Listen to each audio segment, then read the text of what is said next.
It may shock you to believe this, but Java isn't only used for backend development. In this tutorial, I'll walk you through building a full stack expense tracker, all using just Java. This is what we'll be building today. In this project, we'll utilize JavaFX for the front end, Spring Boot for the back end, and an SQL database. You'll be able to keep track of your expenses with this application and also much more. And you might hear people say that learning JavaFX is a waste of time, but I personally think it's a fun way to learn Java. So if you're learning Spring Boot and want a practical project to apply what you've learned, this tutorial is perfect for you as it reinforces those concepts while still sticking into the Java ecosystem. Without further ado, let's begin. Alright, so first up, what we're going to do is set up our Spring Boot server code, and we'll go to this website here, Spring Initializer, which allows us to bootstrap Spring Boot projects. So next, what we're going to do is for the project section, which allows us to declare the build tool that we're going to use. And in our case, we're going to be using Maven. And then for the language, we're going to go with Java. And for the Spring Boot version, I noticed that when I was making this project, I was using version 3.3.4, but 3.3.7 should also work, or actually just any version that's greater than 3.3.4. So if you don't see this version currently, just select the most stable version, or just select any of the versions really. And though I'm going to have a link to this build here, so you could just click on the link and the project should have it set up the way I have it in my project, and just copy what I have here for the project metadata. And then for the packaging, we're going to have jar, and for Java we're just going to select the most updated version, which at this point in time is Java 23. And then for our dependencies, all we need is Spring Web, because we're just going to be building RESTful APIs. And I'm just going to leave it as that. So once we have all of this, we're going to go down here and we're going to click on generate, and then we're just going to click save.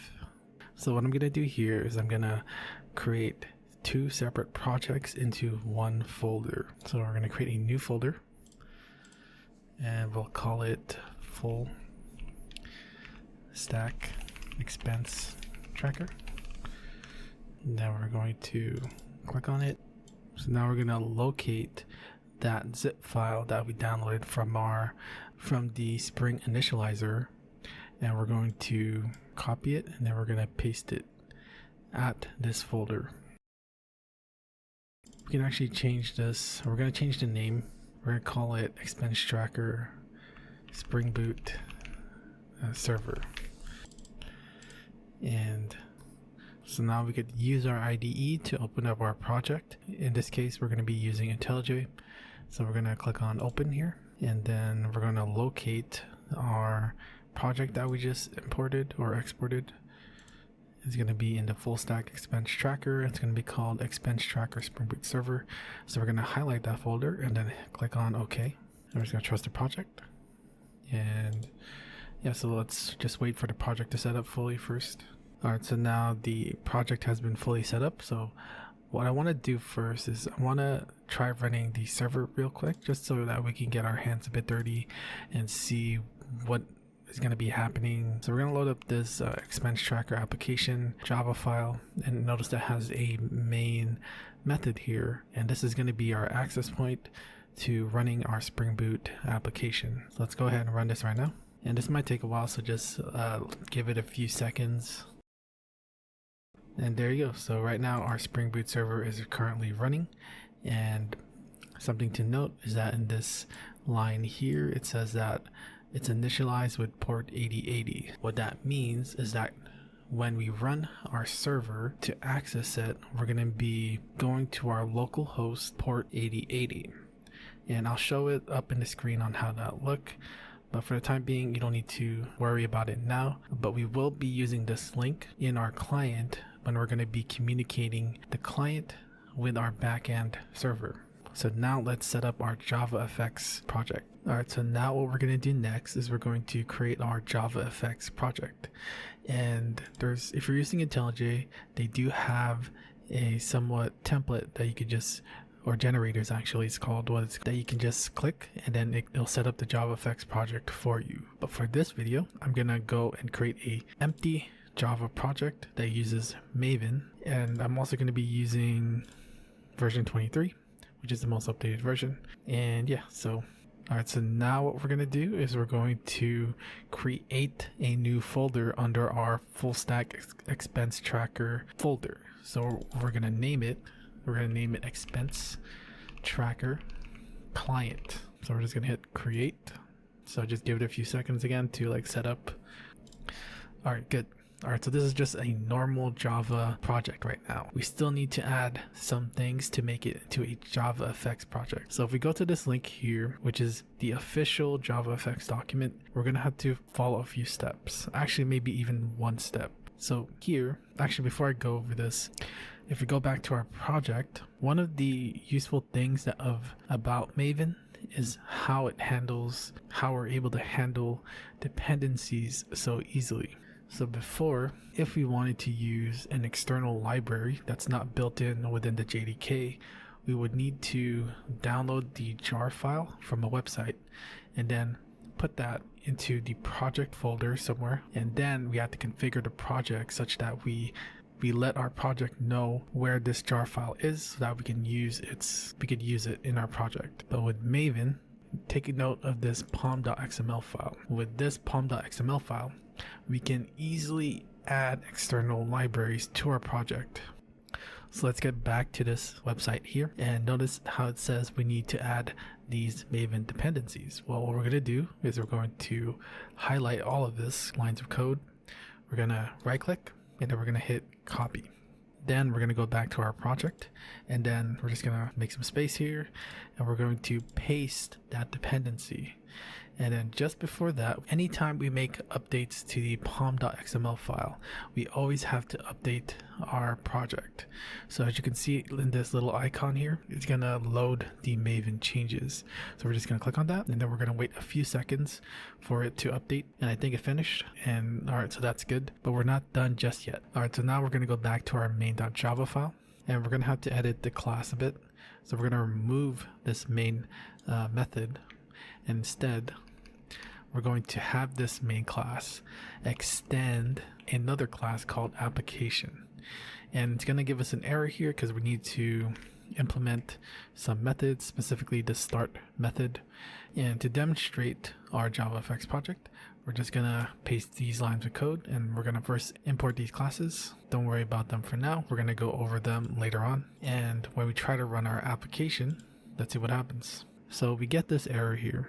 It says JavaFX runtime components are missing and are required to run this application. And the reason why it does this is because we are missing a file. We're missing a file called module.info. And to create that, we're going to go back to our project. So we're going to click on our Java folder and we're going to right click, we're going to click new, and then we're going to click on module-info.java. So it's going to give us this, it's going to generate this file for us.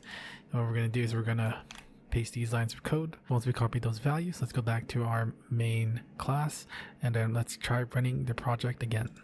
And voila, so this is our GUI here. It's kind of small, but that's because we set it to be 100 by 100 pixels, which is, it's going to be small. So yeah, so now our JavaFX project is set and also our backend is set up. Now we can start working on the project.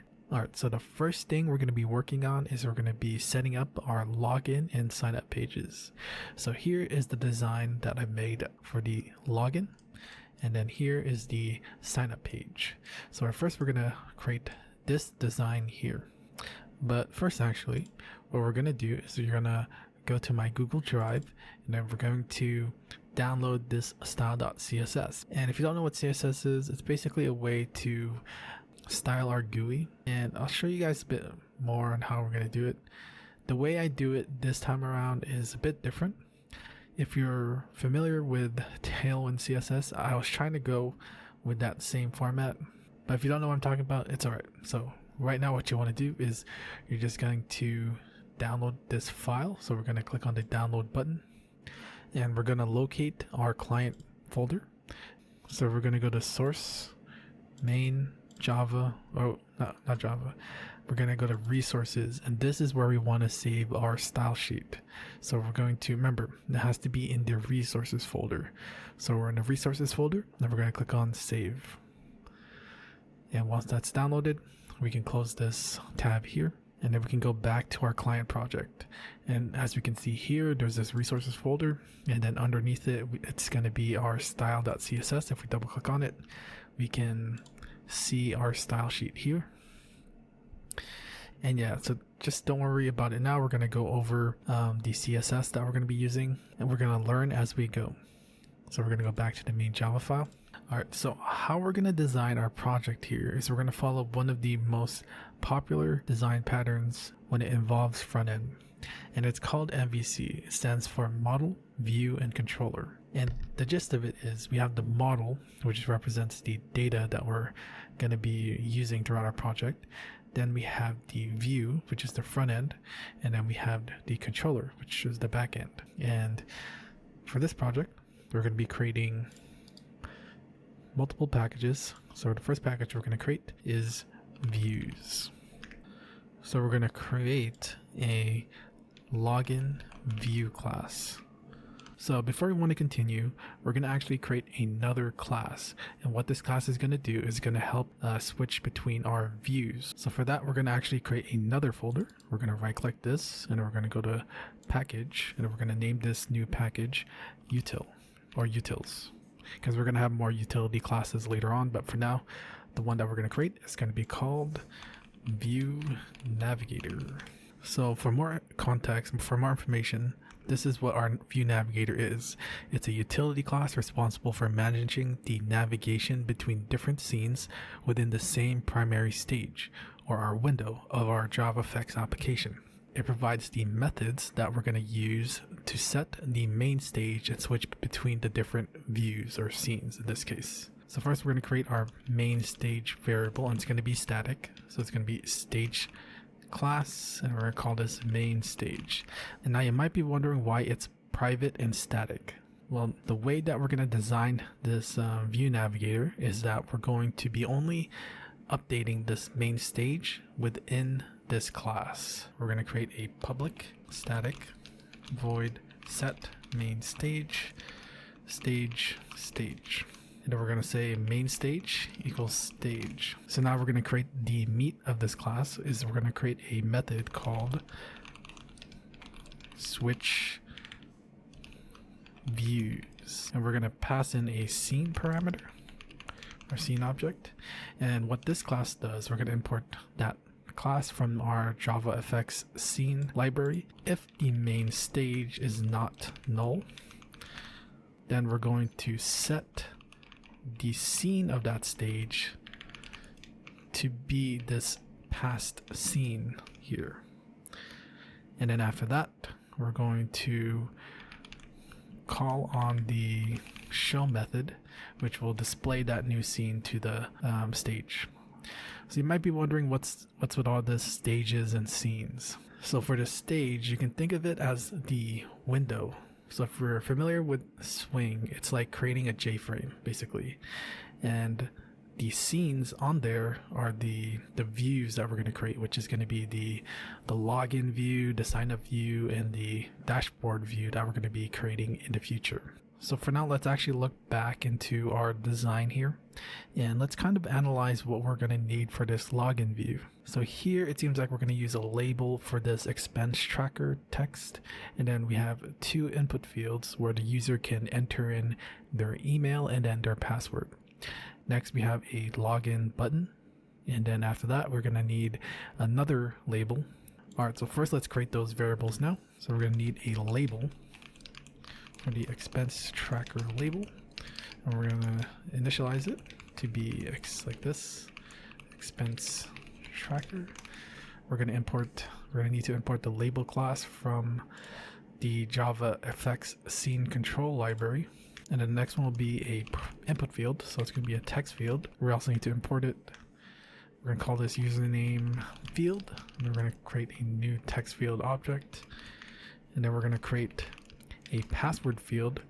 And the difference between a password field and a text field is that when you start typing on it, it hides the characters. So it's more useful here, since that's what we want. We don't want the password to be displayed when the user is typing in their sensitive information. So we're going to call this password field, new password field. Then we're going to need a button. Call this login button. new button, login. We need to import this from JavaFX scene control. And then lastly, we're going to need another label for the sign up label. And it's just going to have the text, don't have an account. Click here. So the next thing we're going to do is we're going to create a method called show. And this is very important as we're going to call this method whenever we want to switch to a different view. So first off, we're going to be creating a scene object. And we're going to need to import this class in a bit. And I'm going to create a method called create scene, which is going to return a scene object as its return type. So we're going to create that type now. Private scene, create scene. So here I'm just going to create like a quick demonstration. So first we need to create a VBox, which is like a container. And then we're going to just call it VBox equals new VBox.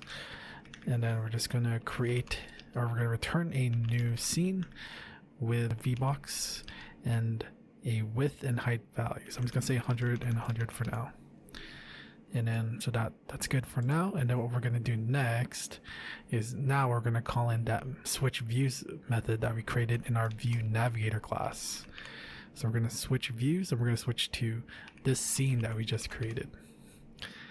And I think that should be good for now for a quick demonstration of what we've created so far. So let's go back to the main Java class. And now what we're going to do is we're going to delete everything here. So first up, notice how this start method has a stage passed in its parameter.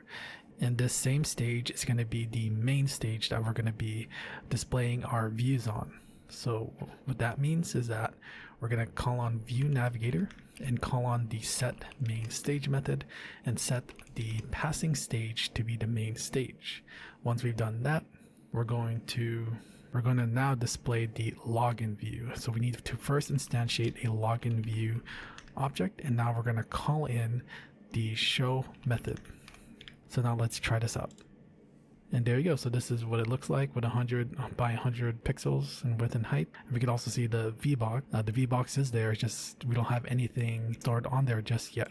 But one thing I do want to add is a title to this header. So let's just do that real quick. So we're just gonna call stage and we're gonna set the title to be expense tracker. Let's run that again. And there we go. So that's pretty neat. So let's close this again. And now let's work on finishing the login view. So this VBox, I'm going to change it to, I'm going to call it main container box. Because we're going to be creating other layout containers and storing them in this VBox. So if we go to our design here, how we're going to isolate these nodes, I'm going to start calling them nodes from now on, so just keep that in mind. So here we have a label node, and then we have these input nodes, and then a button node, and another label node.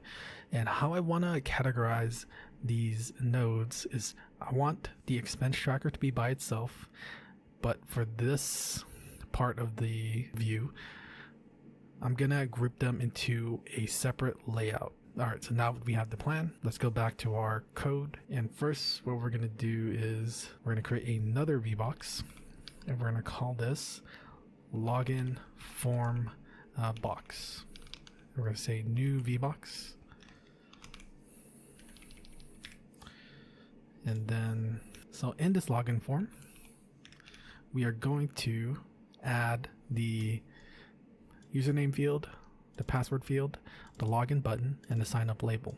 And in order to do that, we're going to call on the get children method first, and we're going to call on add all, where we can pass in a bunch of nodes to our VBox. So in this case, we're gonna, and the order does matter, so we're gonna pass it in. We're gonna pass them in the following order: username field, password field, login button, and sign up label.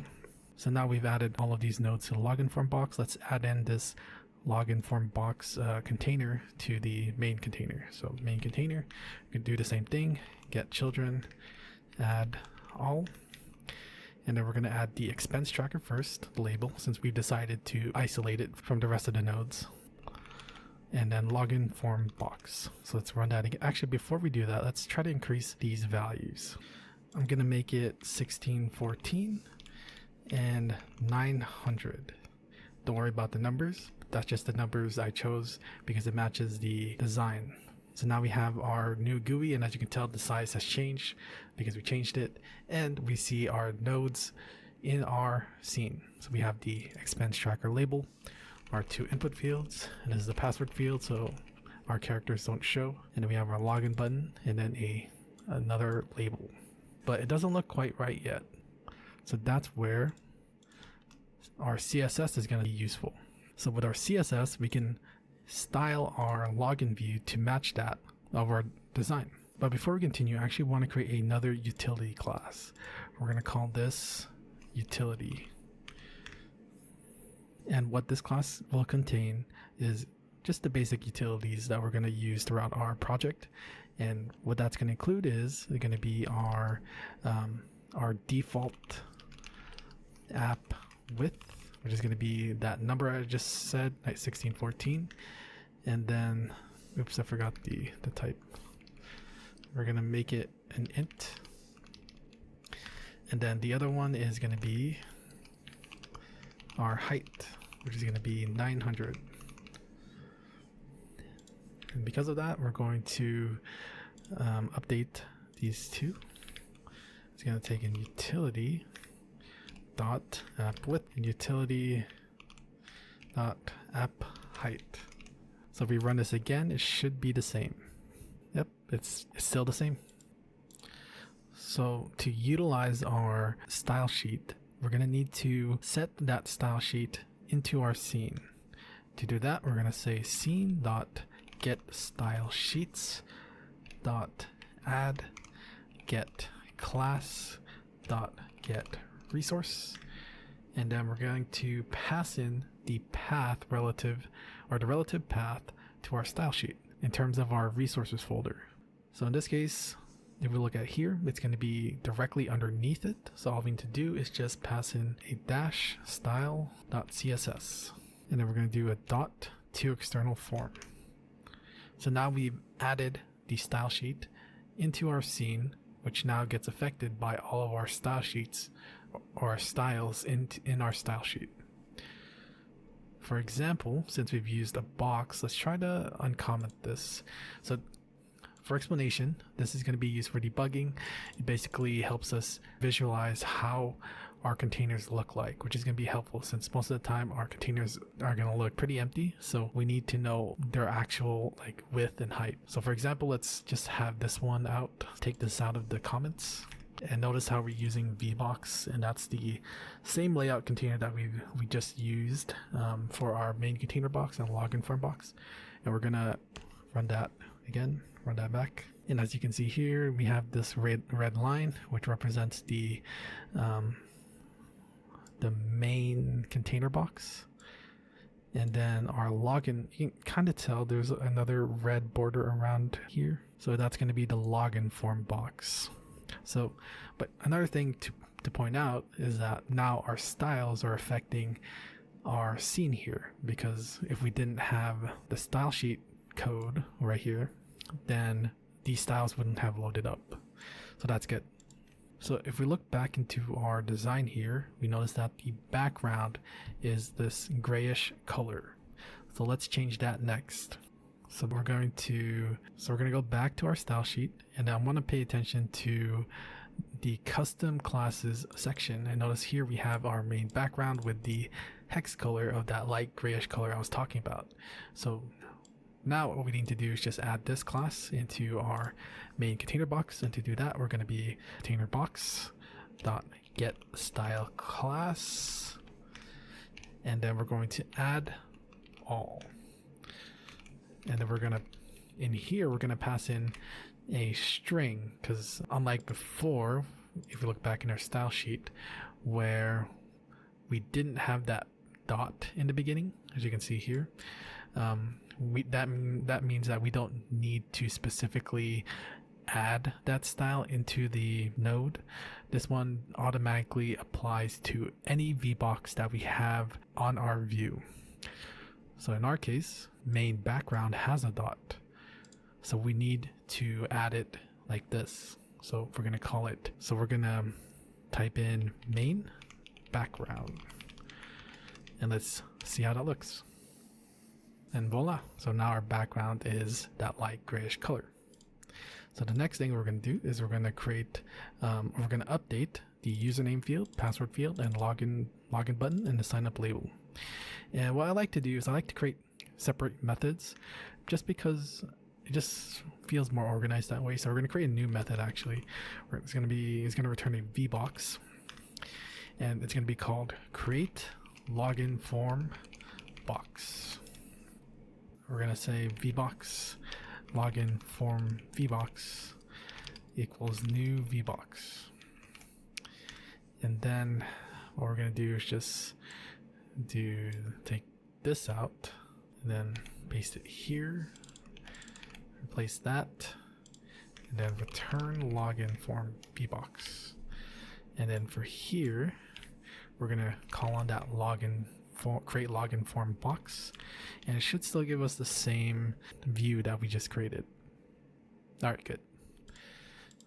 So now what we're going to do in this method is we're just going to update the styling for each of these fields. So for the username field, we're going to do get style class again, and then we're going to add all. So for these classes, and again, these are all here in the custom classes. So we're going to use field background, text light gray, and then text size large. So again, it was field background, text light gray, text size large, and actually I think there's one more. Should be one more, maybe. Yeah, we're gonna also make the borders rounded, because right now they're like rectangles, so we're just gonna say rounded border. And if you're familiar with frameworks like Tailwind CSS, I tried copying that style. As you can see here, it's kind of that same style because I kind of like it, to be honest, right? So I wanted to incorporate that same design. All right, so first let's actually check this out to see how it looks. So this is the input field, right? That's the thing we changed. And actually we should have worked on the expense tracker label, as I just noticed, but we'll do that after this. So right now, if we just type in, you can see that the borders are round. There's this lighter gray background color, and then we have this text with a lighter color or light gray color as well, and then also the font size increased because we use text size large. So actually, before we continue with the login form box, we're going to update the expense tracker label style, and we could do that here. So we're going to call expense tracker label get style class add all.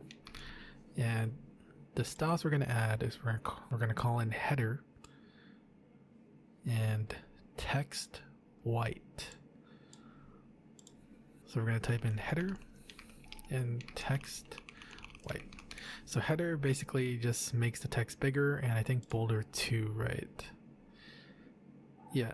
So the header, if we look back at the header style class, all we're doing is just increasing the font size and then also increasing the font weight, which is like changing the boldness of it.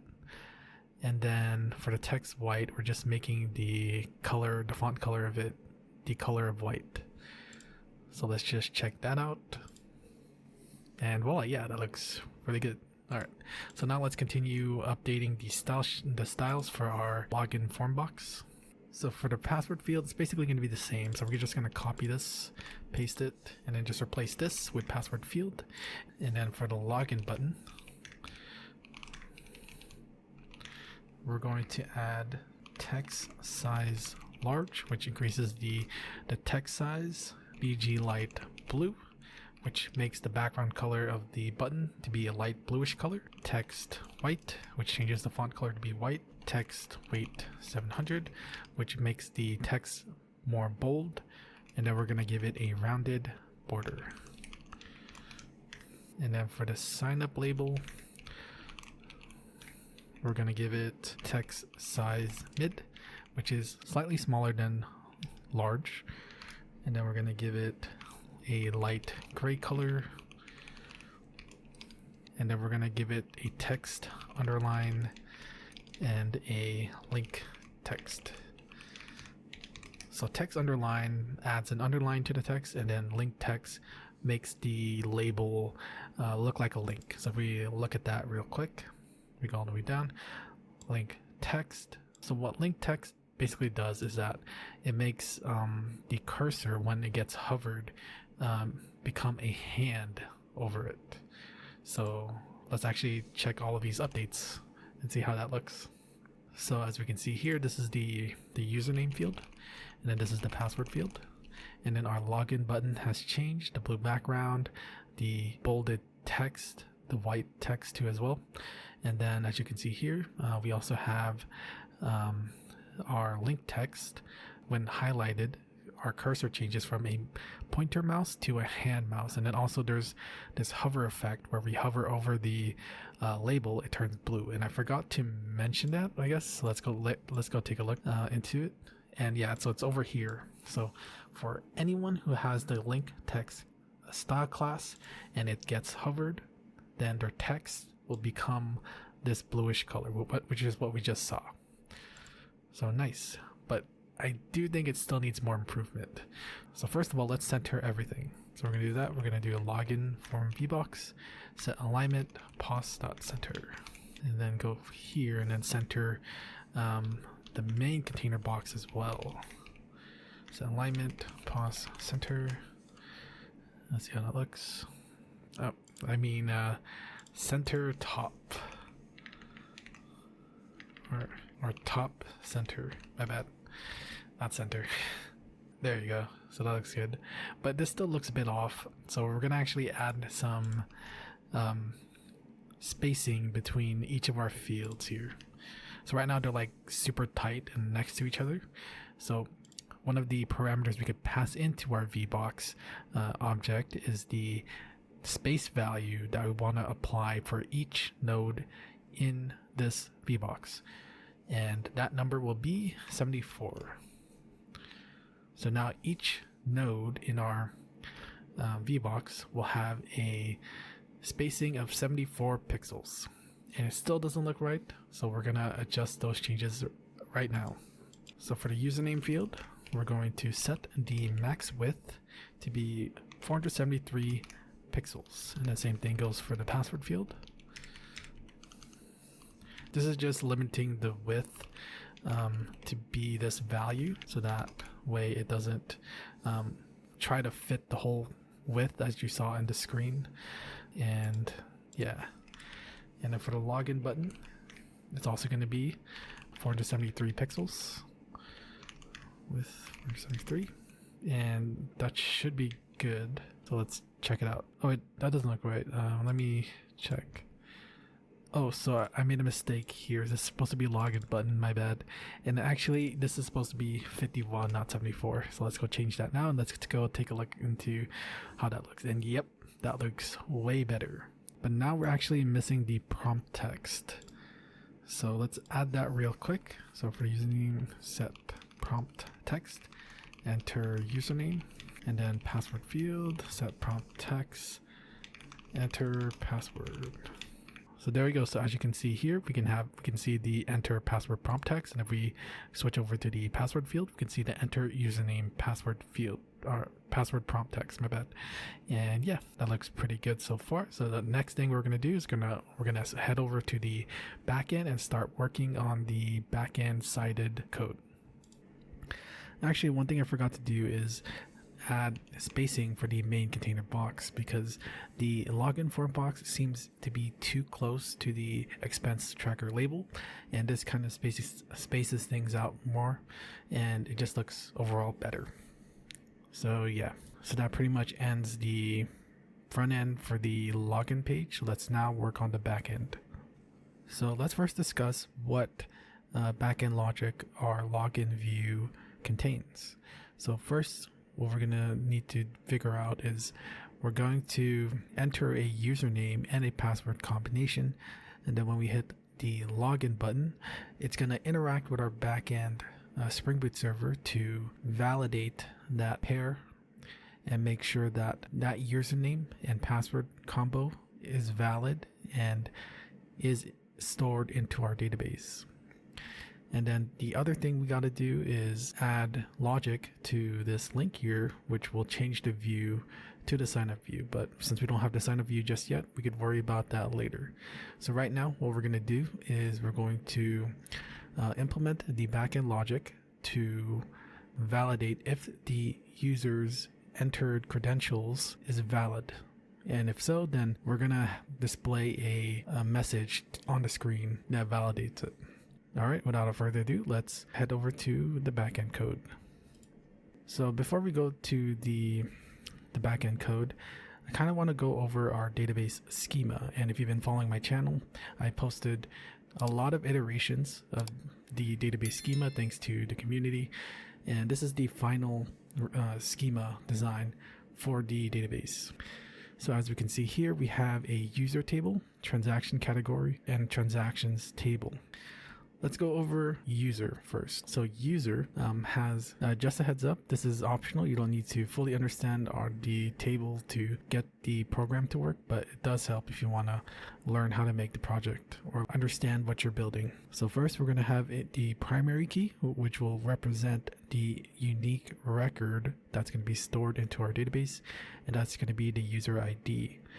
And then we're going to have a name, email, password, and a created at data. And now let's look at the transaction category. So for the transaction category, we have the category ID as the primary key, then the user ID as a foreign key, because the user has a one-to-many relationship with transaction category. And what that basically means is that for every user, they can have multiple transaction categories. So a user can have a category that talks about school, that talks about bills, whatever, right? So they can have a lot of categories, which makes their relationship one-to-many. And then continuing on, we have the category name and then category color. And then the next table, we have the transactions table. So we have the primary key transactions ID, and then we have two foreign keys, one for the category ID, and then the other one's for the user ID. So for the transactions, it's going to have a many-to-one relationship with the transaction category table. And the reason why is because each transaction can belong to only one category. But in our case, sometimes the category ID can be null because we designed it that way. And then for the user table, the transaction will also have a many-to-one relationship because for each transaction, it belongs to one user, and one user can have multiple transactions. All right, let's move on. And then the other fields are the transaction name, transaction amount, transaction date, and then the transaction type. All right, so now that we've gone over the database schema, let's focus on the one that we care most about for our login backend. So in that case, we need to create the user table first. We will be using MySQL database for this project. So first you'll want to go to this site here, and I'll have the links in the description below. So we're just going to leave everything by default and click on the top download button. So it's going to take you to this page. Just click on the link below. It's going to tell you to save the file somewhere. And then once the file has been downloaded, just click on it to start the installer. So since we only want MySQL Server and Workbench, we're going to do a custom installation. And then we just want to add MySQL Server. I chose the most updated version, so just select the most top version. And we'll want to do the same thing for Workbench. So we're just going to find Workbench, hit next, and we're going to download these files. So just hit execute, wait for the files to be downloaded, and then hit next. So now we're going to install it, just hit execute again.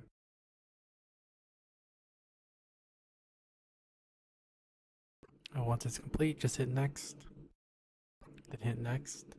We're just going to leave everything default here. So just hit next again, next. All right, so here we need to place a password for our server. This is going to be very important, so keep this password safe and don't forget it because we're going to need it to connect to our server. So hit next, leave everything by default, hit next again. So now we're going to apply all the configurations that we just made and just hit execute. All right, so hit finish, and we're just going to launch Workbench now. So launch MySQL database, and then we're going to enter our connection. So for the password, make sure to enter your password, as you had to configure it in the beginning of your setup for the MySQL Workbench. So once we're here, you can ignore everything here. We're actually going to create a new schema. So in the options here, click on this icon here, which will create a new schema, and we're going to call it expense tracker DB. And then after that, hit apply, and then hit apply again.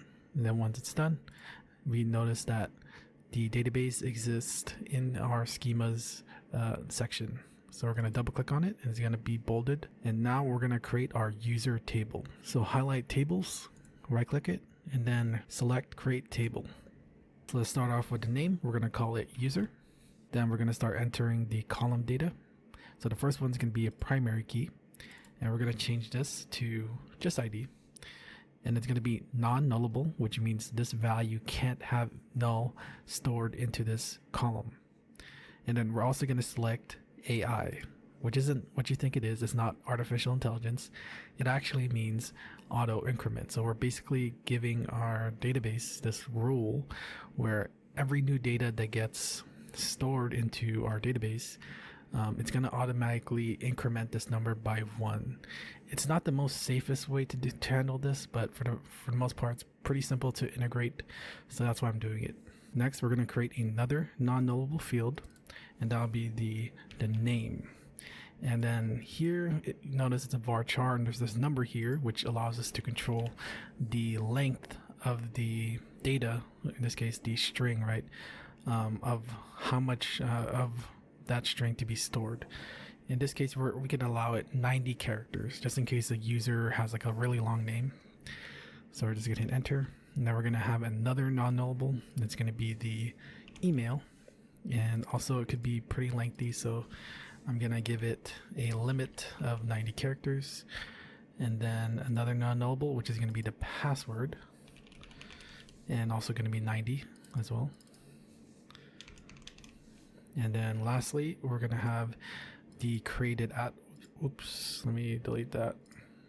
So it's going to be the created at,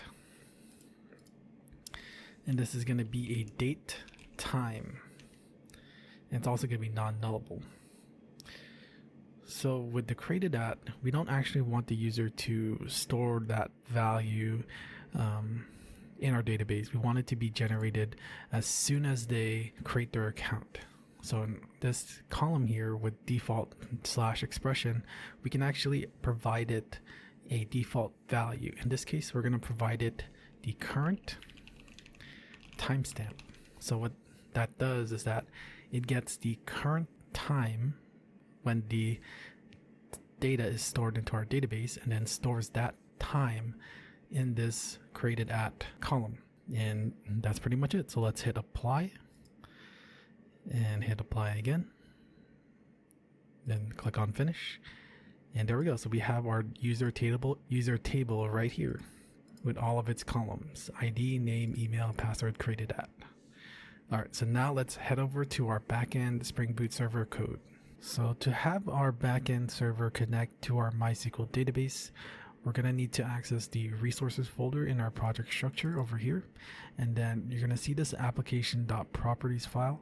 So we're going to double click on it. And this is where we're going to give it the credentials basically of our MySQL Workbench. And it's going to allow our project to communicate with our MySQL Workbench.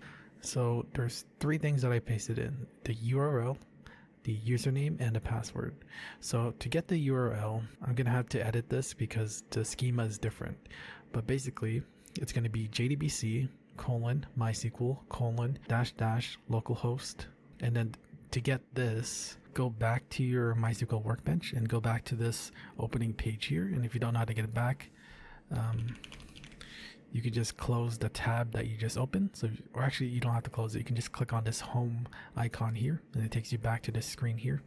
And then we're going to give it this port. It's going to be localhost. For me, it's going to be localhost port 3306. So we could keep that the same. But this part is going to be the schema. And when I was creating this project, I was using this schema here. But for this new project, we're going to use this schema. So it's going to be expense tracker, and we're just going to edit this last part here to DB, and then it's going to be expense tracker DB, and that's pretty much it. So this comment here explains that part, where the last part is the schema. So make sure that this matches the schema that we just created. And then we need to also put the username, which is going to be root for the most part, unless you changed it somehow. And then for the password, it's going to be the password that you entered when you first set up MySQL Workbench. So make sure that you enter your password. So once we have all of that set up, we are good to go, and our project can now connect to our MySQL database. Okay, so this is the architecture that we're going to follow with our Spring Boot server. The basic flow of how our project is going to work is we're going to start with our client, which is our JavaFX project. We're going to perform an API call to our Spring Boot server, and we're going to do that by sending a request to the Spring Boot controller, where that controller then calls on the service layer to perform the necessary actions, which will create, retrieve, update, delete from our database. And then we also have a model layer to help manage our objects more efficiently. So now let's head back to our Spring Boot server code, and we can finally start typing some code again. So we're going to create 3 packages. The first package we're going to create is called repositories. The next package we're going to create is going to be the services, which just represents the service layer. And then lastly, the last package we're going to create for now is going to be called controllers, which is going to contain the controllers. So first up, we're going to create a repository first. All right, so I lied. So we're actually going to create another package, and it's going to be called entities. And this is the model layer. So the first entity that we're going to create is user. This is going to be our user entity. So we're going to want this entity to be able to store in all of the data that we created in the user table. I'll have it up somewhere in the screen so that we can compare we can see what we need to store based off that. So first, we're going to need to mark this class as an entity. We're going to use the @entity annotation. So one more thing actually, so we're going to go to our pom.xml file, which you can find in our project structure, and we're going to need to add these 2 dependencies. So one of them is going to be for JPA, which is the framework repository that we're using, which is very powerful. It helps us easily interact with our database, as it mostly does the heavy lifting for us, so that's good. And then we also need this other dependency for our MySQL connector so that we can connect to our database. So once we have all of these dependencies, make sure to refresh your project, your Maven project, and you can see it with this icon here. Then just wait for a bit. So now that we have these dependencies into our project, let's go back to user. And now to make our user class an entity, to let Spring Boot know that this class is going to be an entity, we're going to use the @entity annotation, which marks the class as a JPA entity, which basically means that it will just be mapped to the user table in our database. And then we also have to let them know which table to map this entity with our database. In our case, it's going to be the user table. So first up, we're going to add is going to be the ID, which is going to be private integer ID. And then here we're going to use the @ID annotation, which lets Spring Boot know that this is going to be the ID value for this table. And then we're also going to do enter in the generated value annotation, where the strategy is going to be generation type identity. Let's import this class into our project. And what this annotation does is that it lets Spring Boot know that the way the value that gets generated for this will be handled by our database. Because remember, we selected the auto increment rule when we were setting up the user table. So we want to make sure that that rule still holds on, and that our database will still be managing this ID value for us. And the next column will be the name, and then we're going to use the @column annotation to let Spring Boot know which column to store the data into. And now we're going to be doing the same thing for the email, the password, and then lastly the created at. It's going to be a local datetime object. So let me just import this real quick. Alright, so make sure that the name that you passed in for these matches that of the column names that we've created in our user table. And then we're going to create the getters and setters for each of these properties. With IntelliJ, it's very simple. All you have to do is right click, generate, and then select getter and setter. And then we're going to select all of these, and we're going to hit OK, and it just generates all the getter and setters for us. I think you can do this with Eclipse if you're following this with Eclipse, but I'm not sure how to do it. So yeah. So I'm actually going to remove this because we don't want the user to be able to change their ID during our program. Everything else should be good. So this is our user entity, and as you can see here, this is going to be just an efficient way of interacting with our data whenever we want to create, read, update, or delete, because then we could store all of that data and put it into this object here, and then we can interact with that object based on changing the name or just doing a lot of stuff with it. So once we have this user entity, let's create our user repository.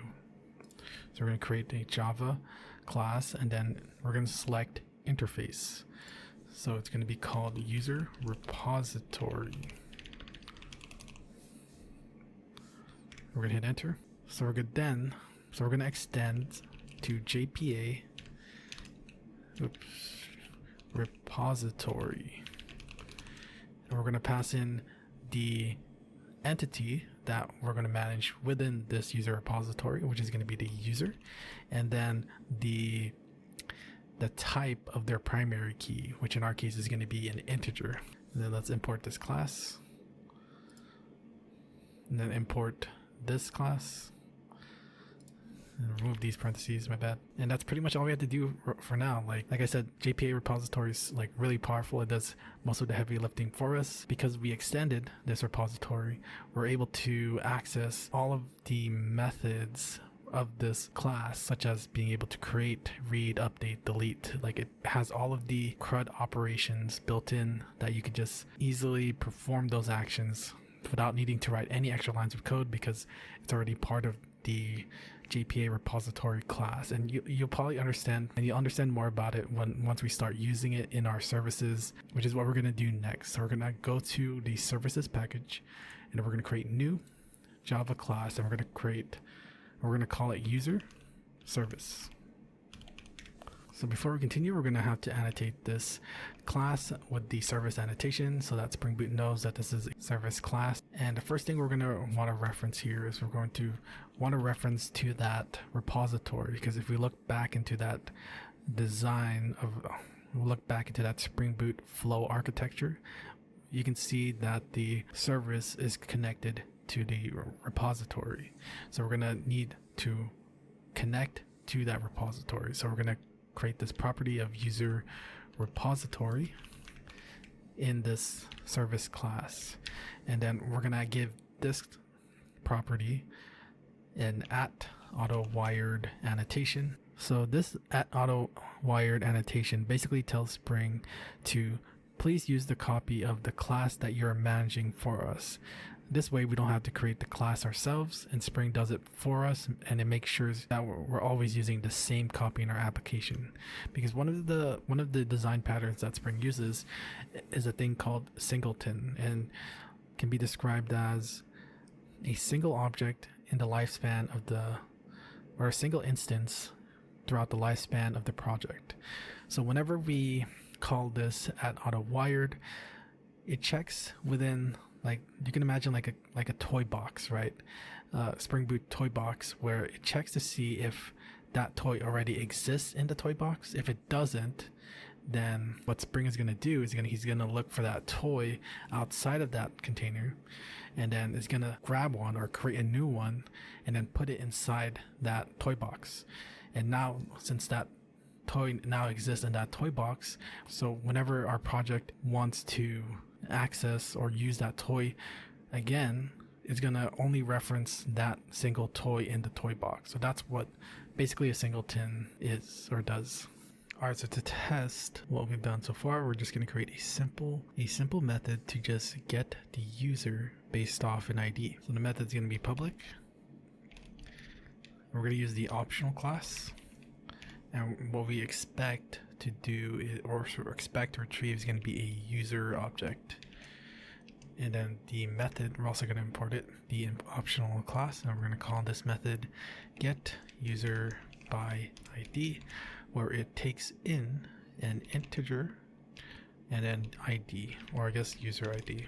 So another thing that I want to add is we're going to also be using logger to be debugging our code throughout the rest of the project. We're going to do private static final logger. We're going to use the logging library, call this logger get logger user service, pass in the name, which is going to be class get name. So now we can basically debug our code into our terminal much better. So here we're just gonna log in that we are getting the user by ID and then the user ID. And now we get to see how powerful the JPA repository interface, JPA repository class is, because we don't really need to write any method to interact with our database. We can strictly just use whatever's stored in whatever is in the class right now. So since we're going to be returning an optional user, we can just return the result of their user repository, where we can use all of these methods to perform CRUD operations with our database. So in our case, we're just going to use find by ID, and we're going to pass in the user ID. And as we can, if we look back to our user repository, there's nothing here. There's no methods or anything, but we could use methods like find by ID still. So now that we have this method up, and again, like our service is interacting with our repository here, as you can see here. Now we need to create the controller, which our client will interact with to get this information from our database. So let's head over to the project structure, and then we're going to highlight the controllers package. We're going to right click, new Java class, and we're going to call this user controller. So the two annotations that we're going to use for this class is, one's going to be at rest controller, and then the other one's going to be request mapping. And we're going to pass in a path that we're going to use so that we could interact with this controller from our client. So the path that we're going to give this controller is dash API v1 user. So what the at-rest controller annotation does is it tells Spring that this class will handle HTTP requests, or the API calls, from our client server. And it'll also be responsible for responding back to these clients. So yeah, so basically this is the class that makes up the API that we use to communicate with our client to the service layer, which then communicates with our database. And then the request mapping annotation here, it's used to define the URL path for our controller class. It helps map the HTTP request to specific handler methods in the controllers, which sets up the routes for our API. So we're going to actually create one of those routes in a bit. But first, since we know that the controller communicates with our service layer, we're going to need to add a service property in here. So user service, but first we have to also add in the auto wired annotation so that we could refer to that single instance that's in the Spring container. So the first method that we're going to be doing is we're going to be performing a get request, or we're just going to be reading from our database. So we're going to create the method public. We're going to be returning a response entity where the body, or the returning body, or the data can be a user type. Let's import this class from our entities package, and then we're going to call this method get user by ID, and then we're going to give this an annotation of at get mapping.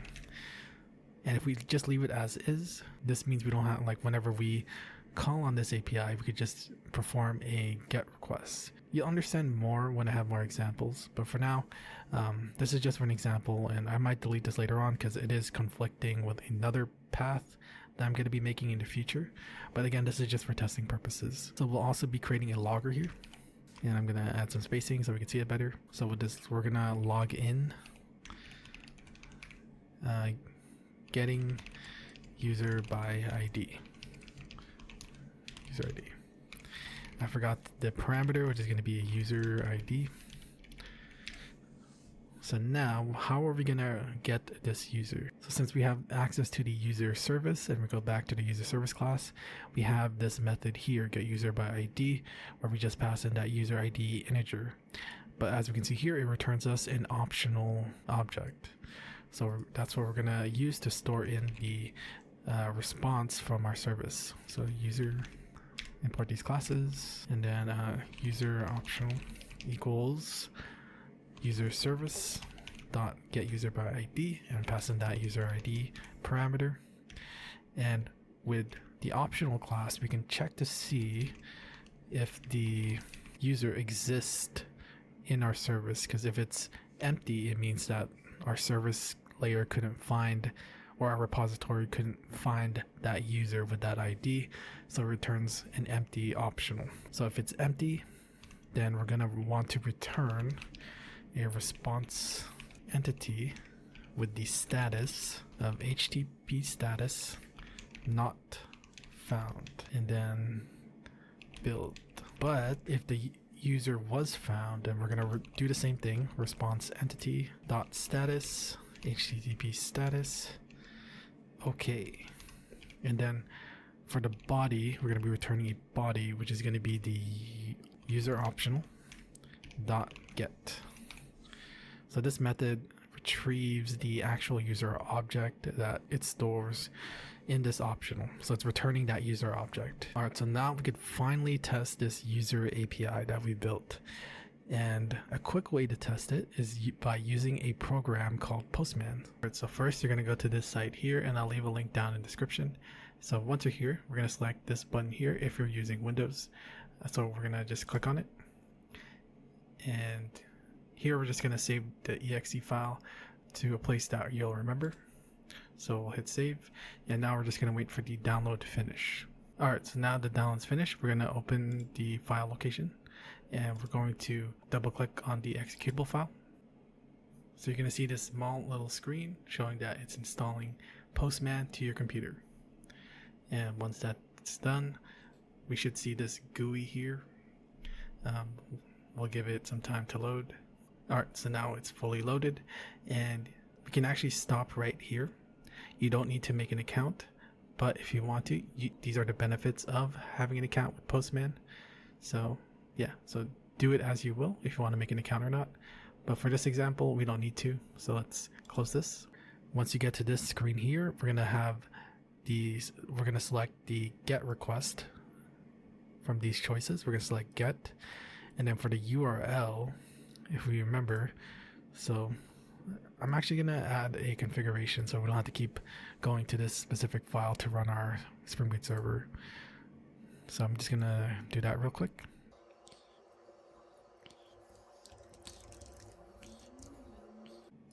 And then go back to our user controller, and then make sure to have the server running, or else we won't be able to interact with our server at all. So just wait for the server to start up.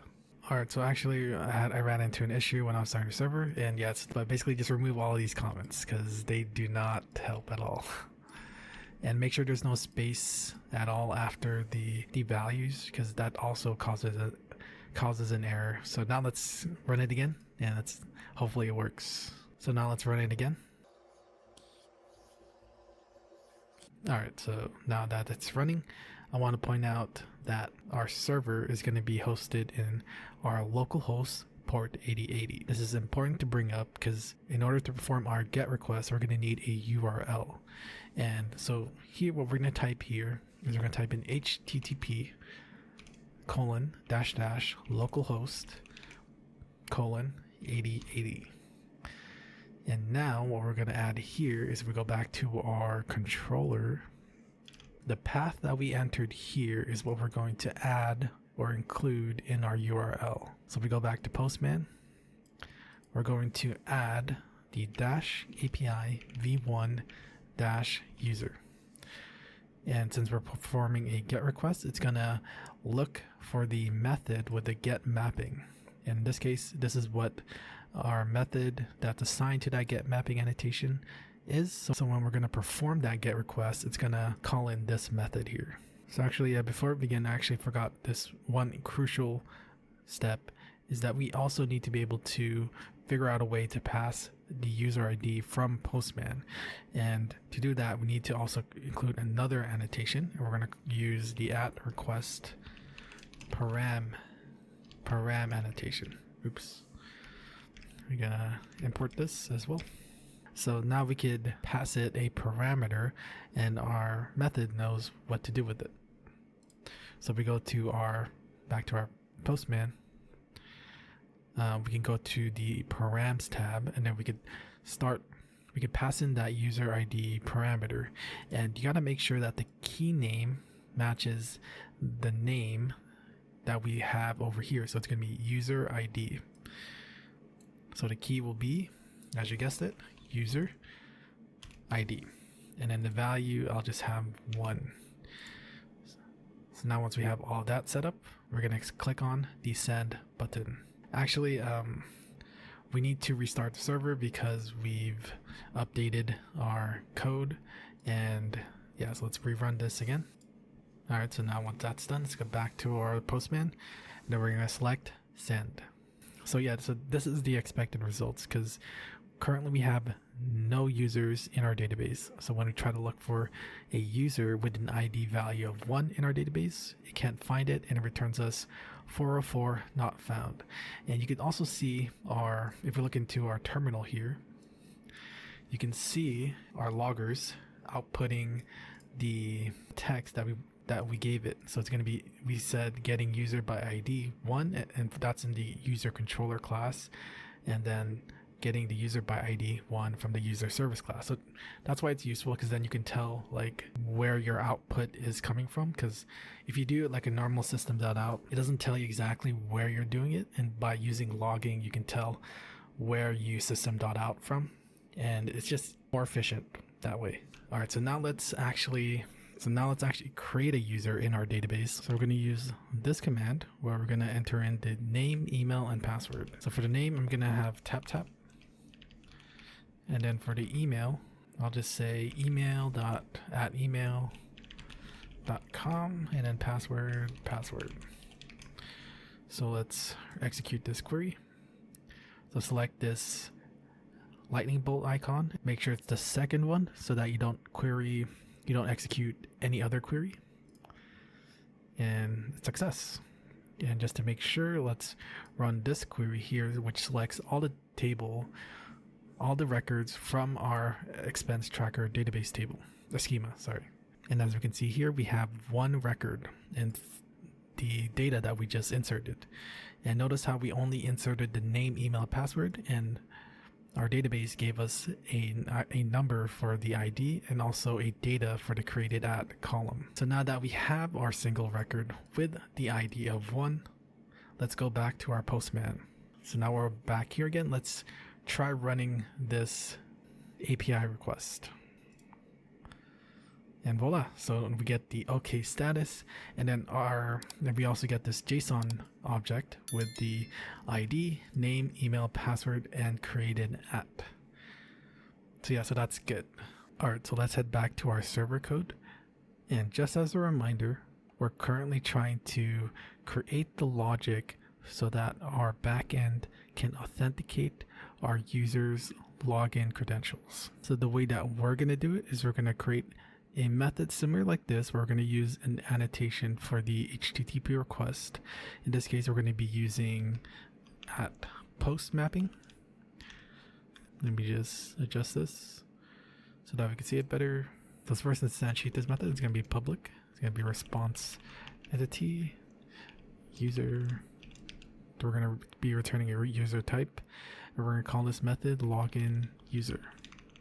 So this at post mapping works similarly to the at get mapping. It just helps us isolate or identify which methods to call based on the requests coming in from our client. You usually want to call on the post mapping when you want to submit data to the backend server. In this case, we want to submit the user email and password. And another thing we could do with these annotations, if we add a parentheses, we can make their path more unique. Because as we saw it with this route, so whenever I refer to a route, I mean a method that's assigned to an annotation. Because in this case, to access this method, all we need to do was perform a get request under this route. But to make it more specific, what we can do is use this parentheses here and add in a string. In this case, I'll put -login. So this means that if we try to do a post request on this route here, it'll give us an error because there's no route that matches that description. But we can do a post request on -API-v1-user -login, and it'll work because that route exists and Spring will understand that and it'll execute this following method. So actually this method has two parameters that it's going to require. So we're going to use the @request_param method, and we're going to need an email and a password. So first what we got to do is we got to find the user data that contains the following email. So like I said, the JPA framework that we're using is really powerful. Even though by default it doesn't have one of the methods that we are looking for, which is to find the user based on their email, we can actually go to our user repository and add in a method. First, let's create this method. So it's going to return us an optional object, and the object that it will possibly contain, is a user object. Make sure to import this class. So here we have to name it exactly like this: find by email, and then it's going to accept a string email, and we don't need to define it. JPA understands by the words of this method name to locate in the user repository or our user table, to locate the data that we want using this email as the filter. So you can think of it as dynamically generating the query, or I guess I could show you. So under the hood, what this method is defined as from our JPA repository class is essentially something like this, where it'll select the user from the user, or it'll select all of the user data from the user table where the email matches this passed in email. And that's pretty good, because then you could add all sorts of things. Like what we're also going to add is a way to delete email. So it's going to be void because we don't want to return anything when we're deleting, and it's going to call it delete by email. And then it's going to accept a string email. And it works similarly as if you've created an SQL query to delete something from the user table by the email. So yeah, that's just something to consider. So now what we can do is, if we can head over to our service, let me just fix this so that we could center it better. And now let's create the method that we can call from our controller class to get the user by email. And it's going to accept an email as its parameter. And I'll just have a logger here showing which email we're trying to get. So getting the user by email, and then email. And then what we're going to do is we're going to return user repository dot find by email, and then pass in that email that was sent to this method. So again, what this does is that it calls on the user repository's definition of what this method is defined as, which is basically the query of, which is basically calling this query in and returning us the user data object with that matches this condition, which is the user's email. And we can actually test this real quick. So let's actually comment this for now because we are missing our return statement. And then let's get back to Postman. And first of all, let's see the users in our user table. So far we only have one, and it's the one that we created. And notice how we have the ID, name, and then email. So what we're going to try to do here is we're going to try to retrieve this information by passing in an email. So first we're going to run our Spring Boot server, and if it's already running, rerun it. So now that the server is running, actually stop the server real quick because we haven't actually made a method in the controller class that will allow us to call in that method. So here let's create so we can do @get mapping, and it should be fine to have multiple methods as long as the parameter type is different, I assume. So we're going to do public response entity user because we're returning a user potentially, and then we're going to do we're going to call it get user by email, and then we're going to get a request param. It's going to be string type. We're going to be called email, and yeah, we could log this too, I guess. I'm just going to copy this logger, paste that, put email here, change this to email, and what we're going to do here is we're going to create an optional user optional, similar to our get user by ID. We're going to call in user service, get user by email, and then we're going to pass in that email value, and basically essentially the same thing, honestly. Yeah, we should be good to go. So now we could try running our server. Alright, so actually I guess you can't do this even though the parameter is different. I guess Spring Boot treats it as a way to make sure that only one path is unique to each other. So in this case, what we're going to do is we're just going to comment this out because we don't really need to, we're not going to be really using this method at all in our project. This is mainly for just like demo purposes. But we are definitely going to be using this method here. So let's rerun this server again. All right, good. So now let's head over to our Postman again. So this is our route currently, and let's remove this parameter because we don't use the user ID anymore. And we're going to create a new parameter, and it's going to be called email. And the email that we're going to pass in is going to be the same email that we've created into our database for an example. So here the email is email@email.com. So let's just enter that in the value. All right. So now when we hit send, it should return us the same data as before when we tried to get the data based off the user's ID. And yep, so here we go. So we have the ID, name, email, password, and created that. So we're definitely going to be using this method. All right, so we don't need to keep the other method, so we don't have to worry about the colliding nature of having multiple get mapping annotations. So now let's continue to work on this authentication route, which uses the -login route, and it's going to be a post request.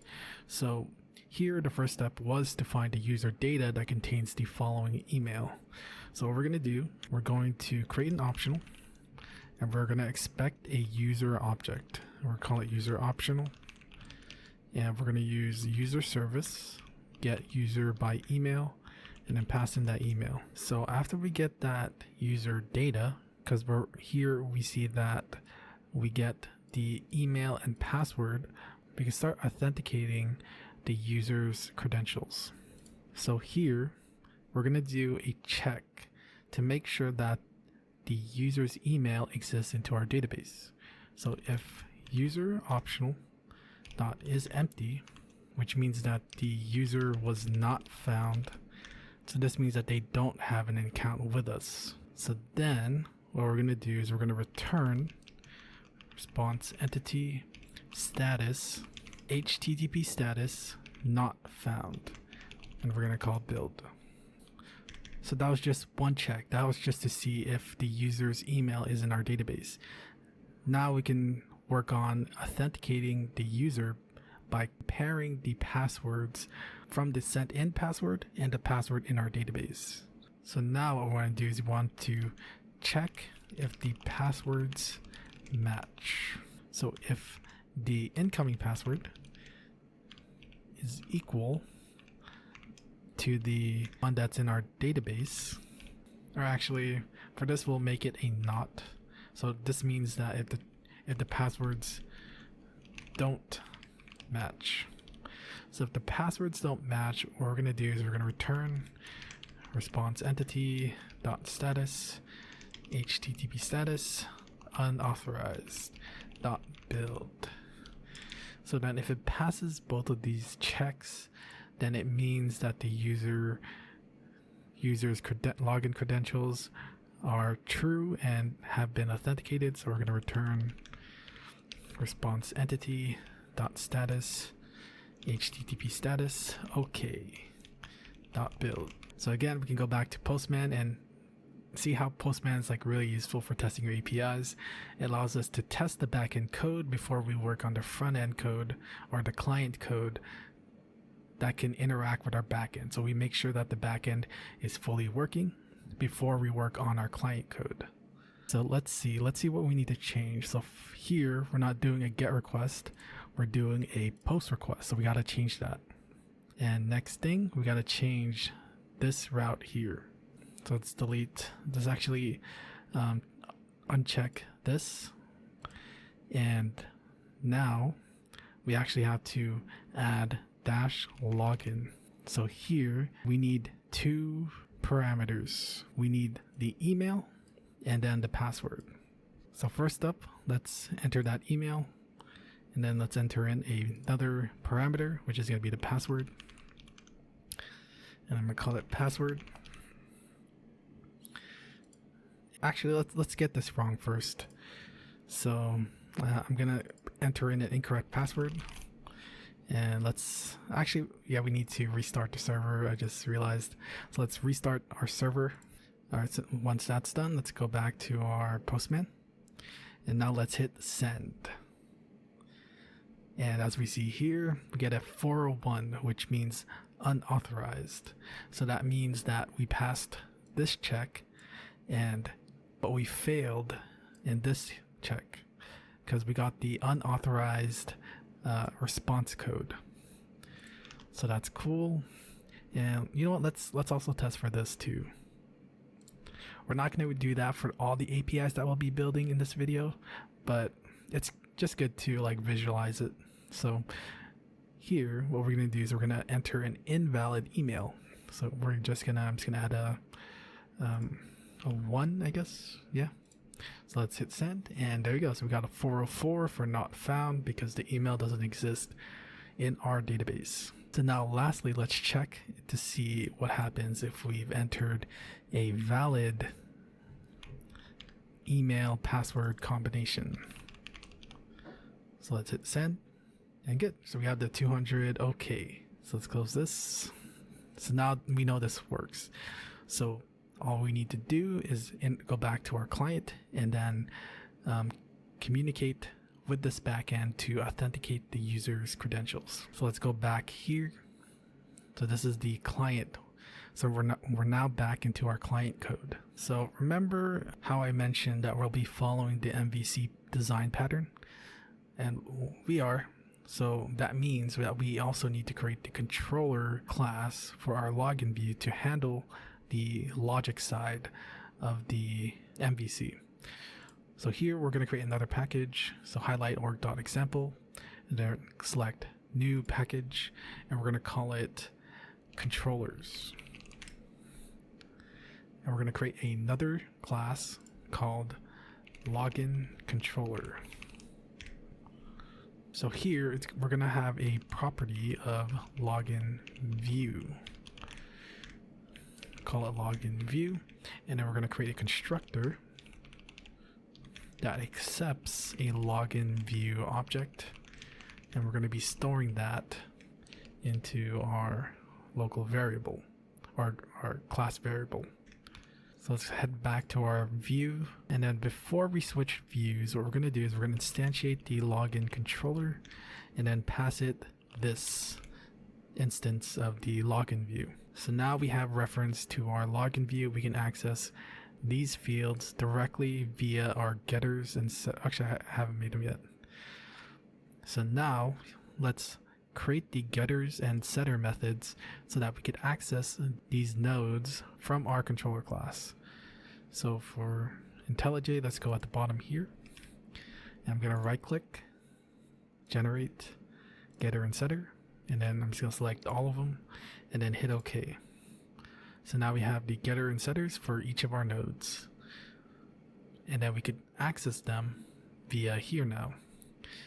So I'm going to create a method called initialize, which is going to initialize all of the action listeners for each of the required node.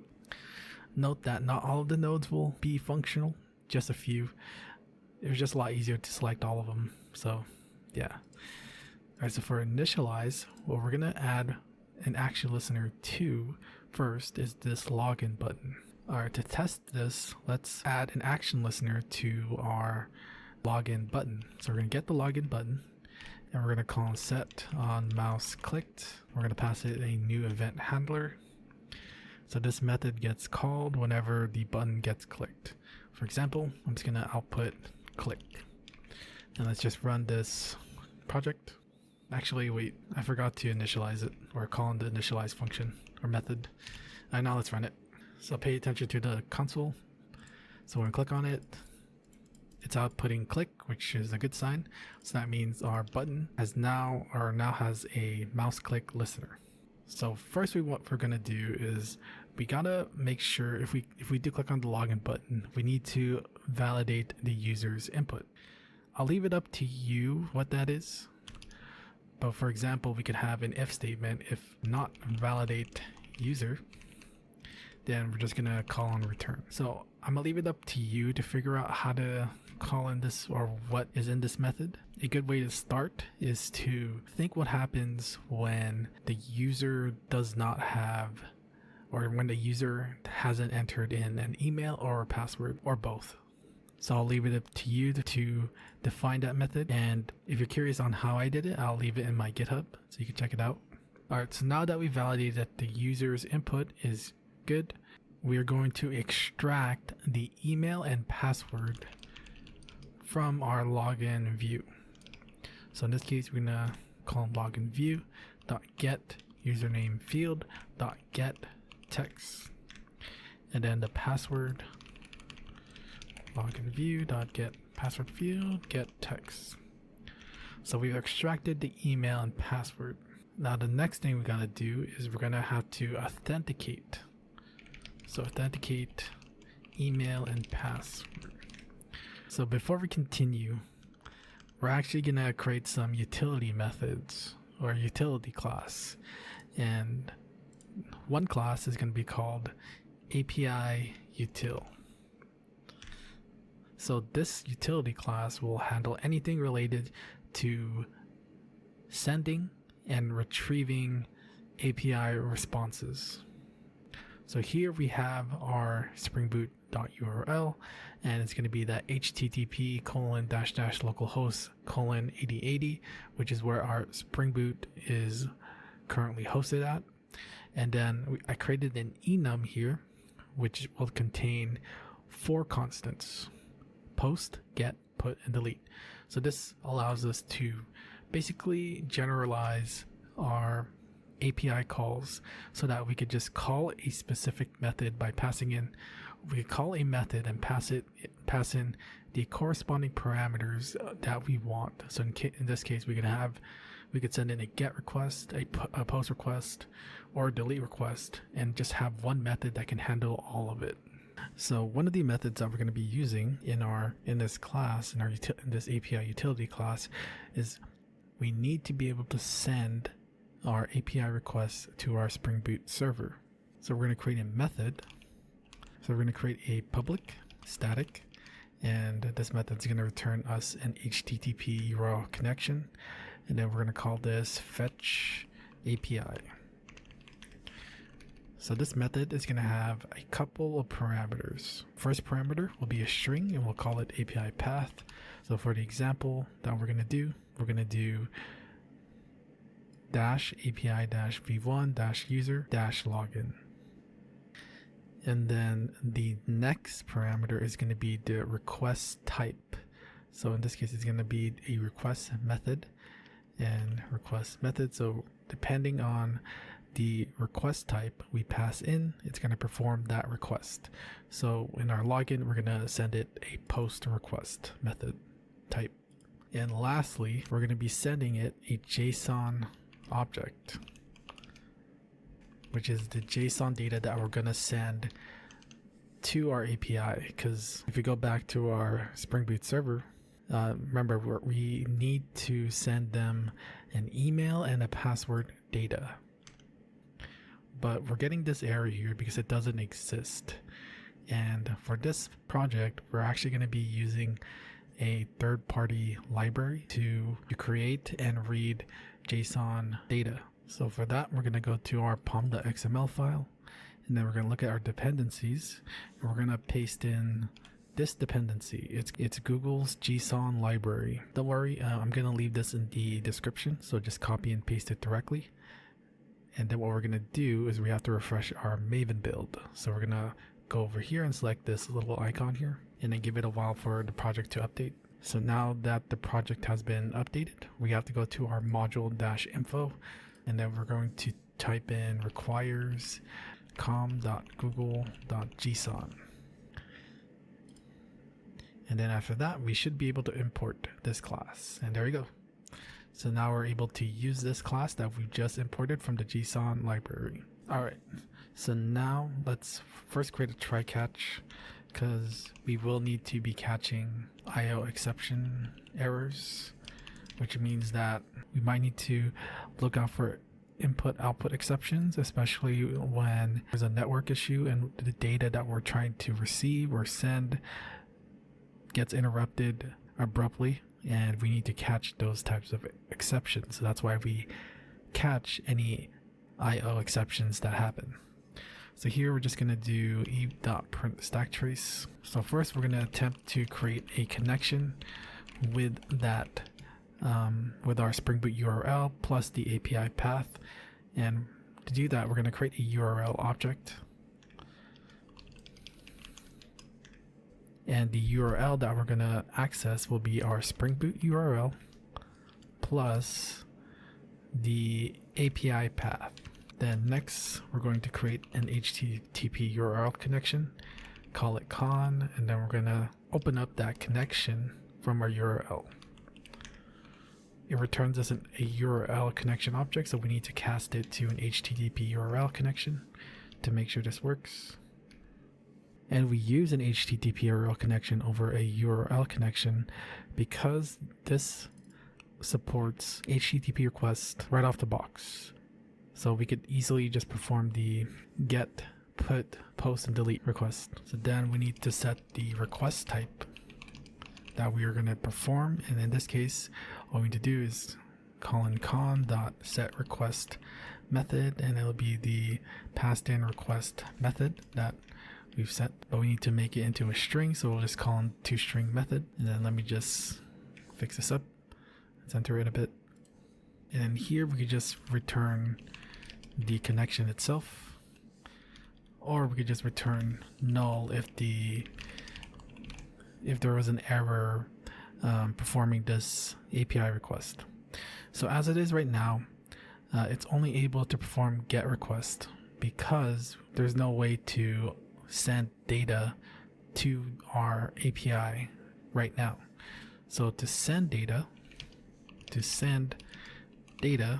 to the API, we will first check to make sure that the JSON data is not null, which means that there is data that we want to send, and that the request method is not get, because when you perform get request, you're usually most likely not going to send data to the API. So now we will need to configure our connection so that our API knows how to handle our request. So first we need to let the API know that we will be sending in JSON data specifically. And for that, we're going to call on the set request property, and we're going to type in content type dash type application JSON, and then we're going to give it a char set of UTF-8.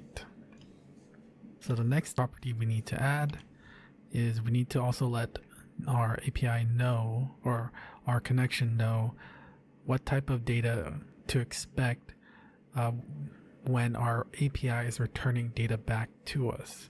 So this first one is to let our Spring Boot server know what type of data that we're going to send to the API. This next property, we're going to call on the set request property as well. Type in accept application dash JSON. This method lets our client know that the data that's going to be returned from our Spring Boot server is going to be a JSON object. So we also have to call on the set do output and set that to true. This allows us to send the data to our API.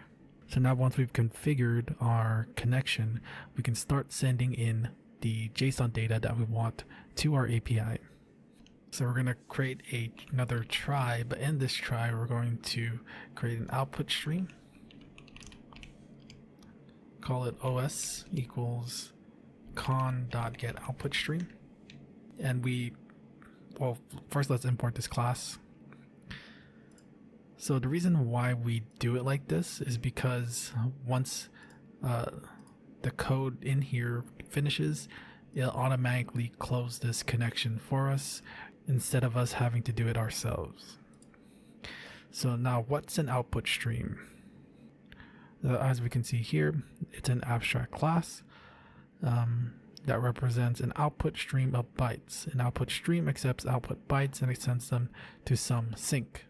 So we're going to be adding our JSON data to this stream so that our connection, our HTTP connection, can send that data to our connection, our open connection, which is the Spring Boot URL plus the API path, or our backend server.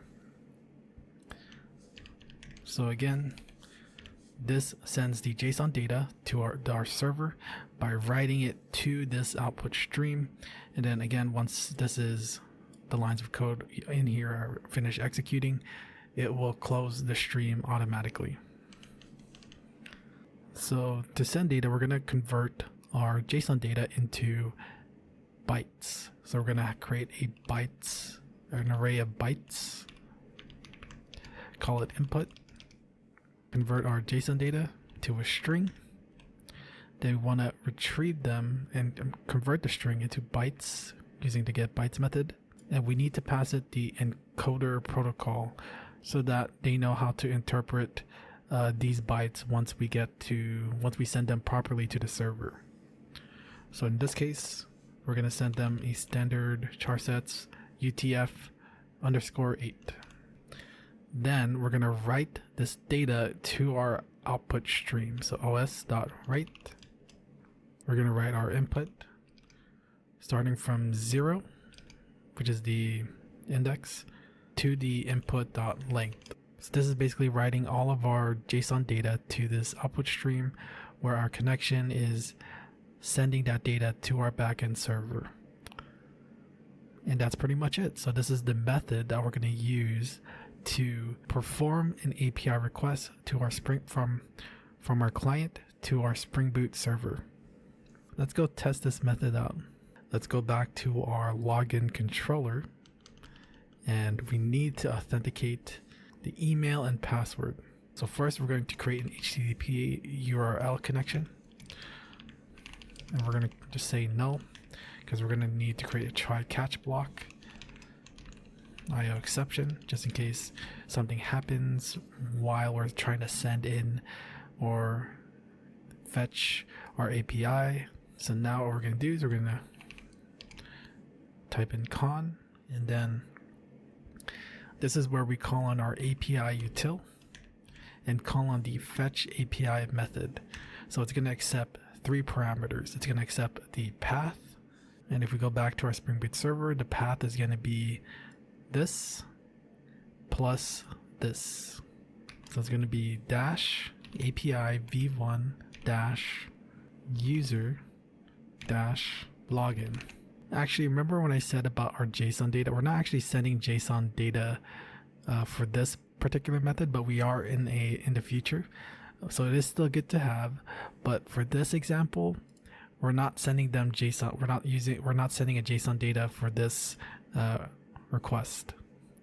So instead, if we look into our Postman example, notice how the URL matches it.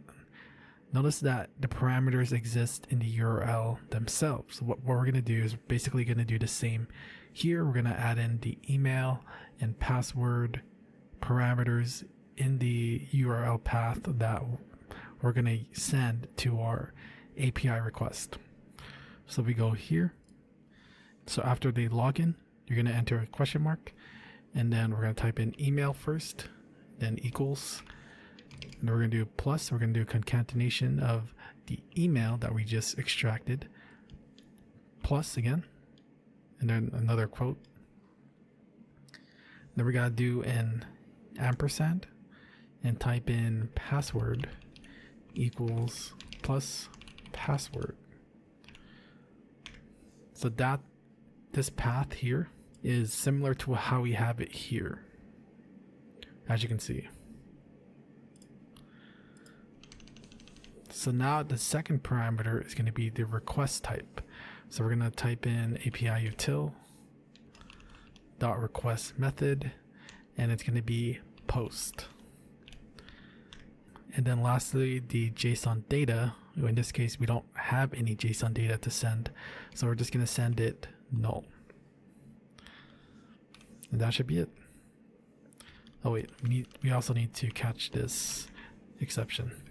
So now, if the con.getResponseCode is anything but 200, that means that there was an error. So we can just output failed to authenticate. Otherwise, the login was successful.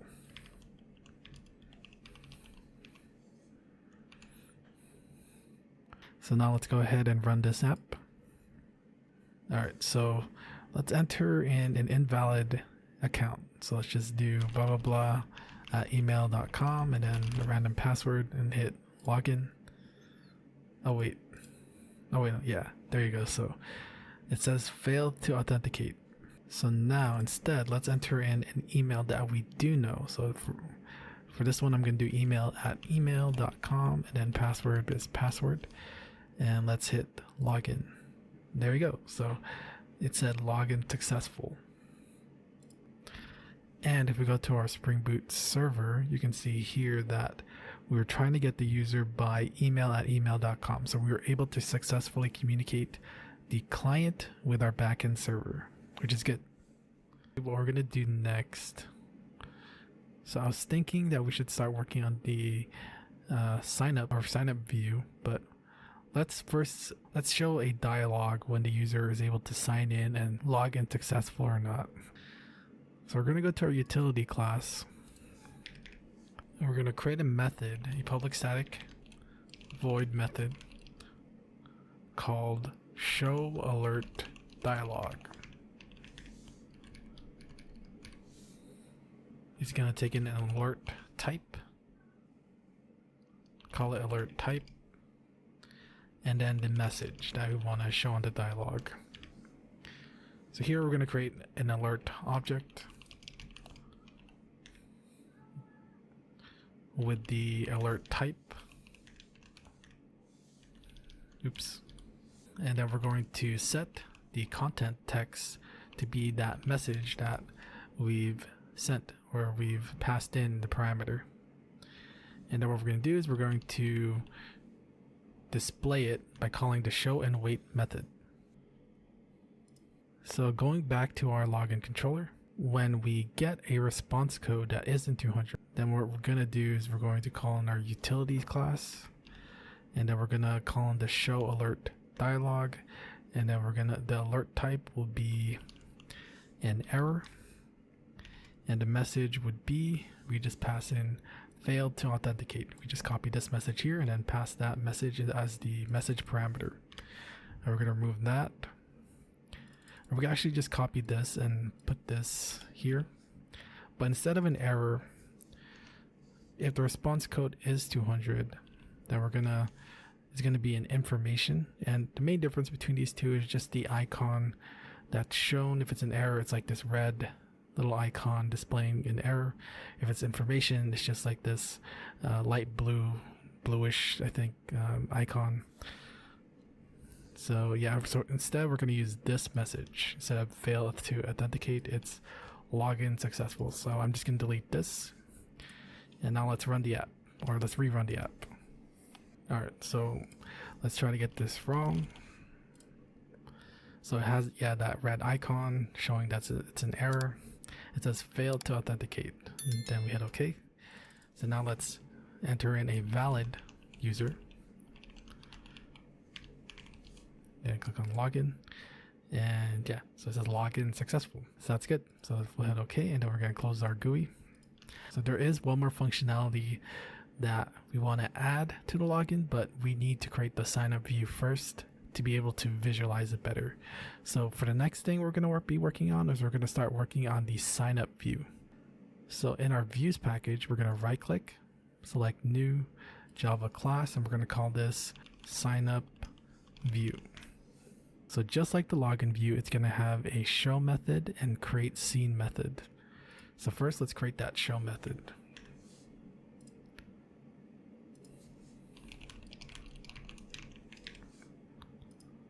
So we can actually just copy and paste this to the sign up view too. But we do have to change some things. Like for this one, we don't have a controller yet, but we will soon. And here we got to create that create scene method.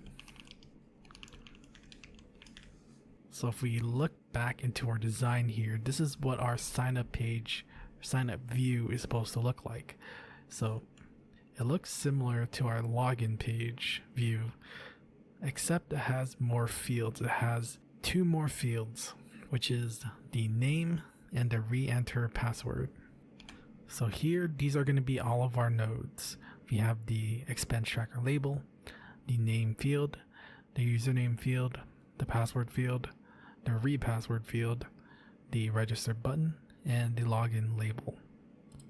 So we're also going to create the getters and setters for them. So we're going to, in IntelliJ, we're going to right click, generate getter and setter, and we're going to select all of it. Hit OK. And all of these methods have been generated for each of these nodes so that when we do work on our controller, we should be able to access them. So now let's work on our scene and make sure that the sign up view looks exactly like what we have it in our design. And one thing we also have to change is instead of login view, we're going to do sign up view so that we could debug the UI as we're building it. Alright, so go back to the view and let's just see how this looks. It should be an empty page. Oh yeah, I forgot. So right now we're just going to return null. So if we run this app, it should be an empty view because the sign up view doesn't have anything and we get an error. Alright, so actually let's comment this out too, because scene is null, so it's going to return us that it was giving, that's the reason why it was giving us an error. And yeah, so this is a different, since we're showing a different view, it's not going to show up the login view currently. So yeah, I just wanted to show that. So now let's uncomment this and let's start working on our scene. So first we're going to create a VBox for our main container. New VBox. Give it a padding of, or give it spacing of 44 pixels between each node. So the main container will also have that same background. So we're gonna give it the main background CSS class. And then we also need to update the tracker label to have the CSS classes of header and text white. Add that to our main container, calling the get children class.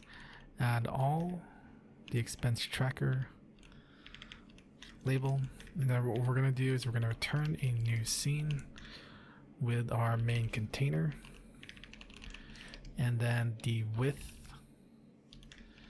app width and the app height. I just noticed that I spelled utility wrong, but you know what, that's fine. So once we do that, let's see how this looks. Nice.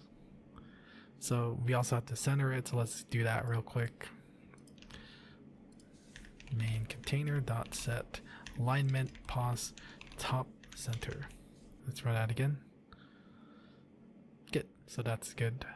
So next we have to create the sign up form, and which is also includes the button and the label. So we're going to create another VBox, call it the sign up form container, and we're going to create a method, a separate method for this. So we're going to call it create sign up form. Yeah, we can just call it create sign up form actually. And then we're going to create that method now. So we're going to create private. It's going to return us a VBox create sign up form. So here, this is the VBox that will be returning it. I'll call it sign up form. There's a new VBox.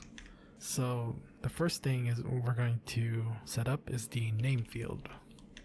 We're going to get all the style classes. We're going to edit the style classes for it. We're going to add all. It's going to have the field background, which if you look at the style sheet, it's going to have this color here.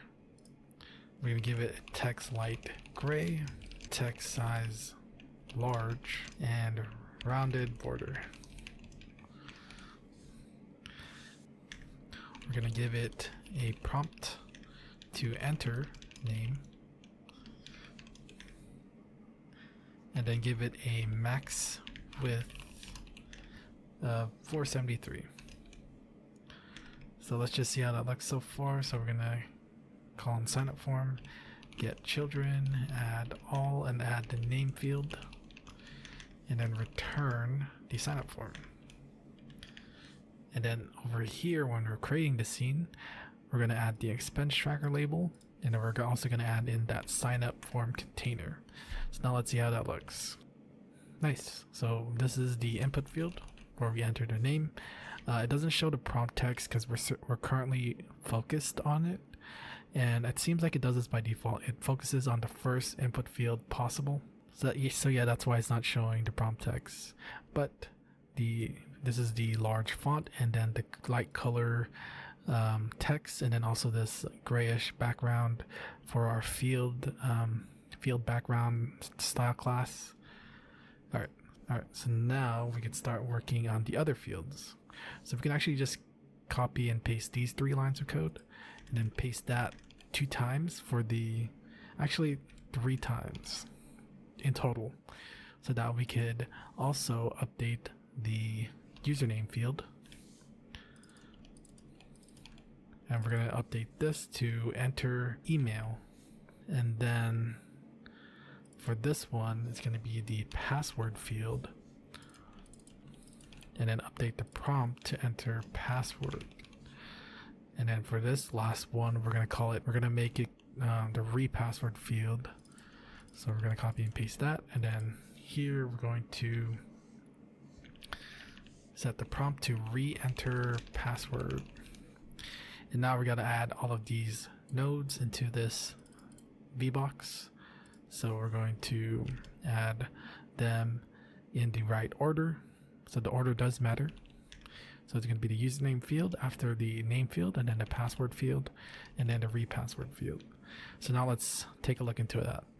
So yeah, that looks good. But we do need to center this and then also add some spacing between each of the nodes.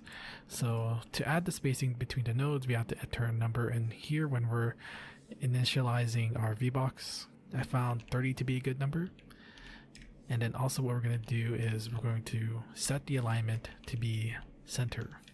So now let's check it out. Nice. So this is the name, email, the password, and then the re-enter password. So we're not quite done yet. We do need to add the register button and the login label. Let's do that right now. So here we're going to call on register button, and we're going to get the style class. So we're going to style our register button, and here we're going to make the size large, make the background be light blue, make the text white, give it a text weight of 700, and then rounded borders. We also want the button to have a max width, set max width of 473, and let's add that to this, to the list of nodes, to the sign up form. So it's going to be the register button, and let's see how that looks. So that's our register button here.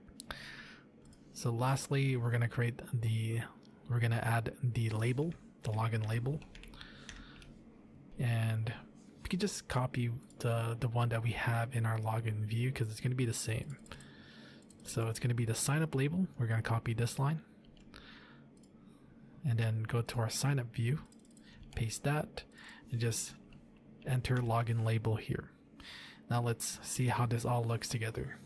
Actually, oh, whoops, I forgot to add in the login label. Let me just do that real quick. And now let's try it again. Nice. So now we have everything together, and we have this here as well. So now we could finally work on that logic in our login controller to switch between the login view and the sign up view when we click on that link. So in our login view, we have this sign up label, which says don't have an account, then click here. And we're going to go to our login controller. I'm going to minimize this just so that I can see things better. And we're going to retrieve that sign up label. And then we're also going to add in a mouse click listener. So set on mouse clicked, new event handler. And when this label gets clicked, we are going to instantiate a sign up view and call on the show method, which will swap the current scene with the sign up view scene. So let's test it out. Actually, let's go to our main class and then change this back into the login view. So now let's test it out. So we're here in the login view, and let's say we don't have an account yet. So let's click on this link here, and voila. So now it's been switched to the sign up view. And we'll do the same thing later on when we click on this link here, but we don't have the sign up controller just yet. But that'll be the next thing. So we're going to be working on. We're going to be working on the backend logic for the sign up view. So let's go ahead and get right into it. So the first thing that we're going to do is we're going to change this into the sign up view so that we can easily debug the backend logic whenever we start our program. So the next thing we're going to do is we're going to create our controller now for the sign up controller or sign up view. So we're going to go to controller package, new Java class, sign up controller. We're going to give it a sign up view property, sign up view. So now we have access to the nodes. We're going to create the constructor sign up controller. It's going to take in a sign up view.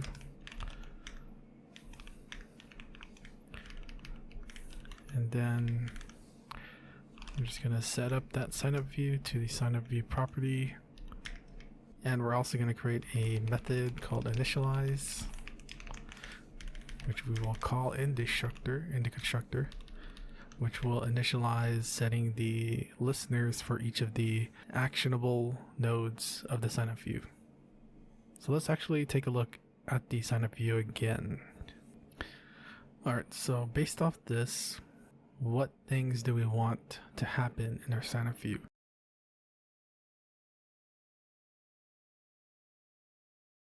So first we need to make this actionable. When we click on this, it should take us back to the login view. And then the other feature, the other functionality is when we click on this register button, it's going to take all of these fields. It's going to extract the data for each of these fields, validate it, and then communicate with our backend to create the user in our database.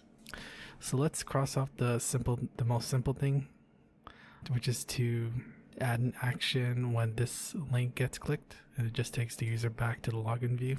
So since we already created the getters and setters in our signup view so that we could access the nodes in our controller, we can just call on the signup view .get login label, set on mouse click, new event handler. And when this label gets clicked, all we're going to do is instantiate a login view, and then call on the show method. Let's test it out. So when we click on this link, it should take us... Oh, why isn't it working? Oh, my bad. So we need to instantiate this signup controller in our signup view. So we're going to go up here. Just before we switch views to this scene, we're going to instantiate a signup controller. And then we're going to pass in this signup view. So now let's try it out. So now when we click on this, it should take us to the login view. Nice. And then we go back and forth now. So now let's work on the more complicated functionality. Actually, let's work on the validation for each of these input fields. And when I mean validations, I mean client-side validations. So things that can be checked on the client side first. So we're going to create a new method that will return a Boolean flag or a Boolean, and then call this validate input. I'm just going to add some space to just center the code a bit better. So we have 4 fields. So the first validation that we're going to check on is to make sure that the name field is not empty. If it is, then we're going to return false. And then we're going to basically do this for all the rest of the fields. We want to make sure that each field at least has a value. So what I'm going to do is I'm just going to copy this 4 times. And then here we're just going to change this to username field, get password field, and then get repassword field. We could do an ampersand and then just check for all the conditions, but I feel like this is a better organization, but you can do it that if you want to. So the other thing that we need to check on is to make sure that the password field is equals to the repassword field. If this isn't true, then we want to return false. Yeah, I think that should be it. So if all of these conditions fail, that means the input has been validated and we can return true. So now let's go add the functionality or the listener, action listener, to our register button. Get the register button set on mouse click, new event handler. So when the register button gets clicked, we're first going to validate the input. So if the validate input fails, we're going to display a alert dialog. It'll be an error type, and then the message is invalid input. And then we're gonna return so that it doesn't execute the rest of these lines of code that we're gonna add here. So if the input's validated and it's successful, then we're going to extract the data in the fields. So first up, it's going to be the name, which will be a string type. So sign up view.get name field, get text. That's going to be the email or the username, which will be the email. Actually, I guess it can be just a username. Get text, and the password. And we don't need to get the repassword because with our validate input, we already checked to see if they're the same. And if this condition fails, that means we don't need to extract the data just yet until the password and repassword match. So we just need these three. So before we continue, we actually need to head over to our Spring Boot code so that we can create the backend logic to handle the creation of the new user. Alright, so back into our Spring Boot code, we're going to go to our user service, and I'm going to organize this so that it's easier to go through them. These are going to be our get request methods, and then we're going to have a post request methods here. Alright, so for this, it's going to be a public method. We can return a user object, and we're going to call it create user. For the parameters, we're going to accept a name, an email or username, and then a password. And they're all strings. Oops. Here we're going to instantiate our user entity, a user entity. And then we're just going to set the properties one by one. So user.setName, user.set. We did say email, but technically we could just pass in a username. And then user.set password. And then lastly, user.set created at, and it'll be the local date time.now, which is the instance of time that the account was created. And then what we're going to do is we're going to return the user repository, and it has a built-in method called save, which saves this user entity into our database, and we're going to save in the user. So now that we created the service method, we'll need to access this in our client via the controller. And alright, so here we have the getters, and then we have the post request. So under the login, now we'll create a method and attach it to our route, which our client will send the user data to, so that we could create this user. So we're gonna use the @post mapping annotation. It's gonna be public response entity user, and then we're gonna call this method create user. And this time, instead of using the @request param annotation, we will be passing a JSON body this time. So we're gonna use the request body annotation. So this means that it'll accept a JSON object, which is what we're gonna be sending from our client. So it's gonna be a user type, and let's just add a logger here, and we'll call it creating new user. And then so now what we're gonna do is we're just going to call on the user service dot create user, and we're gonna be passing it the user dot get name, user dot get email, and then the user dot get password. And then don't forget the semicolon, and then we're going to return a response entity dot status http status dot ok, and then we're going to send it the new user body. Alright, nice. So for this, let's go ahead and test it out in Postman before we write the client code. So first, since we've updated our Spring Boot code, we need to rerun our server. So now that's done. Let's go to our Postman, and what we're going to do is we're just going to remove these parameters because we're not going to need them. So this is the correct URL. We're going to remove the login and just use this route. And we are doing a post request, and instead of parameters, because in here we're saying request body, so we need to go to the body tab, and in this case we're going to select raw, and then we're also going to make sure that it's a JSON object. So now to test it out, we're going to do some angle brackets because we're going to make our own JSON object. So here it's going to accept a name, email, and password. The first property is going to be name, and you have to make sure that it matches the property name.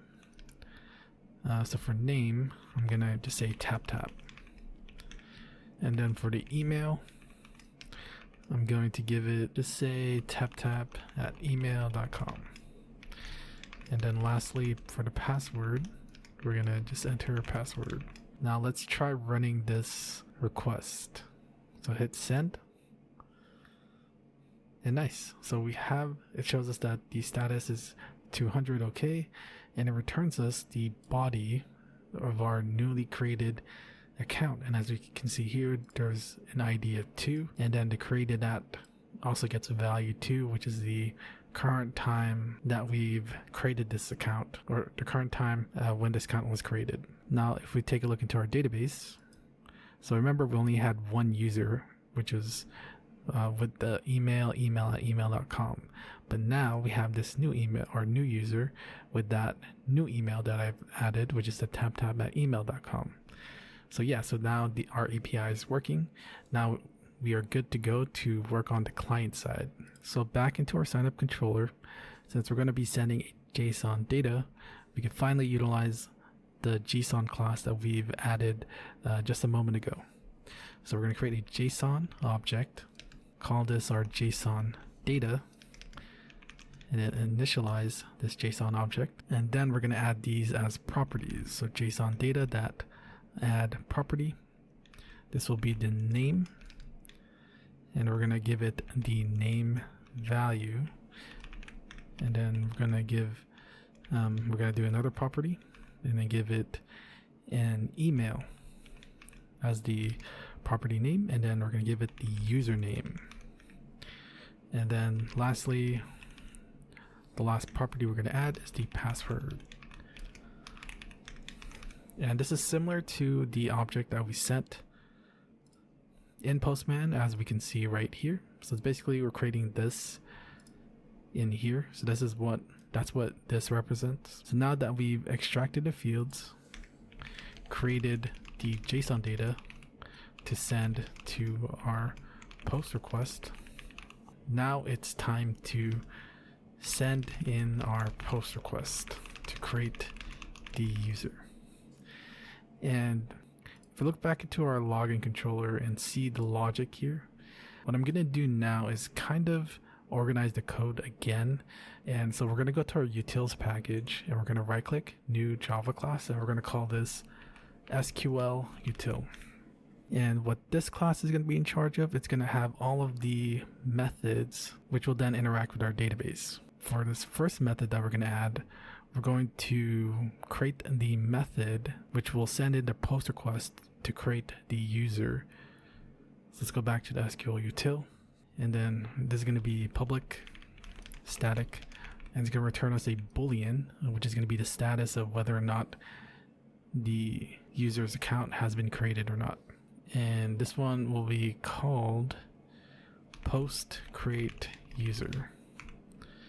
And it's going to accept a JSON object, and it's going to be called user data.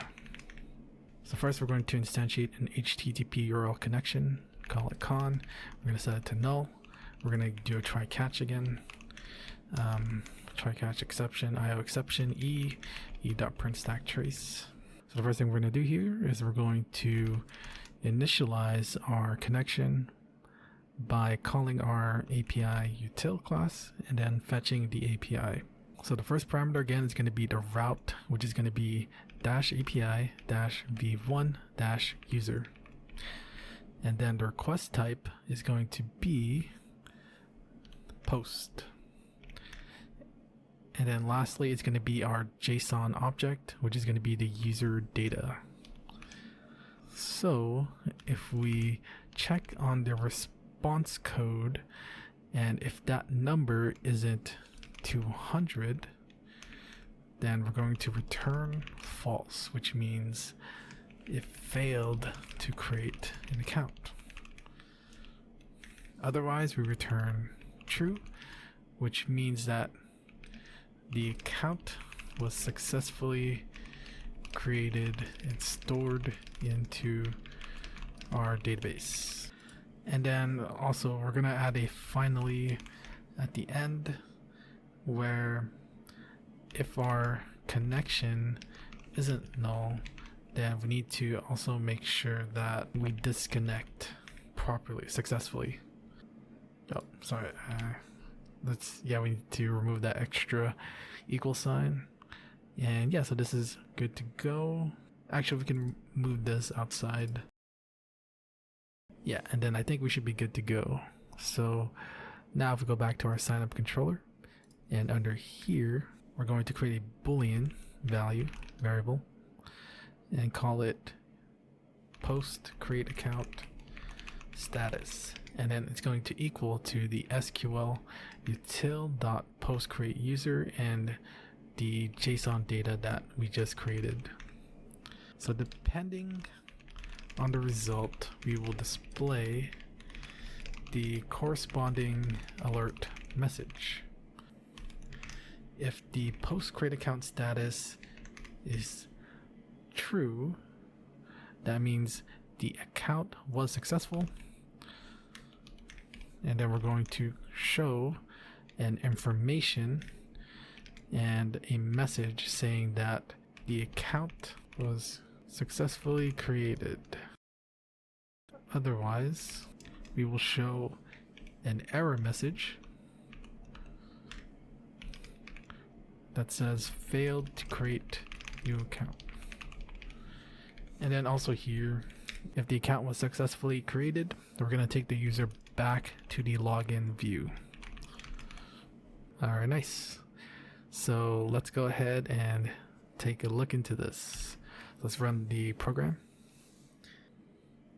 Alright, so let's first test out the validation. So right now if we hit register, it gives us an error saying invalid input because it requires these, and then I'm just gonna type in random numbers. It's gonna still give us some valid input because the passwords aren't the same. So let's go ahead now and input a valid input. So for here, let's just say user1 at email.com, password, and then when we hit register, nice, so we were able to successfully create a new account. And if we go back to our Spring Boot code and try to look at the terminal, let's see what comes up. And as we can see here, we have created new user. Actually, I just realized another validation that we need to add. That's to make sure that the user doesn't already exist. So what we need to do is, since we have access to the email, we can check to see if that email exists already in our database or not.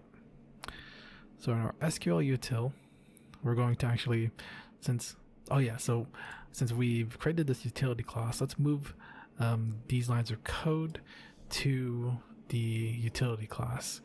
So again, I'm gonna organize it with these comments for post, and then this one will be forget. And actually, let's create, it's gonna be a post request, so it's gonna be public static boolean post login user, and it's gonna accept two parameters, the email and the password. And then let's paste in that code. Oops, go back to login controller, copy and paste these lines of code. And then also I forgot, but we're gonna add a finally here, which will basically just do this. Disconnect the connection properly once everything is done. So here we're just gonna return a boolean for now. Later on we're gonna change it, but yeah, because we still need to be able to read the API responses, but we don't need to do that quite yet. So we're just gonna leave it as boolean for now. So here I'm just gonna return true to satisfy this error that we were getting. So now, now that we have this, let's go back to our login controller, and then we could remove this and replace it with our SQL util.post login user and pass it the email and password. And it should still work properly. Let's go check that out real quick. So let's go to our login, and so far the only accounts we have is the @email.com. It'll be password and login. Alright, so yeah, so it still works. Login successful. Alright, cool. So yeah, so the next thing let's work on is to add that validation to make sure that the user's email doesn't already exist with our database, because we don't want to override user information with the same email. Alright, so in this last check, we're going to be checking to see if the entered email doesn't already exist in our database. So for that, since we're going to be communicating with our backend server, we're going to go to our SQL util, and if we go back to our Spring Boot server code, we're actually going to create a method in the client to perform this API request, which is to get the user by the email. So let's go here. Since it's a get method, we're going to put that getter method here, and we're going to call this public static boolean get user by email. It's going to accept a string called email. So I'm just going to copy this real quick because it's going to be identical, almost identical. The only part that's going to be different is this part here. So yeah, so if we go to our Spring Boot user controller, the path is going to be this, and we're just going to call on the get, or we're going to send in a get request so that we can execute this method, which will return us the user entity that's in our database. So we're going to remove this, and we're going to remove this here too, but we are going to keep this question mark and then email equals, because in our Spring Boot server code, in this method here, it's expecting a parameter that's a string type called email. And if we go to our Postman again and apply that parameter, notice that the URL looks like this, which is what we want to look the same in here too. So let's just change the message here. So we'll say failed. I'll just say user does not exist. And then actually we don't need to show a dialog error. Actually, we'll just return false when the error code isn't 200, and we can just delete this line. And yeah, I think that should be good enough. So let's head back to our signup controller, and then we're going to create an if statement. If the SQL util dot get user by email signup view dot get username field dot get text, which is the email, if it returns us false, so if this returns true, that means the email that the user has entered already exists in our database. So in this case, we're going to return false here.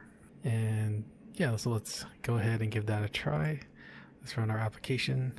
So if we look at our SQL database real quick, and we check to see the users that are currently in our database, let's try to create an account with this email. So for name, I'm just going to say name. Email, it's going to be the email that we created before. And then the password, I'm just going to do password. And then when we click on register, this should fail. Oh, it passed. Oh, my bad. So actually, I noticed that this is where we sent in a post request. So let's actually change this to get. And let's go ahead and retry that again. So I'm going to enter just a name, and this time email.email.com again. Password, register. Huh. I wonder why it's able to do that. If we take a look into our Spring Boot server code, we are getting the user email.email.com. So it's returning us the status here. We get the user by the email. It returns false. It's saying that it's not 200. That's the weird part. it's saying that it's not 200, but it's supposed to be 200. Let me output the response code. Blah blah. Email.com. Password. It's 500. Oh, I see. So yeah, so the reason why we're failing it now is because we're getting a 500 when the email does exist.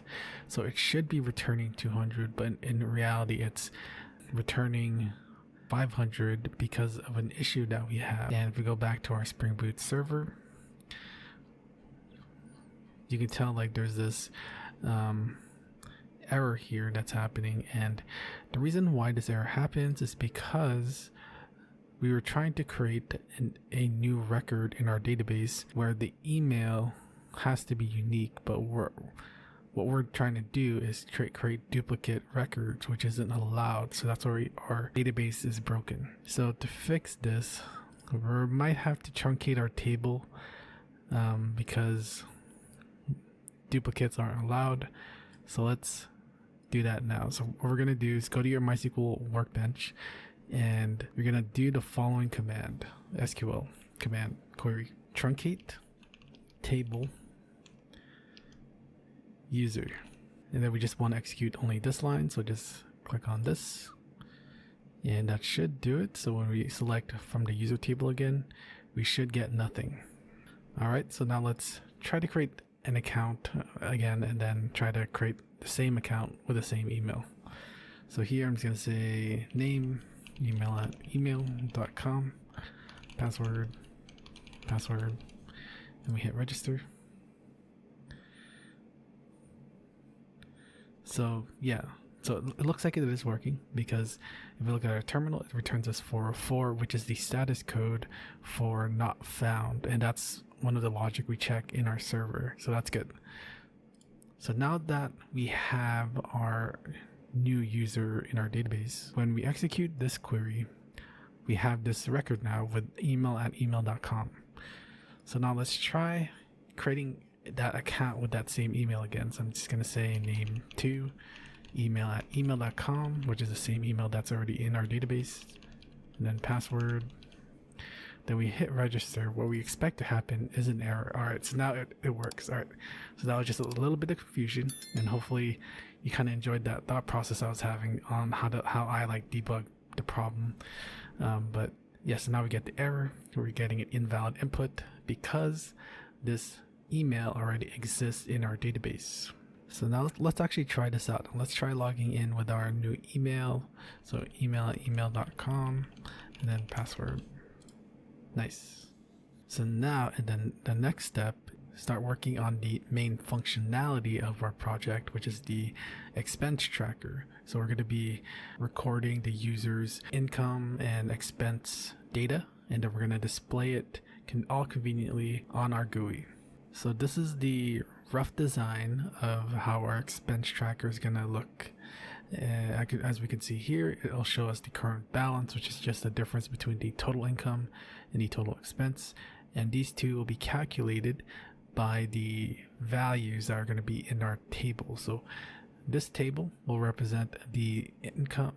This table will hold the data for the total income and expense for their corresponding months, and it'll all be relative to the year that we've selected. In this case, we're showing 2024. So this will be a drop down where we can select all the valid years where the user has recorded a transaction for that year. And then we could also view the graph too. Originally I did have it to be like a line chart, but I decided to change it and make it to a bar chart because I think it fits it better, because then you can kind of compare your income to your expense levels. So that's the left side. Now let's focus on the right side, where it displays us the recent transactions. And then here we have the different transaction nodes, where it'll show them the category, the item name, the date of the transaction amount, an edit button, and a delete button. And then we also have this button here, which will allow us to add new transactions to our database. So now that we have the design ready, let's go ahead and start working on it. First thing we're going to do is we're going to display these values in our dashboard. So back to our client code. So alright, so let's go here and then we're going to create that dashboard view. So we're going to click on the views package, new Java class, and call it dashboard view. Alright, first up, we're going to create the constructor, which is going to be public dashboard view. It's going to take in an email, and we need to make an email property too. So we're going to say private string email, and then store that email there. So the first thing we're going to be working on is creating the labels. Oops, let's just import this real quick. The labels from the control library for the current balance, total income, and then the total expense. And we also need to have the label to display that value. So first we have the label describing the value, and then we have the label that's actually is the value. So let's go and instantiate them here in the constructors. The current balance label, this new label, current balance, total income label, this new label, total income, then total expense label, goes a new label, total expense, and then for the current balance, we're just going to instantiate them as labels, and we can just do this for the other two. It's going to be the total income and the total expense. Now we create our show method, which is going to be void. So it's going to look very similar to the other views that we created, where we have a scene object, and then we're going to call a method called create scene, which we're going to work in a bit. So we're just going to create that method now so that we can remove the red lines. Oops, not void, scene.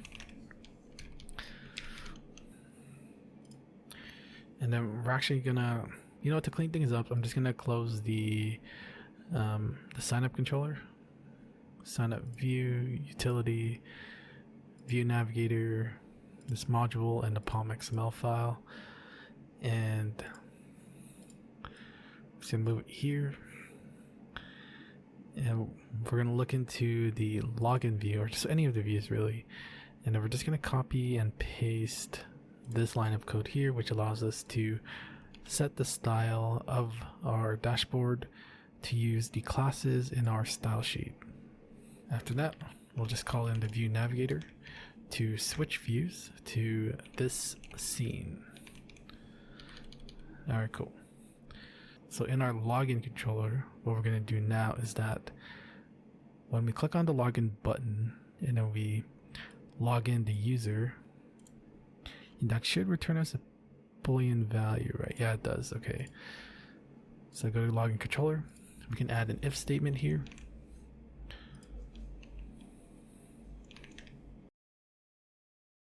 In retrospect, I think we should move these to the client. To the view, because like to keep things like clean, I guess, like since like this is not like, I want to make sure like anything in this class, it just focuses on SQL stuff only. So we're just gonna move this into the login view, or login controller. So if the login was successful, if the login was not successful, we're going to display that alert dialog where it failed to authenticate. And here, what we're just going to do is we're going to return false. And then take this, actually just remove this, to be honest. And I think that should be good. So let's go back to the login controller. So if the login was successful, we're going to display that alert message showing that it was successful. And if it fails, then we're going to show this error here. But now what we also want to happen is when the user logs in successfully, we're going to take them to the dashboard view.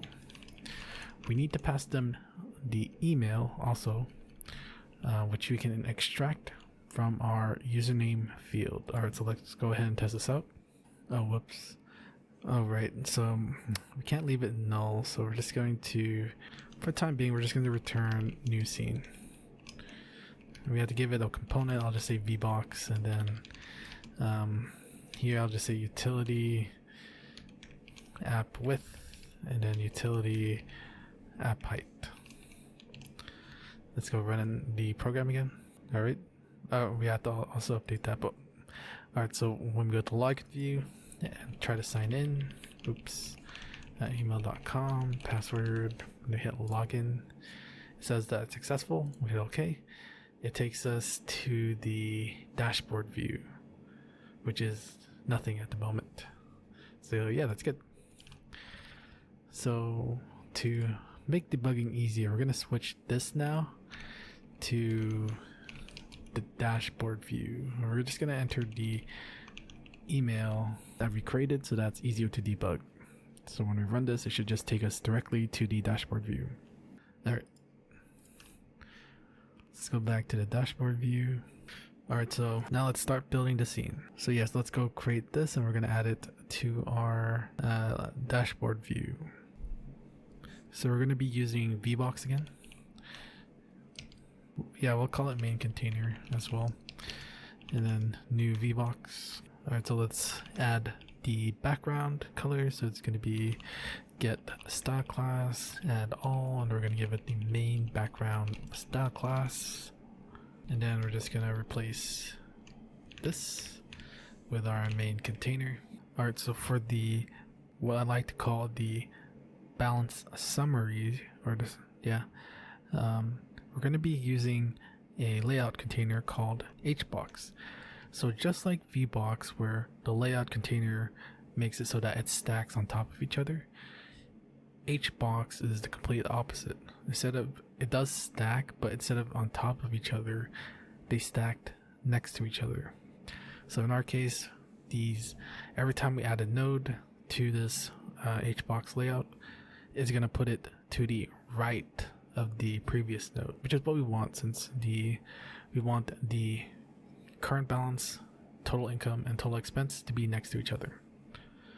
So we're just going to call this balance summary box, and we're going to create a method called create balance summary box. We're going to create that method now. Private hbox create balance summary box. So here we'll create that object, balance summary box equals new hbox. So now we're actually gonna create a vbox to use for each label, basically. So if we look at here, we want these to be on stack on top of each other. So we're gonna use vbox for that, and we're gonna use it for the total income and total expense too. But when it comes to putting all of these together, notice how they are in one single row. We're going to use hbox to make sure that they stay in that same row. You'll understand what I mean once we start displaying it to the dashboard view.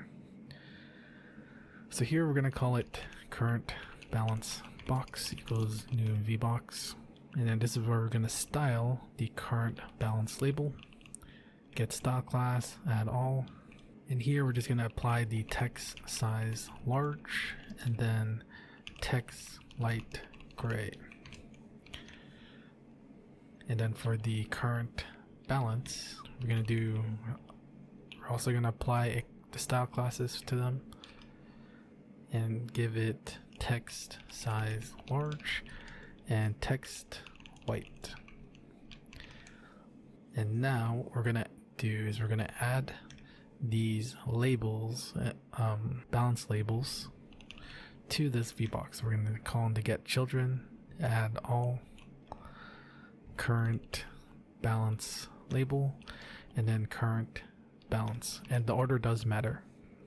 So you make sure that you added them in this order. So then we're gonna add this current balance box to the balance summary box. And we're gonna get the children, add all, and add that current balance box just to see how that looks so far. And we're gonna return the balance summary box. So now that we've returned this here to this reference, we can add this balance summary box into our main container. And that's what we're gonna do. So main container, get children, add all balance summary box, and let's go check it out. And as we can see here, even with our debugging style class, where it adds the border for every VBox, we can see that it fits pretty well. All right, so now let's work on adding the other labels. So it's gonna be the same thing. We're gonna use VBox. We're going to create total income box, and then style. So it's going to be very similar in terms of the classes, the style classes. So we're just going to paste that, but instead we're going to update this to total income label, and then total income, and then we're going to add that to the balance summary box, total income box. And then lastly, we're just gonna copy this basically again, and then call this the total expense box. And then we're gonna replace this with total expense label, and replace this with total expense. And then we're gonna add this to the balance summary box, and let's go ahead and check that out. Wait, what? Why isn't it? Oh, I see. So I actually forgot to add them to their boxes. So place this. I'm gonna do the same for this one too.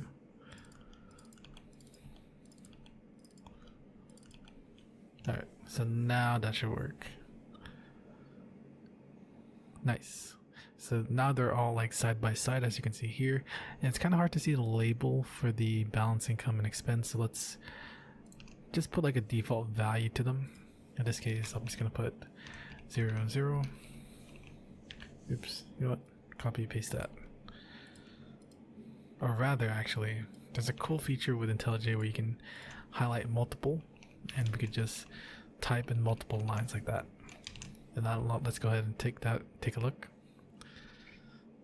Alright, so now we could visualize it better, and as much as I like this, it might be better to have them spaced out equally, right?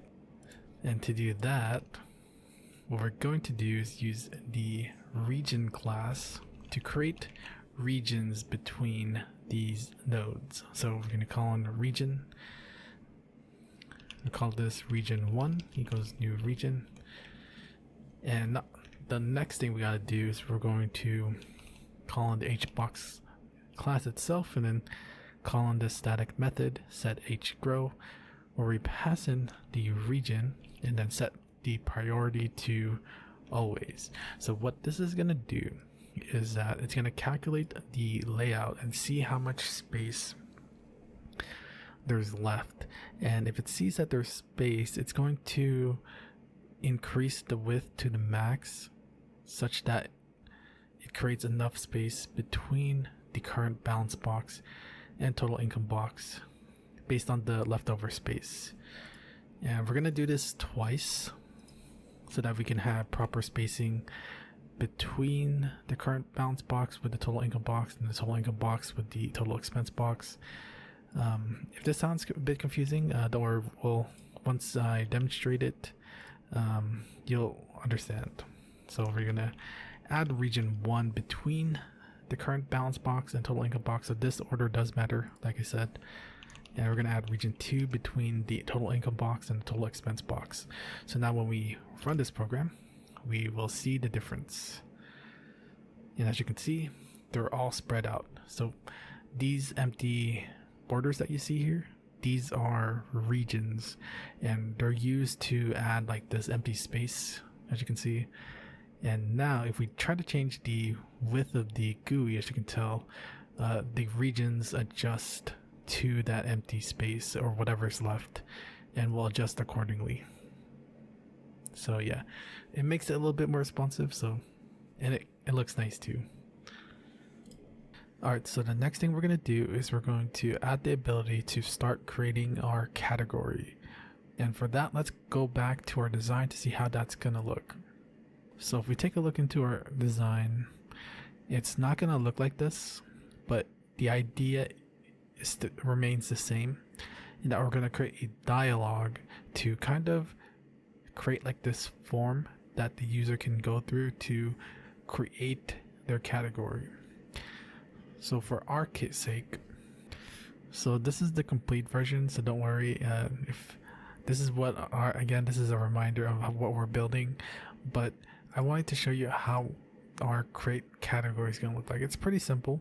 It just has the input field to type in the category, and then a color picker to choose the color, and then we're also going to have this button here. So it's relatively simple. So what we're going to do is we're going to create a package called dialogues. We're going to have multiple dialogues for this class, for this project.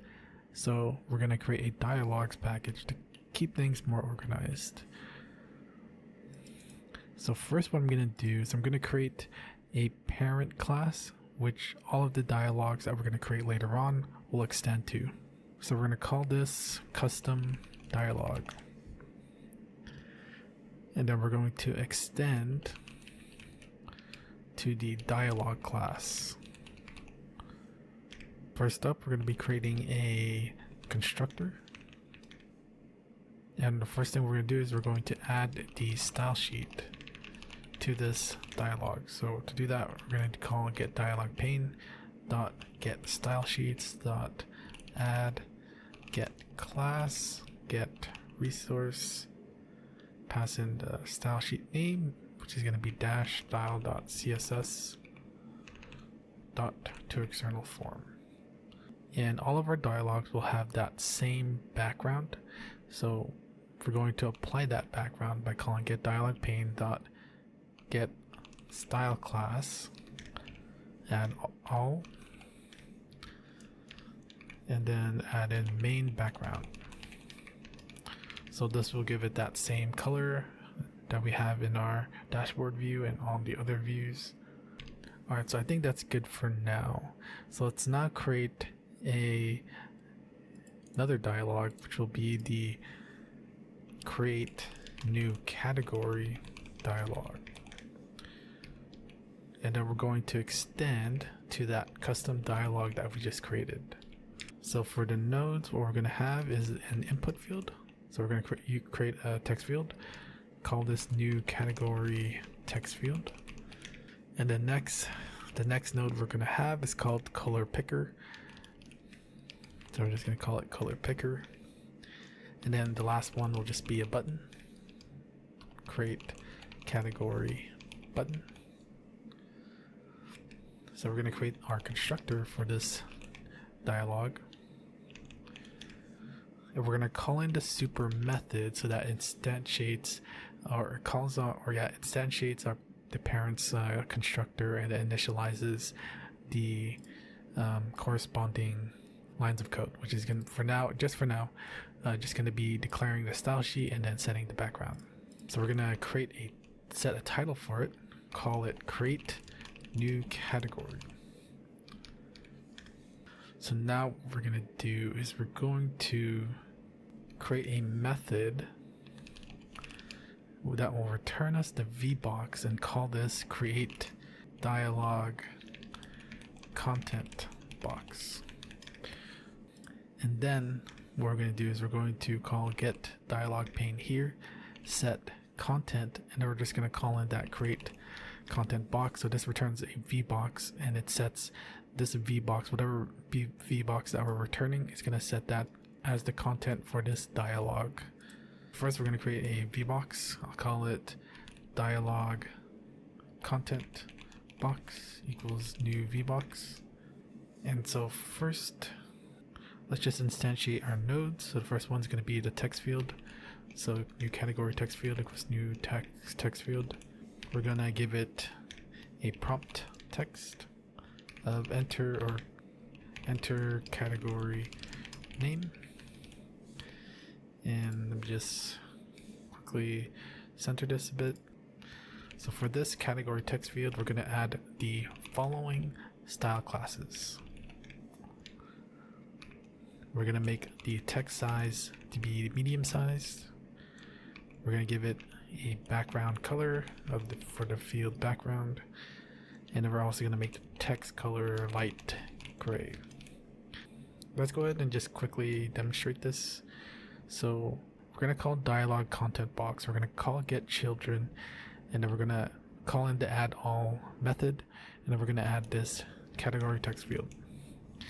And then we're just going to return the dialog content box. So now to be able to visualize this, oh yeah, I think we're getting an error. What is this error? I was expecting colon.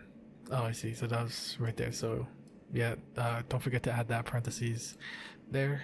And yeah, so to test out our dialog, let's go back to our dashboard view. And the way we're going to go about and trigger our dialog box is that we're going to create a menu. So we go here, go to our create scene method. So just before we instantiate our main container, we're going to create a menu object. We're going to create a menu bar object, and then call this menu bar equals a method called create menu bar. So here we're going to create another method which will return us a menu bar, and we're going to call this create menu bar. So here what we're going to do first is we're going to just create a menu bar, another menu bar object, this time instantiate it, and then create a menu object. I'm going to call this file menu equals new menu, and then the name of that menu, in this case, is going to be file. Alright, so for the menu items, since we're going to add action listeners to them, which means that we'll need to be able to access them in our controller, we're going to make the menu items global variables so that we can create the getters, or yeah, we can create the getter methods so that we could use them in our controller class and then add that action listener in our controller. But we're not going to do that yet. So for the time being, we're just going to create the menu item as a global variable, one called create the category menu item. Yeah, so we're going to go down here, instantiate that menu item, give it a title or text, call it create category, and then add this menu item to the file menu. Get items, add all, create category menu item, and then in the menu bar we're going to get the menus and then add the file menu on there, and then return the menu bar. I'm just gonna create space here so that looks better. So now we created our menu bar and we sent it over here. Now let's add this menu bar to our main container. So here we're gonna add it before the bound summary box. So we're gonna call it menu bar. Now let's see how that looks. And as we can see here, we have the menu bar here, and it has file here. When we click on it, it gives us it opens up the menu, and it has the create category menu item. When we click on it, nothing happens because we haven't set the action listener yet, but let's go ahead and do that now before we continue. So we're going to go to the controllers package, and then we're going to right click new Java class, call this dashboard controller. We're going to give it a dashboard view property, call it dashboard view, create our constructor, dashboard view, and have a dashboard view parameter where we're going to store that into the dashboard view property. So now that we have access to our view, let's create a method called initialize, which will initialize setting up the action listeners for all of the necessary nodes in our dashboard view. And let's make sure to call that after we set the dashboard view property. So the first thing we're going to do is we're going to I forgot to create the getter for this menu item. So let's go ahead and do that now. Go all the way at the bottom, right click, generate, getter and setter. So for this one, for the time being, let's just focus on the menu item. So we're just gonna create the getter and setter for this. And yeah, so that should be good for now. So let's go back to our dashboard controller. And now we could access that by calling on the getter method. And then once we have access to the menu item, actually, I think I'm gonna change something. So in this initialize method, instead of directly setting the action for the menu item here, I'm actually going to create another method called add menu actions. And the reason why I'm doing this is because later on we're going to have so many actions that we have to set. So this is just a way to organize our actions better. Alright, so in the menu actions, we have the create category menu item. Then we're going to call on the set on action new event handler, pass in a new event handler object. I'm just going to center it a bit. And here, when we select the create new category menu item, what we want to happen is we want to display that create new category dialog and then display that to the user. So now we need to, oh, my bad. So this is actually, this should be dashboard controller, not dashboard view. So, and then another thing we need to do is we need to instantiate our controller. So after, so let's initialize our dashboard controller and then pass it this dashboard view reference. So now once we have that set up, let's go ahead and launch our application. Alright, so we have our menu and we click on create category. It displays this dialog as you can see here. But there is an issue already. So as you can see here, if we try to press X, it's not closing. And I'm still trying to wrap my head around this, as I'm still kind of new to JavaFX. So the reason why that issue happens is because it seems like with the dialog, it expects specific buttons to be on there for it to function. And what I mean by that is if we go back to our custom dialog here, the solution I found to fix this issue is to call on the get dialog pane, get button types, and then add all, and then we're going to add in the button type okay. But now when we run this, it should be able to close now. But what happens if we don't want that OK button? We can close it as you can see here, but if we don't want that OK button, we have to actually access that button and then set its visibility to false. So we're going to do that now. We're going to create this button reference, call OK button equals get dialog pane dot lookup button type OK. Then we have to cast it to a button type. So now we have access to that button that's on the dialog, and what we're going to do is we're just going to call on the set visible method to be false, and then the disable, and we're going to disable it as well. And then we check it out again. Yeah, so now the button doesn't appear and it doesn't mess with our layout or anything like that, and we're good to go. And we could also close it now, so that's good. So yeah, if you guys have a better solution to this, please let me know, because this doesn't feel right. Alright, so now let's continue working on our create new category dialog. So the next thing we want to add is the color picker. So we're just going to instantiate our color picker, new color picker. The only style that we're going to add is going to be just increasing the size to be medium.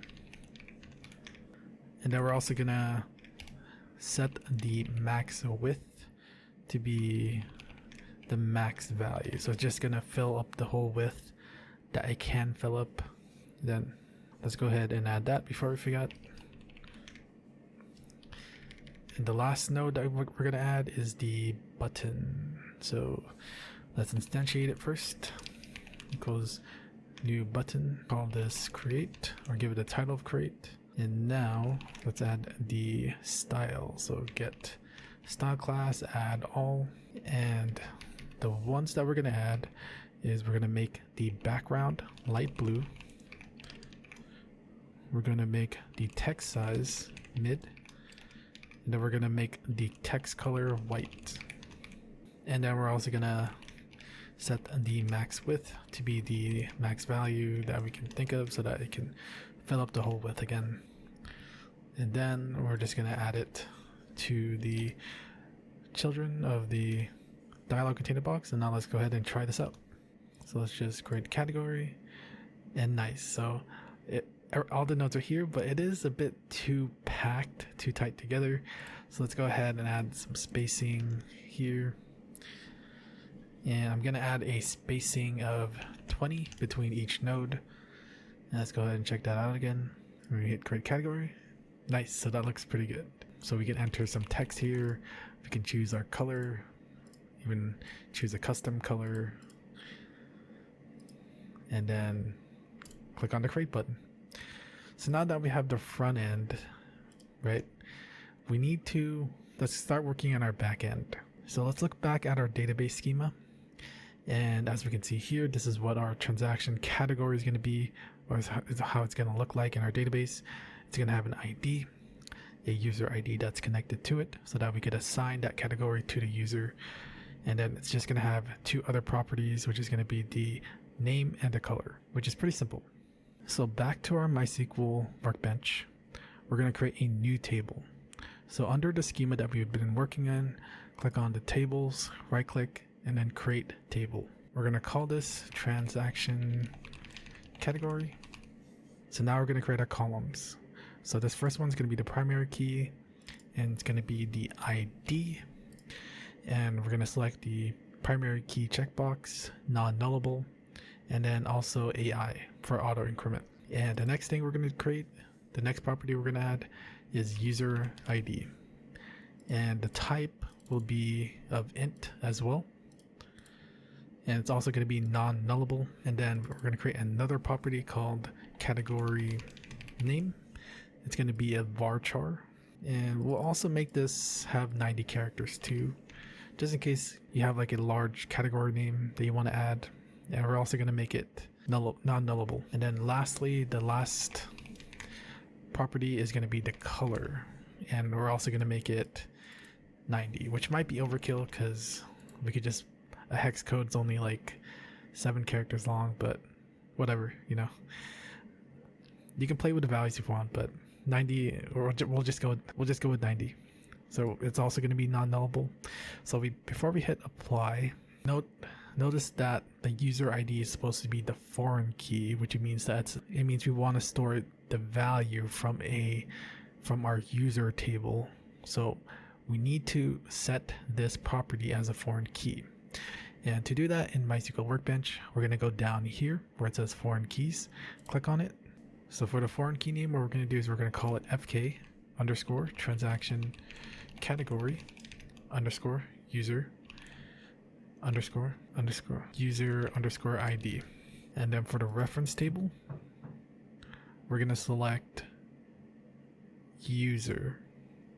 And then in the tables here, we're going to select the foreign key that's in our transaction category table. In this case, the user ID is going to be the foreign key.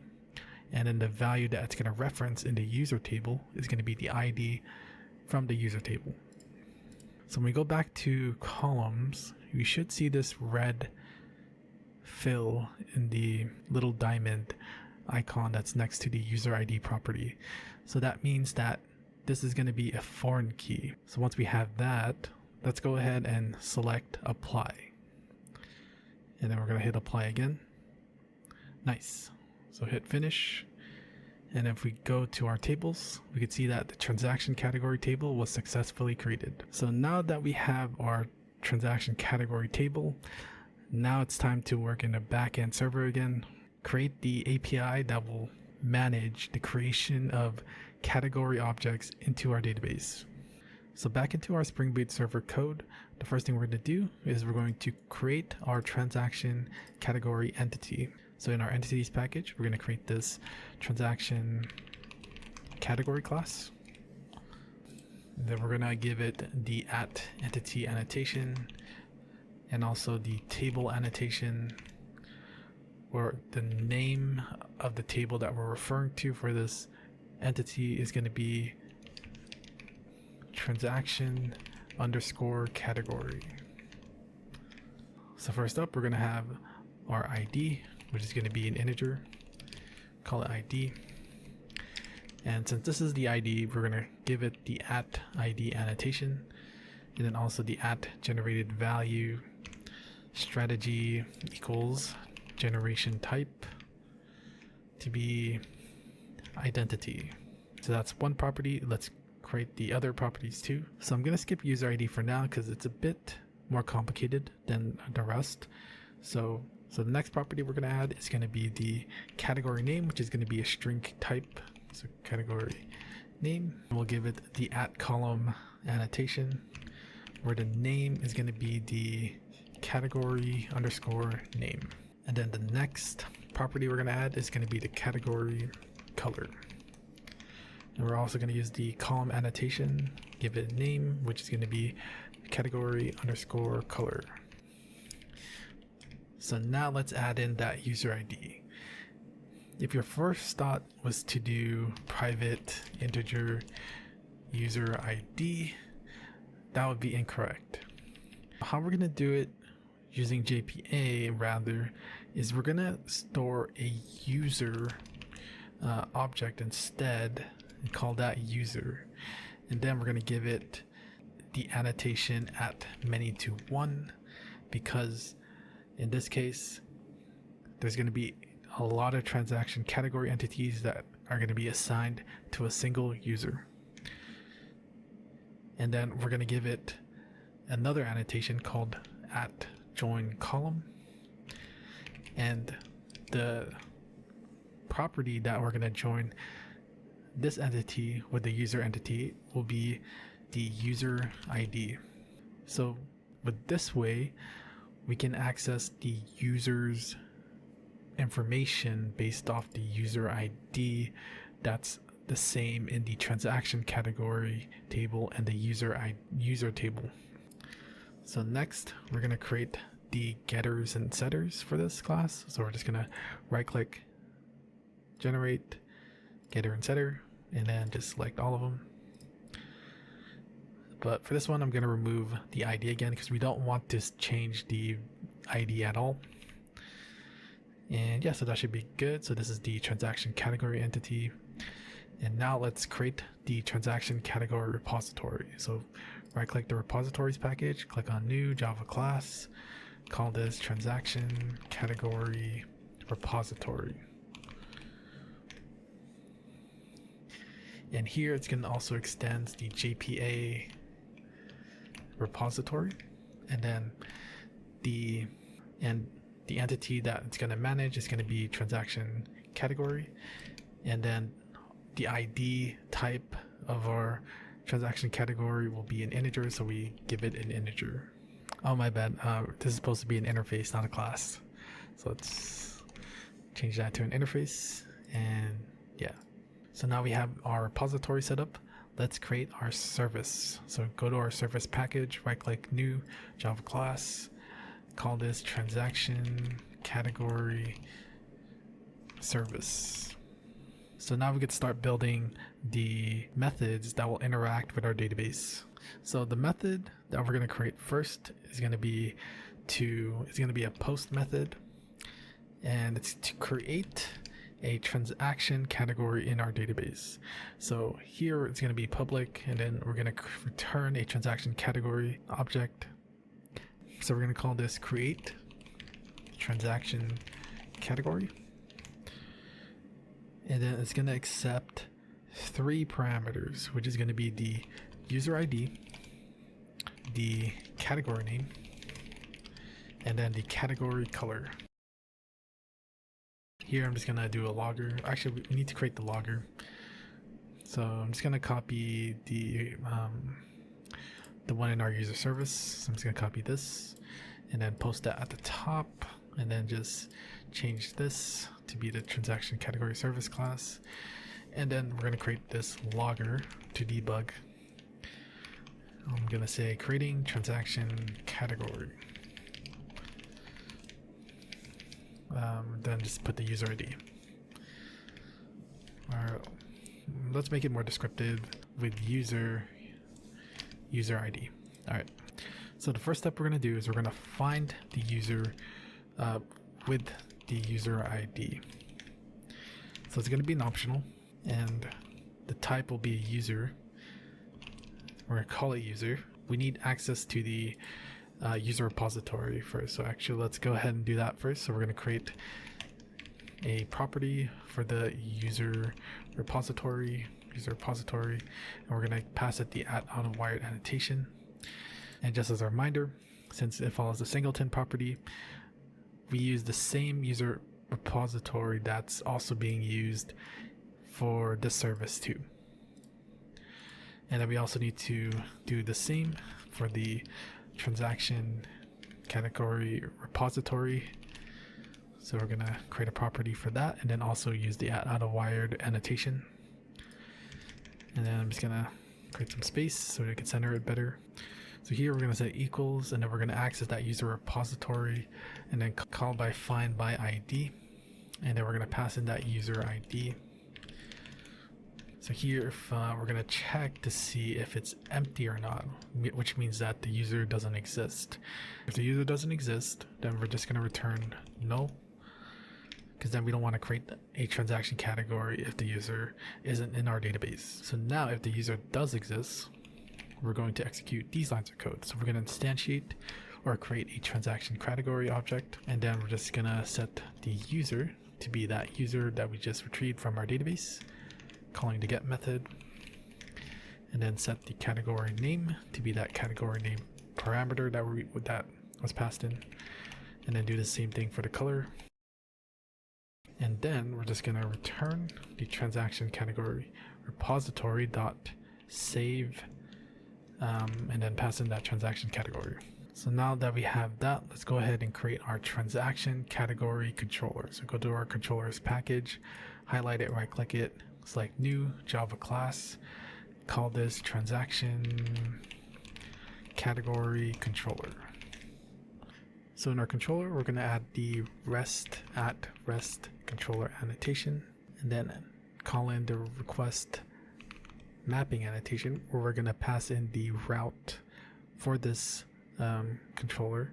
In this case, it'll be API v1 transaction dash category. So now we need to create the method that we're going to call in our client that will call on the method that we just created in the in the transaction category service class that we just made. So first we're going to call on the @post mapping, and what that means is again is that this method that we're creating, which is going to be public response entity, it's going to return a transaction category. Call this create transaction category. This method will execute whenever our client does a post request in this given API route. So in this method, it's going to accept a JSON body. So we're going to use @request body annotation, and it's going to be a transaction category, and it'll also be called transaction category. So I'm also going to take in that logger so that we could log things on our controller as well. We do have to change this to transaction category controller, and then I'm just going to do a logger.info create transaction category for transaction category get category name. So here, once we call on this method, we're first going to just call on the next thing is that we're going to create that transaction category service, and we have to use the @AutoWired annotation. I'm just gonna add some space here, and then what we're going to do is we're going to call on the service that we just created and call on that method that we just created, which is the create transaction category method. And we need to pass in three things. We need to pass it the transaction category ID, transaction category name, and lastly the transaction category color. And once that's done, we're going to be returning response entity dot status. So going to be the status that we're returning is going to be http status dot dot build. So now that we have this method, let's go ahead and try it out in Postman. So if we go back to our Postman here, we're going to change this path because instead of working on the user controller, we're going to be working on our transaction category. So this is the path that we're going to take. So we can just copy this. And then once we're here, let's disable this parameter. And then we're just going to replace up to here after the 8080 and then paste in that route that we just copied. So now in the body, we're going to be sending it a JSON object similar to how we did here. Oh wait, my mistake. So actually for this one, we're not passing it the ID, we're passing it the user's ID. So we have to get the user first, and then from there it'll return us the user object, and then we can call on the getID method to get that user ID. Alright, we can go back to Postman again. So if we can delete this, and so we need to send in three parameters. So the first one will be the user ID, which is going to be user ID. And then let's just give it an existing user. So if we go to our MySQL workbench, let's pick out a valid user. In this case, I only have one. So we're just going to enter 1 here. So we're going to enter 1. And then for the category name, we're gonna give it, I'll just say category. And then for the category color, I'll just say red. Alright, so you might get this error, and the reason why is because if we go to our transaction category service, we forgot to add in an annotation here that lets Spring Boot know to basically to let Spring Boot know that this is a service class. And Spring Boot needs to know this because it's going to instantiate a singleton, which it's going to then manage in a Spring container, so that whenever we call on the @AutoWired annotation, it makes sure to use that singleton object that's in the Spring container. So we'll go back to our transaction category service. And then all we need to do is just add in the @service annotation. Now let's try running the server again. Alright, so now our backend is up and running. Now let's go back to our Postman. Alright, so I made another mistake with our data, because if we try to send the data right now, we're going to get this internal server error. And if we look at the error that's provided us in terminal, it says that the ID is null. So to solve this error, we're going to go back to Postman. You can't directly pass in user ID.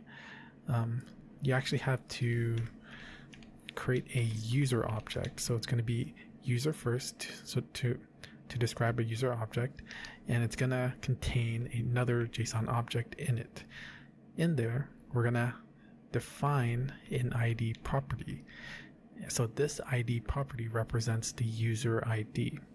So here we're just going to pass in 1, which represents that one user data that we have currently in our database, and then we're going to just add a comma here. So now if we try to run it again, we still get an error, because if we look down, the next error is that category color cannot be null. Category color cannot be null. But how can that be, since I defined the category color and name? Well, it's because of the way that we named them is incorrect. So here we're using snake case, but what we have to use is camel case. So it has to be category and then capital N name. And then for here too, it's going to be category, capital C color.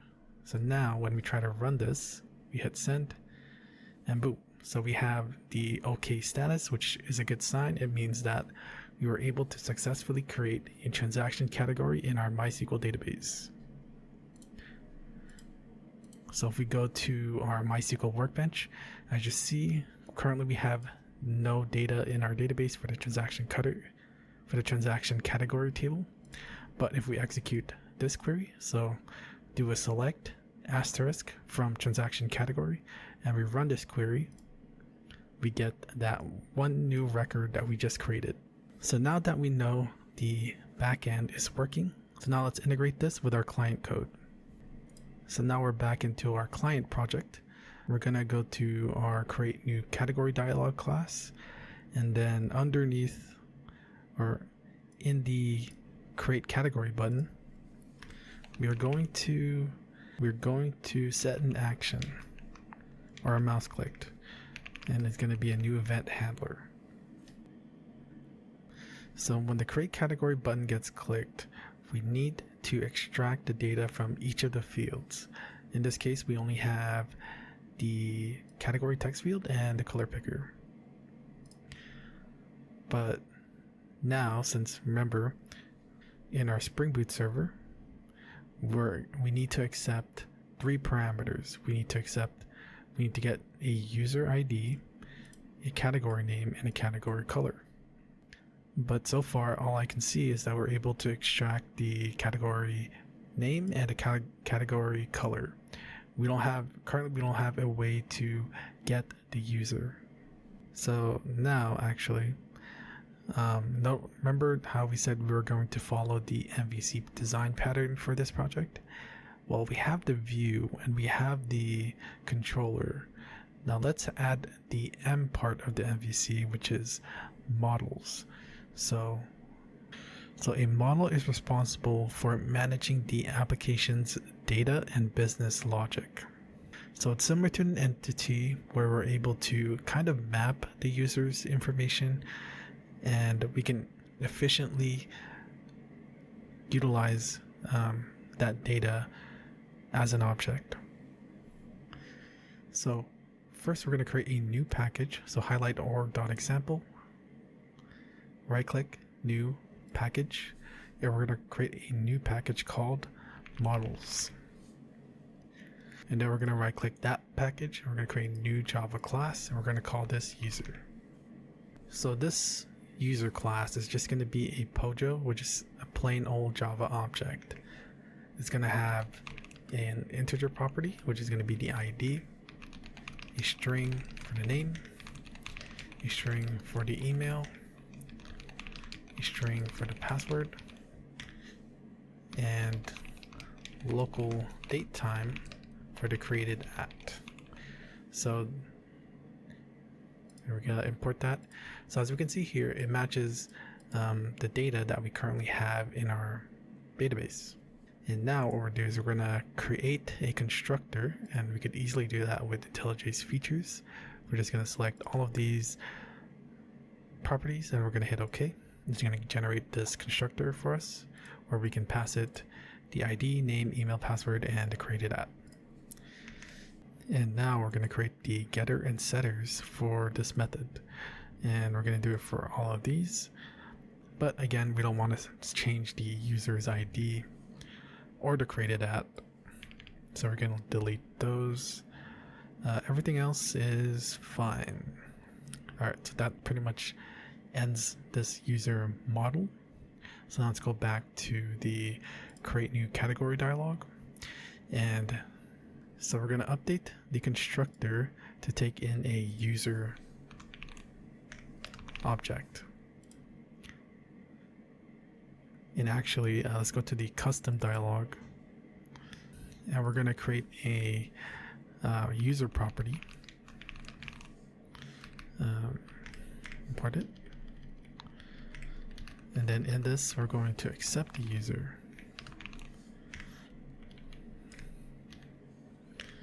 And then we're just going to define user. as the enter or the user parameter. So the reason why we put it in the custom dialog is because that for every new dialog that we create, we're going to need access to the user. So this kind of binds it such that if we want to create this custom dialog or we want to extend to this custom dialog, we need to pass it a user object. So as we can see here, we're missing, if we try to remove the super, we get this error here because we need to insert the super method.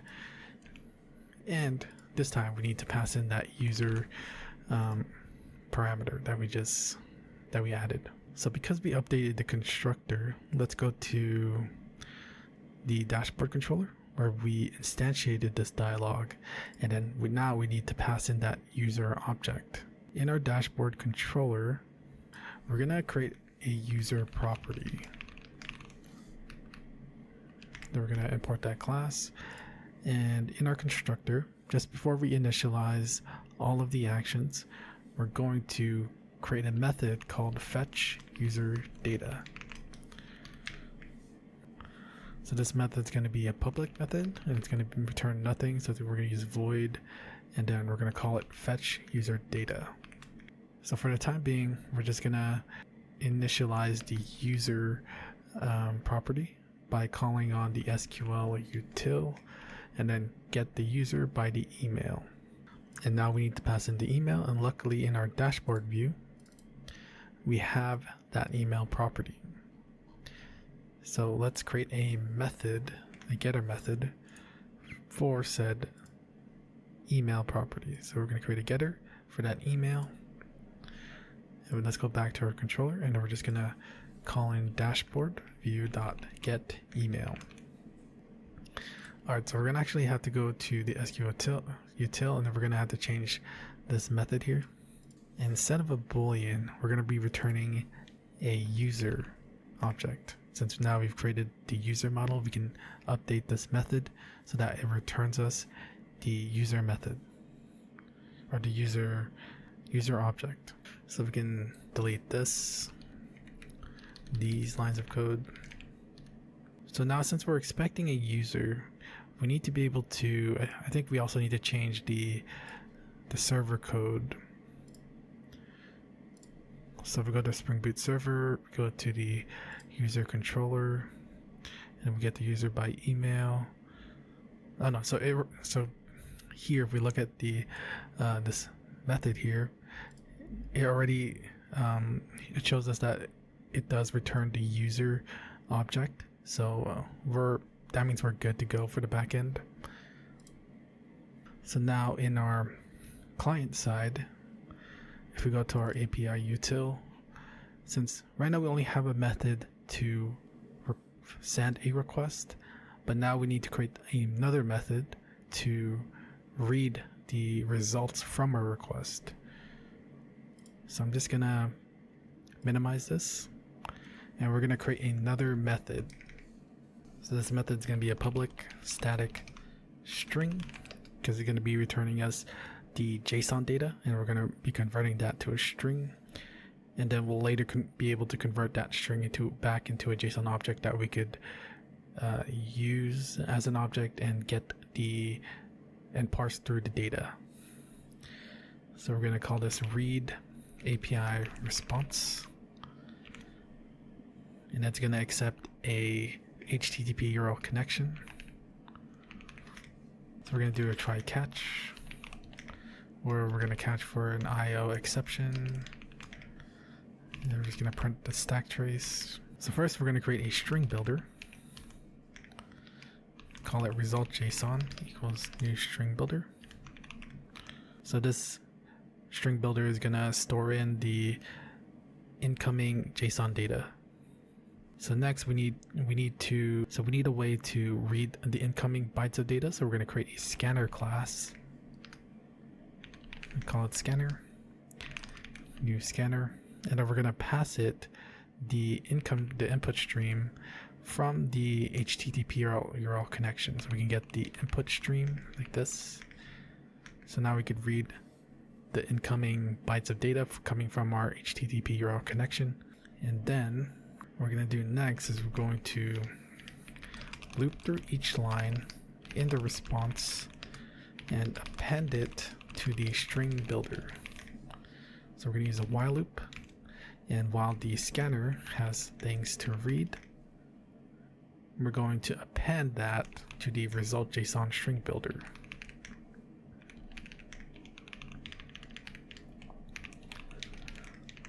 So once we've gotten through all of the data, we're gonna close our scanner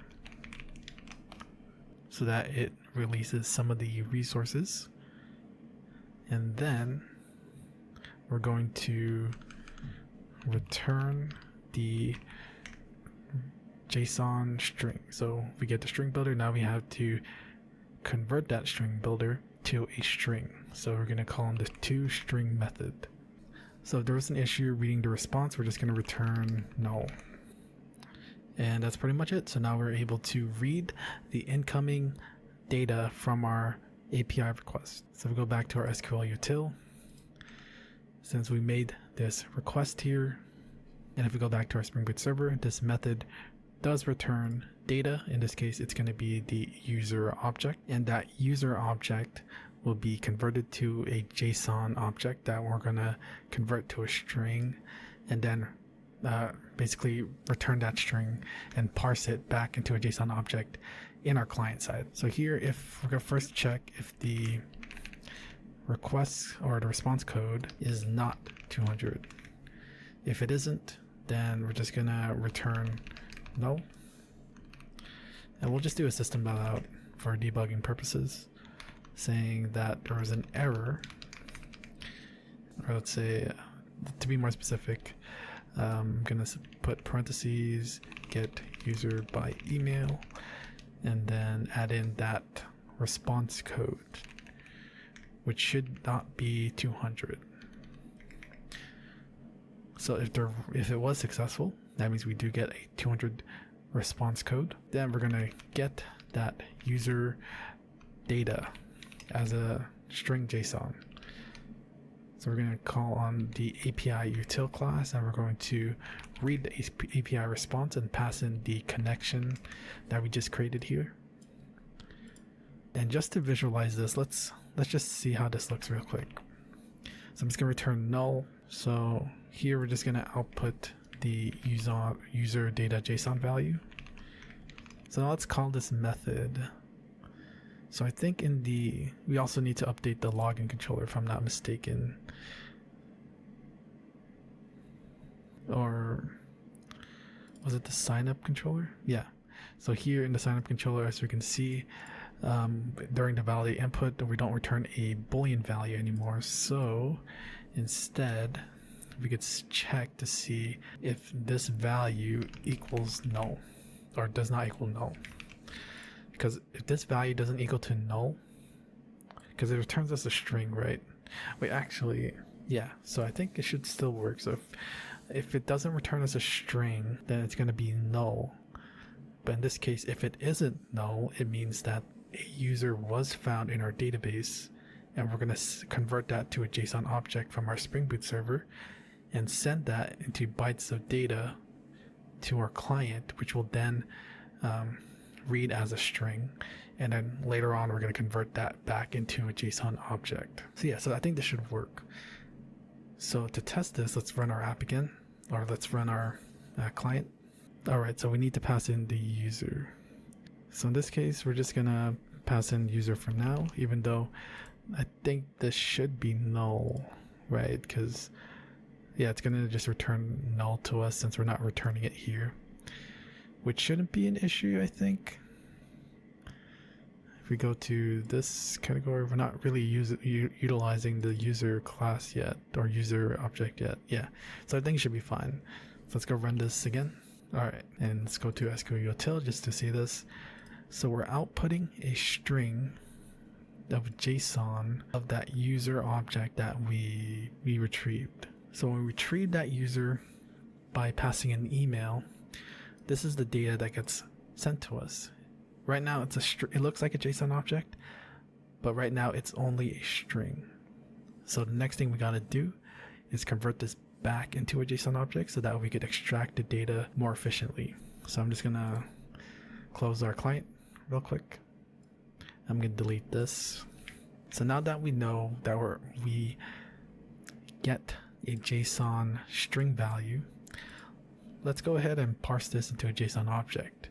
And with JSON, the library that we imported into this project, it allows us to do just that, to parse the string into a JSON object. So we're going to create this JSON object, and then we're going to call on the JSON parser class, and then we're going to call on the parse string method and pass in that user data JSON. And then after that, we're going to call on the get as JSON object method.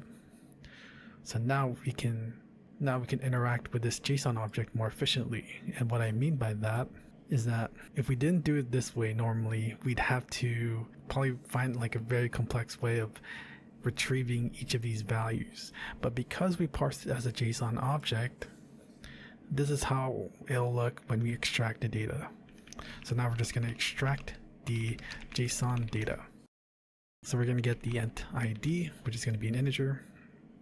We're going to call in JSON object dot get ID, get as int because it's going to be an integer. String name, JSON object dot get name dot get as string. String email dot email dot get as string. String password get as string. So unfortunately with local date time, it's not one of the primitive data types.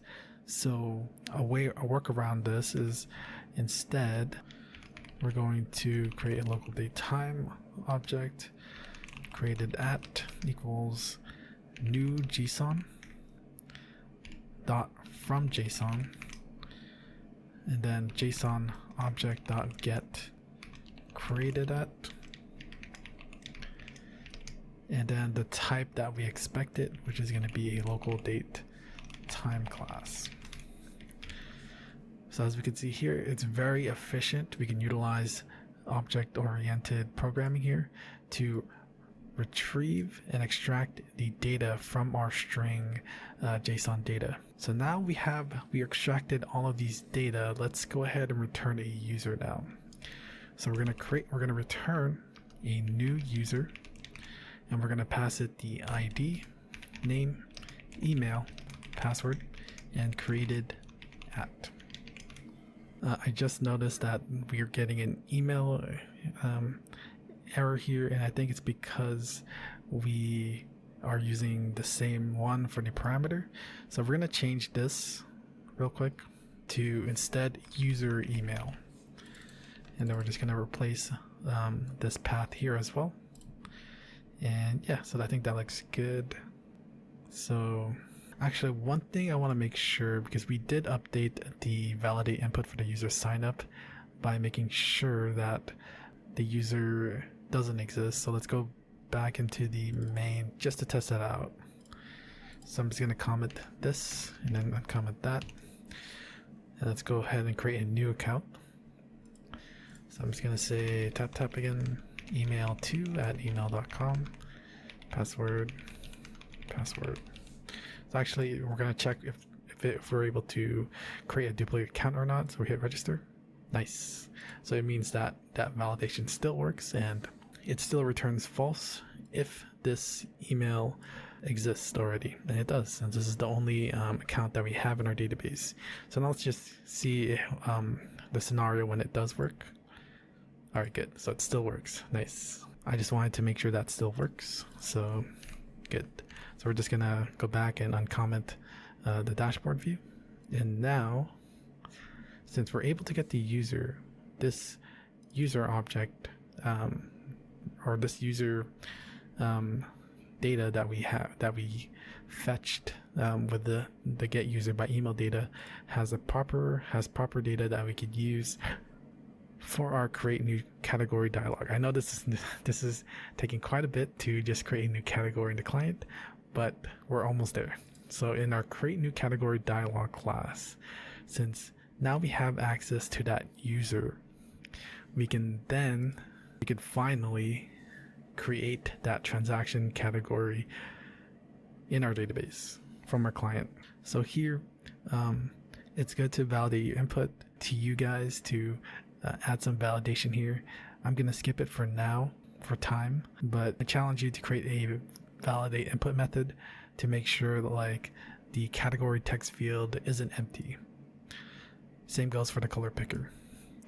For now, we need to create the JSON data that we're going to send to our Spring Boot server. So we're going to create a JSON object. We're going to call this transaction category data equals new JSON object. So just before this, actually, we're going to extract the data. So first it's going to be the category name,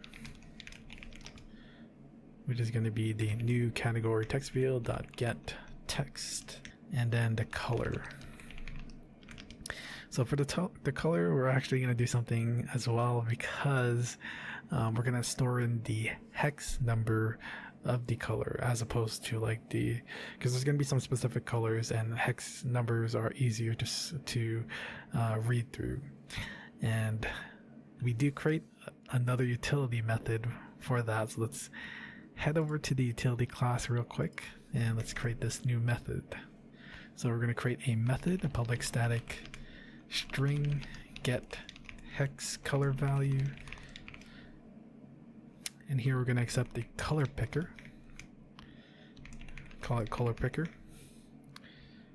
and then we're going to create a string called color, and then this color picker we're going to get in the value and then convert it to a string. So then we're just going to return color.substring to color length -2. So this basically extracts the hex code, and we'll definitely take a look into it, or we're going to output it to console just to see that. So go to the dashboard, go to create new category, and in here we're just going to call in the utility class, and then we're going to get the hex color value, and we're going to pass in the color picker that we just have, and we're going to output the color just to show you what it's actually returning. So now we have the category name and category color, right? So now the next data that we need to extract is going to be the user ID. And if we go back to our Postman, as you see here, we can't just use int and store an int by getting the user object and calling the getID method. We need to give it this JSON object. So here we're actually going to create a JSON object, call this user data, and instantiate it. And then we're going to give this user data a property of ID, and then the value of it's going to be the user. Oh, we need to, yeah, my bad. So we actually need to create a user property here first, and then set that. Wait a minute. Wait, we could actually, do we need to do that? I don't think we need to do that. Yeah, actually we don't need to do this actually. In our custom dialog, I set it to private, but I meant to set it to protected so that the children classes can still access this method. So yeah, so we can access it here because it's it extends to that custom dialog. So here we're just gonna get user.getID. So now we have all of our data. Now it's time to store them into this JSON object, and then we're going to send this JSON object to the backend code, or to our Spring Boot server. So first we're going to use the add method, not the add property method. So make sure you get that correct, and we're going to store in the user property, or this user JSON object property. And we're going to store in that user data that we created. And the next one, we're going to call in the add property method, and we're going to store in the category name. And it's just going to be the category name. And lastly, add another property. Call this the category color. And then just store in the color. And now that we have our JSON object that we want to send in, now it's time to create the SQL method that we're going to call to execute that post request to create the transaction category into our database.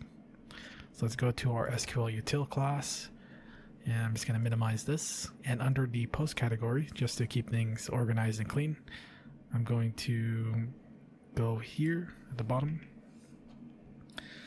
Actually create some space. So here I'm going to create public static boolean. I'm going to call this post transaction category. And it's going to accept a JSON object, which is going to be the transaction category data.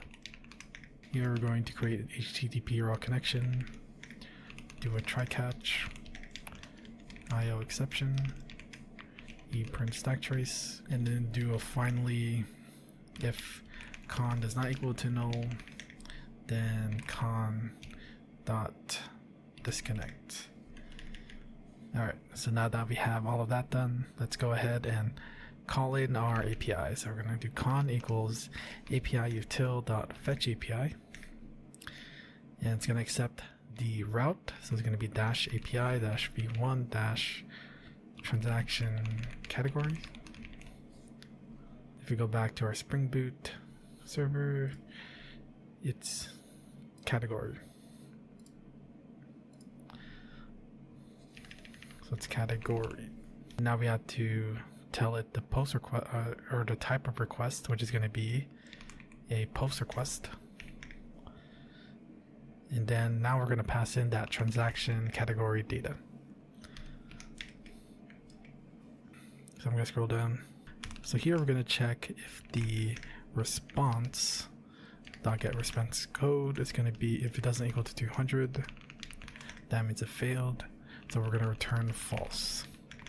Otherwise, if we do get a status of 200, then we're going to return true. And then we also have to return false here, so that it returns something.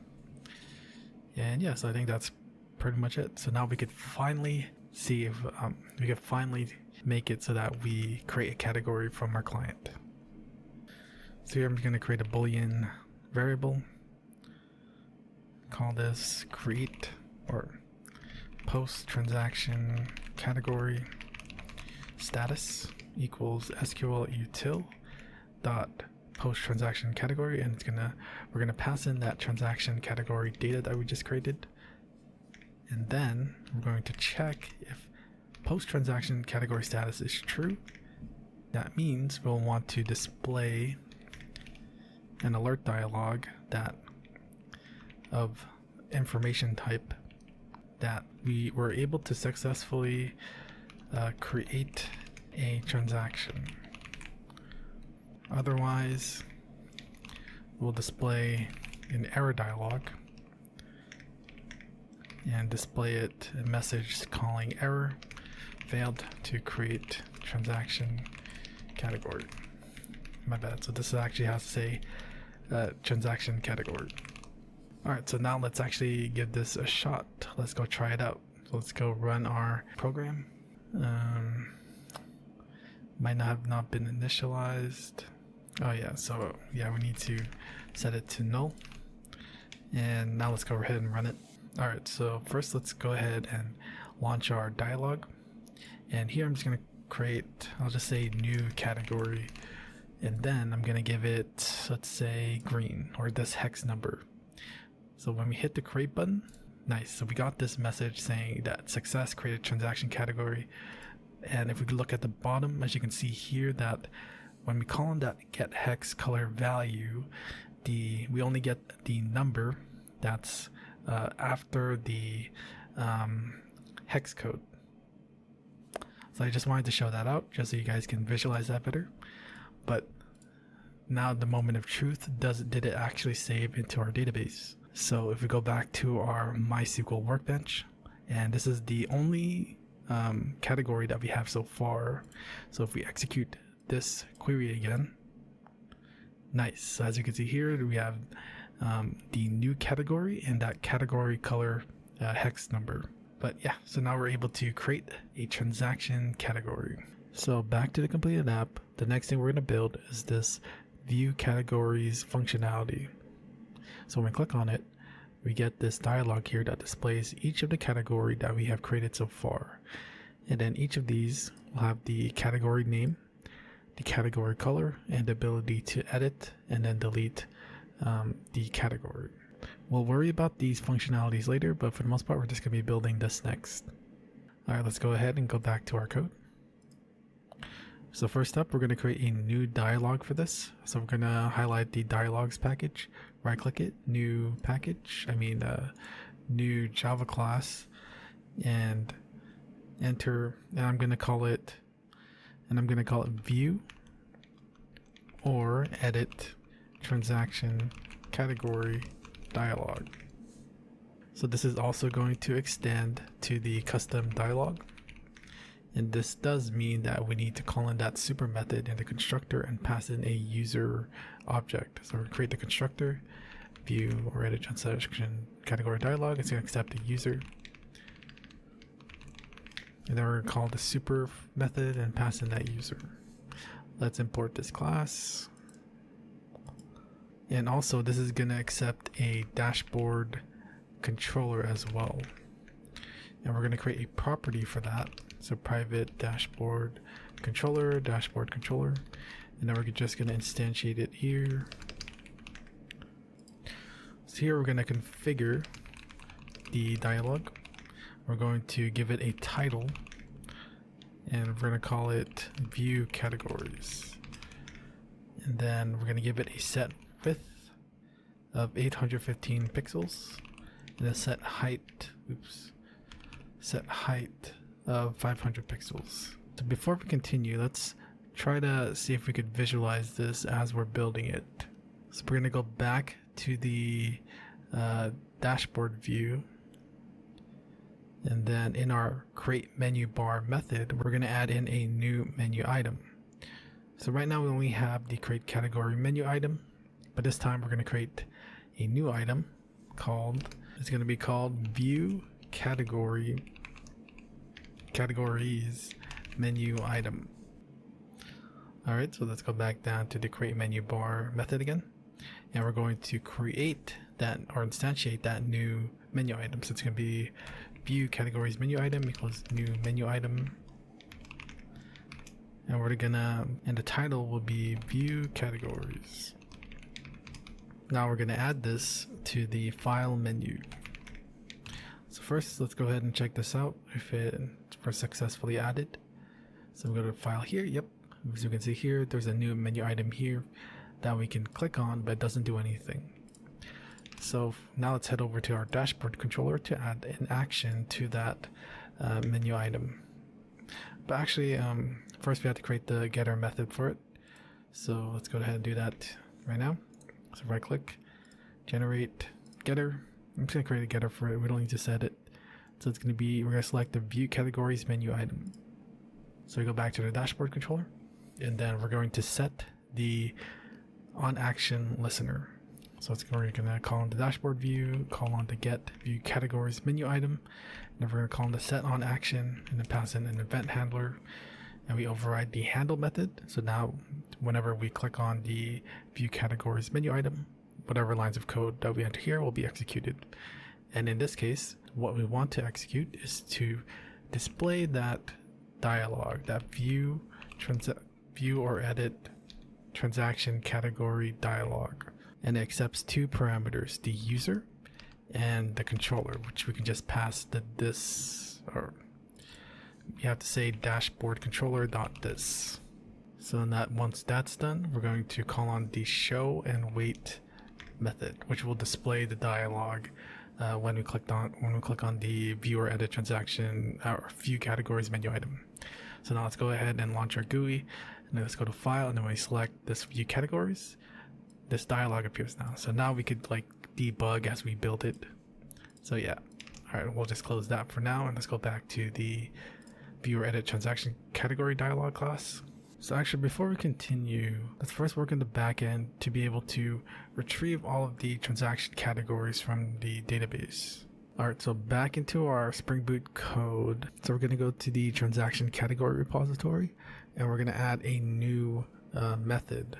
So here, what we're going to do is we're going to create this new method that'll retrieve a list of transaction category data based on a user's ID. So we're going to retrieve all the transaction category data based off this user ID. So we expect a list type, and the object that we're going to be storing in this list is going to be the transaction category, and the name will be, and it has to match this name specifically, find all by user ID. And then it's going to accept an integer parameter called user ID.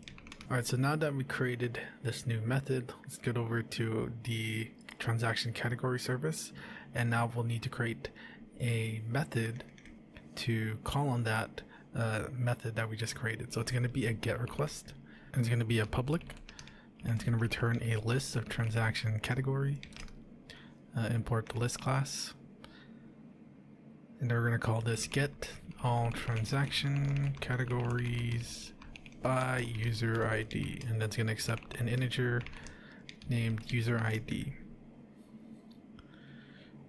So here I'm going to just do a quick logger info, getting all transaction categories from user and then user ID. So here we're just going to return, and we're going to call on the transaction category repository and then call that new method that we just added, which is find all by user ID, and then pass in that user ID. So now that we have this completed, now it's time to go to the controller. So now we're in our controller, and I'm going to add this comment to make it more organized. So here we're going to call in the get mapping annotation, and this time we will add a new path to it. So we're going to use the parentheses, and this path will be dash user dash angle bracket user ID angle bracket. And I'll explain what the bracket is in a bit. So here we're going to make it a public, and then it's going to return a response entity. It's going to be a list of transaction category. Make sure to import this from the utility class or the util class. And then we're going to call this get all transaction categories by user ID. So in this parameter, the annotation we're going to use this time is going to be called @path variable, and the name or the type will be an integer, and it'll be named user ID. So with this new annotation that we're using, what does this mean? So in this path that we have here, where it's going to be localhost port 8080 plus this, and then this angle bracket means that this value here will be extracted and placed into this, or will be extracted and placed as a parameter for here. And the thing you got to make sure is that this name has to match the same name over here, and I'll demonstrate it in a bit. So first let's finish this, writing up this method. So I'm just gonna do a logger. Just gonna log that we're calling this method. So getting all transaction categories from user ID. So here we're gonna create a variable, a list variable. And I'm just gonna put transaction categories equals the transaction category service dot, we call that method that we just created, where we pass in that user ID. So that should return us all of the transaction categories that the user has in our database. And once we're able to retrieve that, we're going to return the response entity status HTTP status OK dot body, because we're going to be returning this list to the client. So how this logic works is that when we let's say for this user ID we pass it 1, that value will be passed here, in which case this value should be 1, and then the value that we're passing here will also be 1. So let's go ahead and rerun the Spring Boot server. So, and then let's go to our Postman here to test out our API, our new API route. So here we have port 8080, API, v1, transaction category. So first let's go ahead and change the request to a get type. So we're going to get close select get. And then before we continue, we have to add this path here. And it's not going to be dash user dash angle bracket user ID. We're not going to do that. Instead, we need to pass an actual value where the angle brackets is. So in this case, if we look into our MySQL database and we select all the users, we can see that there's only 2 users. One user with an ID value of 1, and then another user with an ID value of 2. So we can place 1 or 2 here to get a valid result. So what happens if let's make this fail first. I'm going to put 3 here. So let's hit send. And as you can see, it still returns us an OK status. But the value that we get here is an empty list. So now let's go ahead and pass in one that does exist. So let's just pass in 1. Then let's hit send. So as you can see here, let's just make this bigger. We have 2 sets of data. We have one where the category is category and the color is red, and then the other is going to be that new category that we created with this hex number. And if we look into our database and execute this query, we can see that it matches. And just to show you again, let's try number 2, which should return us an empty list because that user doesn't have any transaction categories in our database, and it does.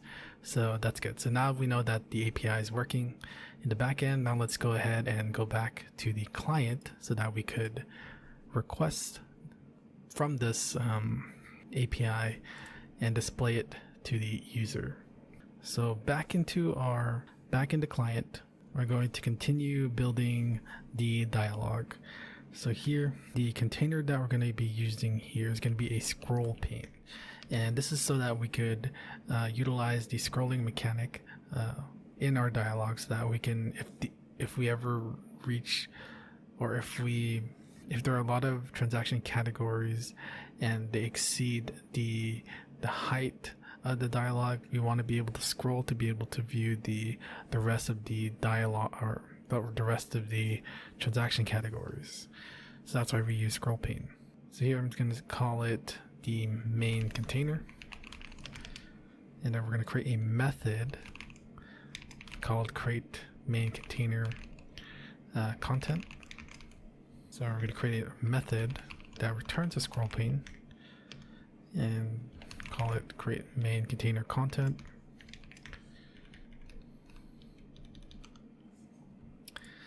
Create some space. So here we're going to create a VBox first and call it dialog VBox. Goes to new VBox. Now we'll create the scroll pane that we're going to be returning.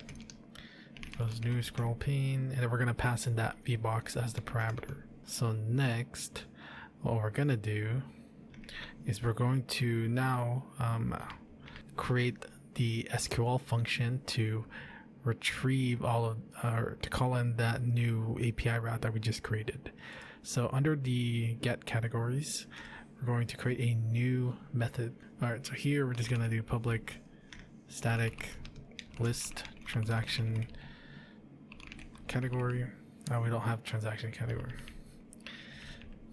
Alright, something I noticed is that we don't have the transaction category model yet, so let's go do that first actually. So in our models package, right click it, And then we're going to create a new Java class, and then we're going to create a transaction category class.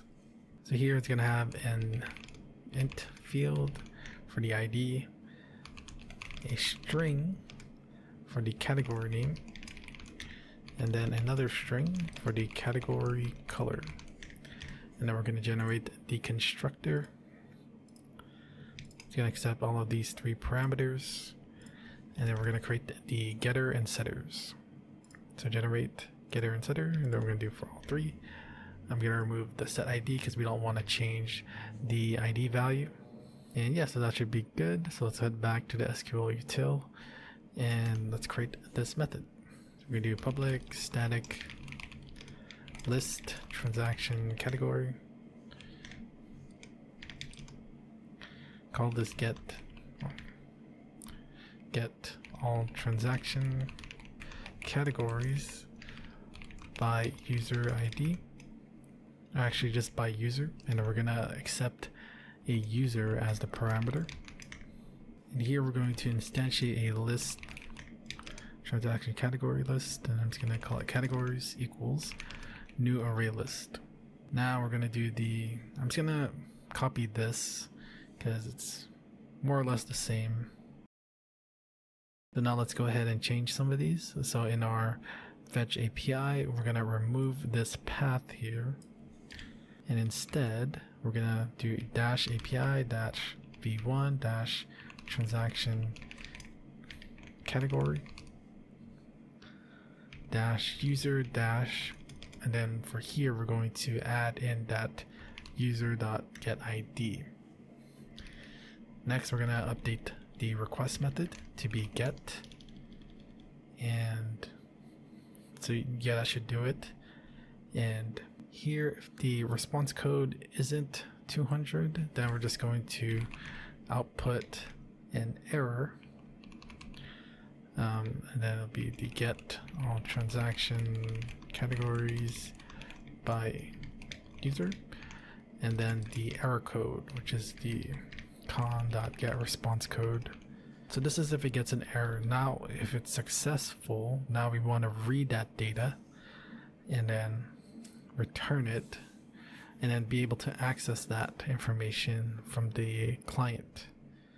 So here we're going to do we're going to restore that into a string called result, and we're going to call on the API util, and then we're going to call on the read API response method, where we're going to pass in that connection. So it should return us a JSON array data, as we saw here in the Postman. When you see these square brackets being used, it means that this is a JSON array, and then it contains one JSON object and then another JSON object. So when data is wrapped around these angle brackets, it means that this is a JSON object. So here we have a list, an array of JSON objects. I bring this up because we're going to be using the JSON array class, and then I'm called it result JSON array,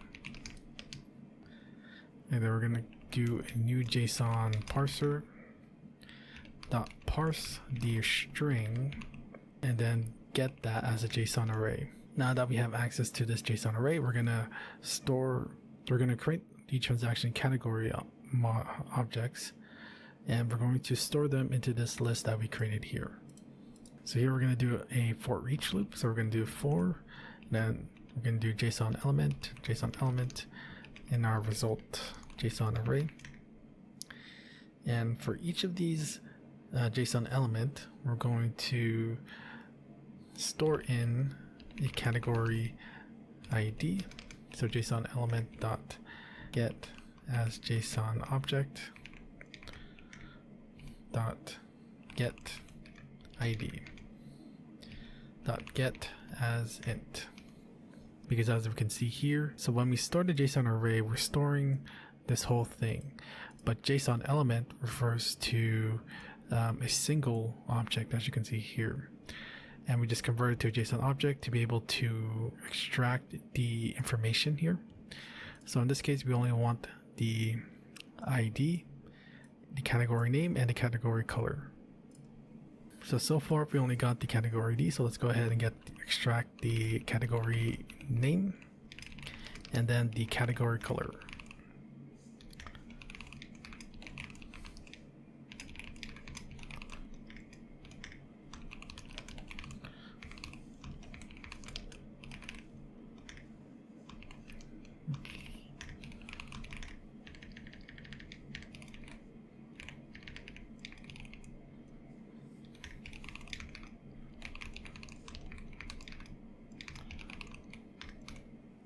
So now that we extracted all of the data that we want, we're going to create a new transaction category and store it into the categories array.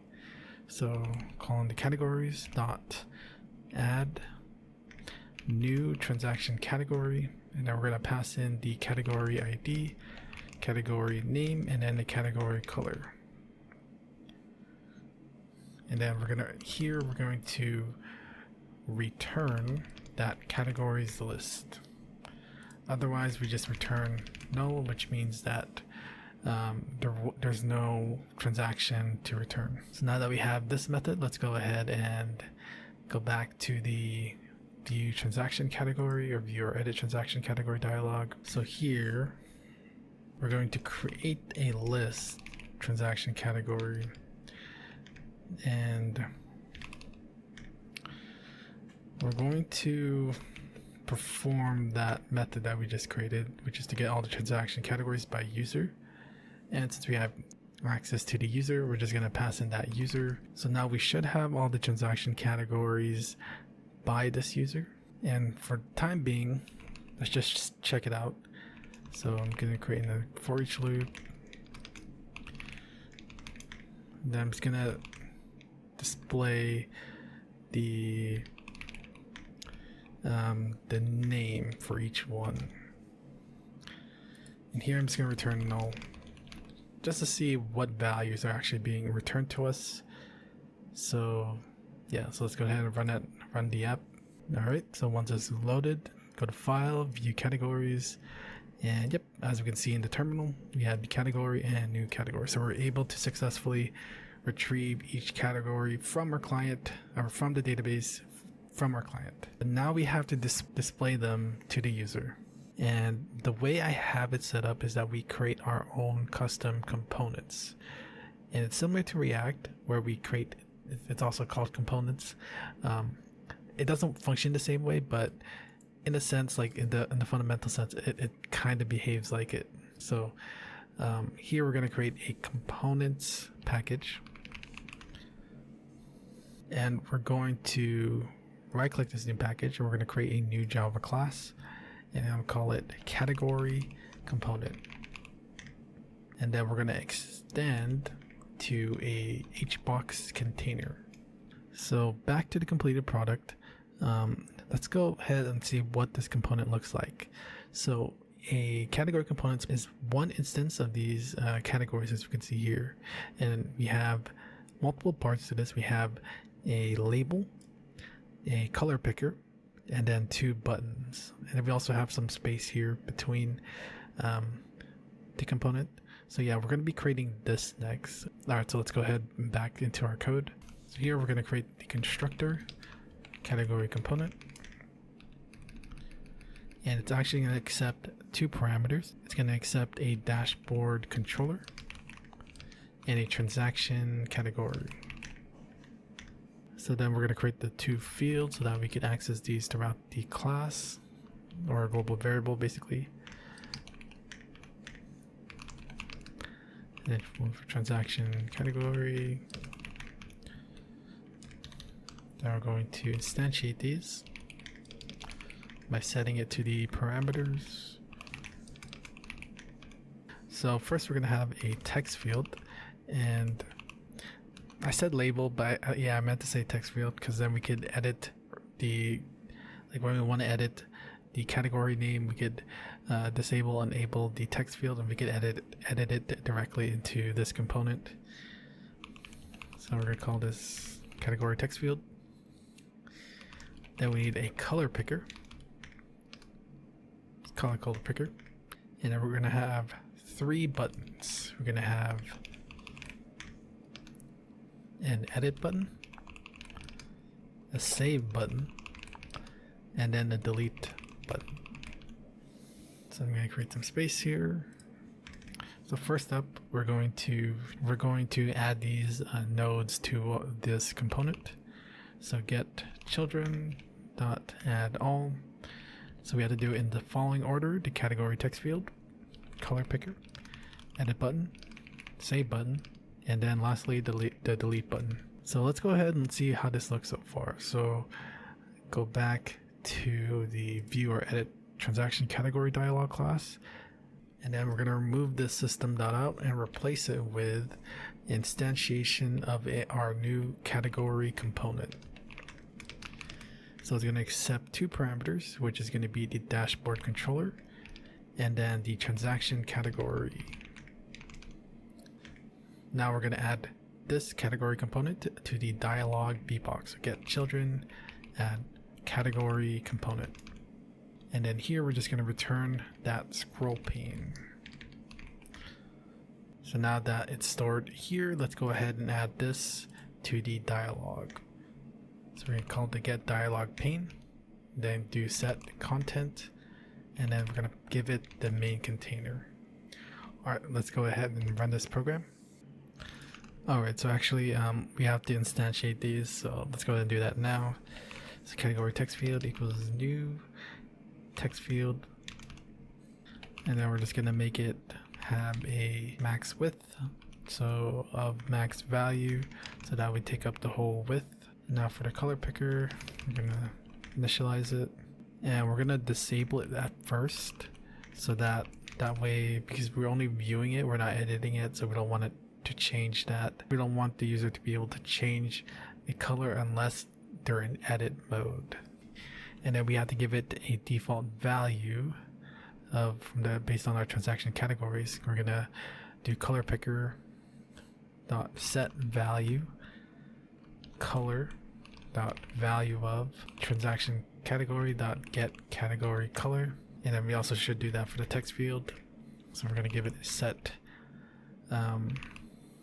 text to be the transaction category get category name, and we have to disable this as well because we don't want to have the user edit this until the user is in edit mode. So set disable true. I meant set editable, not disable. And then next we're going to create the edit button, new button, and it's going to have the edit text on there, and then we're just going to give it a min width of 50 pixels. And we basically do this for the rest of the buttons. So I'm just going to copy and paste it. This one's going to be save button. Oops. It's going to be save. I'm going to paste that. And this is the delete button. I'm just going to put DEL for delete. And then just paste this. And let's go ahead and see this now. Let's go rerun the app. Alright, so let's go view categories.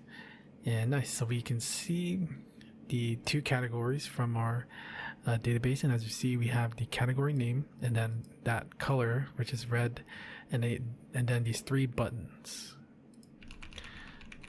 Wait, I said not editable. I don't know why I'm allowed to be edited. Oh, I see, my bad. So this is supposed to be false. But anyways, now let's go ahead and start styling this category component to make it look like the one we just showed, or I just showed previously. So for this component, we're gonna style it first. So we're gonna get the style class, add all, and we're gonna give this rounded border class a field background and a padding of 10 pixels. So padding basically means just space around the component. So let's go ahead and check that out. And yeah, so that's kind of what we want. We need to add a little bit more, but as you can see, like this background here, this is the scroll pane, which we're going to edit in a bit, but for now we're just focused on this category component. Alright, so now let's style each of these nodes. So first we're going to style the category text field. So we're going to get the style class, add all. Here we're going to give it a field background style class, text size medium, and text light gray. Next, for the color picker, get style class, add all. We're going to give it text size small. And then for the edit button, we're going to give it also text size small. And we do this for the save button as well.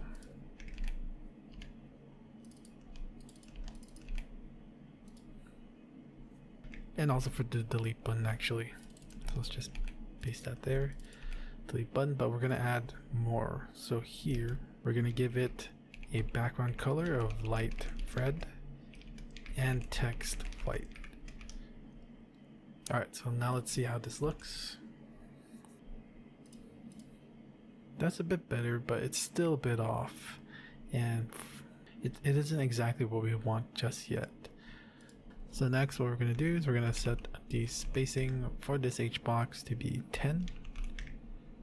And then set the alignment to be center left. So here this just adds a spacing between each node in our HBox of 10 pixels. And this is mainly for the buttons, as you guys can tell here. If we look back into the category, we see these little spacing between each button. Don't worry, we're gonna hide save so that it fits the component better.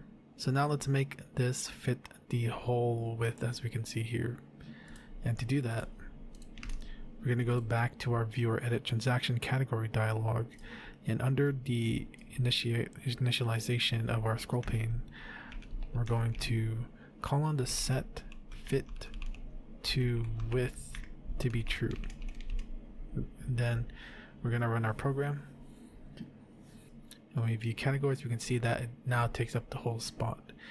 When we call the set fit to width method, so what this does is it makes sure that the content inside the scroll pane automatically resized to match the width of the scroll pane, which is why now we see that the category component now takes on the full width of the scroll pane.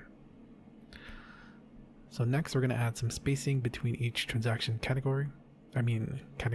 Each transaction category component. And for that, we need to go back into the view or edit transaction category dialog. And then in this V box here, we're going to enter 20 here, which will add spacing of 20 pixels between each category component. And there you go, so that looks way better. So next, in our category component, we're going to hide the save button for now, because we only want the user to be able to edit or save depending on the condition. So to do that, we're going to call on the save button. We're going to call the set visible method, and we're going to pass in false. But not only that, we also have to call on the set managed method and pass in false too. And the set managed basically tells the category component, or the parent component, which is going to be the HBox, that this node shouldn't be managed by the layout anymore. And we basically just call this because it still takes up space, and we don't want that. So it's not visible, but it still takes up space in our category component, which is something we don't want. So now let's take a look. And there you go. So now it only shows the edit button, and that's exactly what we want. Next, we're going to create the logic for toggling the edit and save button. And for that, we're going to need a Boolean flag. So here we're going to create a Boolean property. Private Boolean is editing. So if we go back down here into our edit button, we are going to add an on click listener. So set on mouse clicked, new event handler. And when this button gets clicked, we're going to update the is editing flag to true. Otherwise, in our save button, we're also going to add in an on click listener, new event handler. And when this gets clicked, the boolean flag of editing is false. So we finished editing, so now we're going to save. So now when we click on this edit button, we'll want to enable some of the nodes that we disabled, which is going to be the category text field and the color picker. And we also want to hide the edit button and display the save button. So for that, we're going to create another method called handle toggle. So if is editing is true, that means we're trying to disable. Actually, one thing I'm going to change is I'm going to remove these and instead update the flag in this method instead. So if is editing is true and we click on and actually there should be a not here. So if we click on the handle toggle button, let's say we have the edit button and we click it and execute this method. And since the initial value is false and we click on the edit button, it means we're gonna go to edit mode. So we're gonna update is editing to true. And now we can enable the nodes and the component that the user can edit. In this case, it'll be the text field and the color picker, or the color in our color picker. So first up, we're going to enable the category text field. So for that, we're going to call on the category text field, and then we're going to call on the set editable method and then set that to true. And then we're going to edit the style. So we're going to get the style, and we're going to add in a background color of white. So it's going to be FFF. That's the hex code for white. And then add a semicolon so that we can add in another CSS inline. And this time we're going to change in the font color to be 000, which is the hex code for black. Do this, and actually not get style, my bad. It's supposed to be set style. Next, we're going to enable the color picker. And that's easy, so just color picker, set disable to false. Now we're going to hide the edit button.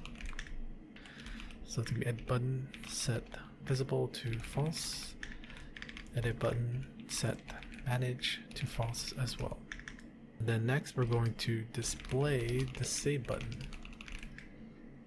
So save button dot set visible to true.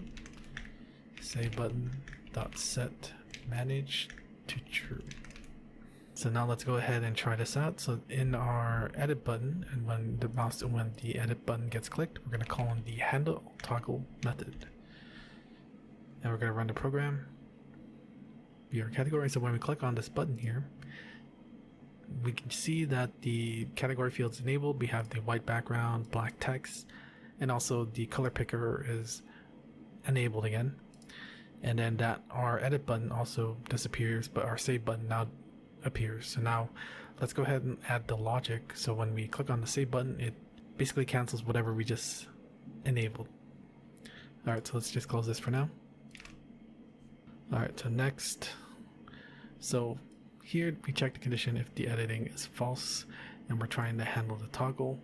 So next, if is editing is true, that means, and we click on or we execute this method, it means that we're trying to save the category data, the new category name and color data. So that means we finished saving. So now we're going to update the is editing to false. So now we're going to disable everything we basically did here. So here we can just copy and paste these lines of code into here. Instead of enabling, we're going to disable these nodes. So for set editable, set it to false. And then here we're just gonna revert the changes. So this is the hex number or hex code that we used previously before we allowed the category text field to be editable.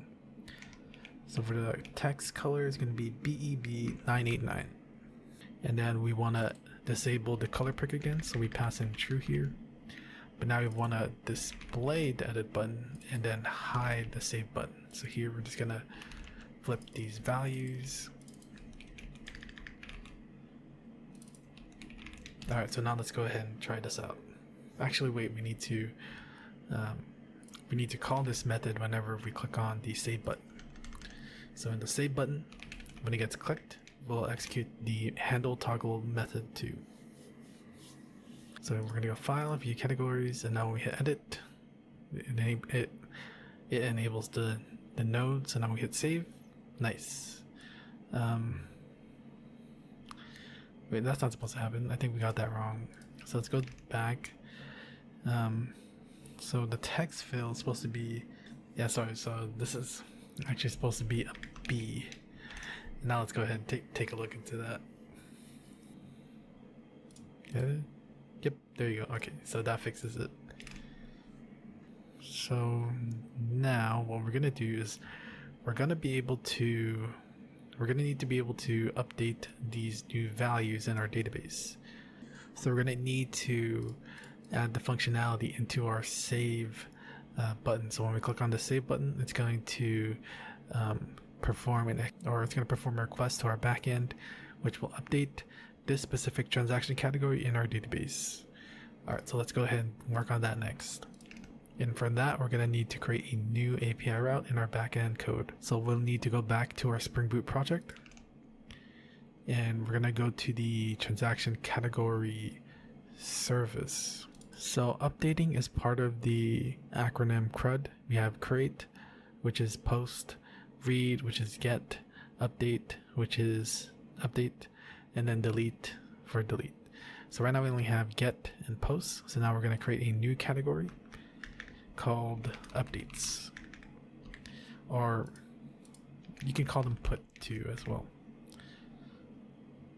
So here we're going to do public transaction category, and then we're going to call this update transaction category by ID, and then we're going to pass it a transaction category ID, and then also the new data that I want to update, which is going to be new category name, and another string for the new category color.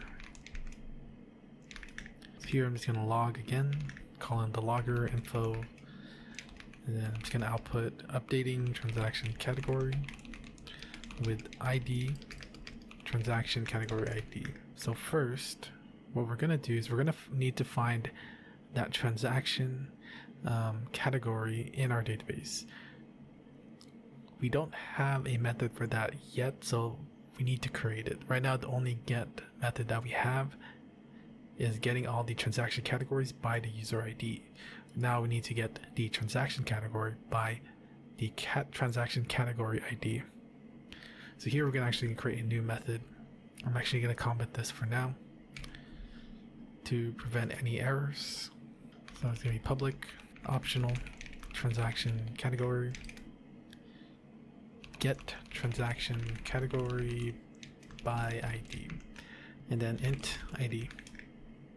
I'm going to do a simple logger, then info getting transaction category by ID, and then ID. Then we're just going to return transaction category repository find by ID. So we're going to pass in the ID parameter that we get from this method. So now we have the method for this. Let's go ahead and test this method out first before we continue with our update method. So we're going to go to our controller now, and under the get category we're going to create a new method. We're going to call on the get mapping annotation, and the route that we're going to do is we're going to just do a dash angle bracket and then ID. So here we're going to do public response entity, and then we're going to be returning a transaction category, and we're going to call this method get transaction category by ID. And then we're also going to use the path variable annotation here, just like we did here. And then we're going to call this int ID. So here I'm going to just do a logger again, getting transaction category with ID, and then the ID value. So for this, we're going to use an optional transaction category optional. And we're going to call on that service, our transaction category service, and we're going to call that get transaction category by ID method and pass in that ID value. And then, so here we're going to do a check. If the transaction category optional is empty, then we're going to return a response entity.status http status not found, which is the 404, and then we're just going to build. Otherwise, we're going to return a success. So http status dot OK, body is going to be that transaction category optional, and then call the get method to get the actual object from our optional object. Alright, so now let's go ahead and restart our Spring Boot server and prepare Postman, because we're going to use it to test out our new API. So with our Postman now, with the same path that we're using, except we're going to delete up to here with the transaction category, and we're going to change, actually no, this is the right request. So here we're going to enter a dash, and now we just need to enter a number which represents the transaction category ID.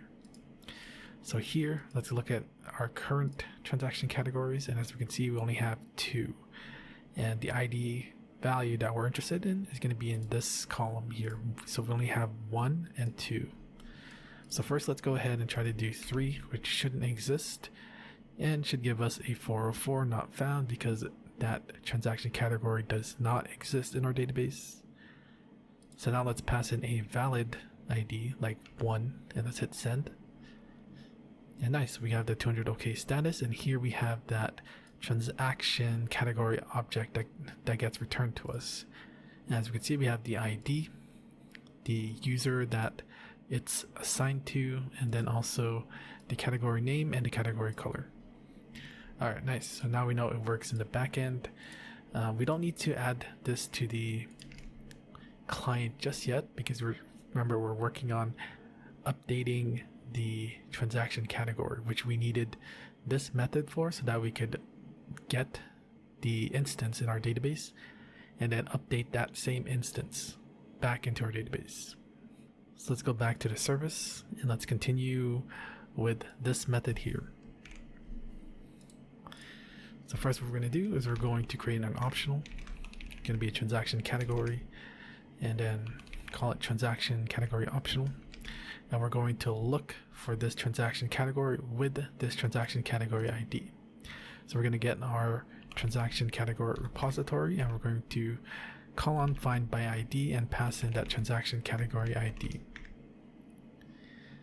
So if the transaction category optional is empty, then we're just going to return null, because that means we're trying to update a transaction category that does not exist in our database.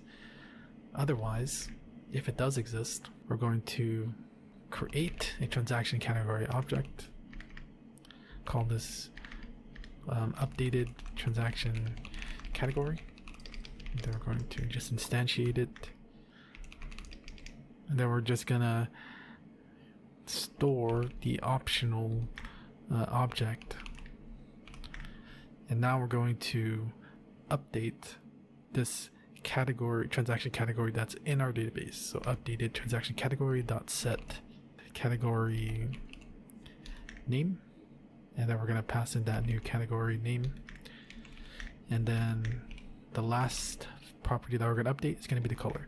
We don't need to update the user because the user still is connected to this category, so we don't really need to change it. So the only ones we want to change is going to be the category name and the category color. So here we're going to pass in the category color. And now what we're going to do is we're going to return transaction category repository dot save this updated transaction category. So what this is going to do is going to override the previous.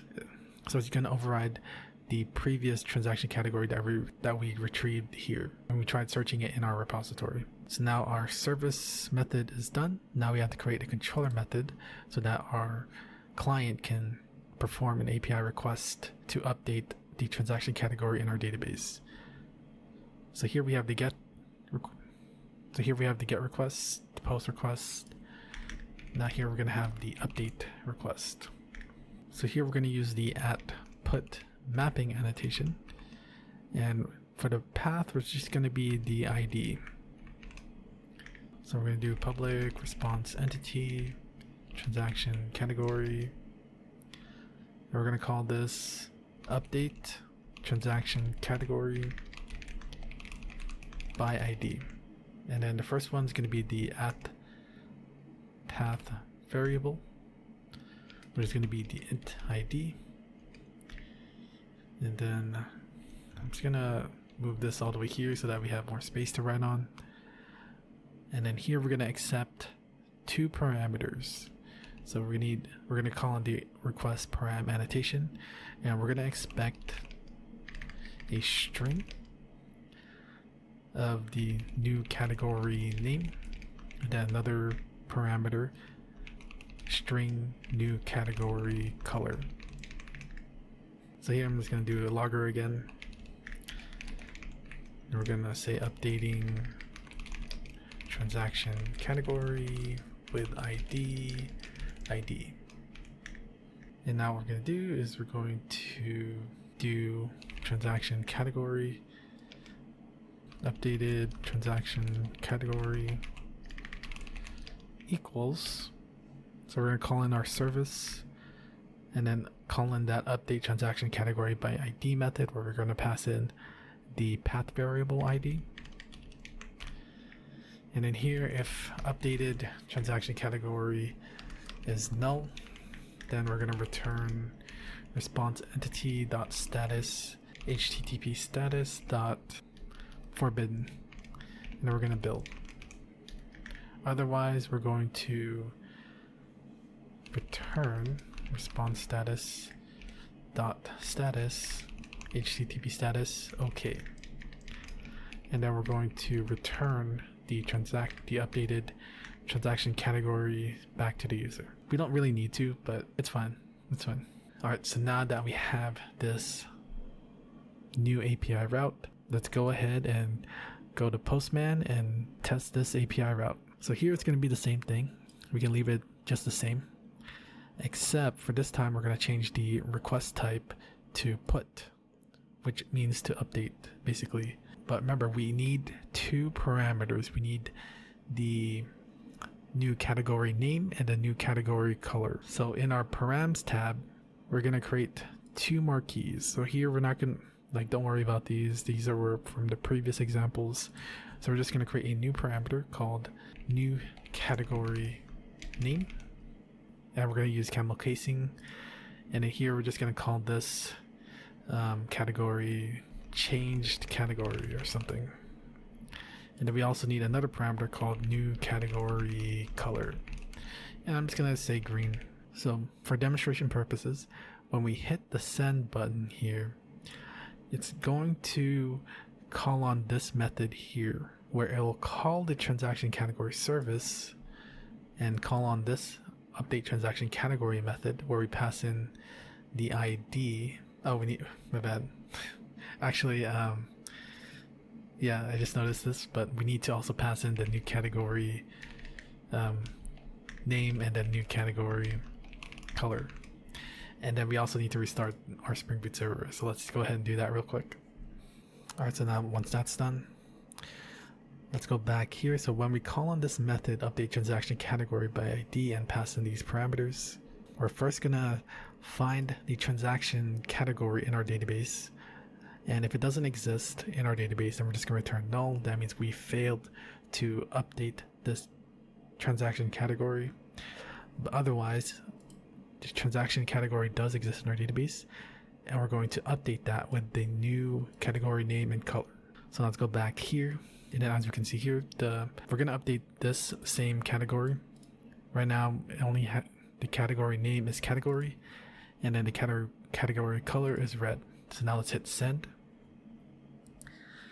And nice.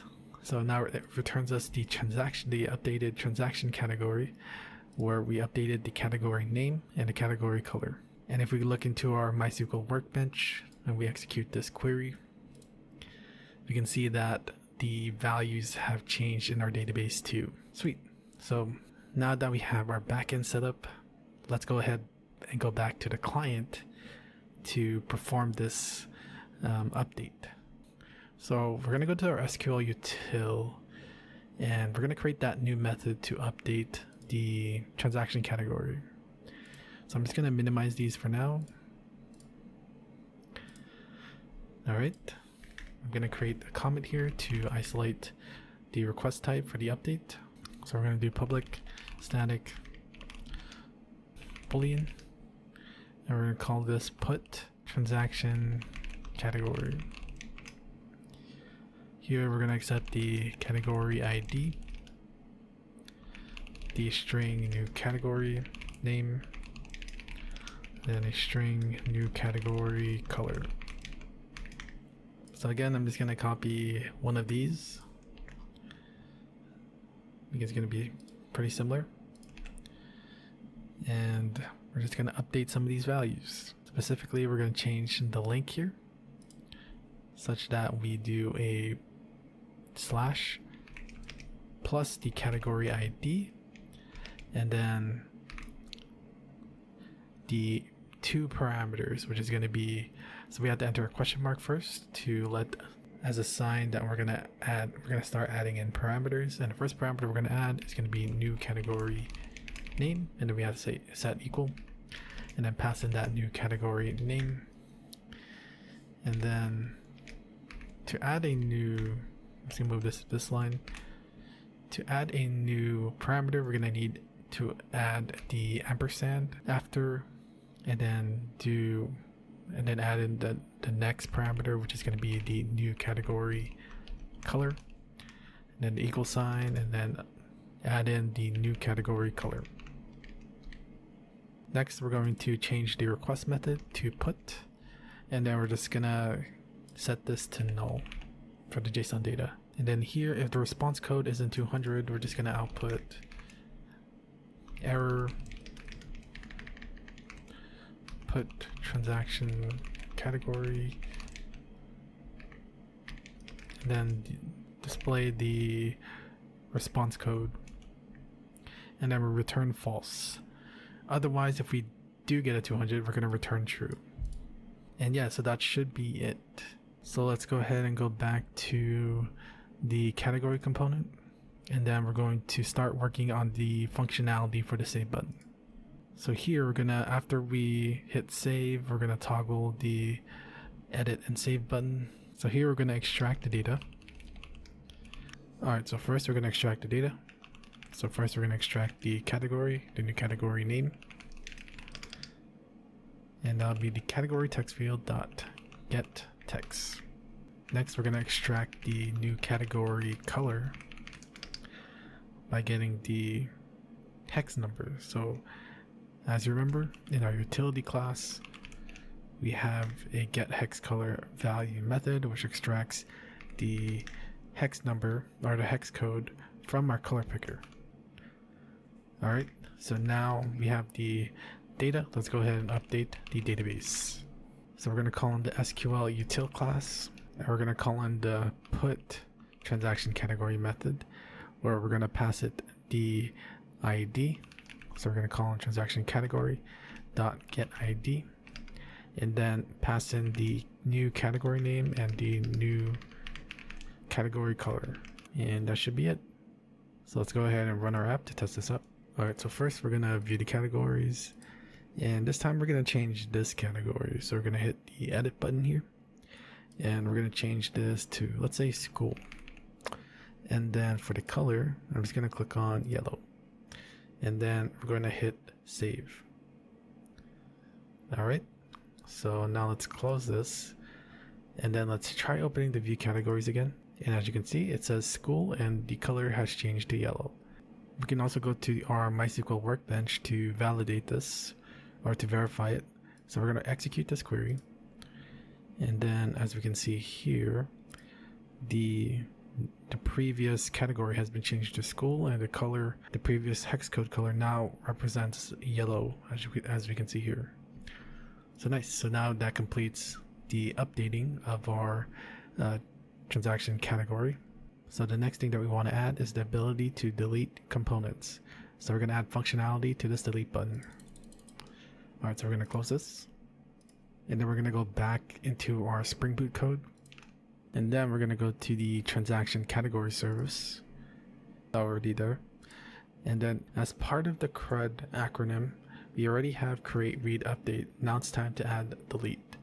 So under this update category, I'm going to comment a delete section. And here we're going to create the delete method. We're going to call this delete transaction category by ID. And it's going to accept a transaction category ID. But yeah, so here we're going to just do a simple logger to just show which transaction ID we're deleting from.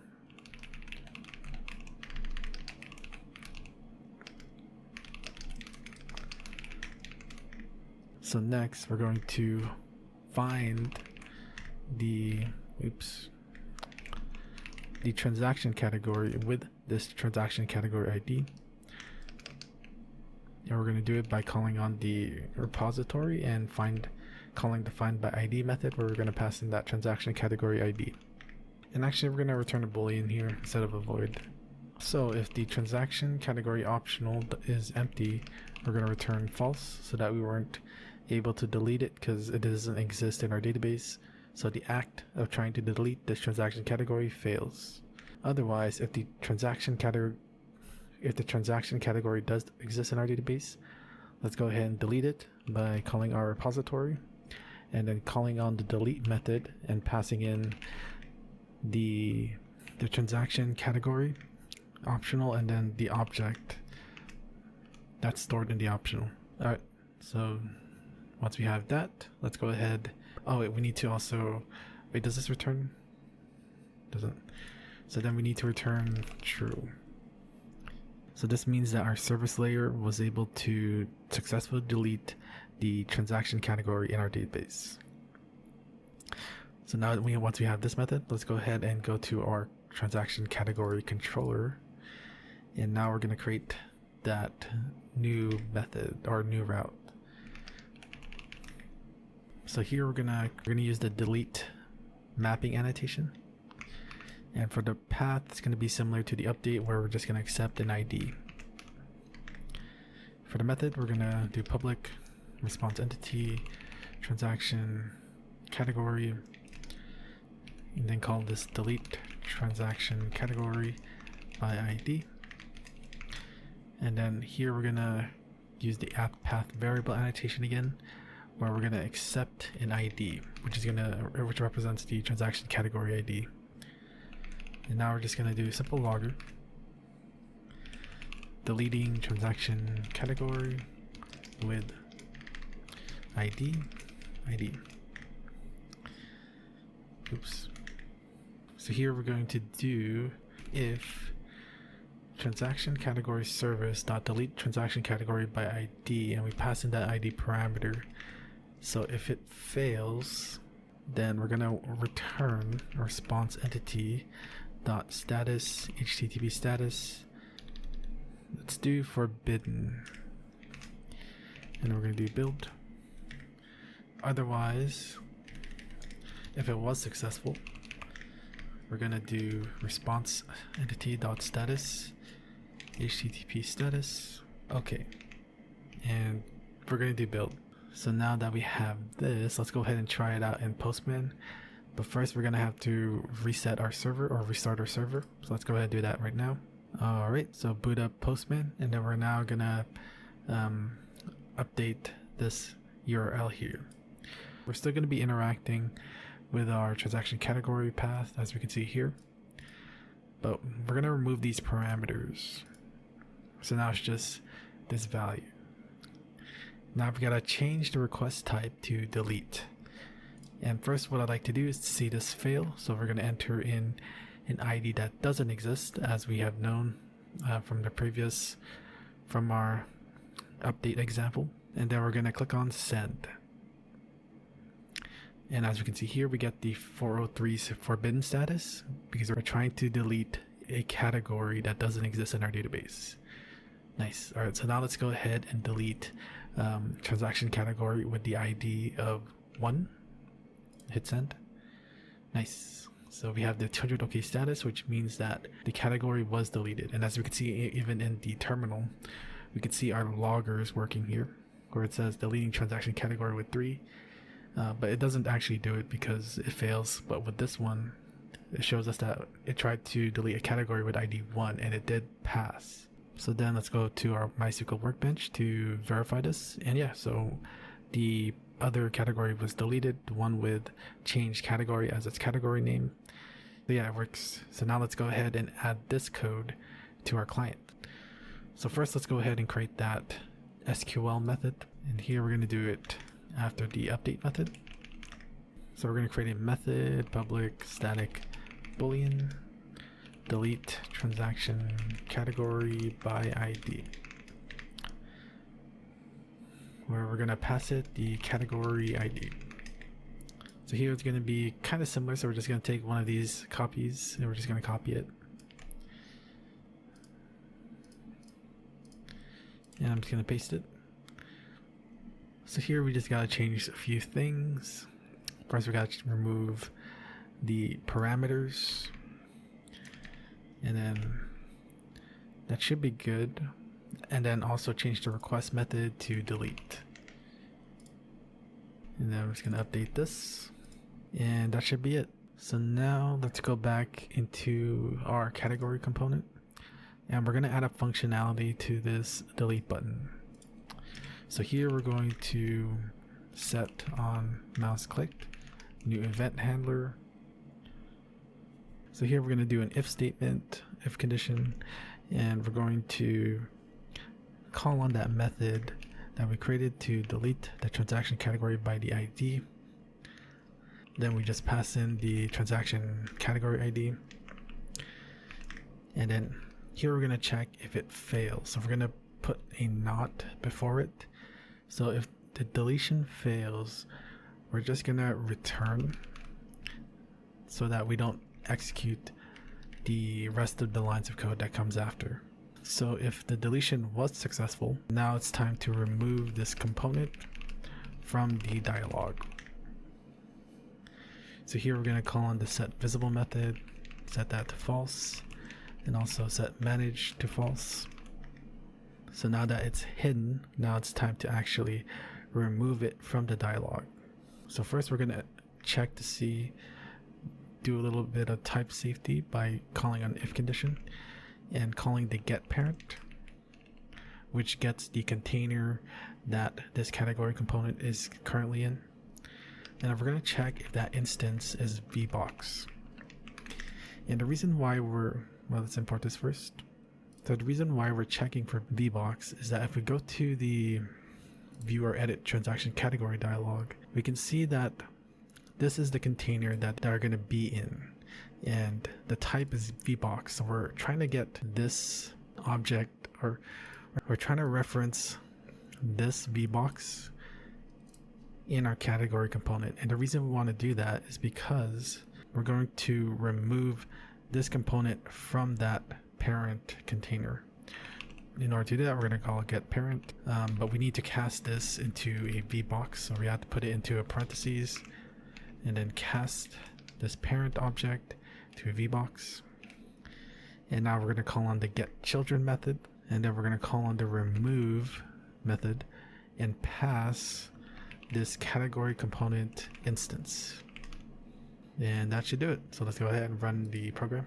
All right, so let's go to view categories and let's hit this delete button.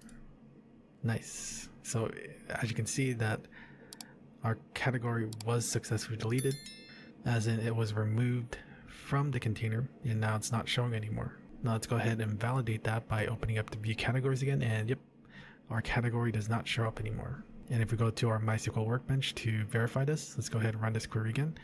We have no more categories, so we were able to successfully delete the category from our client GUI. So now let's go ahead and fix this background, as it's kind of getting, as the contrast is kind of hurting my eyes a bit. So let's go ahead and change that now. And for that, let's go back to the view or edit transaction category dialog. And actually, so what we want to happen is we want to change the background of our scroll pane to be transparent, so that it also shows the color of the dialog, which is that main background that we chose earlier. So in our style sheet, we're going to add in a new style. So in our generic classes section, where we're going to basically put the style that affects a specific node type. So in this case, you can see button, so it affects button objects. Here we're going to insert this, which is gonna give all our scroll pane and the viewport of the scroll pane a background color of transparent, so that it displays the correct background that's behind the scroll pane, or the dialog background color. So now let's go ahead and run it. View categories, and nice. So here, let's go ahead and just test out the scrolling mechanic functionality of the scroll pane by adding in a bunch of categories so that we could scroll through them. So I'm just gonna do random ones.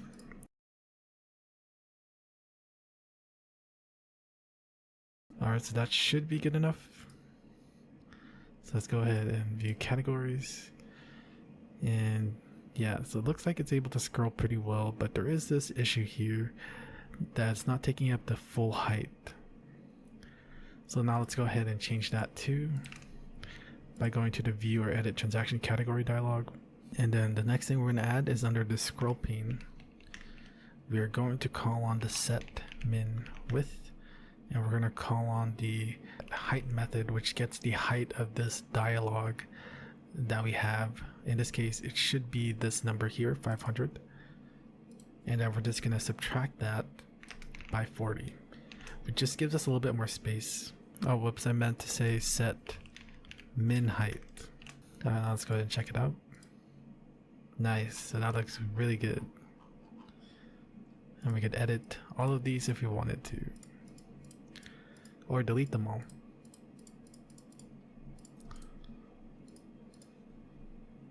Sweet. So let's go back into our design document, and the next thing that we're going to build here is going to be this portion here, the recent transactions container, I guess. So as you can see here, we have a recent transactions label, a plus button to add the new transactions, but we're going to get there. We're going to get to it once we have everything here displayed. And then here, we're going to be creating another component similar to how we created the category component, except this one will have more things on it, like the date, name, category. And then we're going to have this outer container that's going to most likely be a scroll pane that's going to hold all of these, and it's going to hold all of these, for now let's call them transaction components. And yeah, so without further ado, let's go ahead and start building this side of the GUI. So for that, we need to go back to the dashboard view. So once we're in the dashboard view, we're going to go all the way back up to our create scene method. And here we're going to be using a different layout container called grid pane. So we're going to call this content grid pane. And then we're going to create a method called create content grid pane. So under the, I'm just going to minimize these methods. Under the create bound summary method, we're going to create that method. So it's going to return us a grid pane and call it create content grid pane. Here we're going to instantiate a grid pane. I'm going to call it grid pane, new grid pane. So here we're going to have a grid pane, and with 2 columns. It's going to be split into 2 sides, the left side being this section and then the right side being this section. So for now we're just going to focus on the right side, and what I was thinking is using a VBox for this part, and then for this little section, subsection, it's going to be a HBox. And then now if we move further into this container, it's just going to be the scroll pane with the transaction components. That sounds like a plan. Let's go ahead and start building it. So here I'm going to create, so I'm going to comment here recent transactions. Yeah, it's just recent transactions. And then we're going to create a VBox, call it recent transactions VBox. And we're going to actually delegate this to a different method called create recent transactions VBox. Let's go ahead and create that method now. And then back here, we're just going to do grid pane dot add recent transaction VBox, and then we could set the X and Y position, because in the grid we can place them based off the X column or the X row and the Y column. So in this case we're going to want it in the second column but first row. So we're going to start with the column number, which is going to be 1, which stands for the second column, and then the first row is going to be 0. Now we're going to return this grid pane. So now let's go ahead and build up that transactions VBox. Here we're going to create the VBox, recent transactions VBox, new VBox. So now we're going to create that HBox to represent the label and the add button. So it's going to be the label and the add button. Recent transaction label and add button box.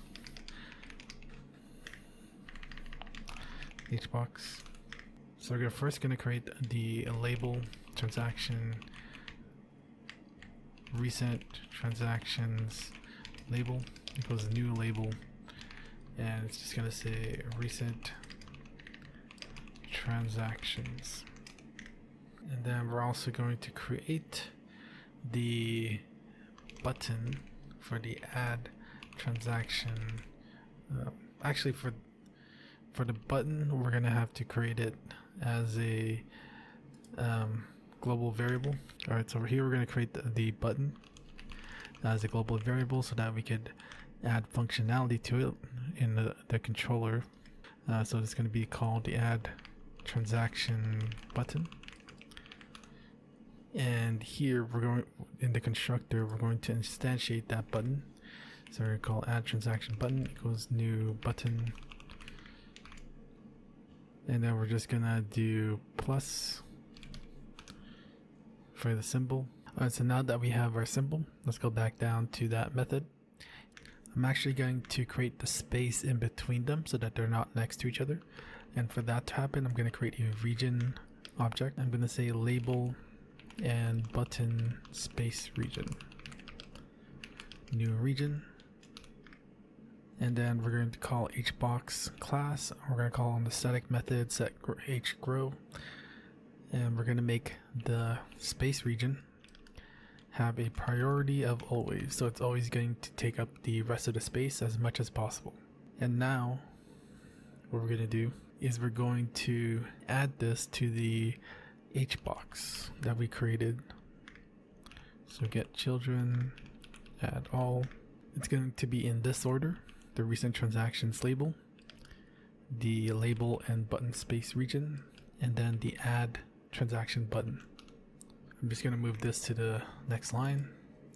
And now that we added these nodes to the HBox, let's go ahead and add the HBox to this VBox by doing the same thing. VBox, our recent transactions, VBox.getChildren, add all. And we're going to add the recent transaction and add button box. And then we're going to return this recent transaction VBox. So let's go ahead and see how this looks. So we have the content grid pane here. So let's go ahead and add this content grid pane to the main container. Now let's go ahead and try this out. So as we can see, it's over here, and the space isn't showing right now, but it will later on. That's because the grid pane, as you can see here, is very small. So we'll need to start adding the recent transactions container, which will take up most of the space. And then we'll create the necessary space between these two nodes. So next, what we're going to do is we're going to create another global variable. I'll do it under here, but it's going to be private vbox. We're going to call it recent transaction box. And then we're also going to create a scroll pane so that we could make this scrollable. So we're going to call it recent transactions scroll pane. We're going to go back down to the create recent transactions vbox method. So after the button, we're going to create the recent transactions box here. So recent transaction box equals new vbox. And then we're also going to create the scroll pane, recent transactions scroll pane, new scroll pane. And we're going to pass in the recent transaction box. And then we're just going to configure the scroll pane. We're going to call on the set fit to width and set that to true. And then also set fit to height to be true as well. So this again, as a reminder, makes it so that all the nodes that we're going to add in here will fit the width of our scroll pane, and in terms of width and height too. So the next thing we're going to add here is we're going to add the recent transaction scroll pane. Go ahead and see how that looks. And yeah, so now this nested red rectangle represents that recent transactions scroll pane. So far it doesn't look that good, so let's go ahead and keep working on it. Yeah, so let's go ahead and go back to this method to create content grid pane, and now we're going to style this vbox that we've created. So after creating it, let's go ahead and then style it. So recent transactions vbox get style class dot add all, and then here we're going to give it the field background color. We're also going to give it a rounded border and then a padding of 10 pixels. Let's go ahead and see how this looks. Alright, a little improvement, but we still need to make it bigger. So let's go all the way back into our create scene method. What we're going to do is we're going to make sure that our content grid pane grows vertically. So we're also going to call in the static method here called set vgrow. And then we're going to pass in that content grid pane and set the priority to always. Alright, let's quickly debug something. So we're going to debug the grid pane to see where it's at. So we're going to go to style here, and we're just going to copy this and then put it outside. This way we can see or debug where our grid pane is at. And as we can see here, that the grid pane is taking up this whole size. You can kind of see it, but there's like this green line here. So I guess that's not the only issue that we have to work on. So if we go back to the viewer edit, actually no, if we go back to the dashboard view, so we need to do this. We still need to set it to grow as much as it can, but now since we know that the grid pane is already taking up all the space, now it's time to make sure that whatever's inside the grid pane also takes whatever space that the grid pane provides. So in our case, if we go back to the create content grid pane, we need to make sure that this vbox, which contains all of the recent transactions stuff, and we want it to also take up as much space as the grid pane provides. For that, grid pane also has a static class that we can call to set the vgrow of this recent transaction vbox and set the priority to always, so that it takes up whatever space the grid pane provides. And nice, so now the height wise, it's taking up all the space, which is good, but it still looks a bit off, right? So we need to make sure that it takes up at least 50% of what our GUI has. And for that, let's go back to it's in this method. We have to create the column constraints for each of the column. So for the grid pane, we can set the width, the percentage width of each column, so that we can control how our nodes are inserted to this grid pane. So here we're going to set the constraints to the cells in the grid pane. So we're going to create an object of column constraints type. So we're going to call this column constraint, and then we're going to just initialize it. So here we're going to call on our column constraint, and we're going to set the percent width to be 50%. So this constraint will apply to the column that we're interested in, or it's going to apply to all the columns in our grid pane. So now we're going to add this column constraint to each of our columns. So for that, we're going to call on our grid pane, call on the get column constraints, and then we're going to call on the add all, and then we're going to apply this column constraint to both columns. In this case, we only have two columns, which is going to be the table and then the recent transactions. So now let's go ahead and execute this. Nice. So that looks better now, right? As we can see here, the recent transactions, and there's like this space between the label and then that add transaction button. And then we also have this VBox here, because VBox is color red. And yeah, so first let's go ahead and style these two so that it matches our design. And let's go ahead and do that now. So we'll go back to the create recent transactions VBox, and then in our recent transactions label, we're going to get the style class, add all, and we're going to add text size large and text light gray. Now for the button, we are going to add the color of the field background, text size medium, text light gray, and rounded border. Just gonna move this to the next line, and now let's go ahead and run this, and there we go. So we have here the recent transactions and then the add button. I did change up the design a bit, and I think this is a bit better, so that's why I went with this route. But yeah, so actually one thing that I've been kind of holding off on is to add padding within the dashboard itself, because as you can see, they're kind of hugging these sides. And yeah, so let's go ahead and change that real quick. And for that, first we're going to go to our style sheet, and we're actually going to create a new section. So we're going to go to the custom classes section, and then we're going to add this style here.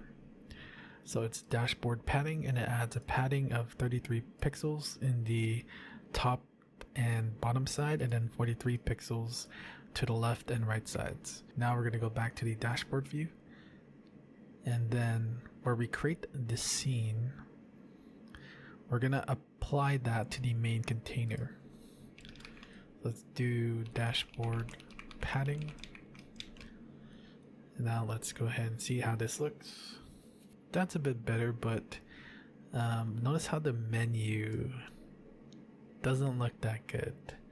So what we're gonna do is we're actually gonna create another wrapper for this. So here we have the main container, which contains everything, even including the menu bar. Now we're gonna create another VBox, and we're gonna call this, we'll just call this main container wrapper, because new VBox. And then we're going to get the style class, add all, and just add in that dashboard padding. And then we're going to remove this. And now we got to update some of the things. Like for this one, we're going to replace this with the wrapper. And then for the main container, we're just going to add in the wrapper VBox. We also need to make sure that this main container wrapper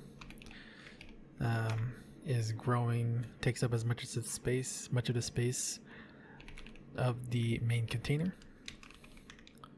And then we have to move the menu bar to the main container like that. Change this to add all. And now let's go ahead and take a look.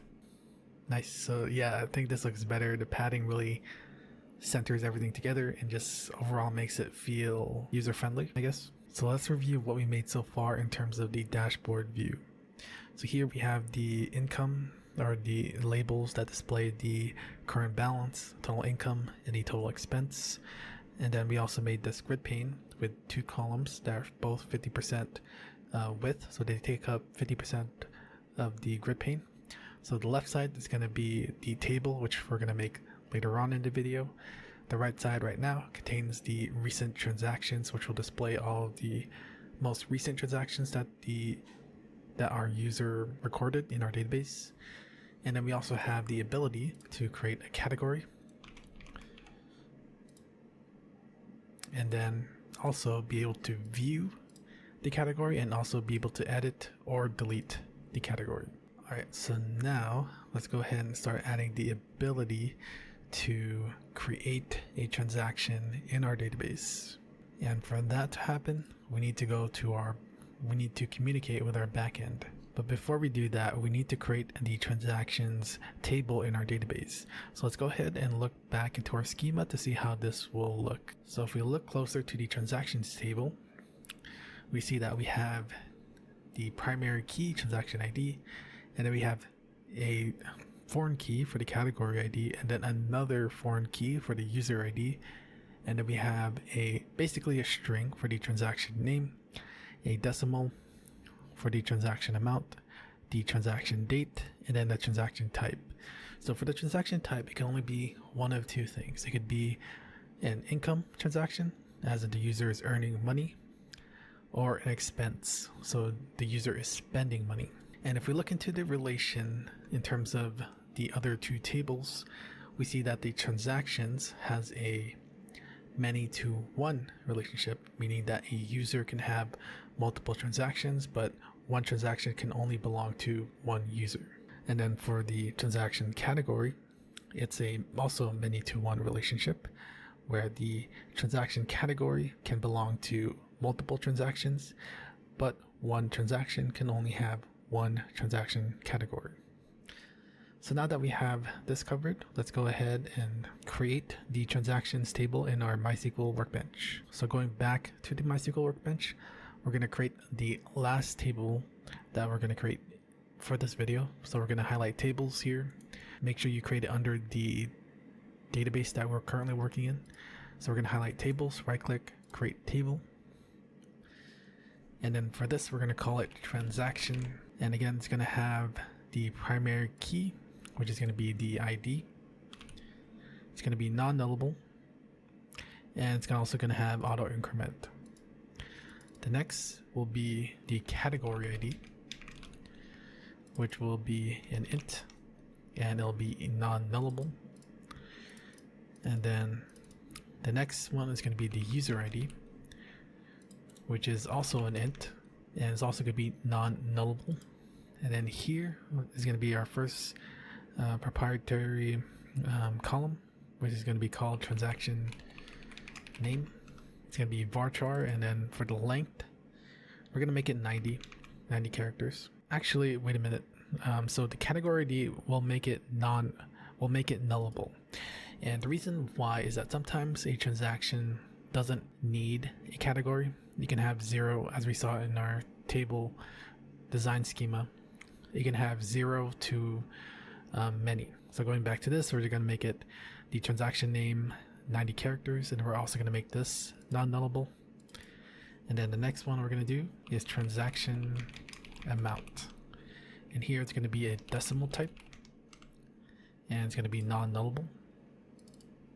And now we're going to create the transaction date, which is just going to be a date type, and then this is also non-nullable. And then lastly, it's going to be the transaction type, And this is going to be varchar, and we can just leave it as 45 characters, and this is going to be non-nullable too. So now we have all of our properties, columns for this table. Let's go ahead and apply the foreign keys. So again, to do that, we're gonna go here in this foreign key tab, and now we're gonna create the foreign key name. So the first one for the category ID, we're gonna call it fk underscore transaction underscore category ID. And then here we're going to select the transaction category table. So it's going to be your schema dot the transaction category table. And now the foreign key that we're interested in is going to be, or that's in our transaction table, is going to be category ID. And we're going to apply the ID property that's in the transaction category table. So that's one of the foreign keys. Now let's go ahead and create the second foreign key, which is going to be called fk underscore transaction underscore user underscore ID. And here we're going to select the user table, and then we're going to select the foreign key user ID. And then this ID comes from the user table. So we're going to select that. And then once we're done, let's go back to the columns to see how our tables look, or how our columns look like. So user ID has the red, but category ID doesn't. And the reason why, it's because we made it non-nullable. So that means that this value can be null. So that's why the icon isn't red. Here, in this case, user ID is non-nullable, which means that that any transaction data that we store in the database has to be tied to a user ID. All right, so now once this is done, let's go ahead and apply, and then click on apply again. Nice, so now we created this transaction table. So now that we created the table, let's go ahead and start working on the backend to start creating some transactions. So backend, our Spring Boot backend code. So just like the other two tables, we're gonna first create an entity to describe this new table as an object for our JPA repository. So here we're gonna create a transaction class, and this is going to be an entity. So we're going to give it the @entity annotation, and then we're going to give it also the @table annotation, where we assign this object the data from the transaction table. First up, we have an integer for the ID, and then this will have the ID annotation. And then we're going to also add the generated value annotation, where the strategy is also going to be the generation type dot identity. So next, we're going to create the transaction category that is connected via our foreign key category ID. So this one has a many-to-one relationship, so we're going to use the many-to-one annotation. And we're also going to call in the join column annotation, and the column that we're going to join with is going to be the category underscore ID. And then the next foreign key that we have is going to be a user. So we're going to create a user property here, call it user, give it an @many-to-one because it has a many-to-one relationship with the user table. And we're going to do join column with the user ID. So now we're going to add the rest of the fields. So it's going to be private string transaction name @column name equals transaction name, private double transaction amount @column name equals transaction amount. So create some space here. Next is going to be the date, and it's going to be a local date type, and it's going to be transaction date, and we're going to give it that column name equals transaction date. And lastly, it's going to be the transaction type, and then give this the transaction underscore type. So now that we have all our properties, let's go ahead and create the getters and setters. So down here, I'm gonna right click, generate getter and setter, and then we're gonna highlight all of these. So we're just creating the getter and setter methods which will allow us to read and update the values of our data that is stored in these properties. So here I'm going to remove setID because we don't want to be changing that. But everything else should be good. Yep. Alright, so now once we have our entity set up, let's go ahead and create the repository. So we're going to highlight the repository package, right click, new, not package, I mean new Java class. And we're going to call this transaction repository. It's also going to extend, oh wait, this is actually an interface, not a class. Keep making that mistake. But we're going to extend to the JPA repository, where we're going to pass it the data that we're going to manage here, which is going to be a transaction type.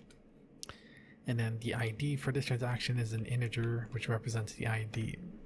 So right now, again, as a reminder, we're trying to create the logic to create transactions. So now we have our repository. Let's go ahead and create the service for our transaction. So we're going to highlight service package, right click, new Java class, transaction service.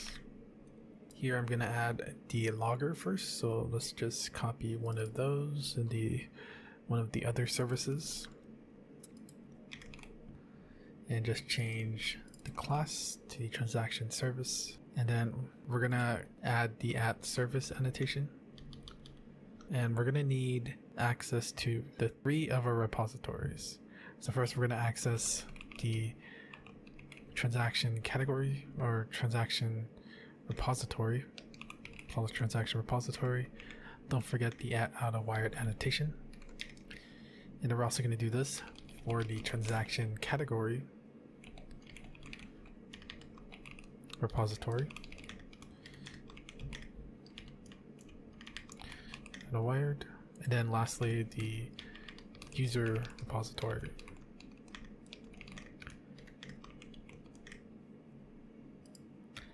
Create some space. Alright. So the first method we're going to do is we're going to create. So this is going to be a post method. So we're going to call this public. So it's going to return a transaction. And we're going to call this create transaction, where it'll take in a transaction object. So here I'm just going to do a logger.info and just say creating transaction. So first of all, so first we're going to find the transaction category. So here we're going to create an optional object, and the type that we're looking for will be a transaction category. I'm going to call this transaction category optional, and we're going to make this empty. And the reason why is because we're going to want to first check to see if the transaction category in this transaction data that we're getting is not null.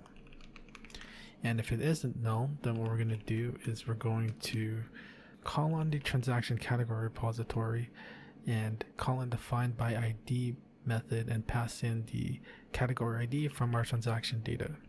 To do that, we're going to call on transaction, we're going to get the transaction category, and then we're going to call on the getID method. And the reason why is because our transaction category is nullable, which means that the transaction doesn't need to have a category attached to it. So that's why we do this check here to make sure that if there is no category, then I shouldn't try to get the ID of this null transaction category object. Now for the user, we don't need to use the optional because it's guaranteed that this transaction has to be attached to a user. But for safety reasons, we could just use optional here as well. And the type is expecting is going to be user, and we're going to call this user optional. And here, what we're going to, so now we're going to call in the user repository, and we're going to call in the find by ID method and pass in the user ID from this transaction object. So we're going to get the user, and then we're going to get the ID. So now it's time to create the new transaction object. So first we're gonna declare the transaction type, name this new transaction equals new transaction, and now we're gonna set the properties for this new transaction that we're gonna enter in our database. The first one we're gonna enter will be the transaction category, and here we're gonna pass in a ternary operation. So it's gonna be first the condition. In this case, if the transaction category optional is empty, then we're just going to set null for the transaction category, as in the transaction doesn't have a category attached to it. Otherwise, the transaction category optional isn't empty, so it was able to find a category attached to this transaction. So we're going to get that instead. So we're going to do transaction category optional and then call in the get method. Now the next data we're going to add is the user. So here we could do the same thing. If user optional is empty, return null. Otherwise, do user optional get. But this shouldn't happen because the user property in our database, we mentioned that it's non-nullable, so this value isn't even valid. That's why I said this might not be necessary, because the user value can't be null. Actually, let's go ahead and just change that. I don't think we need the optional because it can't be null. So we're gonna just call in the get method, and then here we're just gonna, when we set the user, we're just gonna pass in the user. And I'm just gonna rename this to user. Yeah, there you go. So next we're gonna start adding the other properties, which is gonna be the category, or not the category, the transaction name. So we're just gonna call on the get transaction name method, and then do this for the transaction amount as well. Get transaction amount, new transaction, set transaction date, transaction get transaction date, new transaction dot set transaction type, transaction dot get transaction type. So now that we have our new transaction data that we want to add to the database, let's go ahead and add this to the database. So we're going to return the transaction repository dot save this new transaction. So this is how our method should look like. And now what we're going to do is we're going to create the controller for this transaction service so that we could test out this method. So we're going to right click, controllers, new, and Java class, and we're going to call this transaction controller. I'm just going to add the REST controller annotation and the request mapping annotation, and then we need to pass in the route that we're going to use to access this API route. So it's going to be API-v1-transaction. And then I'm just going to copy and paste the logger for it as well, and replace this with the transaction controller class. And then we also need to create the transaction service property and provide it the @autowired annotation.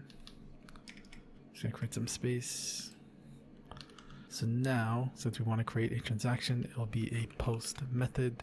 So before I write down the annotation, try to guess and see which annotation I'm going to be using for this create transaction method. You can pause the video here before I show the answer. Alright, so the annotation that we're going to be using is going to be @post mapping. If you got that right, please leave a like in the video, or let me know down in the comment that you got it right. Alright, so here's going to be public response entity, and the entity we're returning, or the type of the entity we're returning, is going to be transaction. And then we're going to call this create transaction.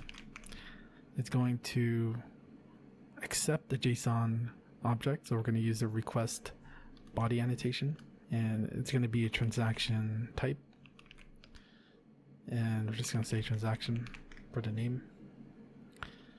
And then I'm just gonna log here saying that we're creating the transaction in our controller. So now all you have to do is call on our service and call on the create transaction method and pass in that transaction that we're sending from our client to this API route. And actually, let's store it, since it returns us a transaction, let's just create a transaction reference to it. And the reasons is so that we could check to see if new transaction equals null. That means there's an issue with creating the transaction. And we're going to return a response entity dot status of HTTP status of forbidden. And we're going to build. Actually, let's change this to not found. Otherwise, we're going to return response entity dot status HTTP status. Okay. And then we're going to just build. Alright, so now let's go ahead and test this API. Alright, so now let's go ahead and go back to a Postman and let's go and test out our API. So first here we're going to change this to a post request, and then we also have to change the URL.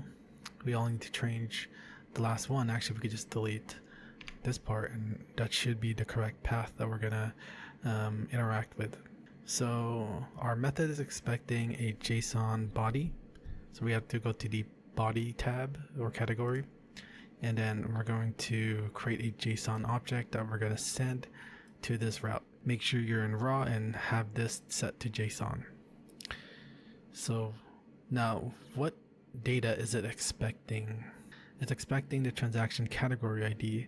It's also expecting the user ID, and then it's also expecting the 4 properties of the name, the amount, the date, and the type. So let's go ahead and delete this. So right now we're just going to try to make it work, and then we'll see what happens if we try to pass it incorrect data. So on our user, this is correct. We already passed in the ID. For the transaction category, I'll also show what happens if we just pass in null in this case. So actually, let's go ahead and create some categories first so that we have some data to test with. So I'm just going to say school, just make this yellow. Alright, so once we created this new category, let's head back to Postman. Actually, let's go to MySQL Workbench. And then let's go ahead and see the ID that we have. And it seems like the valid ID that we can use is 11. So for this ID, we're going to give it an 11. You need to add a comma. Then we're going to just add in the rest of the properties. And you have to make sure that the data matches the type that we're expecting. So in this case, transaction name is expecting a string, transaction amount is expecting a float or a double, transaction date we're passing here a string, but make sure that it's formatted like this or else there's going to be some issues. And then transaction type is also a string. So now let's go ahead and click on send. And nice, as you can see here it says the 200 status. Okay, and if we go to our MySQL Workbench, let's go ahead and run this query, which selects all of the transactions in our database. And as we can see, we have two records, but I noticed there is an issue with the ID for the category ID, and it's null right now. So let's go ahead and actually fix this issue. So we passed in 11 and the ID is 11. So for this, let's go ahead and debug a little bit. So let's go to our transaction service, and then here we're just going to output the value of the transaction, get transaction category dot get ID. And we're actually getting an error here. Oh wait, we need to add the semicolon, and let's go ahead and restart the server. Oh yeah, don't forget, if it's not working, try restarting your server. Alright, so let's go back to Postman and let's hit send again. And oh, it seems the transaction category is null. Oh, I know the issue. I named this incorrectly. So we have to use camel case, not snake case. So now let's go ahead and try this. Yep, nice. So now we see it in our terminal here, which means that we were able to get the ID or extract the ID from our client's data. So I'm just going to delete this for now. And then if we go back to our MySQL workbench, we can verify that this transaction has been inserted in our database. Yep, or I mean like the correct with the correct category ID. And we do, so nice. So now, since we know that the code is working, let's go ahead and go to our client.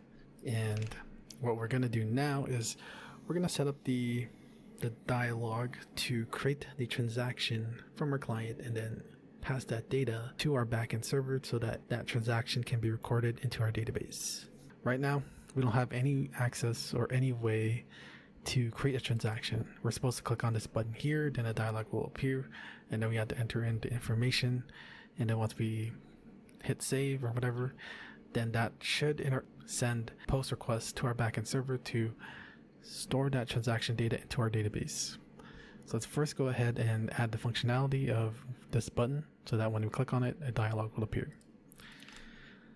So I guess actually we need to create the dialog first. So we're going to create a new dialog. So we're going to highlight our dialogs package, right click new Java class, and we're going to call this create or edit transaction dialog because we will also be using the same dialog when we're going to edit a transaction in our GUI. So hit enter. We're going to make this extends to the custom dialog that we created. This means that we have to call in the super method where we have to take in a user and pass that user in there. So if we take a look into our design, this is how it's going to look. We're going to have 4 fields to enter the data, and then we also need to declare the type of the transaction, and then we can either hit save or cancel. So for the nodes, we're going to need 2 text fields. Oops, we don't need this. So one of the text fields is going to be for the transaction name, or we call it transaction name field. And then the other one will be transaction amount field.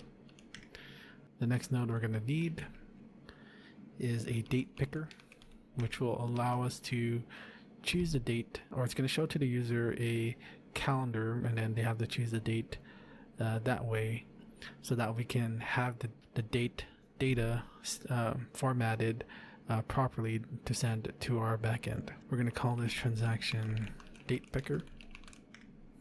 And then we're going to need a combo box, which is going to be the drop down menu. And we also need to declare the type of data that the combo box will have.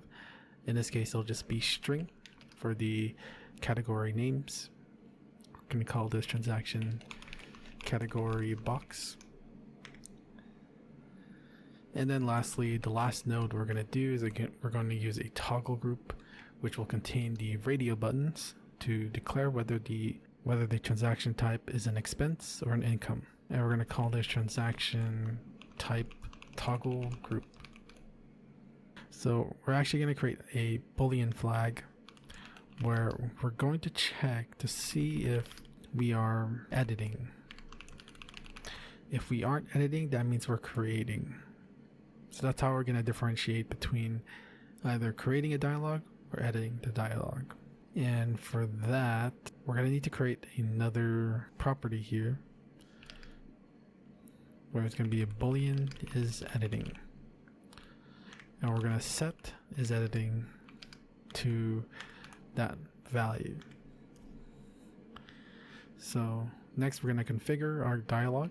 So we're going to set the title first, and we're going to use a ternary operator to check if it is editing. If we're currently in edit mode, then the title will be edit transaction. Otherwise, the title will be create new transaction. Then we're going to set the width to be 700 and then set the height to be 595.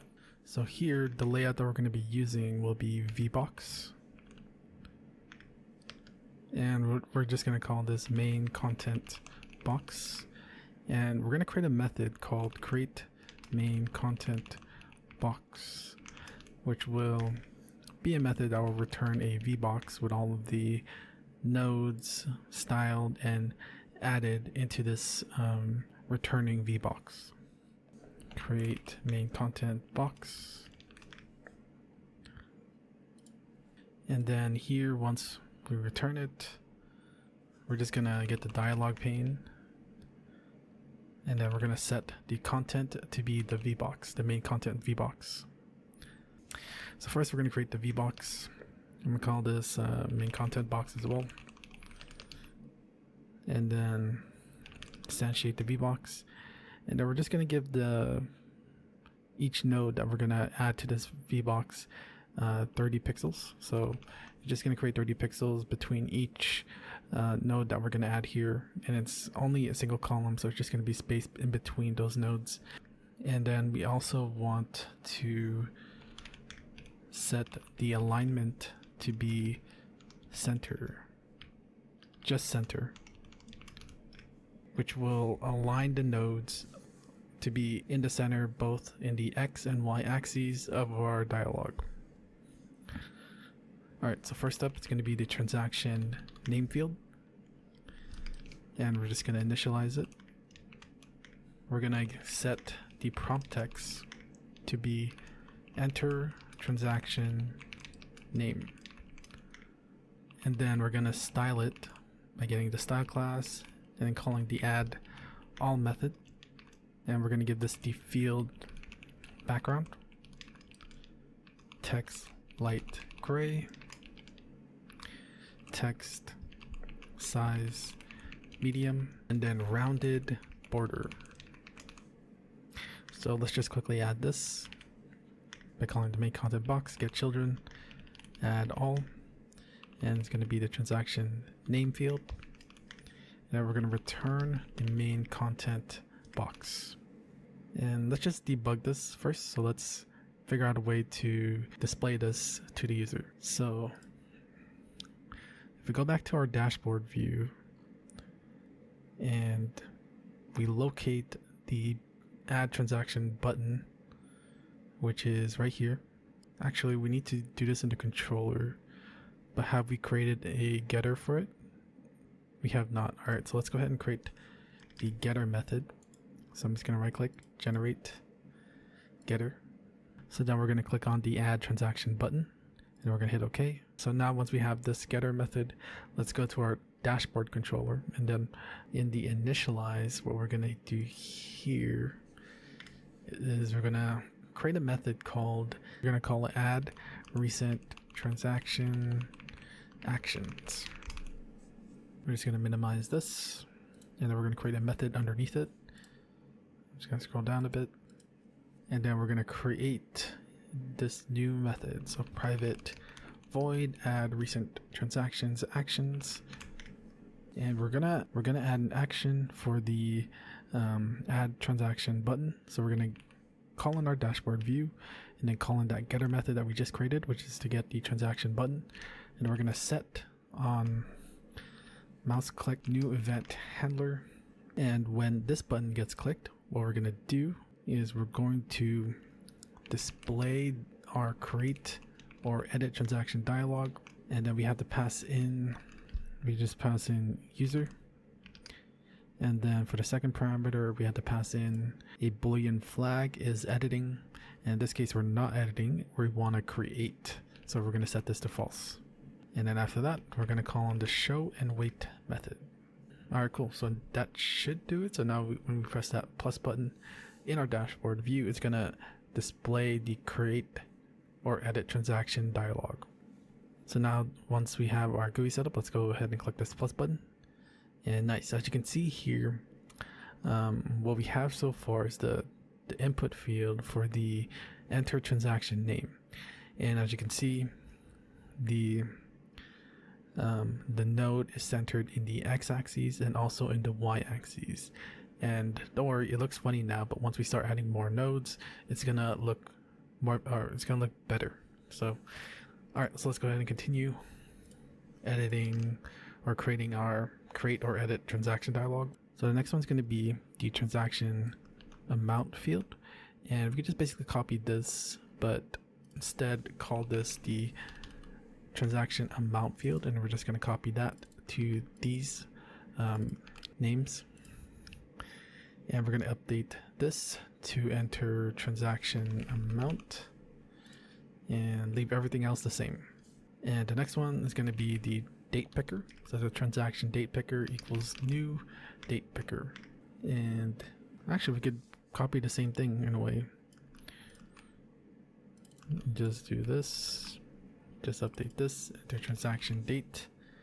But we do need to set the max width to be the double max value so that it takes up the whole width of the VBox. And then next we'll create, so let's go ahead and add these and check them out real quick.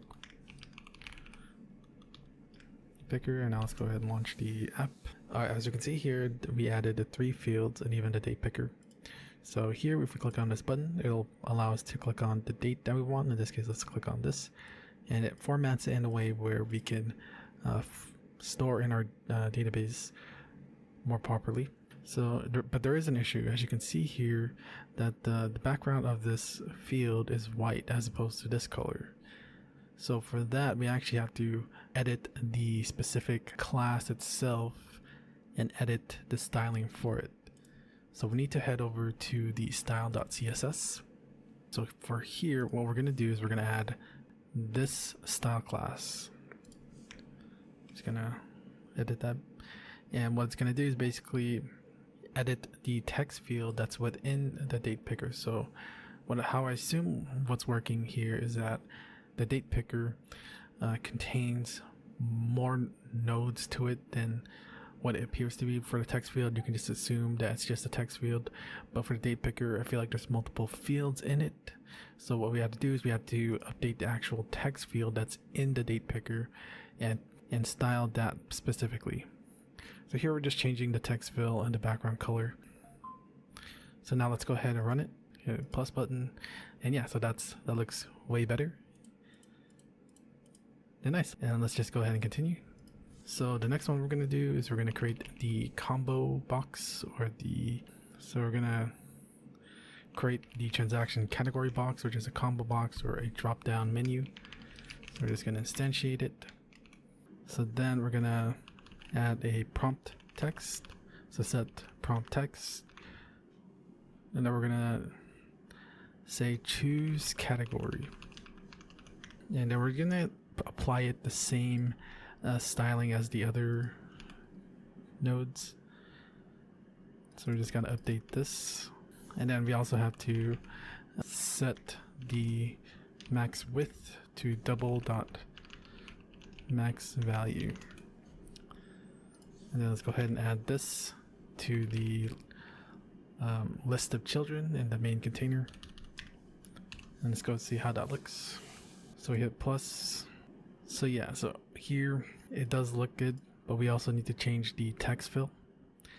And we're going to do the same thing. We have to edit the actual style class of it. And for CSS, you don't have to necessarily duplicate. You can actually call in the node that you want to style, and then just add a comma before it so that these fields or these classes will both be applied these styles. So let's go ahead and run the app again. So remember, the issue was that the text fill wasn't matching the rest of the other nodes. But now, as you can see here, the text fill of the choose category now matches that of the other nodes. So that's good. And lastly, for the radio buttons to decide which type of transaction is occurring, I decided to put this in a separate method. So what I mean is we're going to create a method here that's going to return us an HBox, and we're going to call this create transaction type radio buttons, radio button group. So the radio button group will be placed inside an HBox where it will be styled to match what we want, and then after that it's going to get added to the main content box to be displayed. So here we're going to create an HBox call this radio buttons box equals new h box, and we're going to give the spaces for each radio button about 50 pixels apart. And then we're also going to set the alignment to be centered both in the x and y axes of its container. So in this case, the h box itself, not the dialog, but the h box. After that, we're going to instantiate our toggle group.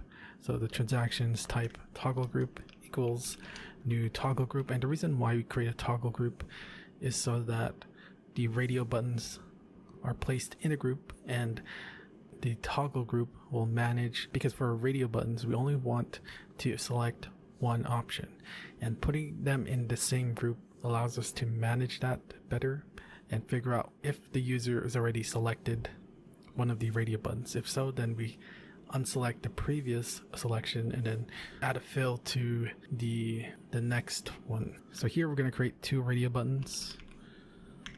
The first one will be the income radio button equals new radio button, and then the name or the label that comes with it will be income.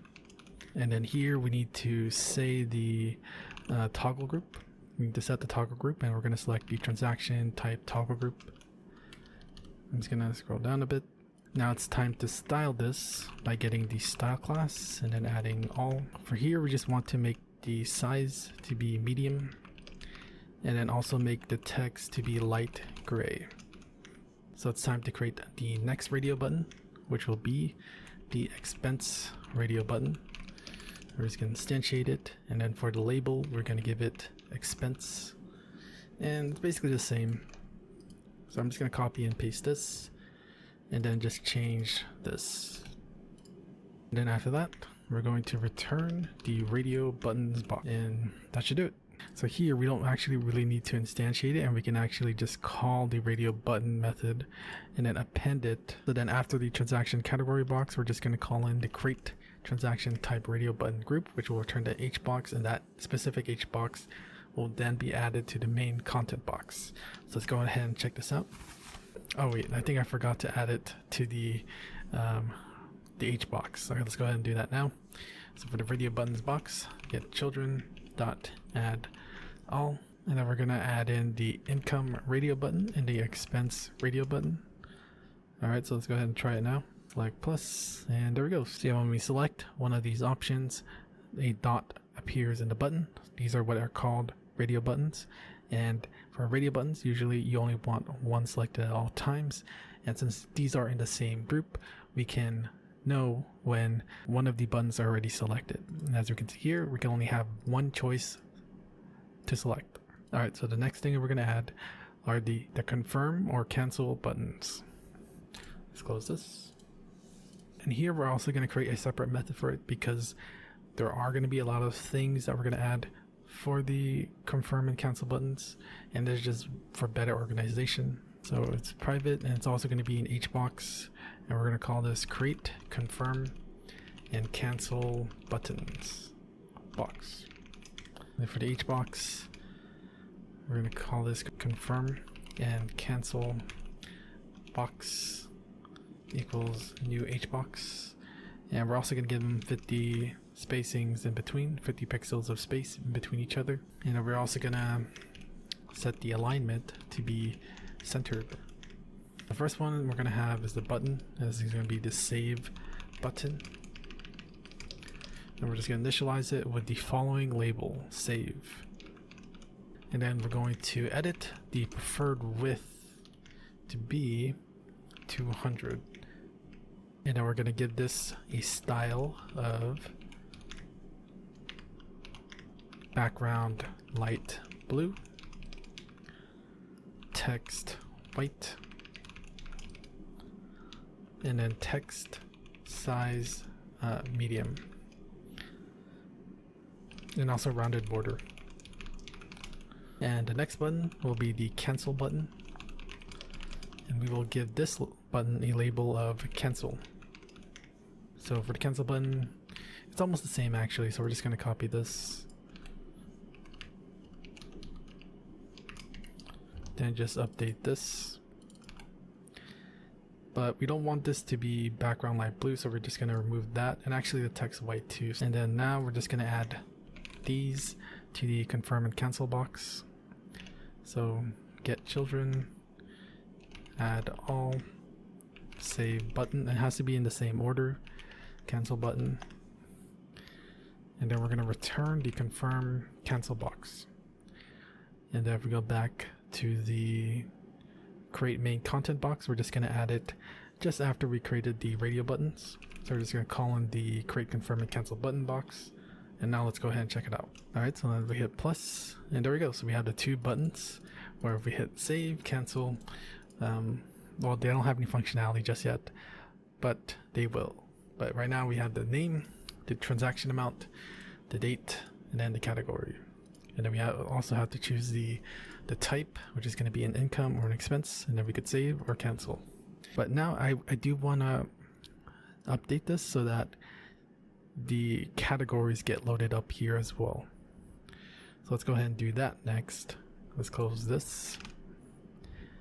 And then going back to the constructor, actually, so for that, we're actually going to create another global property. This one will contain the list of the transaction categories that we're going to append to the combo box to display the transaction categories that the user can choose. So first we got to import the list from the util class. I'll call this transaction categories. Then we go to our constructor here, and just before we create the main content box, we're going to initialize the transaction categories by calling on our SQL util and calling on the method to get all the transaction categories by the user. And we do have the user reference, so let's go ahead and pass that.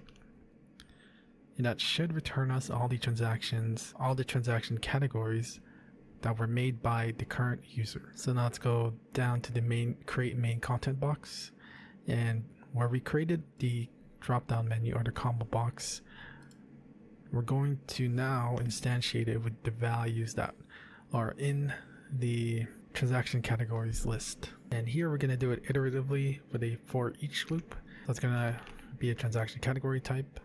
It's going to be called transaction category, and we're going to iterate through all the transaction categories in the transaction categories list. And then we're going to get our box, get the items, and then we're going to add the transaction category.get category name. And here we can't just give it the transaction category because the transaction category box, as we've stated earlier, accepts only strings to display the transaction category names. Alright, so now let's go ahead and run this application just to see our list of categories display in our drop-down menu. And as we can first check to see if we have any categories, we have one. So this category should display in our drop-down menu when we select it. And nice, so we have the school drop-down menu. Alright, so now that we're able to see our categories, there is an underlying issue in the front end, as we can notice, is that there's no indicator that this is clickable. Sure, we can assume that we can click, but I think it might be better to have some sort of hover effect where as we're hovering over the category, there should be some effect happening. Because let's create another category. Let's just create multiple categories. I'm just gonna say category, just category, I guess. Create category 2, 23. And now let's go back again. As we can see here, it's kind of hard to know which category I'm currently highlighting over, because I could be here when I click. I meant to click on category instead of school. So for that, we need to actually style the class again, just like we did before with the text field and the combo list cell. Alright, so we have to actually go all the way up here in our button. Where is it? Oh yeah, here in the button hover, we do want to apply the same effects. Instead of retyping the same style, what we're going to do is we're going to add this to the style, So it's going to be the combo box, and then the list cell, which represents the individual item list in the drop down menu. And when that item in the drop down menu gets hovered, it's going to be applied this opacity of 0.5, which basically just lessens the visibility of it, which is still a good indicator that we're currently hovering over it. So let's go ahead and check it out. So click on the plus button, choose category, and yeah, so that's better now. So now we know which category we're currently selecting. And nice. We finally finished the dialog for the transaction, creating a transaction menu or dialog. Now it's time to work on the logic side. So what we're going to do is we're going to call on the API that we just created in our GUI. So the steps that we're going to take is to first extract the data from this dialog, including some validations like making sure some of these fields are filled in, and then add the logic when we hit the save and cancel buttons. Actually, sorry, so the steps are first is that when the user clicks on the save button, it's going to extract the data from these fields and the radio button, and then it's going to send that to it's going to call on the SQL method that's going to send a post request to our backend server that's going to take that data that we send and then store that into our database. So that's going to be the next thing we're going to work on. So now what we're going to do is we're going to go back into our dashboard controller, and we're going to add the logic for actually not the dashboard, the create or edit transaction dialog, and then go to this method here, the create, confirm, and cancel buttons, and we're going to first add logic or an action to the cancel button because that's the more simpler one out of the two. So to do that, we're just going to call in the cancel button, and then we're going to call on the set on mouse clicked method, where we're going to add an event handler. All right. So when this cancel button gets clicked, what we want to happen is to close the dialog. And we're going to need reference to this current instance. So we're just going to call in the class dot this, which will get the current instance of the, wait, this is the wrong one, create or edit transaction dialog, and then we get the dot this instance, and then what we're going to do is we're going to call on the close method. So let's go ahead and just try it out real quick. We hit the plus sign to load the dialog, and when we hit cancel, it should close. Nice, so that's what we want. All right, so now let's start working on adding the logic for the save button. So our save button is right here, and we're gonna do something similar where we're gonna call on the save button, and then we're just gonna set on mouse clicked new event handler. So the first step we want to do when this save button gets clicked is we want to extract the data from the nodes. So first we're gonna extract the transaction name, which will be a string type. I'm gonna call this transaction name equals, now we want to get the transaction name field and retrieve or extract the value by calling on the getText method. So next we're going to want to get the transaction amount, which will be a double type. So we're going to call it transaction amount. And for this, we're also going to get the text from the transaction amount field, but we need to parse that value as a double. So we're going to call in the double class. We're going to call in the parse double method, which will convert a string into a double type. We do need to, so I'll leave it up to you to add the validation to make sure that the entered text is parsable to be a double type. So next we're going to extract the transaction date, which will be a local date type. We're going to call this transaction date, and we're going to get first import this class first. Alright, so now what we're going to do is we're going to get the transaction date picker, and then we're going to call in the get value method.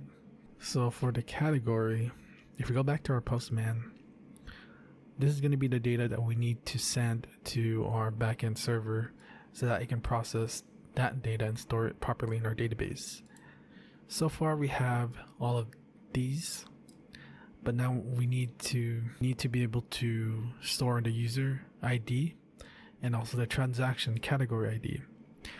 Right now we have reference to the user only, so we can get the ID value. So for this, since we have all of the transaction categories, we retrieved them all, we're gonna find out which of the transaction category the user selected and then store that transaction category based off the name. And if you don't understand what I mean, I'll show it real quick. So if we go up here, we have reference to all the transaction categories that were made by the user. Now we gotta find out which transaction category the user selected based off the choice they made with the drop-down menu. For that, what we're going to do is we're going to create a separate method for it where we'll call it private. This could be a utility class actually, but we're going to return private transaction category because that's the type we're going to be returning. And we want to find the transaction category by name. So we're going to pass in the list of transaction category, and then also or call this transaction categories, and then pass it the string category name, which we'll search. So yeah, actually we're gonna move this into the utility class because I feel like it makes more sense that way. And what we're essentially gonna do is I'm just gonna create some space here a bit.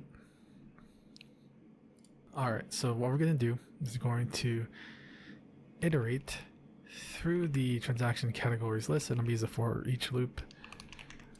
We're going to iterate through each of the transaction categories, and then if the transaction category dot get category name equals exactly the transaction or the category name parameter, then we're going to return this transaction category.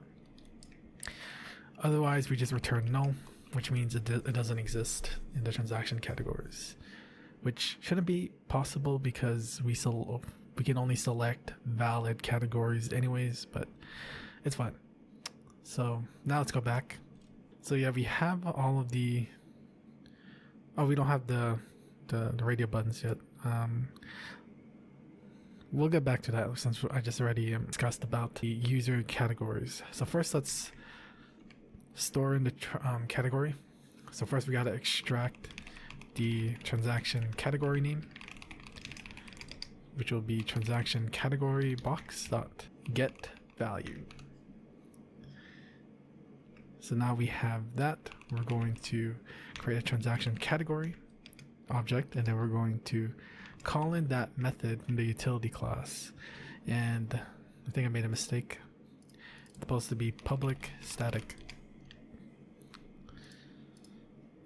And now we can call on the get or find transaction category by name, and we have to pass it the list of transactions or categories, transaction categories. So it's going to be the transaction categories. That's a global variable for this class. And then the transaction category name. So now we have the transaction category that we want with all the data that we need, which is the ID, just mainly the ID actually. So next, we just need the user data, which we could just get with the user IDs. All right, so now let's go ahead and add that. Let's go ahead and extract the radio button choice. So it's going to be a string, call it transaction type. And now for the transaction type, we're going to call in the transaction type toggle group. And then we're going to want to get the selected toggle. And we actually want to convert this into a radio button because it doesn't have the method to extract the name of the selected radio button. So by converting it, casting it to a radio button, we have access to the get text method, which returns us the label that's attached to the radio button, which is either income or expense. So we have all of our data. Now it's time to put this all into a JSON object so that we can send it to our backend server. So for that, we have to create a JSON object. I'm gonna put it up here. So a JSON object, and we could call this transaction data object, and we're gonna instantiate it. And now for each of these data that we get, we're going to place them in this JSON object. And just as we've seen here, this is the JSON data that we need to send to our backend server. So firstly, we're gonna just quickly add these, which should be pretty simple and straightforward. So it's going to be transaction data object dot add property. It's going to be the transaction name. Then we just pass in the transaction name value. Now it's time for the transaction amount. Oops, transaction data object. Now add property, transaction amount, and then pass in the transaction amount value. So for local date, it'll be a bit more complicated. So I'm just going to do it quickly for the transaction type because it's the same. So we're going to call it the transaction date object, add property. And this will be the transaction type. And then we're going to pass in the transaction type value. So for the local date, it's basically the same, right? We call them the data object, add property, and then the property name, which is going to be transaction date, right? Transaction date, yep. But for the value, we can't just pass in the transaction date because it's not one of the supported types that we can add to a JSON object, which is a string, a boolean, a number, right? It's a local date type. So what we need to do is we're going to format this by calling the format method, and then we're going to pass in date time formatter dot iso local date. So what this does is that it formats the transaction date into a string, basically. So once it's a string, we can definitely use that to store into our JSON object and send it to our backend server. All right, so now we just need to send these two. First, let's go ahead and create the JSON object because transaction category is storing in a JSON object. And yeah, we just need to give it the ID property, store that into a JSON object, and then that would be the JSON data that we're going to store inside the JSON object. Because the transaction category can be null, let's go ahead and do a quick check to see if transaction category name does not equal null. Then we can perform the necessary extraction for the transaction category and then place that in our JSON object. In the case that it is null, then we're just gonna set it to null. Just fine, because transaction category can be null for transactions. A transaction doesn't need to have a category because that's how we designed it. But here, if it does have a transaction category, then we're going to create a JSON object called transaction category data. And actually, we're going to put this outside. We're just going to instantiate it. And then in the transaction category data, we're going to add a property, which is going to be the ID. And for this, we just need to get the transaction category that we have extracted by the name. And then we're just going to call on the getID method. And that's pretty much it. So next, the next data we're going to add is going to be another JSON object, which is going to be user data. And what user data is going to have is that it's going to have a property of ID, and we just give it the user.getID. So that should be all of our data that we need to send to our backend. And then now we can perform the post request to create the transaction. We don't have that set up yet, so let's go ahead and go to our SQL util method. And then in our post category, we're going to create a method under here called public static boolean post transaction.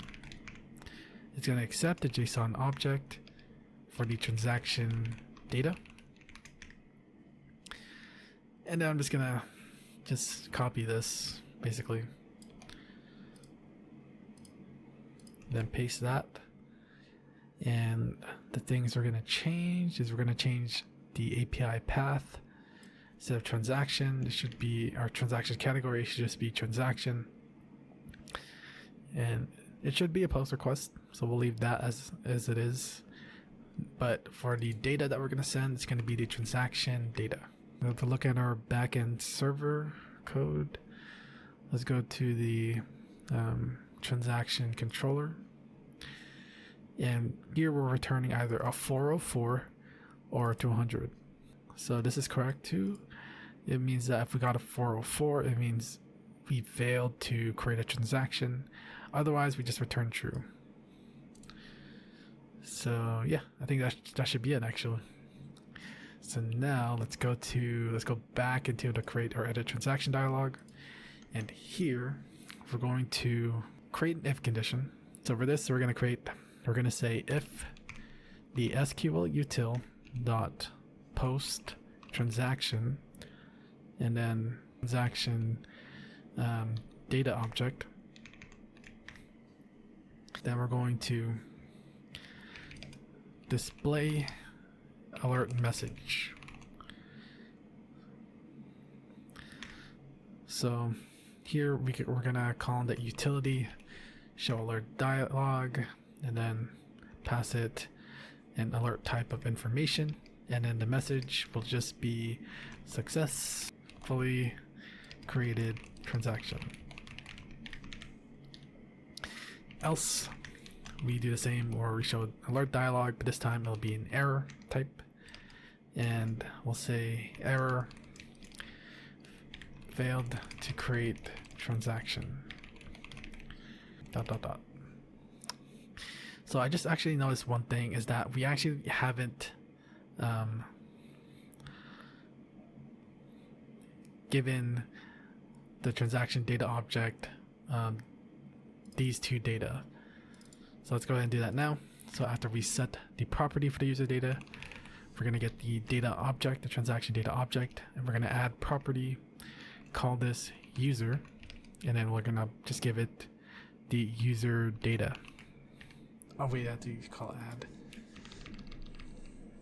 And then we do the same thing for the transaction category data. So we're going to, so we can call it here. We're going to call in the transaction data object, add the transaction category data. Oh wait, we need the property. It's going to be called transaction category. And yeah, so actually for this, we're going to just do it here as we'll only add it if there's a category data. If not, we can just leave it as null, and then I think the backend will handle that for us. So yeah, I think that should be it. So let's go ahead and try it out. All right, so let's go press the plus button. So the transaction name, I'll just say like pencil. The amount will be $9.99. Transaction date will be today, which is at the time of recording. It's going to be at February 11, 2025. And then for the category, I'm going to select school. And this is going to be an expense. So let's go hit save. Nice. So we got this alert that says successfully created transaction. Let's hit OK. All right, so let's go back into our MySQL workbench and let's go ahead and select all the transactions. And as we can see here, that's odd. Why is this rounded? I think I might have made a mistake when setting up the transaction amount, because it should have 2 decimals to it. But for the most part, like, we have all of our data. We have the category ID, which is going to be the school ID, the user ID, the transaction name, the amount, it's the transaction date, and then the transaction type, which is expense. All right. So for the most part, it works. So yeah, let's go ahead and change this. So what we're gonna do is we're gonna actually delete this table and redo it. So yeah, that's unfortunate, but I did mess up with with one of the table or one of the columns, and it's supposed to round to the second decimal, or not round. It's supposed to show up to 2 decimals. So let's go ahead and do that now. So what we're gonna do is we're going to right-click the user, or actually not the user, right-click the transaction table, and then we're going to select drop table and just select drop now. So it's going to delete that table. So before we continue, we have to create this transaction table, or else we're going to get some errors because our backend is looking for this table. So first we're going to call it transaction. All right, so for the primary key, it's going to be ID, non-nullable, AI auto-incremented, and then for the transaction category, it's going to be nullable, so we don't check that non-nullable checkbox. So we're going to call it category underscore ID. It's also going to be an int, and then here it's going to be the user ID underscore ID, which is also an int. This should be non-nullable. And now we have the other fields, which is going to be transaction name.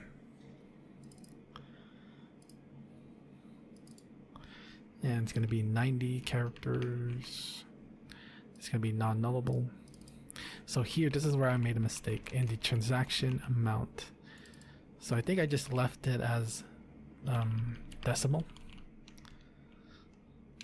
I think that's what I did. I just left it as just decimal. And what we're supposed to do is we're going to add parentheses, and we're going to have a limit of 10 digits. And then we also want the decimal places to be 2. So if there's more than 1 decimal, it's going to round it up, but it will show at least up to 2 decimal places, which is what we want. So yeah, this was the error I forgot, or this was the mistake I made by not including this part. So yeah, so now we're gonna make this non-nullable as well. And then next is gonna be the transaction date, which is gonna be just a date type. And then for the transaction, and then the next one will be the transaction type, which will be varchar 45. It's gonna be non-nullable. The date's also non-nullable too. So for the category D, I think I also forgot to mention this, a good thing I caught it on, but we're going to give it a default value of just null. That way, if there is no category ID present, the value null will be placed for it automatically. So next we got to set the foreign key, so let's go ahead and create that. So the first one's going to be for the transaction category, so I'm going to call it FK transaction category ID, and we're going to refer to the transaction category table, and then we're gonna check the category ID in the transaction table and select the ID value that's in the transaction category table. So next we're gonna create the foreign key for the user ID, so it's gonna be called FK underscore transaction underscore user underscore ID. And for the reference table, we're going to select the user table, and then we're going to check on the user ID that's in the transaction table, and then we're going to select the ID that's in the user table. Once that's done, we're just going to hit apply at the bottom right, and then we're going to hit apply again. Nice. And now I think let's just close this for now, and let's try this again. I'm going to basically just hit save again. It should work. All right. So now when we try to query the transactions, nice. So as you can see, now it shows the 2 decimal places, and it's much more accurate in terms of what the user inputted. So yeah, sorry about that.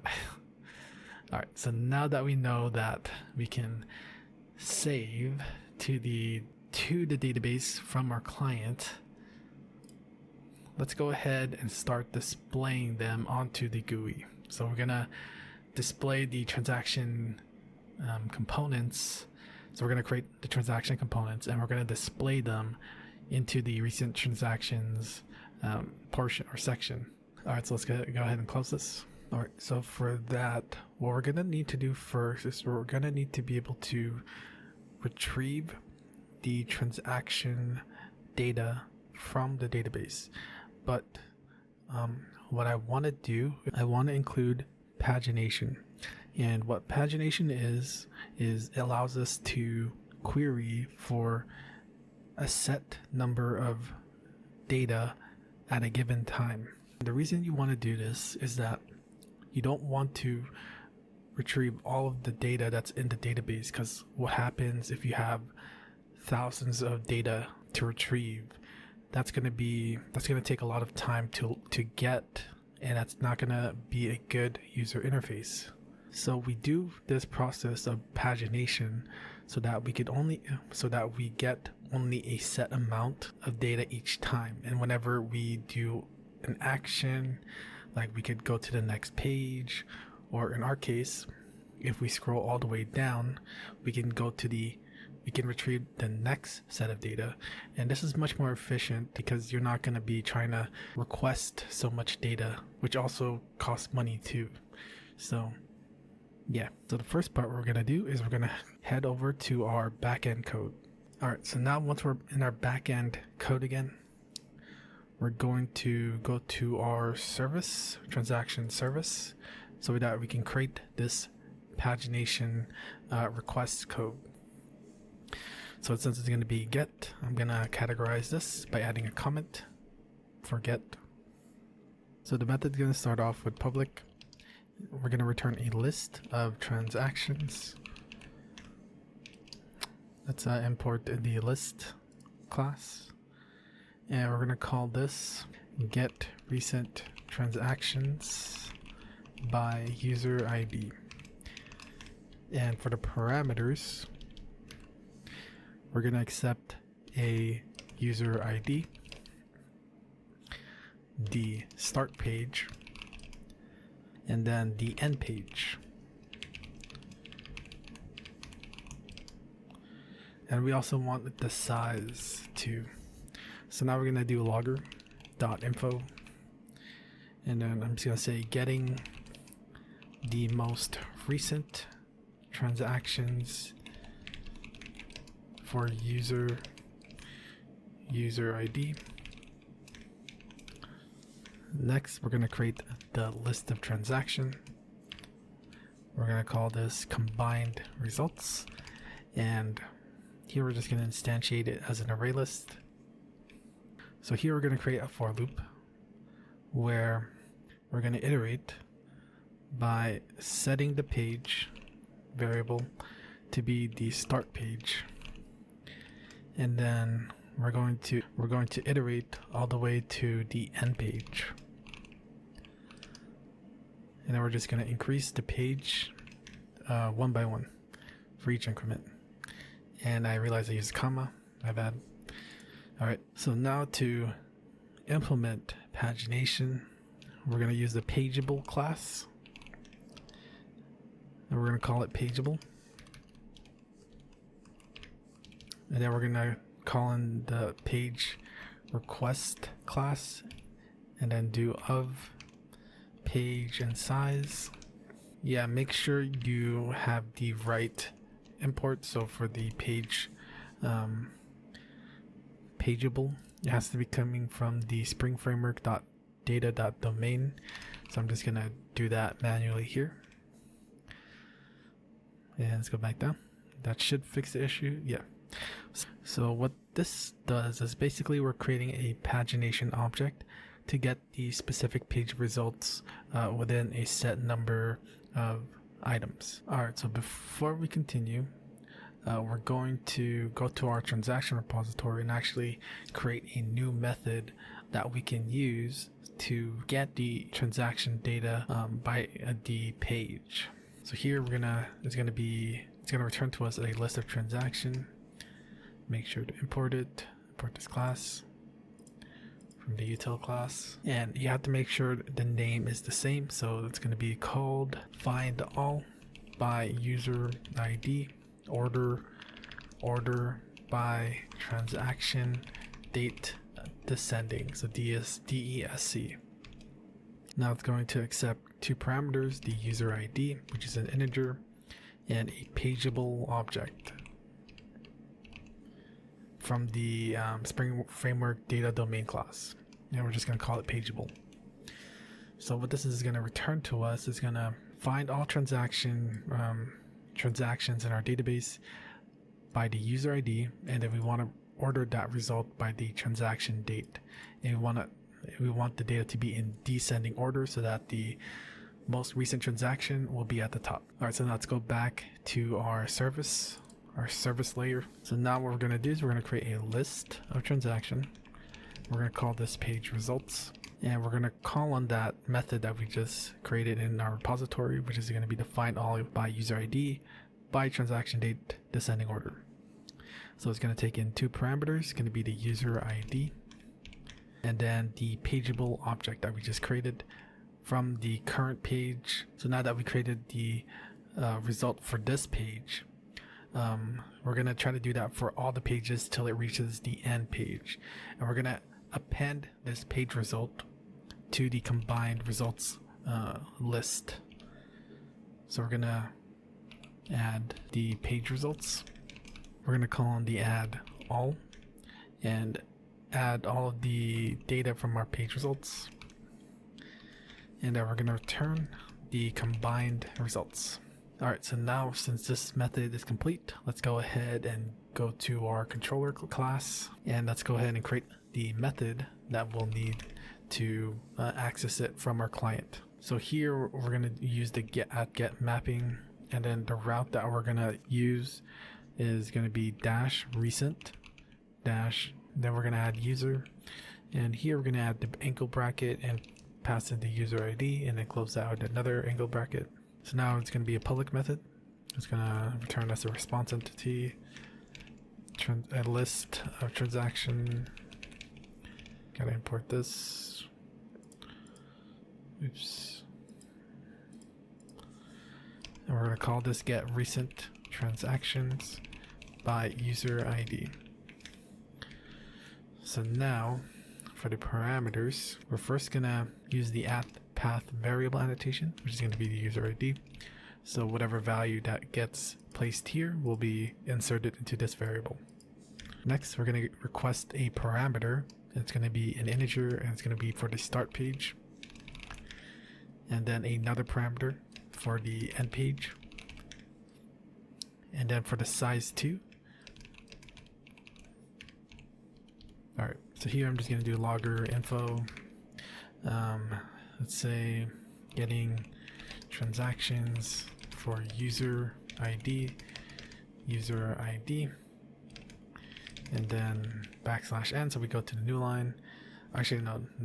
So then next, we're going to create a space or a comma, and then display the page. So it's going to be page start page. Oops. And then end page. So here we're gonna just instantiate our list.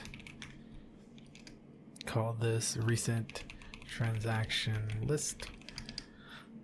And we're gonna call on that service or transaction service. And we're going to call on the get recent transactions by user ID method. So we're gonna pass in the user ID, the start page, the end page, and then the size. Oh, I forgot. Let's remove that extra comma. So that should return us the list of transactions within the start and end pages. And now here we're just going to return the response entity.status and http status.ok, and then the body that we're gonna, or the data that we're gonna send back to the client, will be that list of recent transactions. So let's go ahead and go back to our Postman, and to test this out we have to change this to a get request, And then for here, we need to change the URL by adding in dash recent dash user dash and then the user ID, which if we look into our MySQL workbench, we have only 2. So for this one, we're going to use ID 1 for this account. All right, so we're just going to put a 1 there. And now it accepts 3 parameters. So this is the path variable, or the value that's going to be placed in the path variable. But now we need 3 parameters. I'm just going to delete these for now so that we could so it could be cleaner. So we need 3 parameters. We need a start page. I'm going to say 0, and end page. I'm going to say 1, and then the size, which I'll say 5, let's say. So when we hit, actually, make sure to restart your server if you haven't already.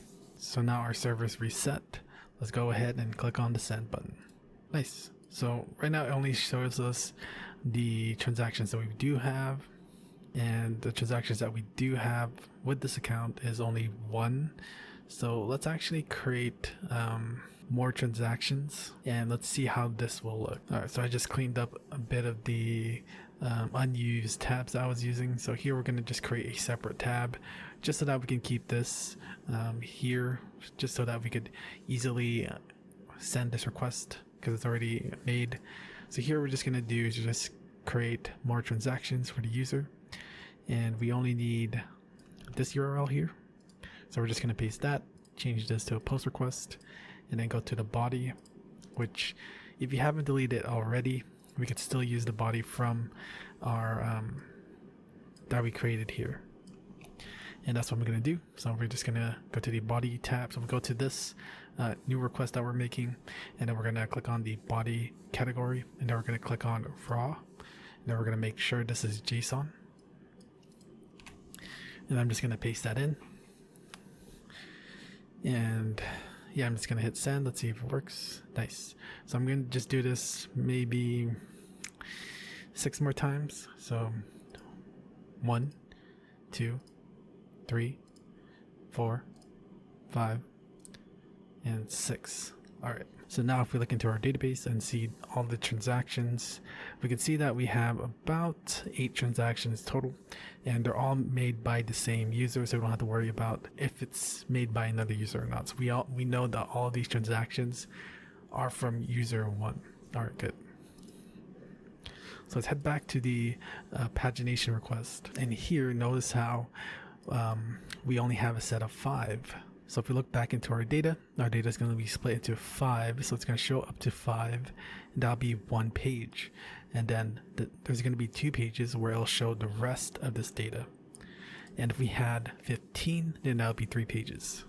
So hopefully that makes more sense. So now let's go ahead and test this out, because right now we only show the 1 transaction with the pencil. Now we're going to have more with the groceries and stuff. I do want to point out that our start page is 0, and then our end page is 1, so it's only going to get the first page. So it should only return us 5. So let's go ahead and click send. We have a 200 OK status. Let's go ahead and count each transaction. So right now this is 1. This is, actually we can just refer to the ID. All right, so there's 1, 2, 3, 4, and 5. Oh wait, what? Why did it return everything? Oh, I see. So page 1 is, I guess it's like it indexes with the 0 at the start, and page 1 is actually page 2, so that's why I included both of them. Because if we set the start and end pages to 0, we only get up to 5, which is what I expected it to be. And if we increase this to 1, it also includes the second page, which means that we could get up to 10 transactions, which is why all of the transactions show up here, because we only have 8. So now we know that pagination does work, and we're getting the data by the page. So With this working now, let's go ahead and go back to the client so that we could start displaying the transaction components onto our GUI. So let's go ahead and look at the design of the transaction component. And as we can see here, we have the category name, the transaction name, the transaction date, the transaction amount, the edit and delete button. So that's pretty much it in terms of displaying this transaction to the user in the recent transactions section. So back into our client code, the first thing we got to do is create that component first.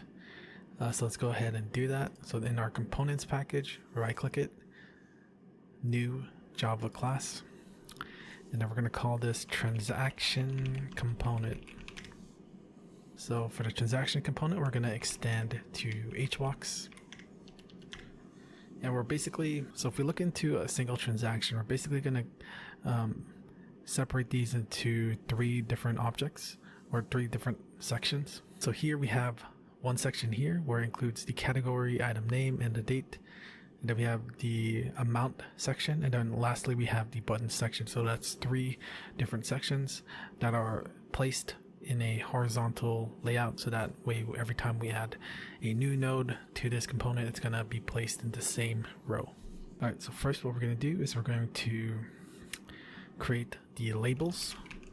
So private label, make sure to import it from the JavaFX.scene control class, and we're going to call, so we're going to need a transaction category label to display the category, transaction name label to display the transaction name, the transaction date label to show the transaction date, and lastly the transaction amount label to display the transaction amount. And then the last 2 nodes we'll need is going to be the 2 buttons, which is going to be the edit button and the delete button. Nice. So here we're going to create our constructor, which is going to be public transaction component. And then for the parameters, we're also going to actually keep reference of the dashboard controller here, and also the transaction that we're going to extract the data from. So transaction, actually we don't have the transaction yet, do we? All right, actually let's go ahead and create that first. So let's go ahead and create the transaction model, and we're going to call this transaction. So this transaction model is going to represent the transaction object that we can interact with in our code. So for the properties, it's going to have an ID, which is going to be an integer, a transaction category, which is going to be transaction category, a string that's going to be the transaction name, a double, which will be the transaction amount, a local date, which will represent the transaction date, and then a string for the transaction type. Here, let's go ahead and create the constructor for the transaction model. So we're going to click on, right click, generate constructor, and we're going to select all of these. All right, that's kind of big, but let's go ahead and move that to the second line so that's easier to read. And then next, we're going to create the getters and setters. So right click again, generate getter and setter. I'm going to click on all of the properties, and I'm just going to remove this because we don't need to change the ID. And yeah, so that's pretty much it. So let's go ahead and go back to our transaction component. And here we're going to create that new transaction object, call it transaction. Let's import this class from our models package. So for this constructor, we're going to accept 2 parameters, a dashboard controller and a transaction. Not transaction category, a transaction. I'm just going to remove this for now. And we're just going to set the global variables to be the values that were passed in as a parameters. So this dot transaction equals transaction, this dot dashboard controller equals dashboard controller. And now let's go ahead and configure the layout of it. So we're gonna set a spacing of 10 pixels between each node. So the spacing between this part, and then the amount we're basically going to use a region for it, kind of like how we did before, and basically it's going to take up the space in between, which will generate that nice space between the item name section and the amount section. Actually, we're going to leave it like that for now. Right now the goal is to be able to see this in our GUI so that we can debug it. So I'm gonna just continue. We're gonna configure it later once we start seeing and debugging it on our GUI. So the first section will be the it's going to be a VBox since the nodes are on top of each other or vertically. So we're going to use a VBox to represent them. So we're going to call this category name date section, I guess. And we're going to create a method for this to create the category name date section. And we're going to return a VBox, create that new method, oops, and it's going to be a VBox category name date section equals new VBox. Alright, so remember how I said that the transaction can have a nullable transaction category. So we're going to check that. So if the transaction.get transaction category equals null, then for the transaction category label, we're going to just say undefined, which is a nicer way to say that there's no category attached to this transaction. And then next, we're just going to apply a style to this label by getting all the style class and then adding all. So for this, we're just going to give it text light gray. Otherwise, if the transaction category isn't null, so it does have a transaction, what we're going to do is instantiate our category label. But for the text that we're going to pass in, we're going to get the category from our transaction object by calling transaction and then calling the get transaction category method, and then we're going to get the category name. So next we're going to add a color to this label, and it'll be the color of the color that we applied when creating the category.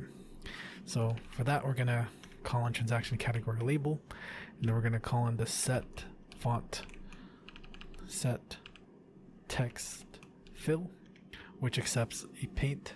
So here we're going to call in the paint class, and then we're going to call in the value of, which gets the color from a value. And for this value here, since it's a hex code, more likely we're going to add in the hashtag before it, because as you remember, we're only storing the numbers in our database.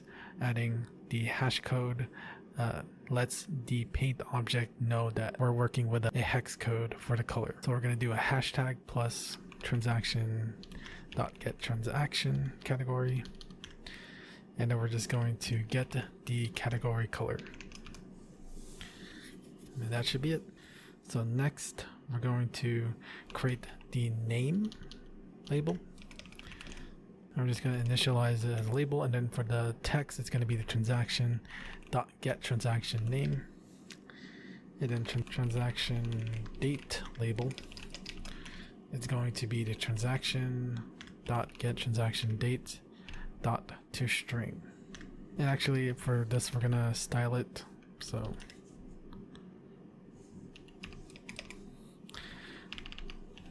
get style class dot add all. We're going to make this light gray, and also make the size to be medium. And then for the transaction date label, we're going to update the style class such that it's light gray. Alright, nice. So now we're going to add all of these into our category name date section VBox. So we're going to call in that, get children, add all, and we're going to add it in the following order: the transaction category label, the transaction name label, and then lastly the transaction date label. And then we're going to return the category name date section. And then here we're just going to call them the get children because this class extends to the hbox. And we're going to add all. And we're just going to add in the category name date section. And now let's go ahead and time to start debugging this component by creating these transaction components into our dashboard view. And to do that, we're going to do it dynamically through our dashboard controller. So for the dashboard controller, we're going to add in a new property, which will be the current page. So this value will represent the end page because the start page, we always want to start with 0. So we don't always need to keep track of that. We only need to keep track of the end page, or in this case, our current page. All right, and so for the data that we're gonna do is we're going to, or the data size that we want to get or split the total data by is we're going to just create this final variable, which will be the recent transaction size, and here we're just going to set to 5. So that means we're only going to get 5 sets of data per each page. And then once we have that set up, let's go ahead and go to our SQL util class so that we can create that method to interact with the that get method that we made in our backend code just earlier. So it's going to be public static list transaction, import these classes, and we're going to call this get recent transaction by user ID. It's going to take in a user ID, the start page, an end page, and a size. So here I'm just going to copy one of these again, but there's going to be a lot more things we got to do because we want to retrieve the values, right? We're not just checking for something, if something was successful or not. We actually want something in return from this request. So here I'm just going to create the list of transactions that we're going to return back to the client. So I'm just going to call this recent transactions, and then new array list. So now let's go ahead and update our path here to dash recent dash user dash and then add in that user ID, and then we also have to add in the parameters. So luckily, if you have the that link that we created, we're just going to copy up to here where you see the question mark. So we're just going to copy this, and then after this we're just going to append it, so it's just easier to reference, right? So for the start page, we want to insert that value here. So I'm going to delete this, close this quote, and then add in the start page value. And then we're going to start this quote again so that this is a string now. And the next thing we want to change is this end page value here. So we're just going to close up to here after the equal sign. And then we're going to delete the 1 and then add in the end page value. Then we're going to add the quote again and do it for the size as well. Just remove the 5 here and then just add the size value. So that's good. Now let's go ahead and change this request method to a get. And for the transaction or the JSON data, we're not going to send anything because all the data we want to send is going to be in the parameters. So yeah, so that looks good. So if the response code doesn't equal to 100, it means there's something that happened. So we're just going to return null, as in there's no list to send to the user. So we just give it nothing. Otherwise, let's go ahead and get the results, and it's gonna be stored in a string.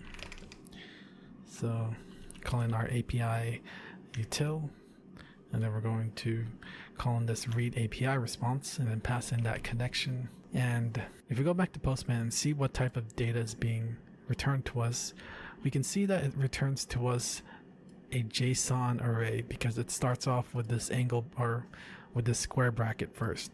If it just returned us like this, where it just starts off with an angle bracket, that means it just returned us one JSON object. But in this case, it's going to be a JSON array of JSON objects.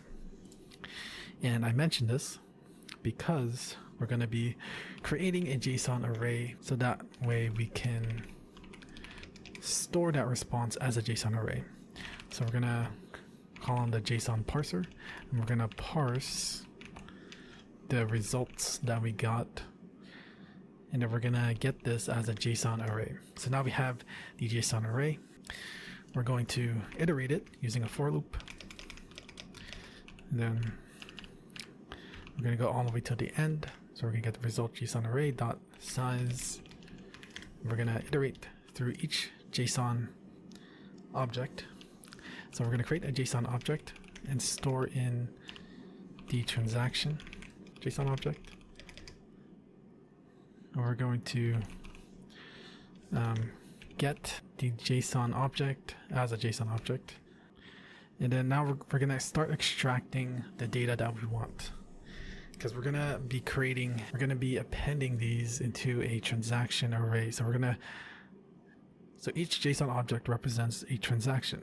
So we're going to need to convert that into a transaction object and then append that to the list of transactions, which we're then going to return back to the client so that we could display it to the user. So first up, we're going to extract the transaction ID.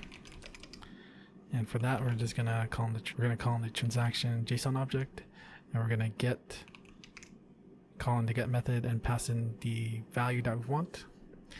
And for the names that we're going to use, we're going to reference the names that appear here, as you can see. So if we type in ID here and also get as string, or I mean get as int, we're referring to this property here from this JSON object, because when we get the JSON object, we're getting this instance of it. So now to access and extract the data, we just need to pass in the ID with the value that we want. So in this case, the transaction ID, we're going to pass in the ID key and to get this value. So next, we're going to extract the transaction category. So here we're going to create a transaction category object, call it transaction category. And we're going to set it to null first, because again, each transaction can have a null category. So here we're going to create an if statement, a condition, where if the transaction JSON object dot has, so we're going to check if it has a transaction category property, transaction category property, and that the transaction JSON object dot get transaction category. I'm just going to move this to the next line because it's kind of getting long. So if it tries to get the transaction category from this JSON object, and if it's JSON null, so if it's a null value, actually if it has the transaction category and it's not null, so we're going to add that not to make sure that the transaction category isn't null. So if these conditions are true, then we can extract the transaction category. Otherwise, it's just going to be null. So here we can now retrieve, because in our, as we can see here, transaction category is a JSON object. We're going to need to extract it as a JSON object first. So we're going to create a JSON object class called this transaction category JSON object. And we're going to call on the transaction JSON object, and we're going to get the transaction category as an JSON object. So now we have the JSON object. Let's go ahead and extract the transaction JSON object so that we could instantiate this transaction category with those values. All right, so first it's going to be the ID. So it's going to be int transaction category ID, and we're just going to refer to the transaction category JSON object dot get ID dot get as int. Then we need the category name, which is going to be a string type. Call this transaction category name transaction. Now we're going to extract it from the JSON object dot get. So for that, it's going to be category name. So here we have to pass in category name. We want to get this as a string, and then we need the transaction category color. We're gonna again extract it from the category transaction category JSON object. And we're going to get the category color get as string. Cool, so now we have all of our data.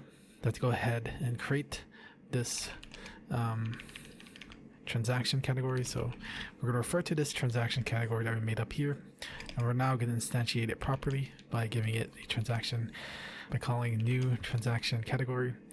And now we're going to pass in the values that we extracted. So it's going to be the transaction category ID, transaction category name, and lastly the transaction category color. Nice. So here we don't really need to extract the user because we already know the user because we pass in the user ID. So that's why we don't extract the user ID for it. Yeah, I don't think we even refer to the user in our model, so we don't need to do that. Just thought I'd bring it up. So next we're just going to extract the rest of the properties, which is going to be the transaction name. And then we're going to now extract it from the transaction JSON object.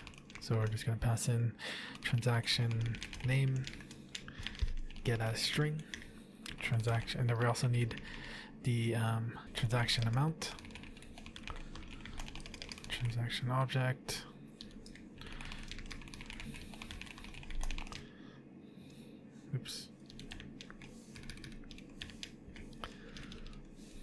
get as double, local date, transaction date. So for the local date, since it doesn't support the local date type whenever we try to retrieve the data from our JSON object, what we got to do is we're going to call in the local date class, and we're going to parse it based on the string that we receive. So we're going to get it as a string, and then we're going to parse that into parse it with the local date method. We're going to use the parse method from the local date class. So here we're just going to do it normally, where we just get the transaction JSON object, get transaction date dot get as string, and then lastly the transaction type, and it's pretty much the same thing, transaction get as string. Alright, so nice, we have all the data that we need: transaction ID, transaction category, transaction name, transaction amount, transaction date, transaction type. Let's go ahead and create this transaction, where we're going to pass in the transaction ID, the transaction category, transaction name, transaction amount, transaction date, transaction, and lastly transaction type. So now that we have our transaction object, let's go ahead and add this to the recent transactions list. Recent transactions dot add transaction. Nice, finally. All right, so here let's go ahead and return the recent transactions. And again, if there's any errors and it doesn't return the recent transactions, it means that it failed, so we're just gonna return in null. Ooh, that was a lot. Alright, so let's go to the go back to the transaction component, actually no, in the dashboard controller. And what we're going to do is we're going to create another variable, which will be a list of transactions. And we're going to call this recent transactions. Make sure to import the classes that we need, which is the list and transaction. And in our fetch user data, we're going to instantiate this recent transactions list here by calling on the SQL util class and calling that method that we just got, where we created, where we need to pass in the user.getID, and then we need to pass it the start page, which is going to be 0, and then the end page, which will be the current page. And then lastly, the size, which is going to be our recent transaction size. So it's going to be 5 for now. And that should give us the list of transactions that we need. So we're going to actually create a method where we're going to create the recent transaction components. And I'm actually going to move this to this method just to keep things more organized. And we're just going to call that here. And then, so we're going to do a check. If recent transactions equals null, then we're just going to return, which means we don't want to render anything because it's null. Otherwise, if there are transactions to load and render to the display or to the dashboard view, let's go ahead and add that now. So we're going to use a for each to iterate through all the transactions in the recent transactions, and then for each one of those we're going to reference the dashboard view to get the recent. We don't have reference to that, so actually missing one more thing before we can add it. We're actually missing a reference to the transaction, a getter for this. So let's go ahead and make that now. So I'm going to right click, generate getter, and then the recent transactions vbox. So now once we have this, let's go back to the dashboard controller, and we're going to call on the dashboard view, get the recent transactions box, get children, add, and then we're just going to pass in a new transaction component where we need to pass in this controller and then the transaction, this current transaction that we get from here. And once we have that, we should be good to go. Frankly, we still don't have a way to increase this current page, but for now, let's just go ahead and run the app. Nice. So as you can see here, we have the 5 transactions, which is the school, or the category of the school, and then pencil, the date. Nice. So now we know that they show up. We can start debugging the transaction component as we're building it. And yeah, so I thought this is just pretty cool to show. And let's go ahead and close it for now, and let's go ahead and continue working on the transaction component. So I kind of wanted to focus on the transaction components. As we can see here, the color of the category is dependent on the category color that's in our database. Because if I remember correctly, these are the ones that have the yellow color. So if we go to File, View Categories, as we can see here, those that have the school category will have the yellow color. And yeah.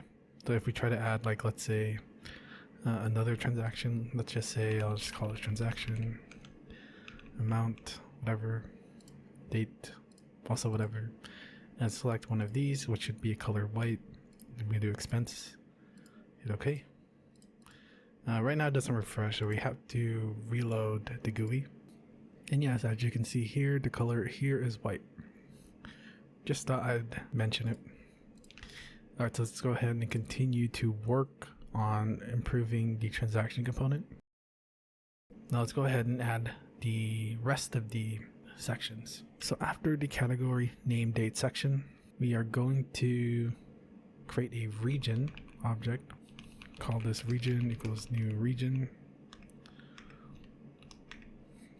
And then I'm gonna just set a rule to it so that it grows horizontally as much as it can. And we're going to set the priority to always. So now the next thing we're going to add, or I guess edit, is going to be the transaction amount label. And here, or actually we need to initialize it first.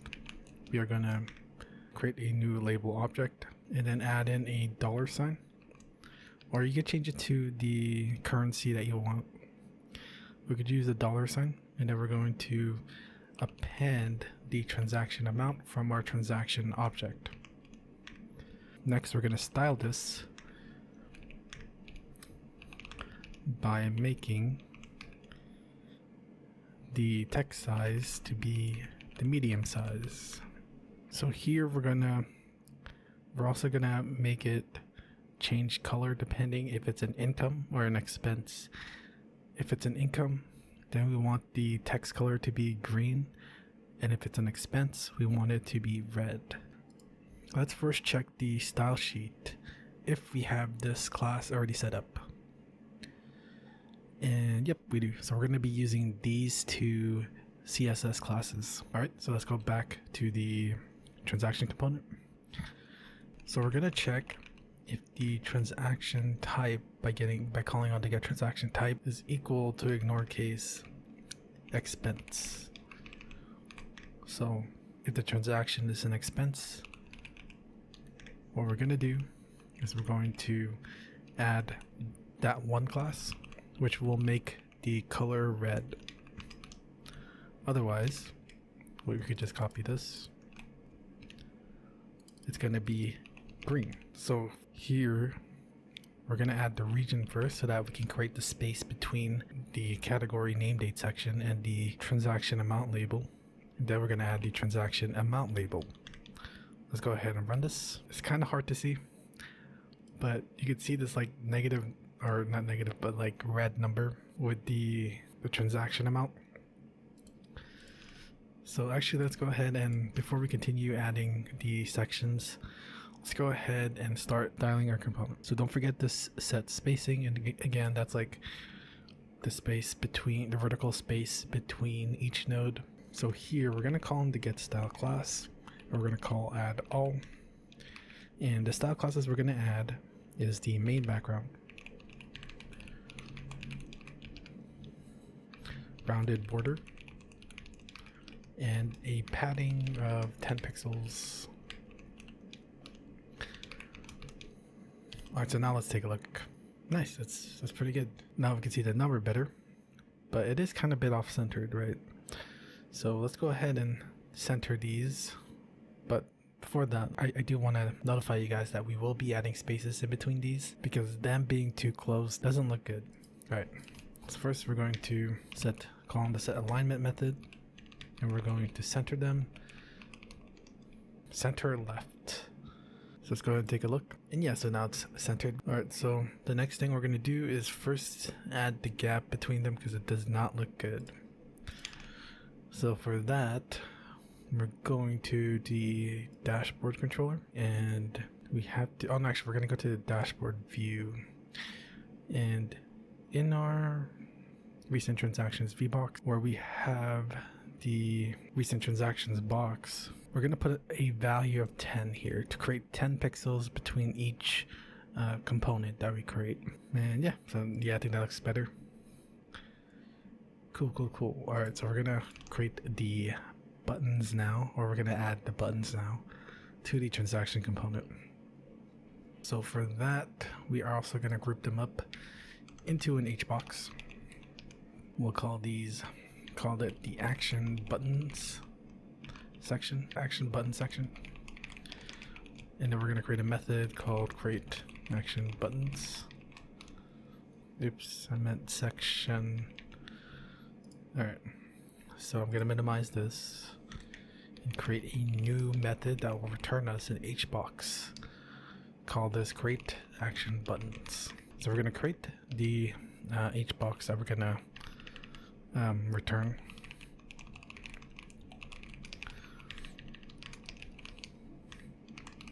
And we're going to add a spacing of 20 between each button. Here we're just going to have 2, which is the edit and delete. So we're actually also going to set the alignment to be center. And then now we're going to instantiate the edit button first. It's going to have a label called edit. And then we're going to create the delete button, which we're also going to instantiate and have a label of delete or del. Now I'm just going to add these to the HBox that we're going to be returning, which is the action button section. We're going to get all children, add all, and I'm going to add in the following order: edit button and delete button. And then we're going to return the action button section. So now that we have this, let's go ahead and add this section after the label. And let's go ahead and check it out. Sweet. But we still need to style them. We're gonna make this one red, and then this one, and this one should just, I think this one should just be the same, except we just make the text a little bit bigger. Alright, I'm gonna close it. First, we're gonna edit the edit button, so we can get the style class, add all. So we're gonna make the text size medium, and then we're gonna give it a rounded border. And then for the delete button, we're gonna give it also text size mid. and then also a rounded border. But we also wanted to have a background of light red and have a text color of white. Alright, so let's go ahead and check it out now. And that's way better. So now I actually do want to show the scrolling functionality and how it works. So I'm gonna go to Postman and I'm just gonna create more transactions. So if you deleted it or by mistake, you can just copy this real quick. You can pause the video here. And yes, I'm gonna start creating more. And then actually I think what we need to also do is go to our SQL util. Actually no, we have to go to the dashboard controller and change this. And we're just gonna slightly actually yeah, we should just increase it to where it's just enough where it doesn't scroll, because as we can see here, now we have the scrolling mechanic and we can scroll through all of our transaction components. And yeah, I think 10 is a good enough number actually. So yeah, we'll go with that. We'll just leave it like that. And then next, what we're gonna do is we're gonna start adding the logic for the category component buttons. I mean the transaction component, what am I saying? We're gonna add the logic for these. Let's go ahead and tackle the easier one for now, which is gonna be the delete button. So for the delete button, we're just gonna set on mouse click, new event handler. Actually, we do need to, I realize that we do need to create the backend logic for this. Kind of like how we did in the view category where we had to create a delete method for it. So going back to our backend code, let's go ahead and implement it. So let's go to our service first. We always got to start with a service every time we add a new method, and then we got to work our way backwards to the controller, because the client again interacts with the controller, not the service. The controller interacts with the service, and the service interacts with our repository. All right, so here we have the get, post. Let's go ahead and create the delete. So for the delete method, it's going to be public void delete transaction by ID. We're going to need an ID. Call it transaction ID. And then here I'm just going to do a logger. Deleting transaction with ID, transaction ID. So here we're going to create an optional to, we're first going to get the transaction based on the transaction ID, and then we're gonna delete it. So here I'm just gonna get the transaction optional, and then we're gonna call on our repository, transaction repository, and we're gonna find by ID where we pass in that transaction ID. And if we're gonna do a check here, if the optional is empty, then we just want to return. We don't want to delete a non-existing object. But if it does exist, then we're going to call in our repository, and then call on the delete method, and then delete the object in our optional transaction optional. All right, so now let's go ahead and go to our controller and create the delete request or the delete route that our client can access. So here we're going to have the delete methods. We're going to use the delete mapping annotation, and here we're just going to do delete response entity transaction, delete transaction by ID, and we're going to pass in path variable. And I just realized that we're supposed to add this route, so we're going to do a dash angle bracket transaction ID and then closing angle bracket. So this value here will be passed as the parameter because of our path variable annotation. And here we're just gonna, it has to match the same name, transaction ID. And I'm gonna create a logger. We're gonna delete transaction with ID, transaction ID.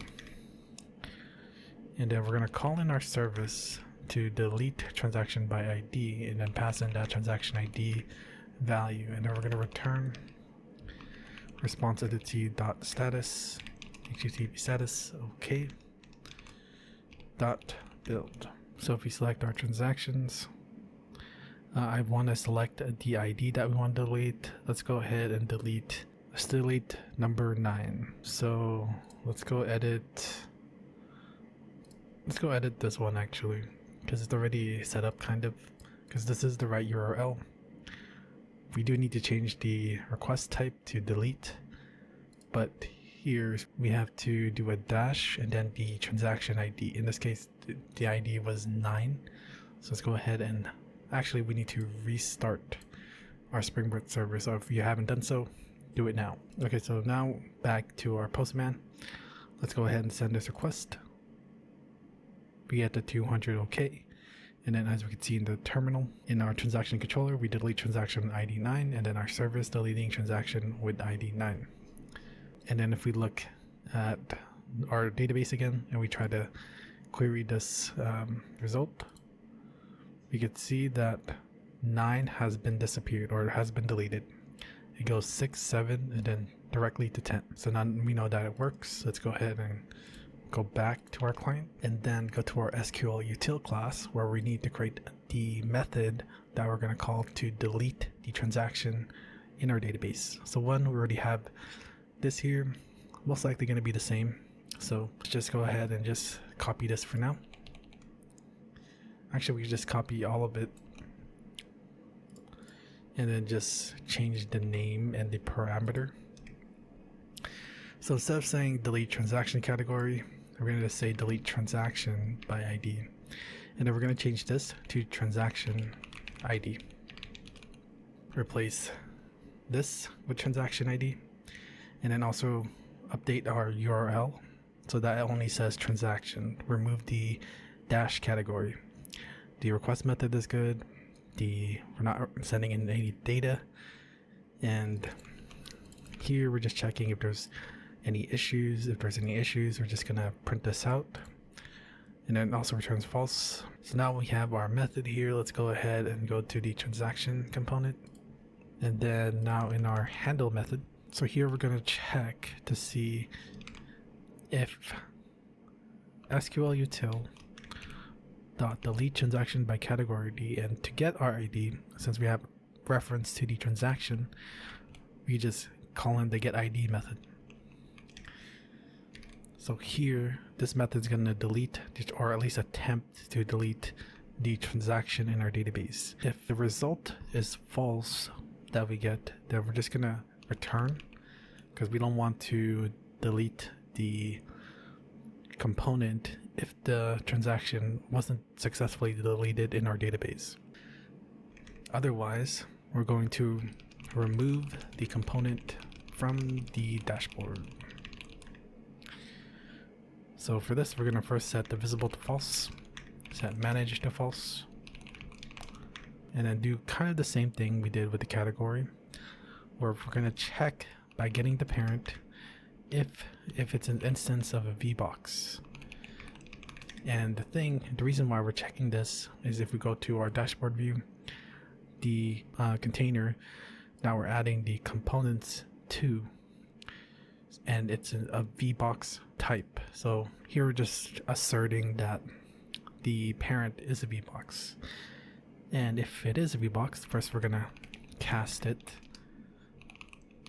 as a VBox so that we could call in the get children method and then call in the remove method to remove this instance, this transaction component instance.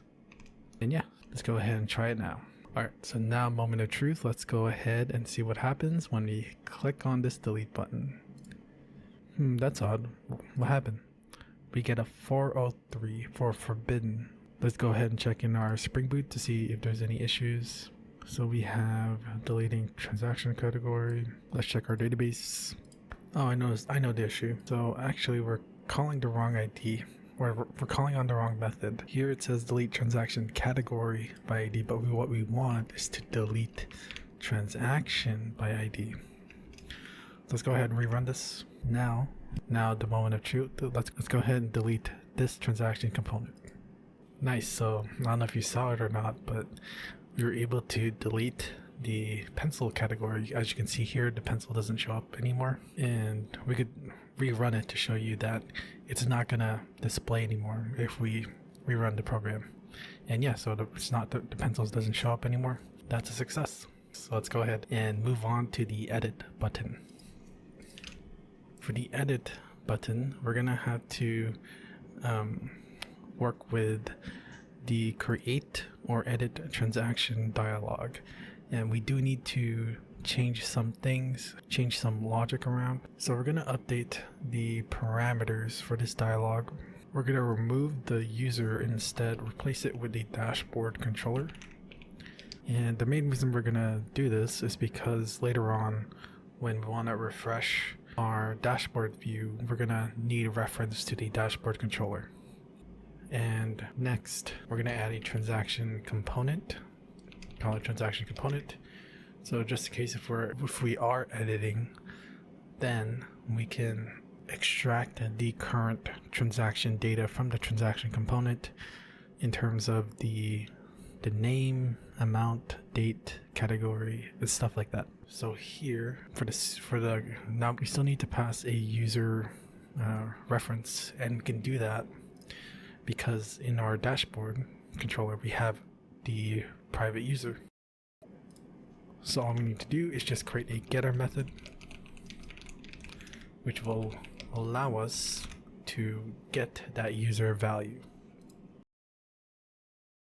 So now the value that we can pass here is by calling the dashboard controller and calling the get user method. And yeah, that should solve that issue. Now we do have another issue, because currently when we try to create a new transaction and try to call on this dialog, we are missing the transaction component property, and also we have to update this to the dashboard controller. So we'll just pass in dashboard controller.this, but we're still missing that second parameter. Well, unfortunately in Java you can't have optional parameters like in Python, but what we can do is overload the method, or constructor rather, so that we can essentially still call the same parameters, call this constructor with the same parameters. For example, like this.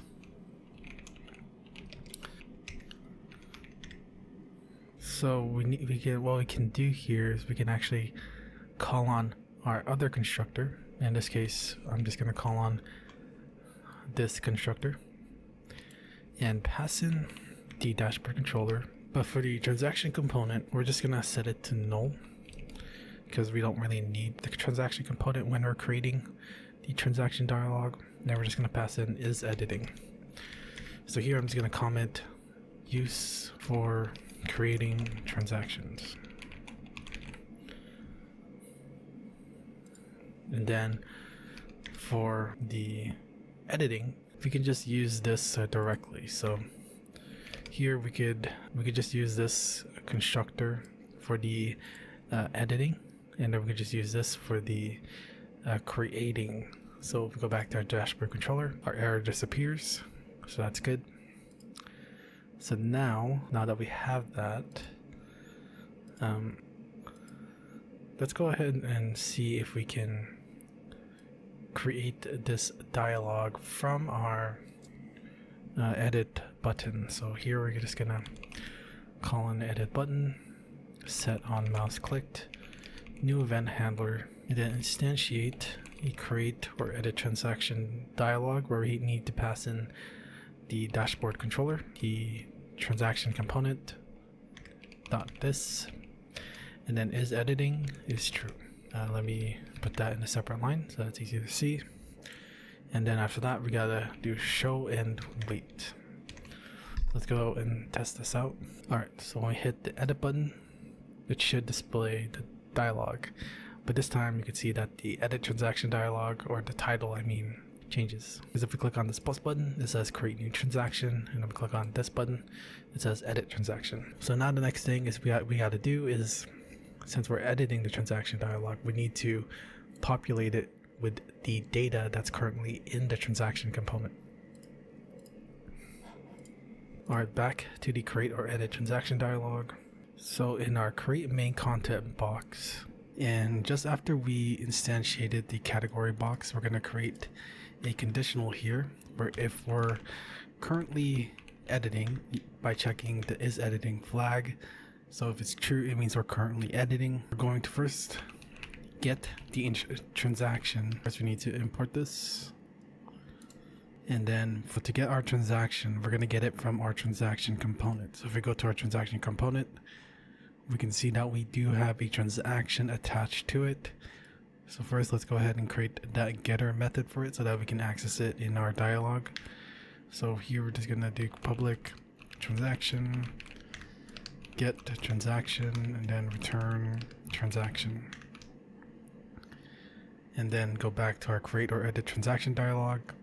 We first need to create reference to our transaction component.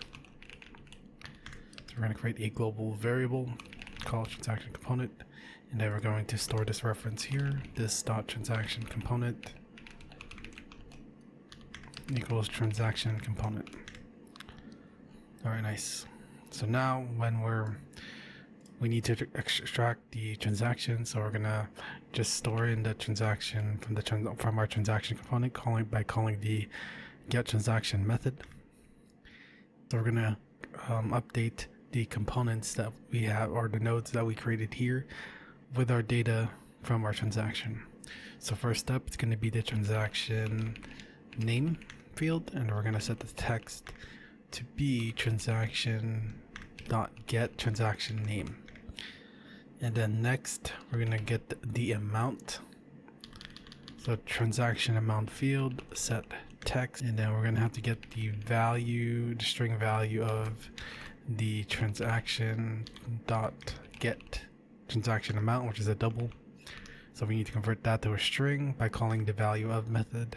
Next, we're going to update the date. So we're going to refer to the date picker, and then we're going to set the value, which is going to expect a local date, and we're going to pass it the transaction dot get transaction date. So for transaction category, we're going to refer to the transaction category box,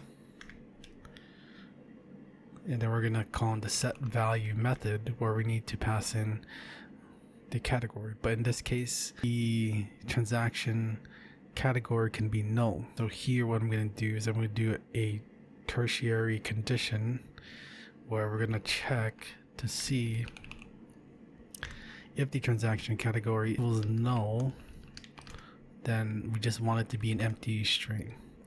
Otherwise, we want to display that transaction category. And then once we have the transaction category object, we're just going to pass in the category name. And that should do it. So let's go ahead and try it out. So what we just did is that if we click on edit, the value that we have in this transaction should be extracted and placed into the following input fields. And as we can see, that is the case. We have the grocery, which is the name, $115.99, which is the amount, the date, which you can see right here, December 6, 2024, and then the category school. And now the next thing we have to do is make sure that it also updates these radio buttons so that it selects the right type for it. Let's go ahead and close this. So for that, we're going to go down to the create transaction type radio button group method, and similar to that, we're going to, at the end, we're going to check if we're currently editing. If it's so, then what we're going to do is do the same thing where we refer to the transaction that's in the transaction component by calling on the get transaction method. Now we're going to check if the transaction type is equal to income. If it is, then the income radio button will be selected. So we're going to call the set selected method and pass in true to make sure that the income radio button is selected. Otherwise, the transaction type is an expense, so we want the expense radio button to be selected. Alright, so let's go ahead and check this out. So this is an expense, so expense should be selected. Nice. So now that we've completed that, we'll change this to an income to see how this looks. Alright, so yeah, as we can see here, that our GUI isn't updating whenever we do that. So let's go ahead and work on that next. So for that, what we're gonna do is we go to the code where we have the save button. Right here where we have the alert dialog say that we've successfully, oh wait, actually we need to change these two, we need to change the messages. In here we're going to do a tertiary condition, so if is editing, then we're going to say successfully saved transaction. Otherwise, with the colon, we do successfully created transaction. And then we're going to do the same thing for here as well.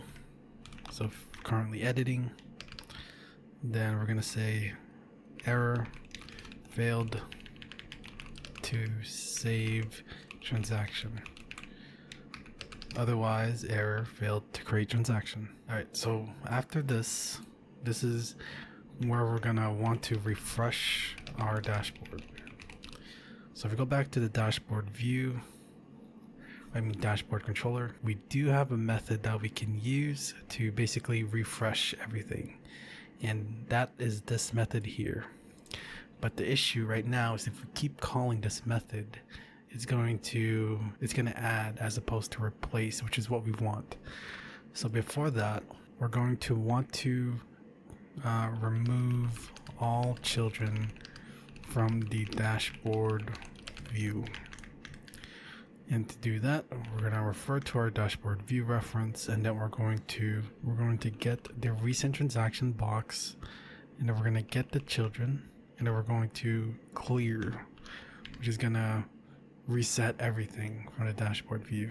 Alright, so for this to work, we're going to go back to our create or edit transaction dialog, and in the create, confirm, and cancel buttons box, and where we have this comment here, refresh our dashboard, we're going to need a reference to the dashboard first in this class. We do have reference, so we also need to get a hold of this dashboard controller as well. So let's go ahead and create the reference, a global variable for that, and then we're just gonna store that in there. Now that we have reference to this dashboard controller, we can then just call in the fetch user data, which refreshes the dashboard. So let's go ahead and try this out. All right, so let's go ahead and select income now. Hit save.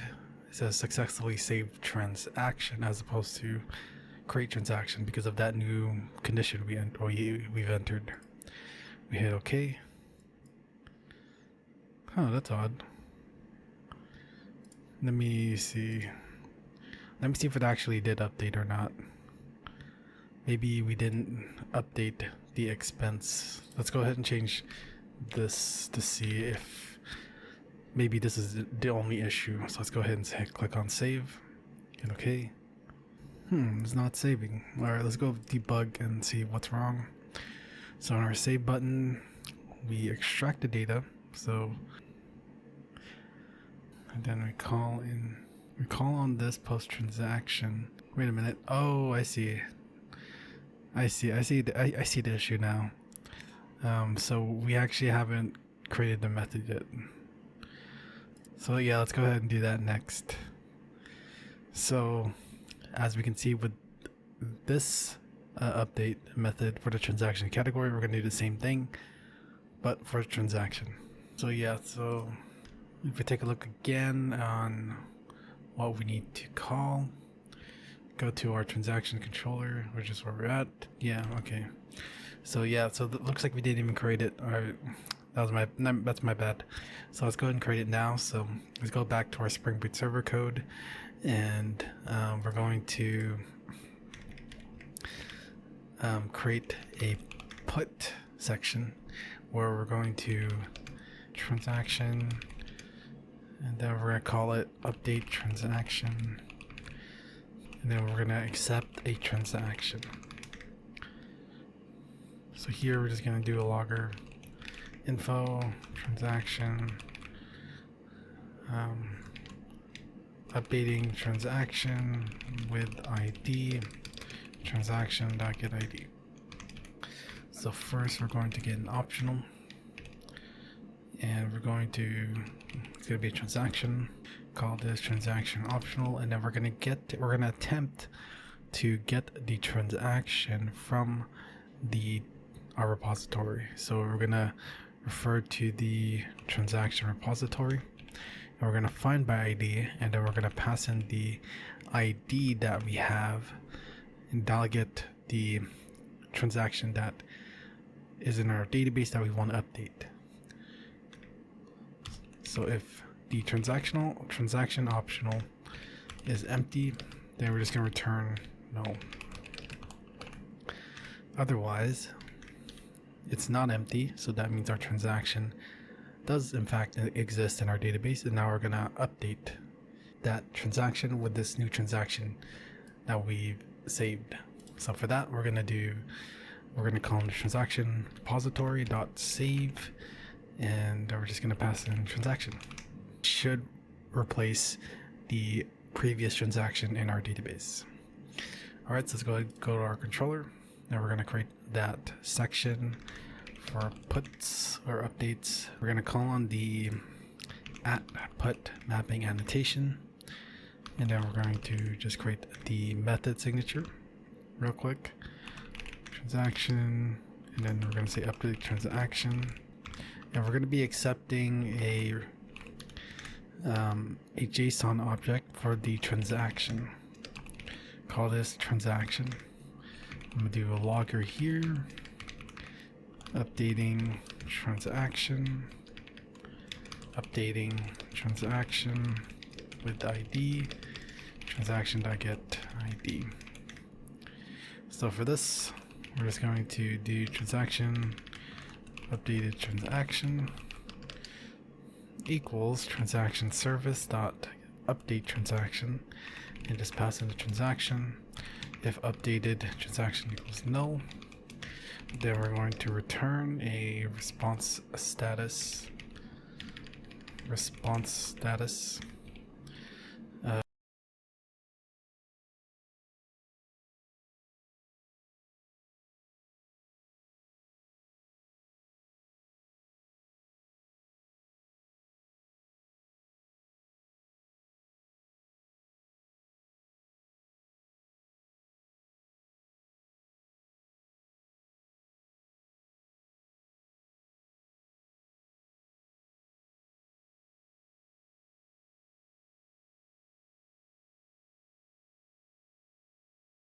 Our server. So once our server started, let's go ahead and let's test this method out. So first, we're going to change this to a put request, and we're going to delete this 9 here. And now what we're going to do is we're going to update our body. So here it does expect an ID this time. Let's look at our database to see which transaction we want to update. Let's go update number 2. So here we're going to need an ID property, and we're going to give it 2. Everything else should be fine. That category ID is 11, and then user ID is 1. So yeah, so these are valid too. Alright, so what we're going to do is we're going to make this say 99.99, and then we're going to make this an income, and then grocery we're going to say new grocery. Alright, so let's go ahead and click on send. We get an error. So that means that update transaction was null. Let me try changing this to no content and see if that's the issue. Because I don't see this log, so I'm assuming that it failed to execute in the first place. So we hit send. Yeah, so it does seem like it failed So that means something's wrong with our, something went wrong here. Alright, so the issue was, it seems like it doesn't like it when you have an extra dash. So yes, just remove that, and then as you can see here, it was a 200 OK status. And now let's go ahead. Let's go back to our database to see if it actually changed. So we're gonna run this query again. And number 2, as we can see, the transaction name changed, the amount changed, and then even the transaction type changed. So it works. All right, cool. So let's go ahead and close this for now.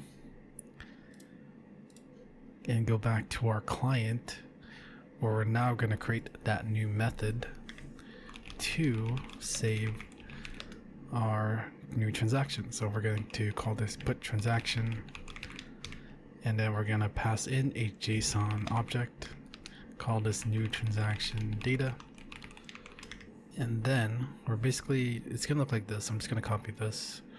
So we're going to copy the code from the other put method that we created. I'm going to minimize it. I'm going to paste that here.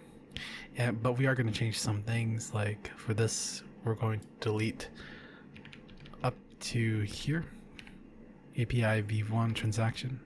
Make sure it's the put request type.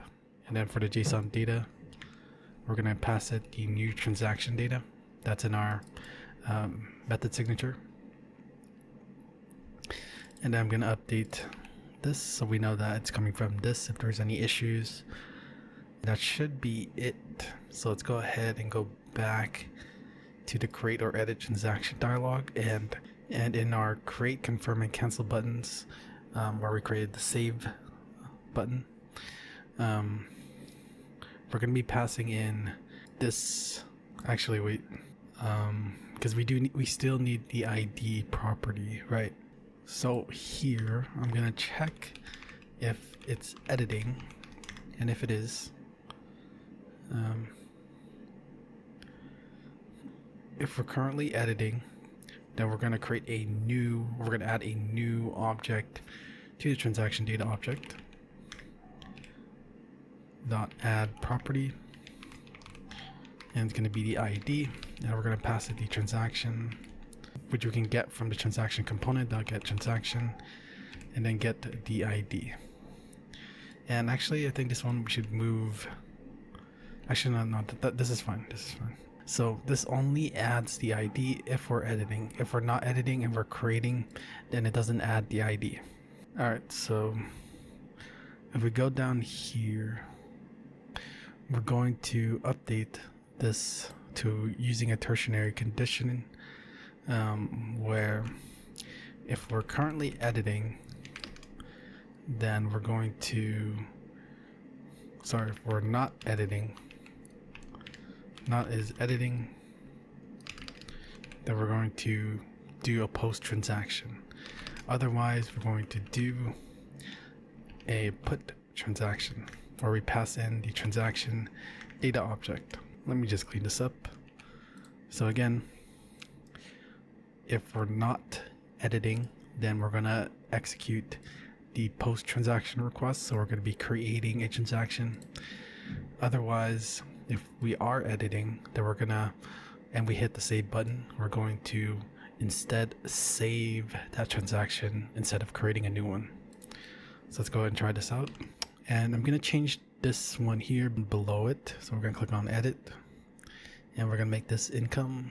I'm gonna change this to grocery 2, and let's go change this to, let's say, $24.99, and let's go change the category to, let's say, category 2. Let's go hit save.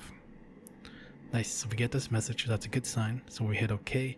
It should also refresh, and as you saw, the number changed, as well as the name, grocery 2, category 2, and also the everything else. So we know that we can save transactions now, and also that the dashboard refreshes when we do that. So the next thing we're going to do is we're going to work on the loading animation, or basically just have something display as everything else is being loaded on the screen. So for that, we're going to create a new package, And we're just gonna call it animations. So we're gonna right click, new Java class, call this loading animation pane. And then here we're gonna extend, we're gonna inherit from the pane class. And it's gonna have two properties. It's gonna have a rectangle, call this rectangle, and it's just gonna have a label. Loading, or we're gonna call this loading label. So we're gonna import from here. So now we're going to create the constructor where it's gonna accept a double size screen width and a double screen height. In here, we're gonna instantiate our rectangle, or we're gonna pass it Kirby. So we're gonna pass it the screen width and then the screen height. And then we have to pass it a color, and here we're just gonna color it. We're gonna use the black color. So here we're gonna instantiate the loading, I forgot the G, loading label. So we're gonna instantiate the loading label, call this loading. So this is the text that's gonna appear to show that the screen's currently loading. And we're gonna set the position by calling the set layout X method, and we're gonna make it be half of the screen width so it could be centered. And then we will need to adjust depending. I'll show it to you later. So right now we're just gonna make the position, the XY position, to be close to the center as we can. And then we're gonna call in the set min size so that our pane has at least the same width as our screen width and our screen height. Next, we're gonna add the rectangle and then the loading label. Make sure it's in this order. And then we're gonna set divisible to false first so that we can control it. And also set the managed false so that we can, so it doesn't show immediately, but we will have a way to display it. Alright, so let's go ahead and see this out first. So we go back to the create, or actually no, we'll go back to the dashboard controller. And just before we clear things out, we're going to load the loading animation. So in our dashboard view, we're going to create a new variable. And it's gonna be the loading animation pane. And then we're gonna instantiate it in our constructor here. So loading animation pane equals new loading animation, and we need to pass it the utility app width and the utility app height. Alright. So next in our create scene method, we're gonna be adding the loading at the end so that it stays on top of everything else. And then next we're going to create a getter method for our loading animation. Get, we're just going to return the loading animation pane. Alright, good. So now what we can do here is get the loading animation pane, and we're going to set the visibility to true. Let's go ahead and play it just to see how it looks. For now, there is going to be some issues, but we could fix it later on. Alright, so now as you can see here, everything is black now, and then you can kind of see the label at the center saying loading ... So at least we know it works, right? It's being shown to the user. So now let's go ahead and make it better.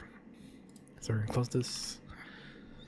So go back to our loading animation pane. And here we're going to add some styling to the loading label. We're going to make it text size large, and then also make the text white. And for the rectangle, we're going to set the opacity to be 0.5. Let's go ahead and load that now. A bit better. Now we can see the back a bit. But as you can see, the loading isn't centered, so we do have to play with the values. a bit with when we're changing the position of it and with our set layout methods. Here, this is what I found the values to be good. So 70 and then -10. So it's going to shift the loading label 70 pixels to the left, and then for the layout, or for the y-axis, it's going to shift it downwards by 10 pixels. So now let's go ahead and check it out. Yeah, I think that looks more centered, so that's a good thing. So now our next issue here is that, or now we can't really interact with our app because this is in the way.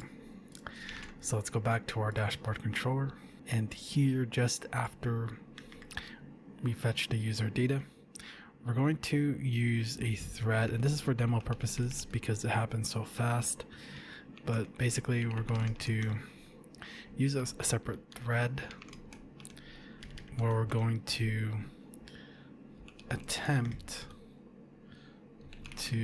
we're gonna make this thread sleep for about 1 second. Well, we have to use a try catch blocks just in case an interrupted exception occurs. And then we're just gonna print the stack trace. So here, after 1 second, we're going to get our dashboard view, get our loading animation, and then set that to false. So after 1 second, the loading animation should disappear. What? Why is, oh, my bad. So we also need to start this. So let's go ahead and start it. Now let's go run it. There we go. So now we can edit. We could start interacting with our app again after the loading animation has played.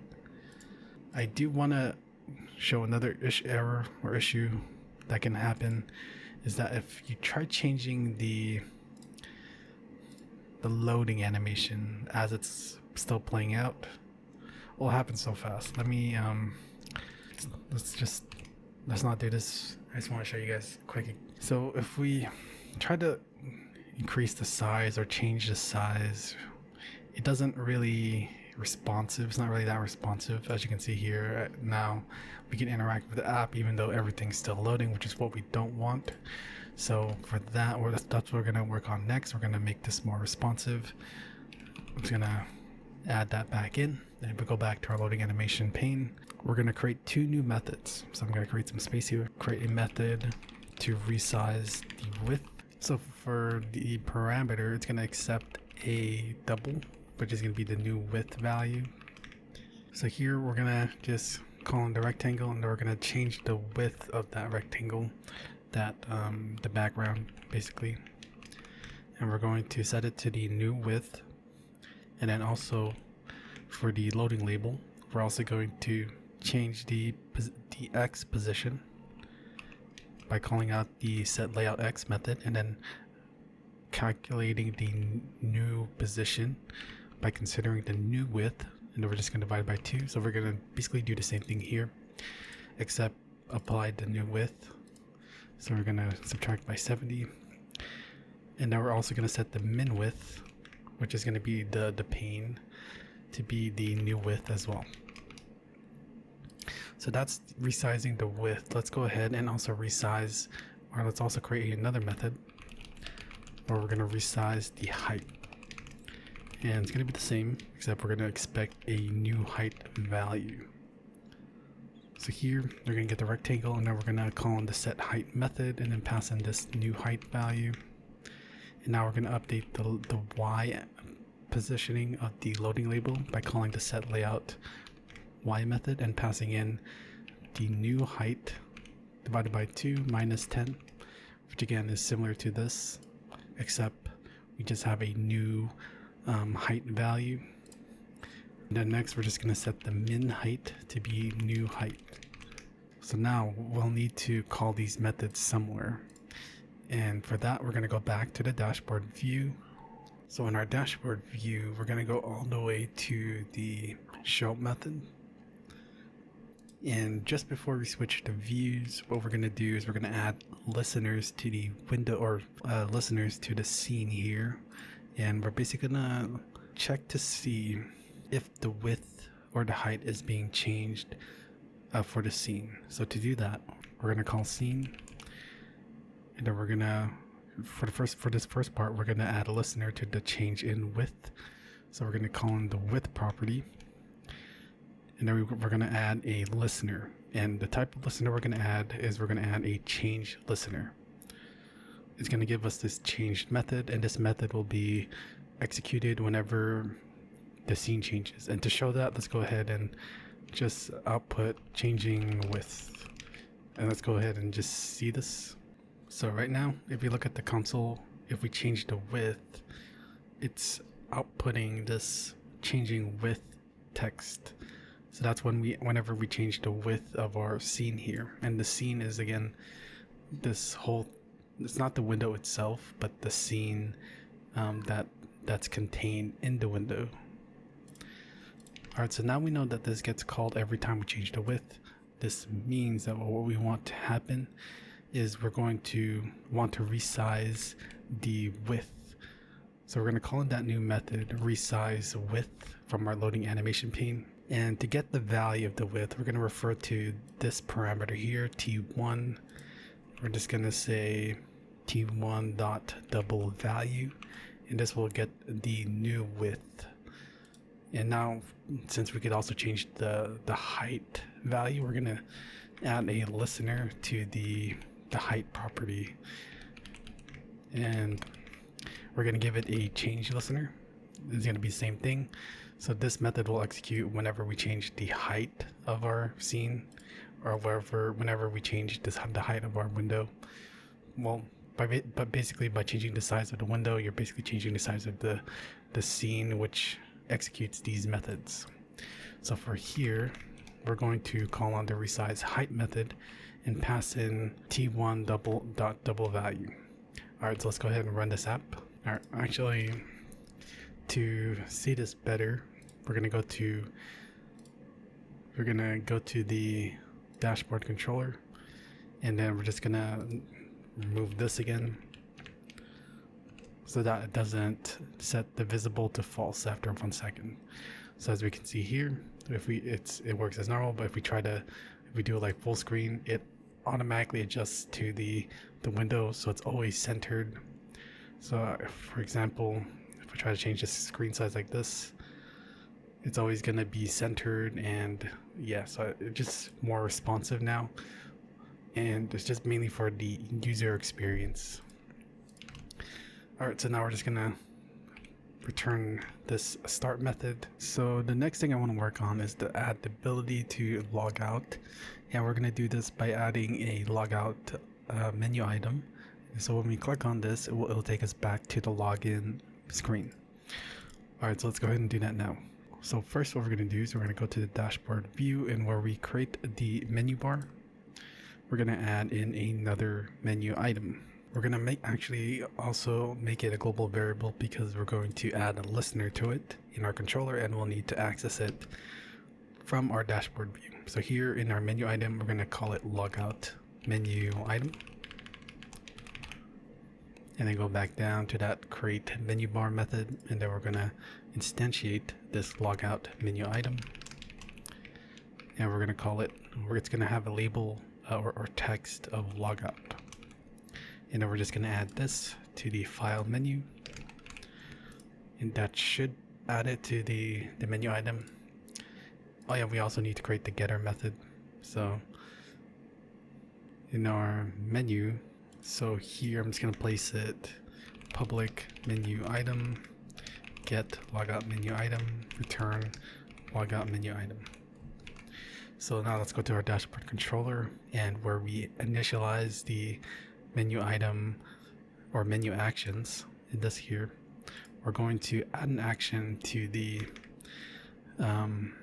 logout menu item. So we're going to call in our dashboard view, and we're going to get the logout menu item, and then we're going to call in the set on action, pass a new event handler. So for here, whenever the user logs out, we're just going to switch the view back to the login. To switch, we're just going to call in we're just create a new login view instance, and then just call in the show method.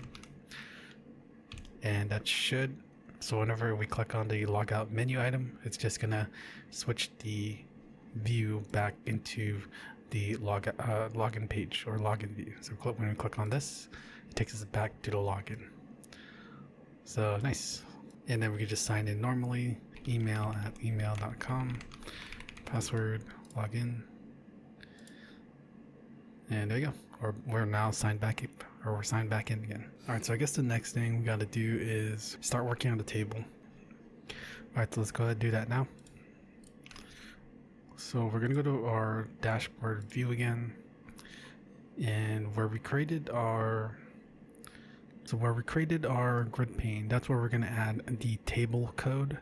So here in our create content grid pane, where we set the two sides, which is going to be the left side is going to be the table, which we're going to work on next, and then the right side is going to be the recent transactions, which is going to be on the right. So here we have the right side, which is the recent transaction. And now we're going to be working on the left side, which is going to be the transaction table summary. Left side. So if we take a look into our design here, we're going to be building this left side here. And as we can see, we have the drop down of the year and also the ability to view the graph. And then we have our table itself.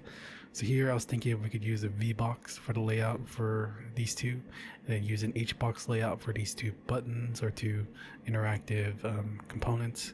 And then here we're gonna have, we're just gonna add this HBox here and then the table below it. So it's gonna be a VBox. So we're gonna create a VBox and we're gonna call it transactions table summary box. And then we're just gonna give a spacing of 20 between the buttons and the table. And then the next, we're going to first create the buttons first, or the interactive components, which is to change the year and to be able to view the graph. And like we said, we're going to be using the HBox layout. We're going to call this year combo box because the combo or the drop down menu will only contain the valid years. So we're going to call it the year combo box and the chart button box. And if we're going to create a separate method, so we're just going to call the method create year combo box and chart button box. Alright, so we're going to create this method here. So underneath this, we're just going to do private. Each box is going to be returning an HBox, and then we're going to paste that name in there to create the method. So here we're going to create the HBox. I'm just going to call it HBox. And then I give it the spacing between the nodes that we're going to enter here of 15 pixels. And we're going to create two new nodes. So we're going to go all the way up here. And we're going to create two more nodes. It's going to be a combo box. It's going to contain an integer. And we're going to call this year combo box. And then let's go back to this method here, where we're now going to instantiate, actually before we do that, and then we also need to create a new button, which is going to be the view chart button. Alright, so let's go ahead and go back to that method that we just created over here, and we're going to instantiate our combo box first. So we're going to do this. And we're just going to style it real quick. Get the style class, add all. And here we're just going to make the text size to be medium. And then we're going to give it a set value. So we're going to set the value to be this year or this current year. So for that, we're going to call in the year class, and then we're going to call in the now method. And then we're going to get the value. So that'll be the current year, and that's going to be the default value that we're going to start off with. And then next we're going to instantiate the view chart button, and here it's going to have a text that says view chart, and we're also going to add another style, or we're going to add the style to it. So we're going to get the style class and call the add all method, and for this we're going to give it the background color of the field background, which is going to be the light gray color, and then give it a text light gray, and then make the text size to be medium size. And after that, we're just going to add these two nodes into the H box, to the returning H box. So we're gonna get the children, add all, and the order does matter. So it's gonna be the combo box first, and then the view chart button. After that, we're just gonna return the H box. All right, so now let's go back here. So now we created the year combo and chart button box. Let's go ahead and add it to this summary transaction table summary box. So we're just gonna get the children, add all, and we're gonna add the year combo box and chart button box. Man, that's like a tongue twister. But now what we're gonna do is we're gonna add this to the grid pane. So we're gonna do it here, where we're gonna add the transaction table summary box, and we're gonna do it in the first column. Let's go check this out. And there we go. So we have the drop down menu. It shows the current year, which is 2025, and then the view chart button. So right now there's no logic to these, and we're gonna add that logic later once we have the chart here, so that we could load up the different transactions for the different years, and then also view the chart for that specific year. And then yeah, so let's go ahead and start working on our table. So for the table, we're also going to be using a VBox for the table. So let's go ahead and create a VBox. And here I'm going to call it transaction table content box. And we're going to create a separate method for it. It's going to be create transactions table content box. And under the create, I'm going to minimize this, and then underneath it, I'm going to create a new method. It's going to return as a VBox, and it's going to be called create transaction table content box. So here we're going to create the VBox that we're going to be returning. I'm just going to call it VBox, and there's no spacing, so we're just going to leave it like that. So now we have to create a bunch of different nodes. So let's go all the way back up here. Actually, let's go ahead and look into our design again. So here we're going to be using a table view node, and it's going to have 3 columns. It's going to have the month, the income, and then the expense. So in the month column, it's going to have the months, all 12 months, and then the income will have the income for that specific month and year that we're currently in, and the same thing for the expense. So yeah, let's go ahead and go back.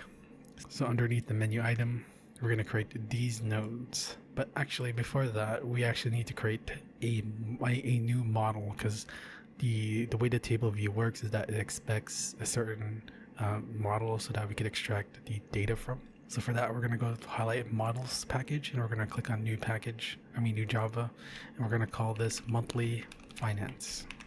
So this model will contain the information regarding the month, the income for the total income for the month, and then the total expense for the month. So it's going to have 3 properties. It's going to have a string, which is going to represent the month name, and then it's going to accept a big decimal, which is basically, we use big decimal here because it's more precise than using double, which is what we want when we want to control the decimal count to display. And in this case, when we want to display the income to the second decimal place. So we're going to call this income, and then we're going to create a new one, another one for expense. Now we're going to generate the constructor, which is going to take all of these 3 parameters. So we're going to right click, if you're using IntelliJ, right click, generate constructor, and then we're going to select all of these 3 options here. It's going to create this constructor here, which accepts a month, an income, and expense. Next, we're going to create the getters and setters for each of these properties. So we're going to right click on getters and setter. We're going to highlight all of them, hit OK, and now we have the getters and setters for each of these properties. All right, so that's good. So now we have our model.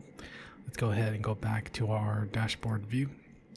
And now we're going to create the nodes that we're going to use to display the table. So here I'm just going to comment table so that we can categorize each section. So first up, we're going to use a table view, and it's going to need to accept the data that we're going to be using in our table. In this case, it's going to be the monthly finance type, which is going to be the income, the month income and expense we're going to call this transaction table. And then it's going to have 3 columns. So one column, we need to pass in the object we're going to extract from, and then also the type that this column is going to store. In this case, this is going to be the month, so it's going to accept a string for its type. So we're going to call this month column. Next, we're going to create the next table column. So again, the data that we're going to extract the data from, and then the type of data, in this case, is going to be a big decimal, and it's going to be the income column. And then we're just going to copy that, and then just change this to expense column. And with that, we have the table and the 3 columns. Oops. All right, so now we have our table stuff. Let's go ahead and go back to the create transactions table content box method. So first up, we're going to instantiate our table, our transactions table, new table view. Now we're going to first populate the table, or the month column. Here, let's go ahead and instantiate the month column. So it's going to be new table column, and then the column name that it's going to be applied, which is going to be month. And then to set the values, we're gonna extract from the monthly finance model, because if we look at the monthly finance, it does have 3 properties, and what we want to do is extract this property and then populate that for the month column. And to do that, we're gonna call on month column, and then we're gonna call on the set cell value factory, and then we're gonna need to pass in a property value factory. And then we're going to need to pass it the ID of the property in the monthly finance that we want to extract from, and then put that value into the month column. In this case, we're going to want the month data. So the month here, so these have to match. So month has to match the same name as the one we have here. And let's just go ahead and test this out first. So we're going to create the income, so we're going to style it just soon. Let's just go ahead and see how this looks so far. So we're going to create the other columns real quick. This one's going to be income, and just like the month, we're going to extract the data from the monthly finance model, and we need to do the same thing for that, except for this one we're going to pass in income. And then next we'll create the expense column, new table column, give it a label of expense, and then do that, and then just copy paste this, and then just change this to expense. And after that, we're going to add these columns to the transaction table. So we're going to get the columns, and then we're going to add all. So it's going to be a month column, income, and then the expense column, and then we're going to add this table to the VBox. So get children, add all, transaction table, and then we're going to return the VBox.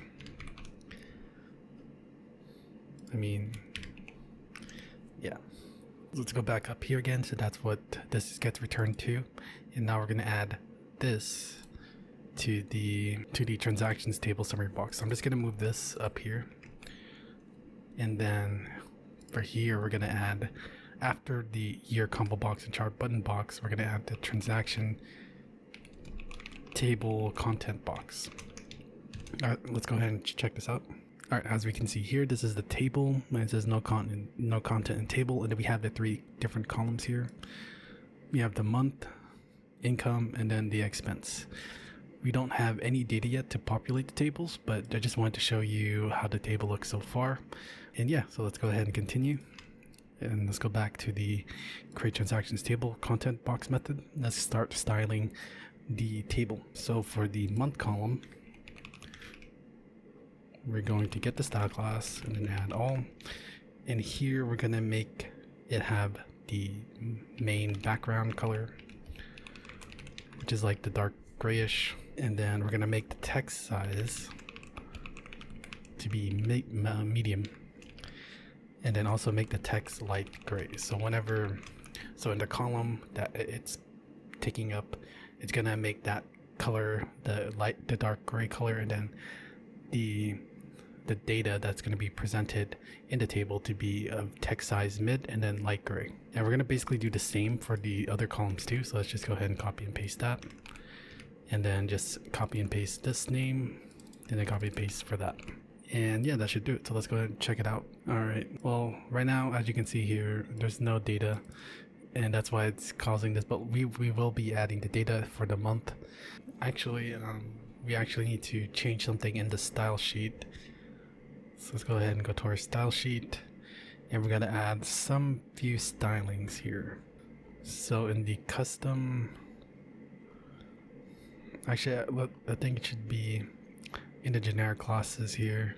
We're going to create a section for the table, and the first thing we're going to change is the background color for the column header.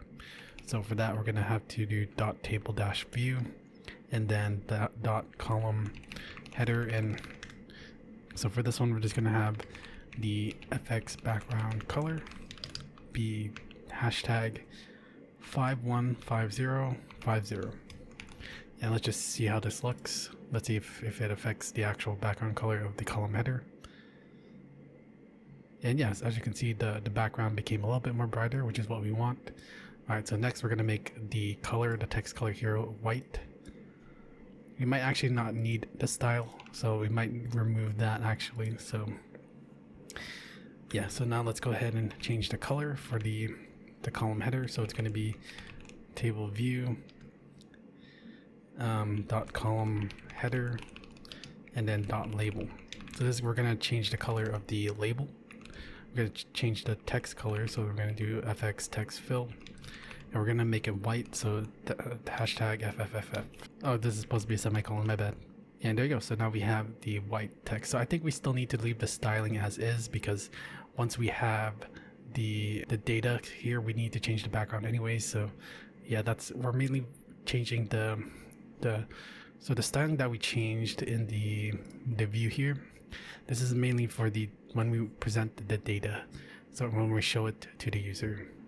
So if we look back into our GUI, our application, we want to make this fill up the rest of this space here. So let's go ahead and work on that next. And to do that, it seems like we're gonna need to set the vgrow. So for the transaction table, what we're going to do is we're going to use vbox, set vgrow, and then for the transaction table, we're going to make it try to always expand, and let's see what happens once we try to do that. All right, so I guess that's not the issue. So let's go ahead and go back to the create content grid pane, and then now what we're going to do is we're going to make this vbox take up the space. So to do that, we're going to do set vgrow and then transaction table content box, and then priority always. And now let's go ahead and take a look. There you go. So yeah, so we needed both because we needed the transaction table content box, which is what's holding this table here, to take up the space of the grid pane. And then we need the table itself to expand alongside with the container that's also expanding. All right, that's good. So now we have this table and it's starting to look really good. So yeah, so the next thing we're going to do is we're going to start adding in the data, so that way the table looks much better. And for that, every time we have to do some backend logic, we have to do it in our dashboard controller. But first, let's go ahead and create the getter methods for these properties here, or these nodes here, the table. So for that, we're going to go all the way to the bottom here, and we're going to right click on generate, and we're just going to generate the getters, and we're going to select the transaction table, month column, income column, and expense column, and then we're going to hit OK. Nice. So we generated the getters for the note for the table view nodes and the table column nodes.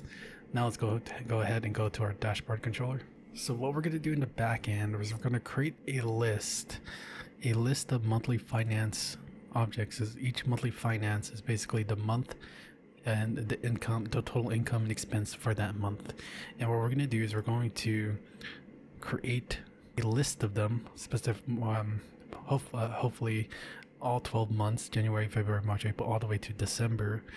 And we're going to generate the list for that and then return that, or we're going to have that generated list, and then we're going to store that into our transactions table by setting the items to it. There's a method for it, so that once we generate this list, we're going to return that, and then we're going to add that to the transactions table, which is going to automatically populate the table for us. So we're going to create a new method, and we're going to let's go ahead and just do it here before the initialize. And this method is going to be called, it's going to be private, and it's going to return an observable list, because that's the type of list that our transaction table view is expecting. And this list will contain monthly finance objects. In here we're going to call it calculate monthly finances. Alright, so we're going to create two counters, and they're going to be both a double array. So the first one's going to be an income counter, which is going to be, it's going to accept 12 because of the number of months per year. And we're going to also create another double array for the expense counter. So we're basically using these to kind of, because what we're gonna do on how we're gonna calculate these monthly finances is we're going to retrieve the transactions from the database, and then we're going to for each month. So we're gonna first filter out the data per month, and then we're going to get the income data for that month only, and then we're gonna add to this counter, and depending on the index represents the month. So for example, index 0 represents January. So we're gonna first look into our database, and then we're going to look up all the transactions within the current year, and then we're going to filter out the transaction for the month, for the given month. For in this case, it's going to be January, and then for January, we're going to only add, we're going to be adding to this index income counter at index 0, so that we can accumulate or calculate the total income for January. And we're going to do that for each month, and also we're also going to do the same thing for the expense. So yeah, before we continue, we actually do need to retrieve the transactions for the given year, by the given year. So for that, I'm just going to return null here to not cause any issues when testing or compiling our application. So in our backend code, we're going to add in a specific method where we're going to expect a list of transaction. And what we're going to be doing here is we're going to try to find all transactions by user ID and transaction date between, and it's going to expect a start date and end date, and then we're going to order this by the transaction date in descending order. So it's going to accept three parameters. It's going to accept the user ID. It's going to accept a local date for the start date. And let's make sure to import this class. All right. So, and then next we're going to also reference the end date. So the idea here is we're going to give it the start date of the beginning of the year, and then the end date of the end of the year to get all of the transactions between these two dates. All right, so once we have that, let's go to our transaction service. And in our get section, we're going to create a new get method. And here, it's going to be public. It's going to return a list of transactions. Just scroll down a bit. And we're going to call this method get all transactions by user ID and year. It's going to accept two parameters. It's going to accept the user ID, and then the year. Both will be of integer type. And here I'm just going to do a quick log where we're just going to say that we're getting all the transactions for user ID actually we'll put this year. Oops. Getting all transaction for in year, and then for user ID. All right. So here we're going to generate the local. We're going to generate a local date, and this is going to be the start date. So this is going to be. This should be the January 1st of the corresponding year. And for that, we can just call in local date and then call the of method and pass in the year and then the month and the day. In this case, it's going to be the January 1st, which is the first day of the year. Next, we're going to create another local date, and this will represent the end date, in which case we want the same thing here, but we want to be the last day of the year, which in this case is going to be December 31, because that's going to be the last day of the corresponding year. So now that we have the user ID and the start date, end date, we can call in that new method that we added in our repository class or interface. And we could do this by just returning the transaction repository dot find all by user ID and transaction date between order by transaction date descending. And it accepts 3 parameters: the user ID, the start date, and then the end date. So this should return us all of the transactions in a given year. So once we have this, let's go ahead and go to our controller, where we're going to create the new method that we can access via our client. So I'm gonna do it here. So we're gonna use the @get mapping annotation, and for the path we're gonna give it -user angle bracket user ID, and then for the method it's gonna be public response entity, and the returning object will be a list of transactions, and we're gonna call this method get all transactions by user ID and year, and it's going to accept 2 parameters. It's going to accept an integer for the user ID, but we're going to use the @path variable annotation so that we can extract this value here and place it into this parameter here. It's going to have the same name. It has to have the same name, or else it won't know to extract this data. And then here we're going to use the @request param annotation. That's going to be an int, and then it's going to be called year. So here I'm just going to do another logger where I'm going to say getting all transactions with user ID, and then also I'm going to do and then the year. So here we're going to create a reference of a list of transactions. This is what we're going to be returning, and we'll call this transactions list, and we're going to call in our transaction service and call in that new method we created, which is get all transactions by user ID and year, and just pass in the user ID and the year, and then this should return us all of the transactions within the corresponding year, and it's going to be stored into this variable here.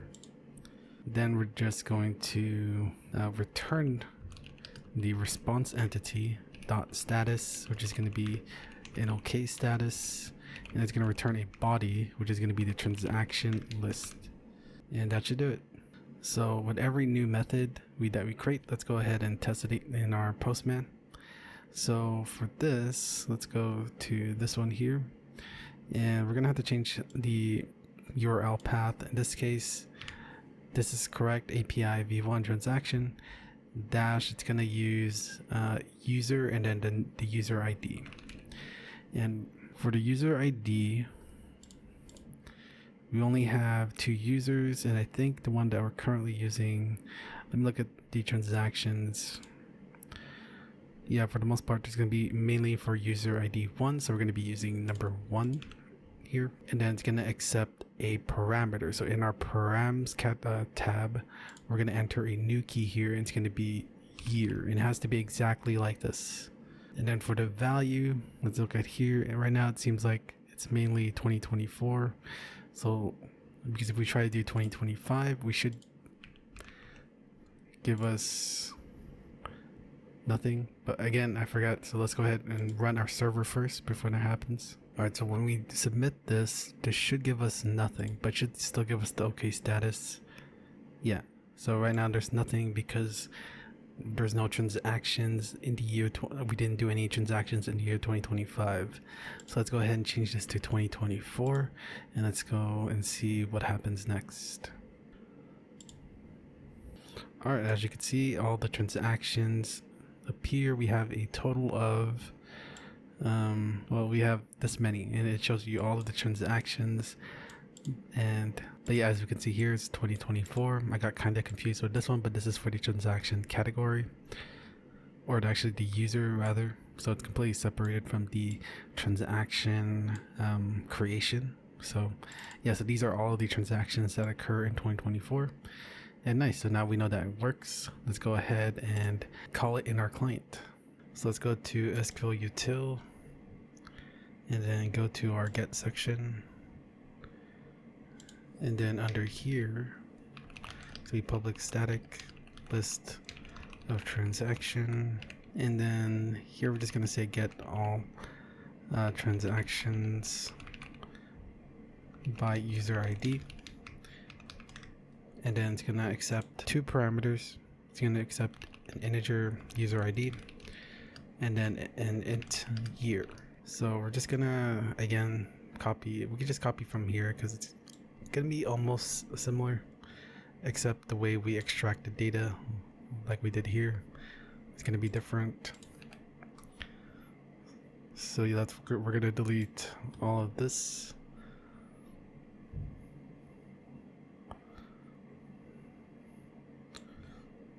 Yeah, all the way till here. And then we're gonna change this to transactions, just transactions. All right, so now the things that we're gonna change is we're gonna change this. So the path will be user and then dash, and then we're gonna add the user ID, and then and then add the user ID, and then we're gonna add the parameter, which is going to be, and if we look back into our Postman where we were able to get it to work, we need to follow the same format. So here we're going to add a question mark, year equals, and then whatever that year is. So here we're going to add the question mark, and then the year parameter equals, and then we're going to add the year that we are accepting in this method. And we're just going to add a comma. And yeah, that should be good. Let's go ahead and output this just to see how that looks. But first, we're gonna go to our dashboard controller, and here we are going to create another global variable, and this one, it'll keep track of the current year. And then for the current year, what we can do is, if we go to the dashboard view, remember that we created a where is it, a drop down menu where it will contain the year. So we're going to get this value and then put that as the current year when we first initialize the controller. So for that, we're going to need to create the getter method for the drop down menu, and we can do it here. So public comma box, and it's an integer, and we're going to get the year comma box and return year comma box. We're going to go back to the dashboard controller, and then for the year, we're going to get the dashboard view dot get year comma box get value. So this should be year 2025 because that's the value, the default value that we give it. Let's see. Yeah, so this is defaults to the current year. All right, so now we know that gets 2025. We're going to actually, this is what we do want to happen, but for the time being, we're gonna set it to 2024 because that's where most of our transactions are at. So this is just for testing purposes. So now when we're fetching the user data, just after we get the user, we're going to get the transactions for the year. So we're going to create another list of transactions. This will be called current transactions by year. And then for here, we're just going to instantiate this by calling our SQL util, and then get all transactions by user ID, where it accepts the user ID, which we can get from the user, and then also the year, which we could pass the current year. So let's go back to SQL util, and so right now we just want to output the results just to make sure that everything's working. So let's go ahead and run this. All right, nice. So as we can see here, this is the data that we're being returned. This is one, and there should be like a lot. Yeah, as you can see, there's like a lot. So it does work. And we were able to get the results. So now we need to parse that results and extract the data properly into a transaction object so that we could store them as a transaction object in this list. And then we could start interacting with it with our client. So I'm going to delete this. So if we take a look into the data, we could see that it's a list of JSON objects where we have one JSON object here. Actually, sorry. Let me make this bigger. We have one JSON object here, and it has an ID property, a transaction category JSON object, a user JSON object, and then 4 more other properties. So we're going to extract all of this data and then store it into a transaction object. In this case, for the transaction, we only need, actually we don't even need the user here in this case. We just need these properties here. Alright, so first we're going to get the array. So we're going to instantiate a JSON array object. So we're going to do result, we're going to call it result JSON, and we're going to parse this result by instantiating a JSON parser. And we're going to parse the results, and then we're going to expect, or we're going to get as a JSON array. So now we're going to iterate through each JSON object of this result. So we're going to create a for loop. Int I equals 0, I is less than result JSON.size I++, and then we're going to store each JSON object into a JSON object class. Call this transaction object or transaction JSON object, and then we're going to get the current index, and we're going to get it as a JSON object. So now we can start extracting our data. The first data we're going to get is the ID. So it's going to be an integer called the transaction ID, and then we're going to access the JSON object, and we're going to get the ID property by passing in the ID, and we're going to get it as an int. So next we're going to get the transaction category, and here it can be null. So I'm just going to instantiate the object, and I'm going to make it null. But if it isn't null, so we're going to do a check here. We're going to access our JSON object, transaction JSON object. So first we're going to make sure that the JSON object has the transaction category property. So if it has it, and if the category, if we try to get, or if we try to get the transaction category, and then if this is if it's not null, so we have to add a not here. So I'm just gonna clean this up to make it look better. So here basically it's checking to see if the JSON object has the transaction category property, and if that property doesn't contain a null value. If these conditions are true, it means that the transaction does have a valid transaction category, and we need to, and we're going to extract it. If we look back into our Postman, the transaction category property contains a JSON object, and again we can tell because it has this angle bracket here which represents a JSON object. We're going to need to create a JSON object class, and we're going to call this transaction category object, JSON object. And we're going to first get that JSON object by accessing the transaction JSON object, and then we're going to get the transaction category, and we need to get it as a JSON object. So now we can extract the properties of this JSON object and then store it into this transaction category object. So first up, we're going to extract the transaction category ID, and we're going to call in the transaction category JSON object, and then call in the get method. We're going to get the ID property, and then we also have to get it as an integer. Then we need the transaction category name, which is going to be a string, and do the same thing, access the category JSON object, and then get category name, and then get as string. And then lastly, we're going to need the transaction category color, which is also a string, and get and access the object, the JSON object, and then get the category color, and then get as string. So now we have all the data that we need. We're going to instantiate our transaction category with a new transaction category object, and then it's going to accept the 3 parameters, which is going to be the transaction category ID, the transaction category name, and then the transaction category color. And now we have successfully instantiated the transaction category based on the JSON object. So now we have the ID, now we have the transaction category.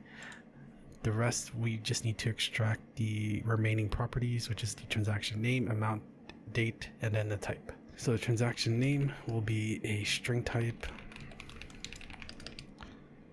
and we're going to access the JSON object. We're going to call get, and then the property is going to be called transaction uppercase N name, and we're going to get it as a string. Next, we're going to get the transaction amount, which is a double type. Call the transaction amount, get as double, and then we're going to get the local date, and we're going to get the string, but since we're expecting the local date, we're going to parse this string as a local date by calling the local date class, and then we're going to call in the parse method, which accepts a string. In this case, it's going to be the transaction date, and we get it as a string, and then it parses it to a local date type. And then lastly, we're going to need the transaction type, which is a string. So transaction type, get a string. And nice, so now we have successfully extracted all the necessary data that we need, and we're going to now create the transaction object, and it's going to accept the transaction ID, the transaction category, the transaction name, the transaction amount, transaction date, and then the transaction type. Now we have our object. We're going to add this transaction to the returning list. So here we're going to add transactions dot add transaction. So now we have successfully extracted the returning list from our Spring Boot server, or from our database, and we parsed the JSON, or we parsed the string so that we can now interact with it via object-oriented programming, and we added this transaction into the transactions list, which we can then interact in our dashboard controller. So nice, so let's go ahead and try this out. So here in our dashboard controller, where we've called this method, we now have access to all of the transactions by the year. And to check this, we're going to do a for loop, where we're just going to do a simple for each loop for the current transaction by year, and we're just going to do a system.out and just do transaction.get transaction name. And let's go ahead and rerun our application. And nice, as you can see here, it shows us all of the transactions that we have, And yeah, it does just say all grocery, but believe me, this is all the transactions that we have in our database. So yeah, so now we know that we did get all the transactions by the year. All right, so now let's go back to and start doing the main purpose of why we did this in the first place. And that was to generate the table data based on the current year. So again, we have these two counters for the reason of just counting or like finding the total income for the given year. So in this case, the first index, which is index 0, will be January. And whenever we're gonna go through all of our transactions for the year, and then whenever if the transaction is in January, then we're going to extract the data, the amount data, and then we're going to append that value to the corresponding index that represents the month. So here we're going to do a for each loop for the current transactions by the year, and then we're going to extract the month. So we're going to create a local date object, and we're just going to say we're going to extract the local date from our transaction. And now what we're going to do is we're going to check to see if the transaction type is equal, or ignore case, we don't really care about the casing, but if it's income, if the type is an income, then we're going to add to the income counter. Otherwise we add to the expense counter. And for this, we're going to add it to the corresponding index. And in this case, we'll calculate the index by getting the transaction date and then get the month of the transaction date, which gets the value, and then we subtract it by 1. And the reason we subtract it by 1 is because when we get the months start at 1, whereas in programming, specifically in Java, we start at 0, so we need to adjust to that. And then at this index, we're going to do plus equals so that it appends to the current value. And in this case, we're going to append the amount. So this is for the income. Now we're going to do it for the expense counter. And it's going to be the same thing, except we just add it to the expense counter instead of the income counter double array. So get month, get value, -1, plus equals transaction dot get transaction amount. So now that we have all of the data in terms of the income in respect to the month, we're now going to create the list of monthly finance, which we're going to return, and then return that to the table view so that it can display this data to the user. So after we've calculated the income and expense for each month, we're going to create an observable list, and it's going to be a monthly finance. It's going to contain monthly finance objects.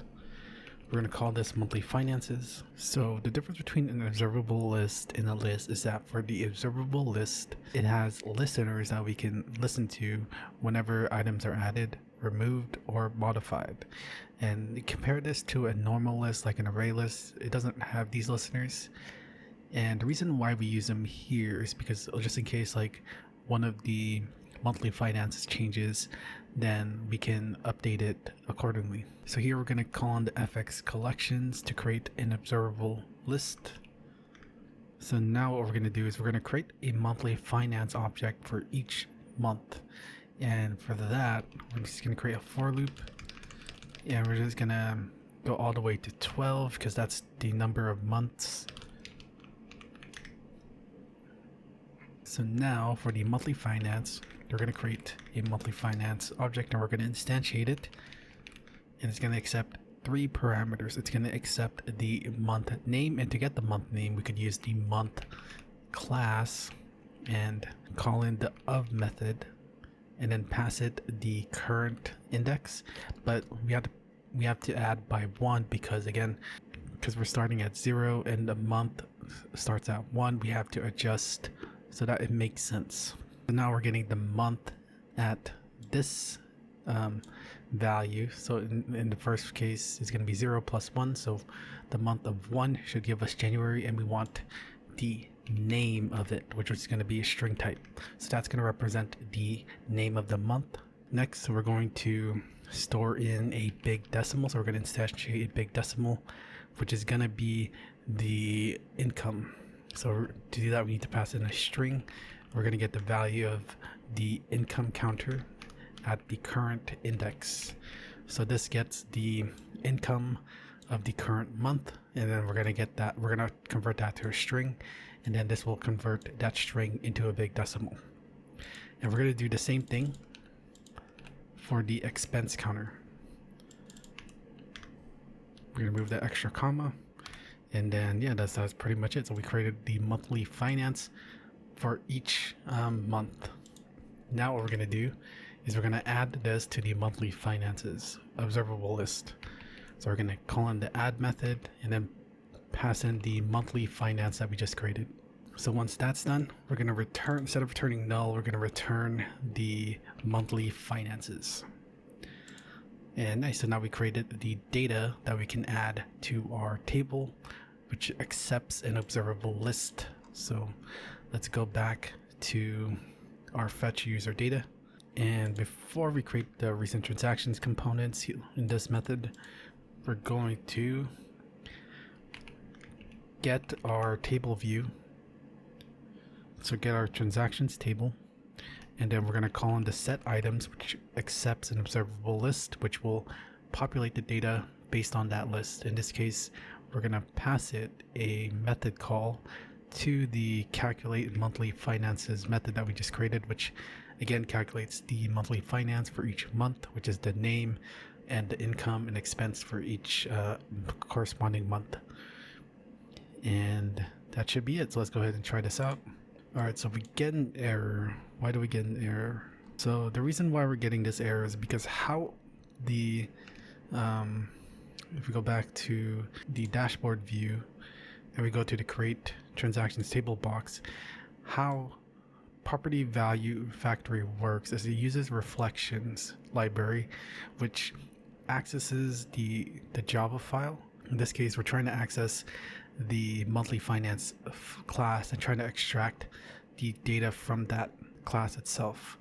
So one thing we need to do now to solve this is we have to go to the module-info and we have to add in or we have to include this line of code. So opens org.example.models to JavaFX base. So basically what we're doing here is that this is crucial to be able to read data from our models and store them into our tables.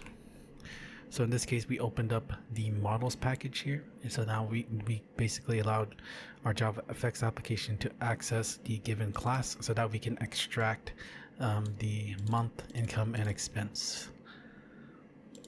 All right, so now let's go ahead and try it again. And there you go. So as we can see here, we have the month, income, expense, and then their corresponding month, income, and total income, total expense for each month. And to verify this, we can see that 150.99 plus, wait, the math seems kind of off actually. That's 250. Yeah, the math seems kind of off. Let's go ahead and test this out actually. And then also we need to convert these big decimals so that we could convert them to only show up to the second decimal places. But before we do that, let's go ahead and first verify the math. So what we're going to do is just going to delete all of these so that we can start fresh. And then to show that, let's go ahead and rerun this. And it should show 0 for all. Oh, that's odd. 150.99. So at least this one, it shows that it's accurate, but for some odd reason it didn't delete. So let me try to understand why. Okay, so now it deletes. That was a bit odd, but I guess it is accurate because it did show that, and now we have no transactions. So then these values don't show. But now let's go ahead and add, let's say, income, and then the income amount. We'll just make it easier to read by just saying 100. Then for that we could do we just create one for 2025 so we can update it to the current year. And then this is gonna be income. And as you can see, the back updated. And then now what we're gonna do, we're gonna create an expense. I'm just gonna say expense, and then we'll also add in 100. And then for the date, we'll just make it 27. The category school, make this expense. All right. So let's go ahead and refresh that. All right, now that's odd. So, oh yeah, because this is 2024, right? So let's go ahead and change that real quick. So instead of this, we could delete this now. Instead, base it off the integer value in our drop-down menu. So let's go ahead and rerun that. Oh yeah, now I see it. It's right here. 100, 100. And again, this is the drop-down value currently, so 2025. And yeah, so now we know that worked. It's accurate to the income and expense. So actually, let me see if this should also update based on updates we made here. So let's go ahead and just make this 200. Yeah, so it does update as well. So this is 200 now, so this shows 200. All right, so that's good. So the next thing we want to do now is first, this looks kind of awkward, right? So what we want to do is we want to make sure that it always expands to the width of this table here. So let's go ahead and work on that next. So for this, we're actually going to create a new method in our dashboard view, and we can create it here. It's going to be a private method, and it's going to be called resize table width columns, because the point of this method is so that we can adjust the width of each column in our table. And so let's go ahead, and first we need to get the column width of our transaction table. So we're going to create a double reference to the column width, the width of the columns. And to that, we're going to get the transaction table, get width, and so we're going to dictate the width of each column. In this case, we have 3. So 100 divided by 3 is roughly about 0.335-ish. And then what we're going to do is we're going to access each column. So the month column, we're going to set the preferred width to be the column's width. So each of these columns will have the same number of width. So income width will also have the preferred width of the column's width. And then expense column will also have a preferred width of the column's width as well. So now let's go ahead and figure out where we're going to call this method. So if we go back to all the way to the top where we added the listeners, whenever we change the width of the screen, let's go ahead and add it here. Let's do a call here. Let's go ahead and see how this looks. So that's not it either. Oh, so it does work when you resize it. So that's actually, I think we need to also instantiate it. We also need to do that when we're creating the table. So in our create transactions content table content box, what we're gonna do is we're gonna call it just before we return VBox. All right, so let's go ahead and run it. All right, so that's odd. So let's actually call it before this and see how that looks. All right, so that's a bit odd. I wonder why. So the reason why it does that is because when we call on this method, the layout, it's still being calculated. So these values, the column width, when we try to get the width of the transaction table during here, when we try to call it here, we'll just do it like this. When we try to call this here, the layout is still being calculated, and so when we try to get the width of transaction table, we're gonna get return of 0.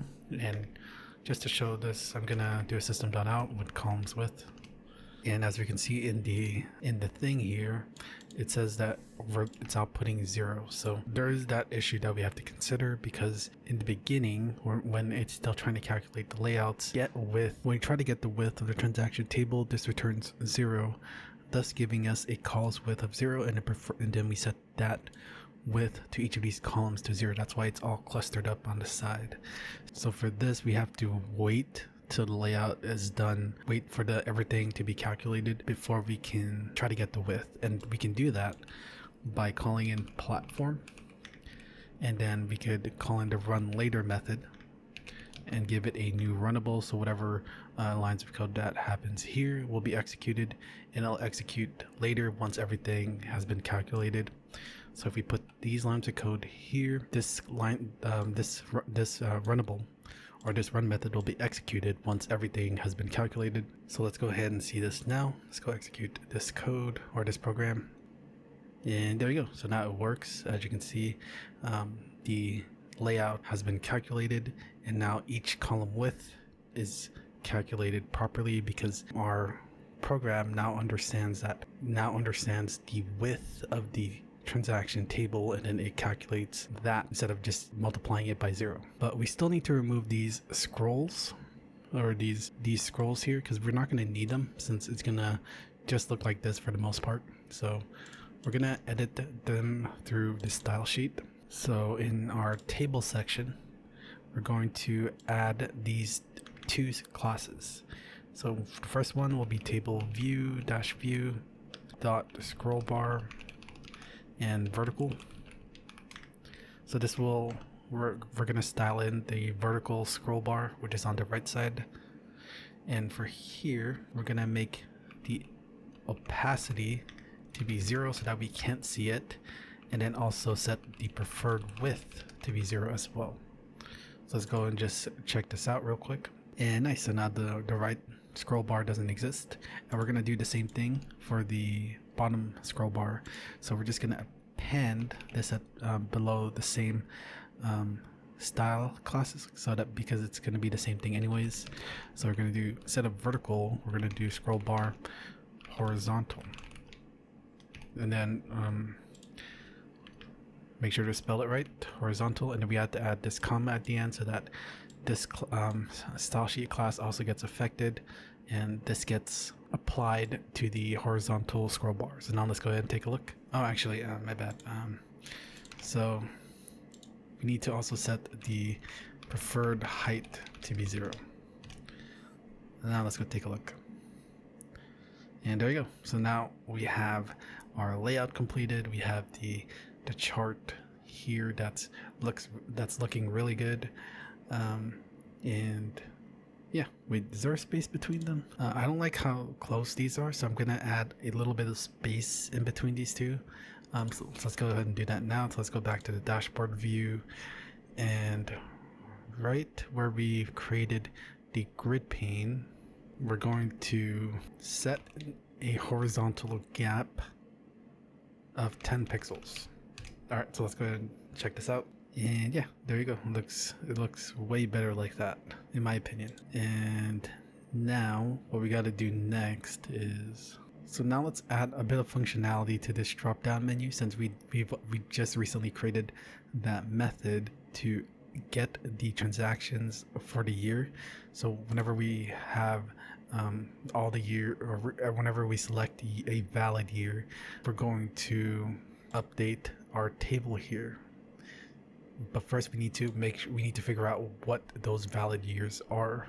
So what we're going to do is we're going to have to create a method to get all the transactions, and then extract all of the years based off that. And then, so the idea here is, what we're going to do is we're going to go back into our Spring Boot code, and we're going to create another method where we're going to extract all the years that are valid to the user. So we're basically going to create a method to get all the years based on the transaction and make it distinct, so that we only get the distinct and unique years from our database from the user. So we're going to go to the repository. So here, what we're going to do, we're going to do it differently this time. We're going to use the @query annotation, and what this means is that we can define a query here, just like how we have it in our workbench. We could just basically put in a query here directly into the parentheses here, and what that means is that we're going to execute this query, and we're going to store that into a list of integer, and this will be called find distinct years. So when we call this method, this query is going to execute and it's going to return us a list of integer. So the query that we're going to use is we're going to select distinct transaction or year. We're going to use the year aggregate function, and we're going to pass in the transaction date. So t.transaction date from the transaction table, and we're going to give it an alias of t, and we're going to order by the transaction date in a descending order. So this is the query that's going to execute when we call this method here. And we're going to call this method in our transaction service. So now we're going to create a new method in the get section where we're going to, it's going to be public, and then we're going to return a list of integer, and then we're going to call this get distinct years, or I guess get distinct transaction years. And it's not going to take any parameters, so we're just going to return transaction repository.find distinct years. So that's the only thing we're going to do. Now let's go to our controller so that we can access this via our client, and we're going to use the @get mapping annotation, but this time we're going to get the years. So here is going to be public response entity, and then it's going to return an integer, actually a list of integer. And we're going to call this get distinct transaction years. And then we can do a logger here. .info getting distinct years. Actually, let's have it accept the user ID, because we need to also make sure that the transactions that we're getting are by the user. So for this, we're going to need we're going to update this to accept the user ID. And we have to be careful here because we don't want to have duplicates. So in this case, there's no other get method with the @path variable user ID like this. So I think should be good. So we're gonna also do @path variable and user ID, and then we're going to return HTTP status. Response entity dot status HTTP status okay dot body will be the service. So we're going to get the transaction service dot get distinct transaction years, but we will need to pass in the user ID. And let's go ahead and go back to our service here. It's going to accept a user ID, and then we're going to give this the user ID. We have to update the repository. So we have to update this query now, and we're going to add a where t.userid equals and then :user ID. Alright, so let's go back to the controller, and now that we have everything set up, let's go ahead and rerun our server first. Actually, if we go back to our transaction repository, I forgot to add in the path param variable, and then in order for the transaction or this query to know what user ID is, which is going to be this value here, we're going to need to assign it this ID basically, so that I can correlate this value into this query. So it's going to be user ID. Alright, so let's go ahead and rerun this server again. Alright, so what we have to do, since I was getting some issues, we have to use this query here, and it's basically the same thing where we're getting the distinct, and then we're querying all of the distinct dates, but we're using the year aggregate function to retrieve the transaction dates, or the years in the transaction date, because it's a local date. And we're going to extract the year, and then we're only going to select the distinct year values from our transaction table. And then we have to make sure that the only transactions that we're getting are from the given user based off our user ID here, where we declared the parameter to be user ID. So yeah, make sure to have it like this. And then once you're ready, let's go ahead and restart the server. All right, so now the server started. We're gonna go to our Postman and we're gonna enter this URL here. So it's gonna be the localhost 8080 API v1 transaction, and then dash years, and then also the user ID, which in this case we're passing in 1. And then make sure the request type is a GET request. And when we hit send, we get the years, the valid years. So in this case, we only have 2025, but let's go ahead and actually go to our client and let's go ahead and run this. And then we're going to create one for 2024 and then 2023. So I'm just going to do that real quick.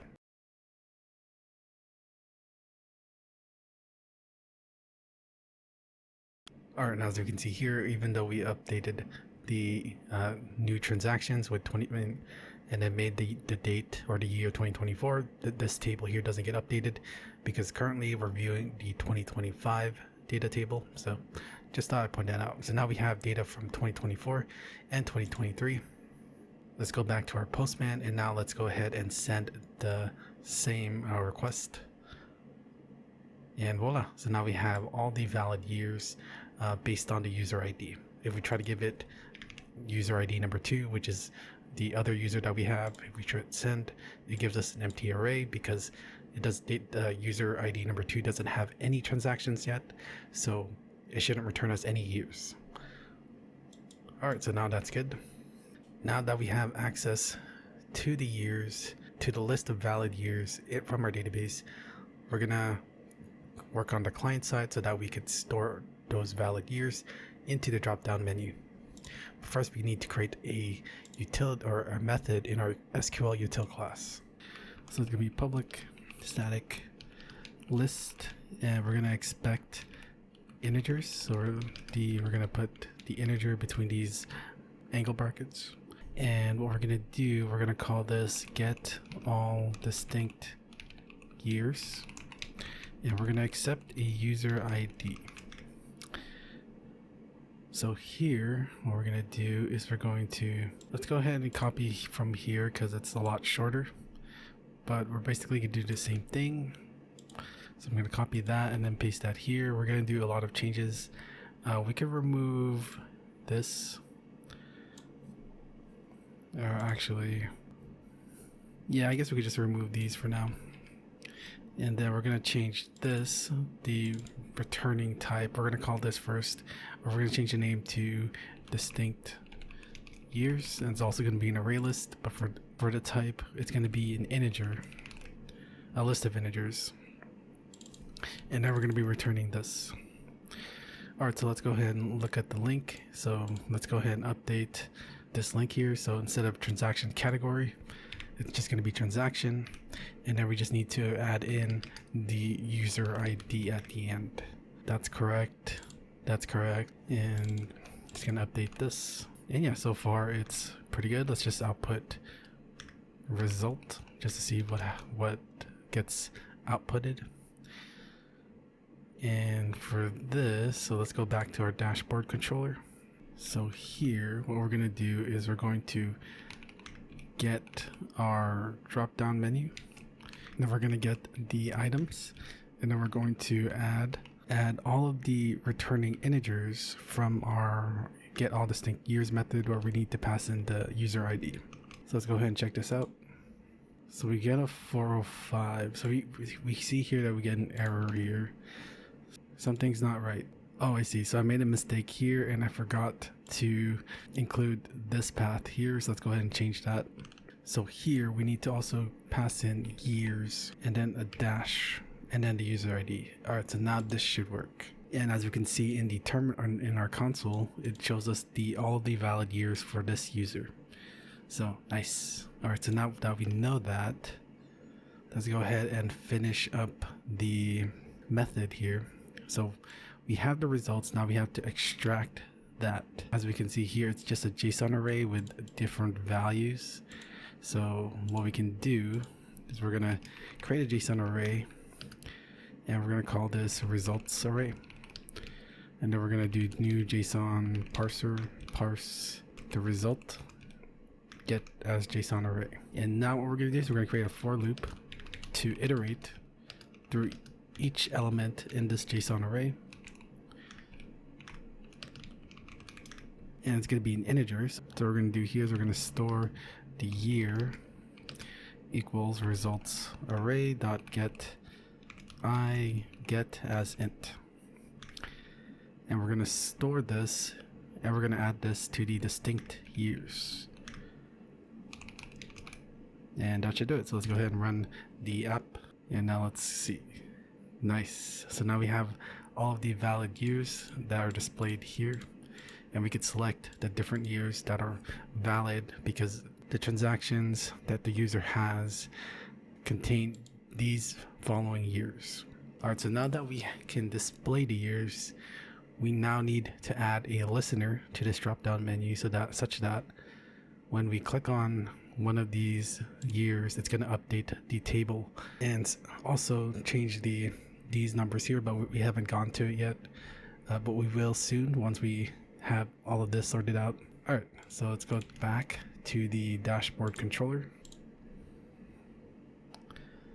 And let's go to our initialize method. So let's just close this or minimize it.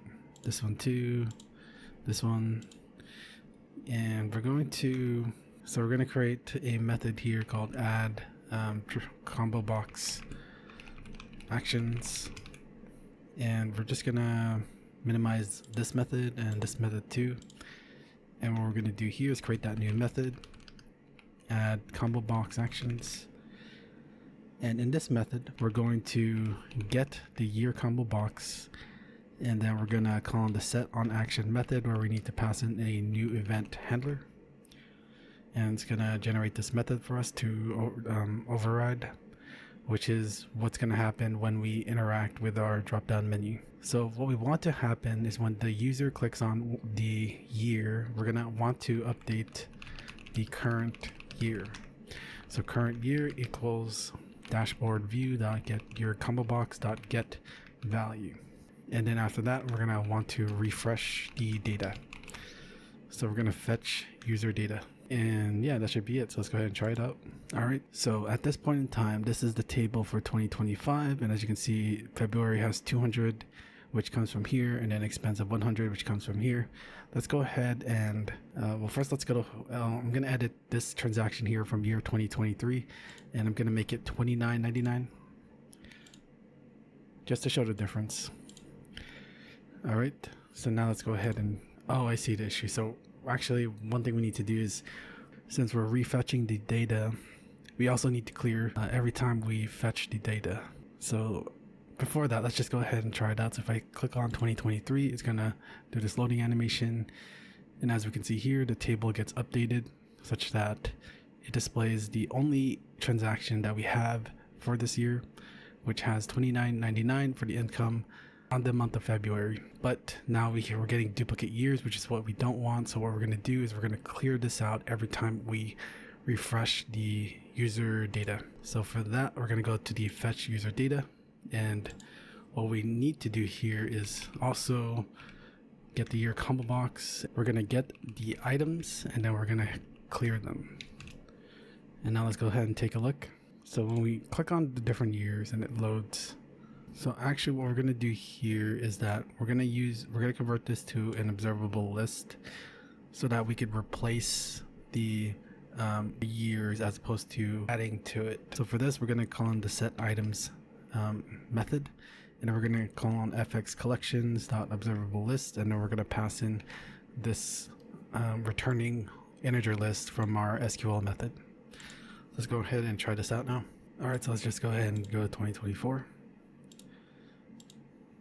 And yeah, so that's way better. We don't have that error anymore in the bottom. So yeah, so, and then we also have the table updating to the year. So that's good. What good is just having a table where you can't see the transactions for the month, because we have the recent transactions here on the right side, but it won't show all of the transactions that the user has, or they have to skim through all of them by scrolling through all of them to see all the transactions they've made. But what if they want to check out the transactions they made in 2023 of January? They would have to scroll all the way down till they see that transaction. Well, in our case, what we're going to do is we're going to make these data clickable, so that when we click on this specific cell with January income 0, expense 0, we're going to view all of the transactions that occur in this year of this month. All right, so let's go ahead and work on that next. So for that, what we're going to do is we're going to work in our backend, and we're going to create a method that will retrieve the transactions for the given year and the given month. So right now we only have the given year, so we're going to have to create a new method so that we can also get the transactions for the month too. So we're going to go back into our Spring Boot server code, and then we're going to go to the service, transaction service class. Well, actually we're going to go to the transaction repository. Actually, no, we don't. We already have this method here, and this method in itself can help us get the transactions within a certain year and month. So if we look back in our transaction service and we check out this method here where we get all the transactions by user ID and year, where we only have the year, we declared the month already.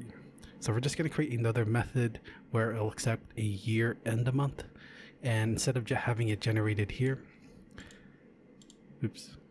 we're just gonna pass in that month parameter. So underneath this method, we're gonna create a new method, public list transaction, get all transactions by user ID and year and month. And the parameter is gonna accept is the user ID, the year, and the month. And then we can just copy this. And then I'm gonna add another check here in year, actually in month, and in year for user, blah blah blah. All right, so now for the given month, instead of declaring it here, we're just gonna pass in the month parameter for both of them. So this is gonna yeah, so I think it should be fine, because I'm looking into this, like February only has 28 days, but I think it just gets the maximum of days, so I think we should be good. But yeah, so this is going to get the date is going to capture all of the transactions for that given month only, and within that year. So now we have this. Let's go ahead and go to our controller, where we're going to create the client side method, or the route rather.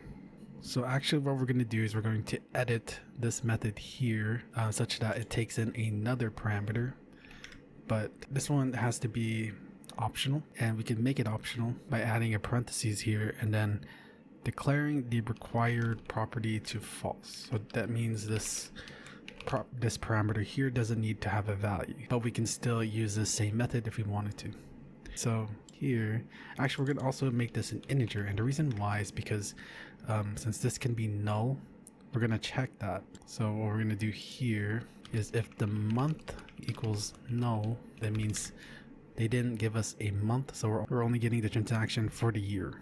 So I'm just going to do this and just set this to null. And over here we're going to have the transaction list equals, so this is if the month is null.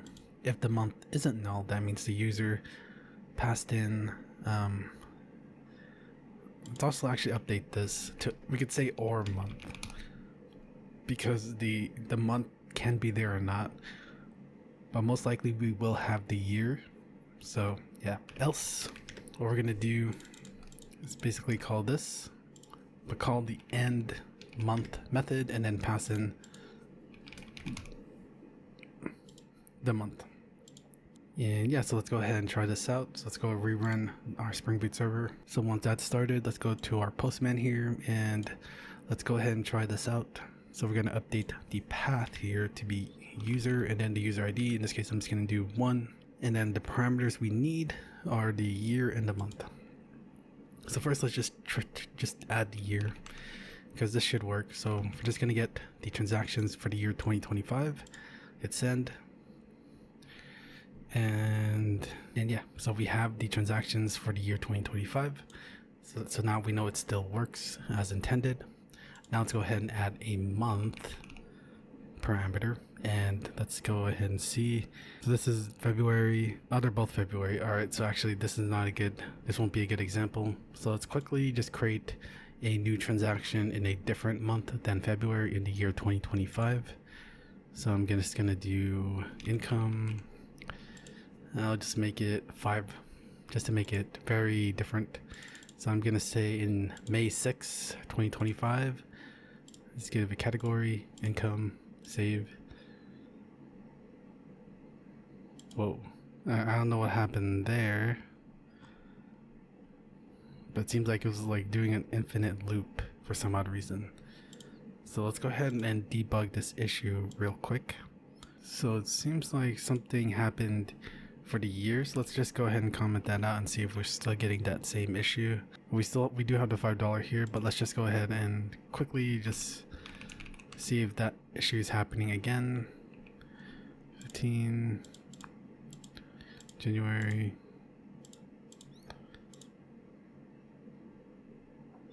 Alright, so that seems to be the issue. We're going to work on that in a bit, but I just wanted to show you that the method does still work. And since we created this new transaction here for the month of May, we're going to go test this out.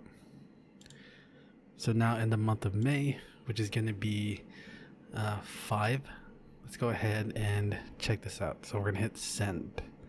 And yeah, so that's the transaction that we have. Here we have May 6, and then transaction name is income, and it's 5. So yeah, we're able to get the month transactions or the year transactions from the same method. So we know that works. So yeah, that's I think all we need. But I guess I do want to try February just because I did include 31 as the days, which isn't valid per se because February only has 28 days. So let's go try this one. Yeah, so I guess that isn't valid. So let's go ahead and change that real quick. So if we go to this method here, for this, what we're gonna do is we're gonna have to extract the maximum number of days. So we can do that we could leave this one as it is because each month has at least 1 day. So we could leave this, but for the end date, it changes depending on the month and even the leap year. So what we're gonna do to calculate the maximum number of days depending on that year and month. So we're going to use the year month class and we're going to call in of, and we're going to pass it the year and then the month. And then after that, we're going to get the length of the month. So this should give us the correct day depending if it's a leap year or not, and for the corresponding month as well. All right, so let's go ahead and restart this. All right, so now that once that's restarted, let's go ahead and try this again because we know that this failed. We know that if we try to get February transactions for February, this failed because it tried to look for February 31, which doesn't exist because February at most can only have 29 days on the leap year. So let's go ahead and try it again. And nice, so now it works as intended. All right, so now that we know that works, let's go ahead and go back to our client, and we're gonna get back to this for the time being because there seems to be an error, like an issue with that. So right now we're gonna be focusing on displaying the transactions based on the months. When we click on one of these cells here, when we click on like the first row, it should display us like a dialog and display all of the transactions for that given month. So first, let's go ahead and just create that method, get all of the transactions by the year and month. So here we could also use the same method too. So yeah, I think for this we could just keep it all in one method, and here we're gonna have to make this an integer type because this can be null. And let's just fix this issue first. So current transactions by year, we're just gonna set this to null for the month, so that it gets, so we know that we're getting all the transactions for the year only. So in our case here, what we're gonna do is we're gonna update this. We're gonna create a string here for the API path, and we're going to append all the way till here. Oops, forgot that. And then just edit this, edit that, and yeah, so that should be good. And then we're just gonna check if month equals null, or if month does not equal null. Then we're going to append to the API path, also include the month. For that, we're gonna just use an ampersand, and then just have the month parameter and then the equal sign. So the month equals, and then plus the month. And then here we're gonna replace this with the API path. So now, depending on whether we passed in a month value, it's gonna, the API path will be different. Everything else should be the same because we're just extracting basically the transactions, right? They're gonna be the same. So yeah, everything should be the same. And let's just go ahead and run this app just to show you that everything should still work, even if we added this new parameter.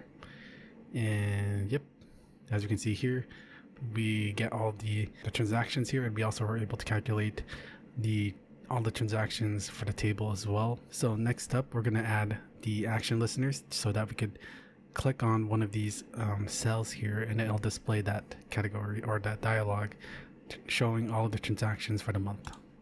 So we are going to be creating a new dialog. So let's go to our dialogs package, right click it, new Java class, and we're going to call this view transactions dialog. Let me change this again. So we're going to refactor it, and I'm just going to change it to dialog. So that also changes the name here, and we're going to extend to the custom dialog that we created in the past. And then we're just going to create the constructor here that'll accept the user. So we're going to accept two more parameters. We're going to accept a dashboard controller and also a string with the month name.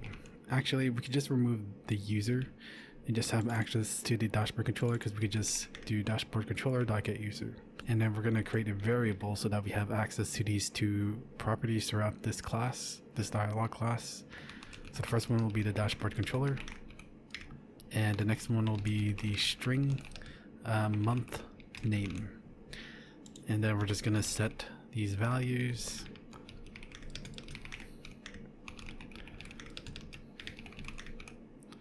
And now we're just going to configure the dialog. So we're just going to set the title, and it's just going to be called view transactions. Set the width, which is going to be 815 pixels. Set the height, which is also going to be 500 pixels. And for this sake, since we're going to be adding like a bunch of transactions, we're going to use a scroll pane, so that if the number of transaction components exceed the height of the dialog, then we could just scroll through them. So we're going to call this transaction scroll pane. And then we're going to create a separate method called create transaction scroll pane. And then let's just create that method. I'm just going to create some space here. So I can scroll down. And it's going to be private scroll pane create transaction scroll pane. And then once we have this scroll pane, we're going to get the dialog pane and then just set the content to be the transaction scroll pane. All right, so now let's go ahead and build this transaction scroll pane. So we're going to use a VBox for the main layout. I'm just going to call it VBox. New VBox. And then we're going to, for each transaction component, that we're going to add. We're going to have 20 pixels of space between them vertically. Next, we're going to create the scroll pane that we're going to wrap the VBox around. So new scroll pane, and then we're going to pass in the VBox. So now what we're going to do is we're going to create the list of transactions that we're going to get. Make sure to import the classes, and here we're going to call it month transactions. And now what we can do is we can retrieve, we're going to call in that our SQL method that we just updated. So SQL util get all transactions by user ID, and it takes in 3 parameters. For this case, it's going to take 3. So first is going to be the user ID. We can get that by getting the user from our dashboard controller and then calling the getID method. And then the second, I'm not sure if we have it yet. It doesn't seem like we have it, but we need to create a getter method for the current year. So let's go ahead and create that now. So public int get current year, return current year. And then we go back here, and here we need to pass in the year, and we can just get the current year from that method, the getter method we just created. And then lastly, we need to get the month. So we know the month name, and we can get the value based off the month name by calling the month class and then calling in the value of method where it takes in the string. In this case, we're just going to pass in the month name, and then we're going to get the value, and that should be it. So we're going to get all of the transactions for this month. And here, if the month transactions does not equal null, then we're going to add to this VBox here. Otherwise, we're going to just return an empty scroll pane. So I'm just going to do return scroll pane semicolon. So now we're going to iterate through the month transactions. I'm going to do a for each loop for the month transactions. And then now we're going to create a transaction component for each of the month transactions. So here the transaction component takes in a dashboard controller and then also the transaction, which we could just pass in directly. And now what we also want to add, I guess I could show you first and then I'll explain my reasoning after, but we're going to add a border around it to make it more visible, because since it has the same background as the main background, the transaction component is going to blend in with the background. I'll show you that first before we apply the solution to it. So here we're just going to get the VBox, and we're just going to add or get the children, and we're going to add this transaction component. And yeah, so that should be it. We do need to also actually we're going to set the min height, and here we're just going to get the height and then subtract it by 40 so that it doesn't take up all the space and have some of it not show properly in the dialog.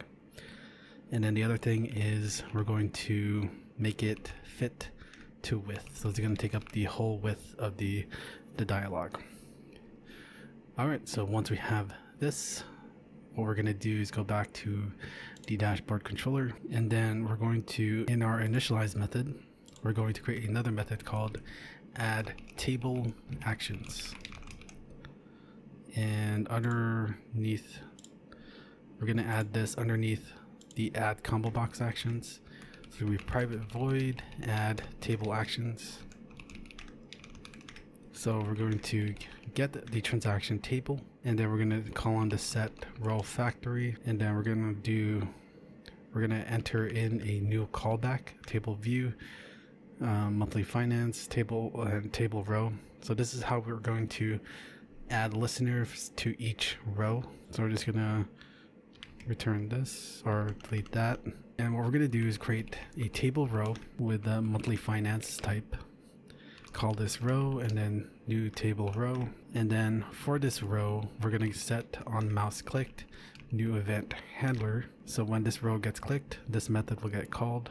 And here what we're going to do is we're going to do a check to see if the row is not empty, and if we check the mouse event and get the click count is equal to, that means we click on the row 2 times in a row. So that way we don't actually just click on it and then display the dialog. The user has to intentionally double click on the row to display the view transaction dialog. So here we're going to create a monthly finance object,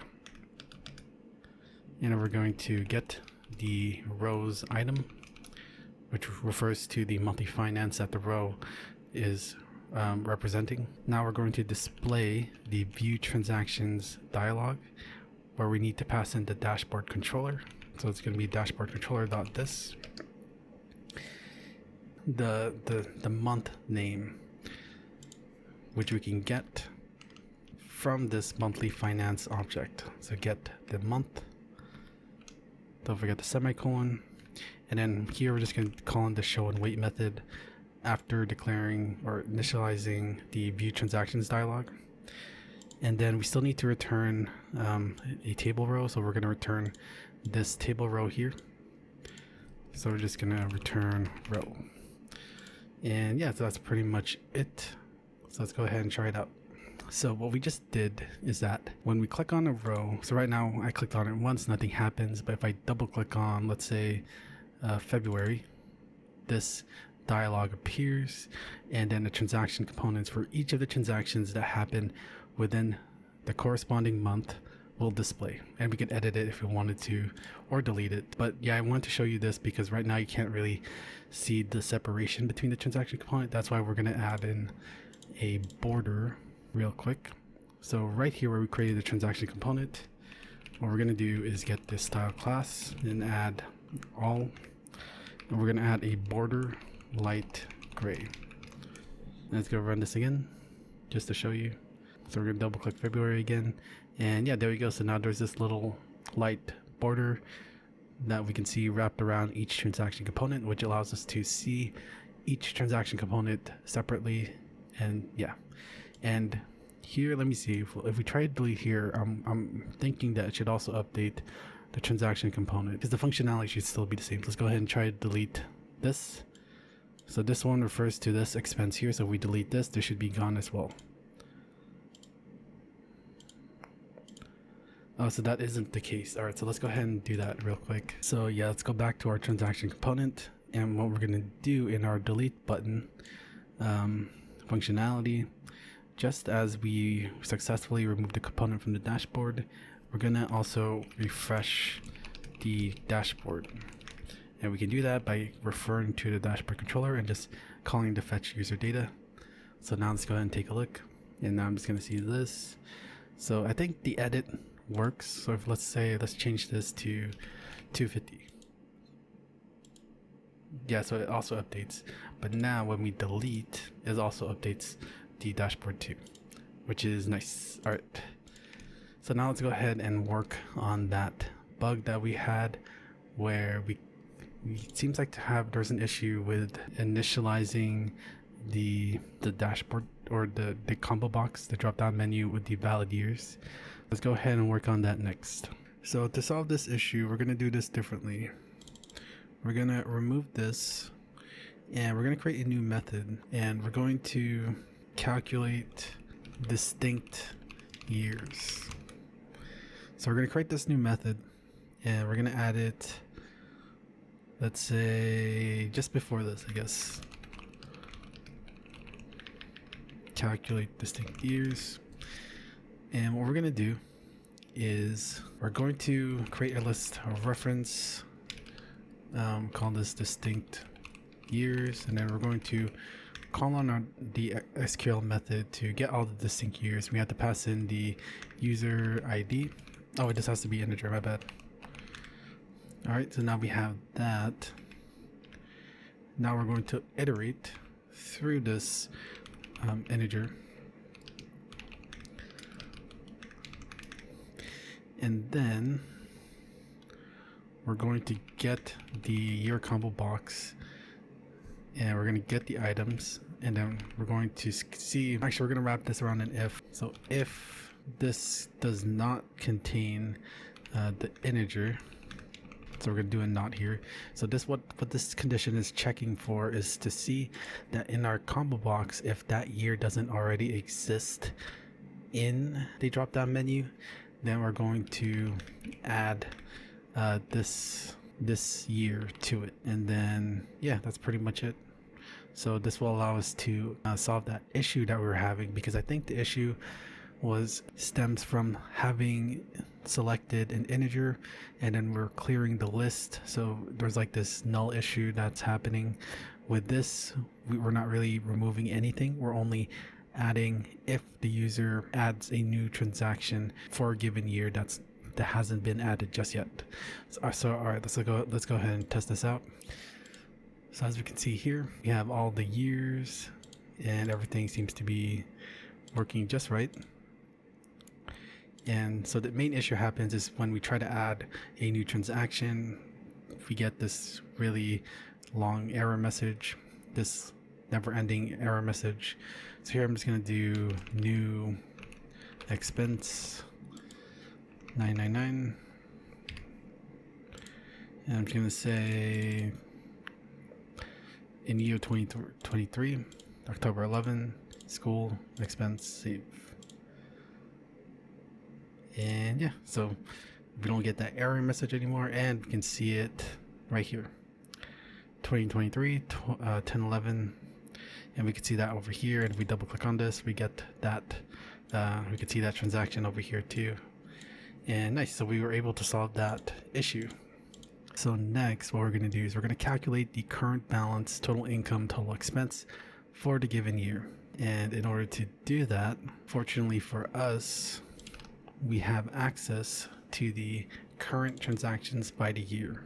So in our fetch user data, after we declared the current transactions by the year, we're going to create another method to calculate the balance and income and expense. So I'm going to create that method under here. So here we're going to first create two big decimals. This will represent the total income, and we're going to give it a 0 value for it, and we're going to do the same thing for the total expense. And the main reason we're using big decimal here is because we can control the number of decimal places and how we want to round a number. And yeah, so next we're going to check to see if the current transactions by year equals null or doesn't equal null. If it doesn't equal null, that means we do have some transactions for the year. And what we're going to do is we're going to calculate the total transactions the total income and expense. So we're going to create a for loop where we're going to do a for each transaction in the current transactions by year. And here we're just going to create the big decimal value, and we're going to calculate the transaction amount. Or we're going to get the transaction. We're going to convert the transaction amount from the integer from our transaction object. So we're going to do big decimal dot value of, and we can pass it a double, which is we can get that from our transaction amount. And then we're just going to see if the transaction type is an income. So equals ignore case income. So if it's an income, then we're going to append to the total income, and to do that with big decimal, we're going to call on total income, and we're going to need to call in the add method and then add in that transaction amount. Then else we do the same thing but for the expense, total expense. So this calculates the total income and expense, total expense. So once we do that, we need to calculate the current balance. So we're going to create another big decimal to represent the current balance. And to get the current balance, we're going to take in the total income, and we're going to subtract that by the total expense. So now we're going to configure our big decimals so that they round up to 2 decimal places. So actually we should do, well, let's just declare them first. So for total income, we're going to set the scale to the second decimal place, and the rounding rule is if it's 5, it's gonna be rounded up. And we're gonna do the same thing for the total expense. And what I was thinking is we could just do this just before we calculate our current balance, such that it's a bit more accurate that way. And then here we also need to round the current balance to 2 decimal places as well. And then now we're gonna update the view with the total income, total expense, and the current balance. So first we do need to create the getters, because I don't think we've made them just yet. So we're gonna go back to our dashboard view, and we're gonna create getters for each of these.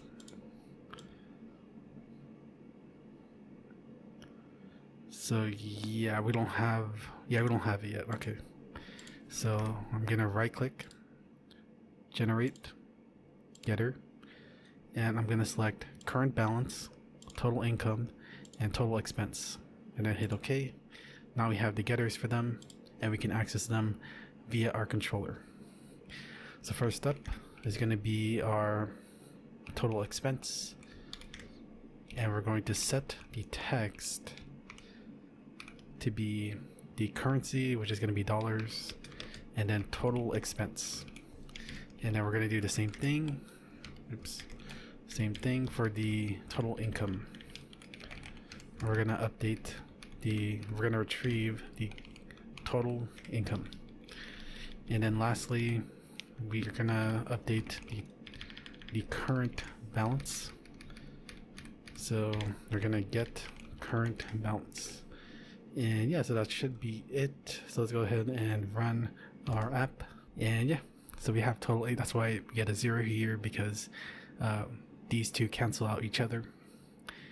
And to make this number appear, to make a number appear, let's go ahead and remove this. Oh, that's odd.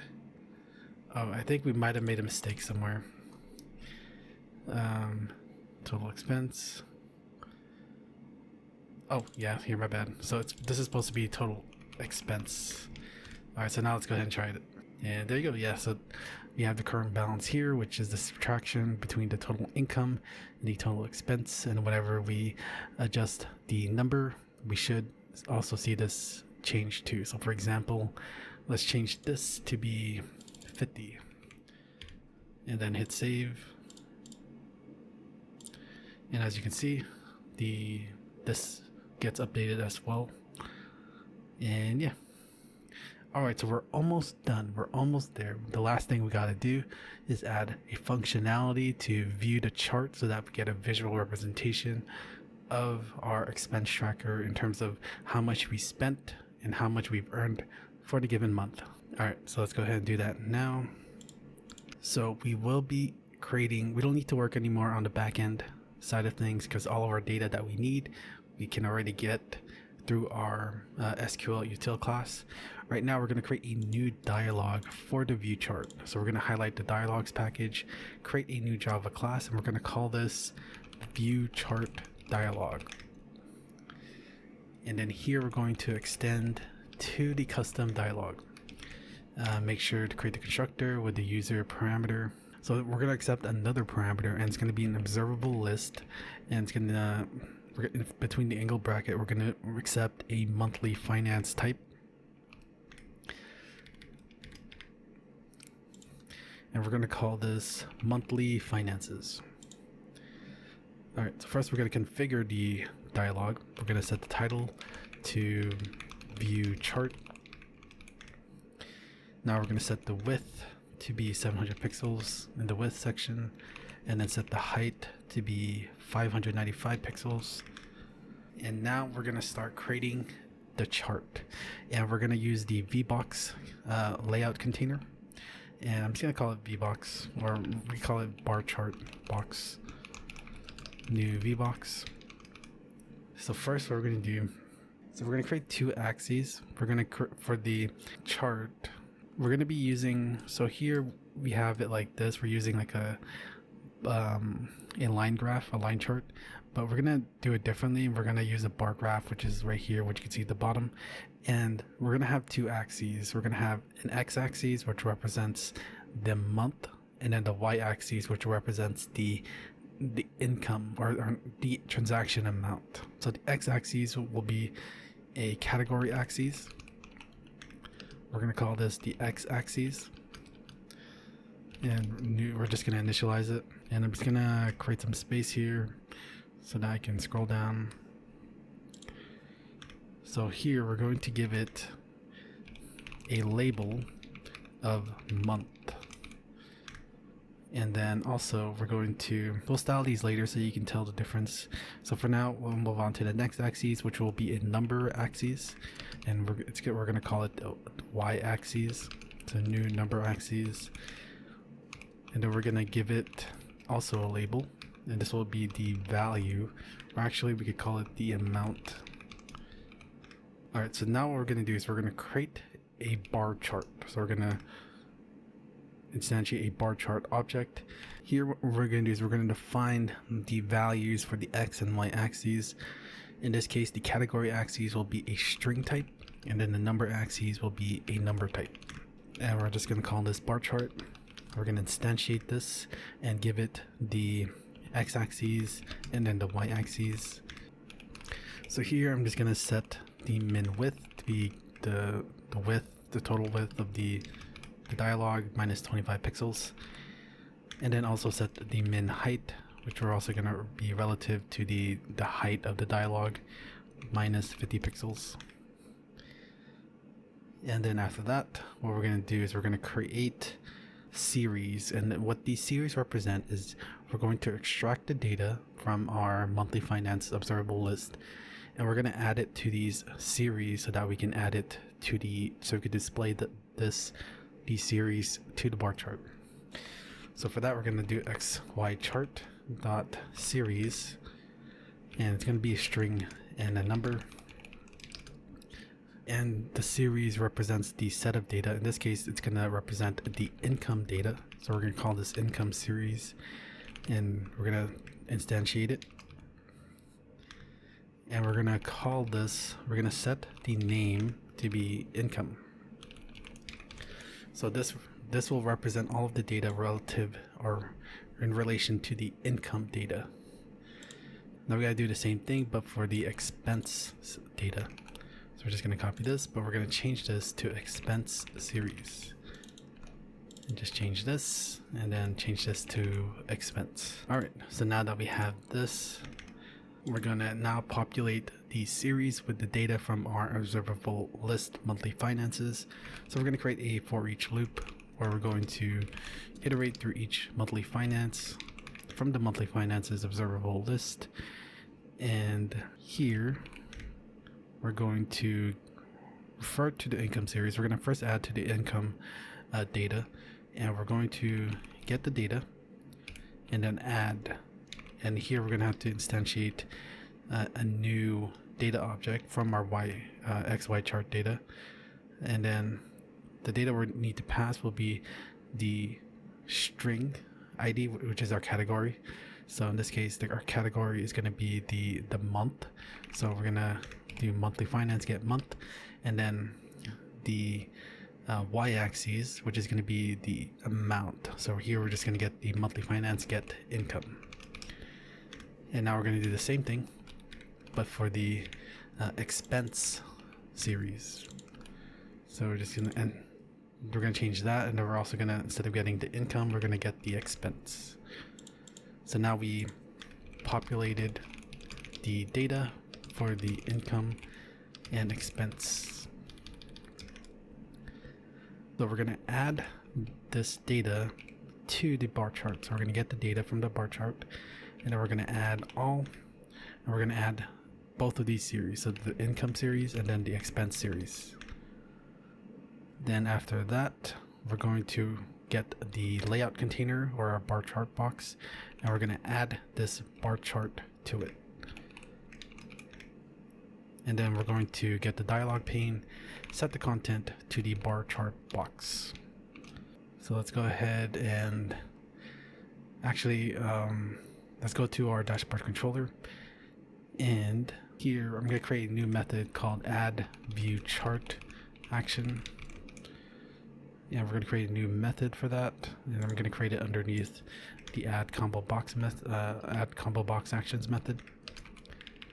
So void add view chart action, and we're going to get the view chart. Oh, we don't have it yet. All right, so let's go to the dashboard view, and we're just going to create a getter for the get view chart button, or for the view chart. We're just going to return the view chart button. So once we have that, we're going to get the view chart button and then set on action new event handler, so that way when we click on this button, this method gets executed. And what we want to happen here is to display the new view chart dialog, in which we need to pass in the user, which we could just pass in user, and then the monthly finances list, which we could just pass in the calculate monthly finance method. Or actually, instead of having to calculate each time we do that, let's go ahead and just refer to the transactions table and just get the items, and that way we don't need to calculate it. We could just get the values directly without needing to recalculate things, which saves a bit on the processing time. So once we have that, we'll just call in the show and wait method. Alright, so let's go ahead and just see how this looks so far. So when we click on this view chart button, we have this dialog here, and as you can see, we have the series with the red, or the lighter orange represents the income series, and then the darker orange represents the income series. And as we can see here, this is our x-axis, which is the category axis, and that's going to represent each month. This is January, February, March, April, May, June, July. And then the y-axis represents the amount in terms of the transaction amount. In this case, this is for the year 2025. So this expense here is around $15. And as we can see, it represents this transaction here, because that's the only one we have. And if we look at the table, that's what it represents on this chart here. January, there's only expense, and it's going to be 15. And so this bar here represents the expense for the January transactions only. But it doesn't look quite good, and I do want these colors to be more meaningful than just orange and dark orange. So we're gonna just style the chart to make it look better. And the first thing we could do is change these colors for the text, because it's kind of hard to see. So let's go ahead and do that. So let's go back to the view chart dialog, and where we created the category or the axes, we're going to set the tick label fill, and we're going to pass it paint.value of hashtag BEB989. So this is going to give the tick, which is the text on the axes, which is going to be the month, and it's going to apply this color to those texts. And we're going to do the same thing for the y-axis. So we're just going to do that, and let's just see how this looks. And yes, as you can see, the text color changed for both of these axes, and they're a little bit more brighter, and we can see them more clearly. All right, so the next thing we're going to do is we're going to make the text size a bit bigger. So for that, we're going to go to our bar chart here, and we're going to get the style class, and then add the text size mid style class. Let's go ahead and take a look. And yeah, so now the text is bigger and it looks better. So next we're gonna update the axes label. As we can see here, you can kind of tell, you can kind of see it. It says month here and amount, but it's kind of hard to tell, so we have to change the styling, and for that we do need to go to our style sheet to change it. So after the table section, I'm going to create a new section here for the bar chart. So to change the color of the axes, we have to access the axes label style class, and we're going to update the text fill. So we're going to need to access the FX text fill property, and we're just going to give it this hex color. So now let's go ahead and take a look. And yeah, so now it's way clearer that we can see the labels. And now the last thing that we're gonna do is we're gonna change these colors, because again, I want to add more meaning to the colors, because right now it's just light orange and dark orange, so it's kind of hard to define that. For this case, I want the income to be green and then the expense to be red, because I feel like that's a better indication of what they represent. So let's go ahead and do that real quick.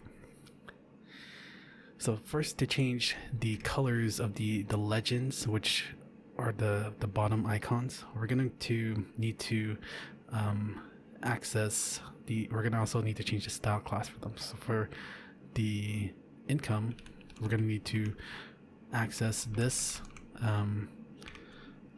style class, and it's a bit odd. I couldn't really find a more clean solution for this, but this works. So yeah, so what it basically does is it gets the first index of that chart or the legend because of the 0. So this isn't really that clean, but it works. So here we're just going to change the background color to be this color, which is going to be 33 BA2F, which is like a greenish color. And then we're also going to change the expense legend color, and we just need to update this to the second index by changing the 0 to a 1. And here we're going to make it to like a light red color, so BA2F2F. And let's just see how this looks for now. So when we view chart, as we can see here, the legend icons change for each one, where the income represents the light greenish color, and then the expense represents this darker red color. So now we have this updated. We have to now update the bar chart itself, or the bar itself, so that it matches the corresponding legend in here. So for that, we need to go back to the view chart dialog. And again, this is also a bit messy too. And I think it's just the bar chart isn't really that like kept up or like maintained. But to change the colors, we need to basically iterate through each of these series and then style them that way. This is a bit messy, so if it's hard to follow, I don't blame you. So here we're going to first update the bar colors for the income. So for that, we're going to need to access the income series, get the data, and then we're going to use the for each method, and we're going to access each data in our income series.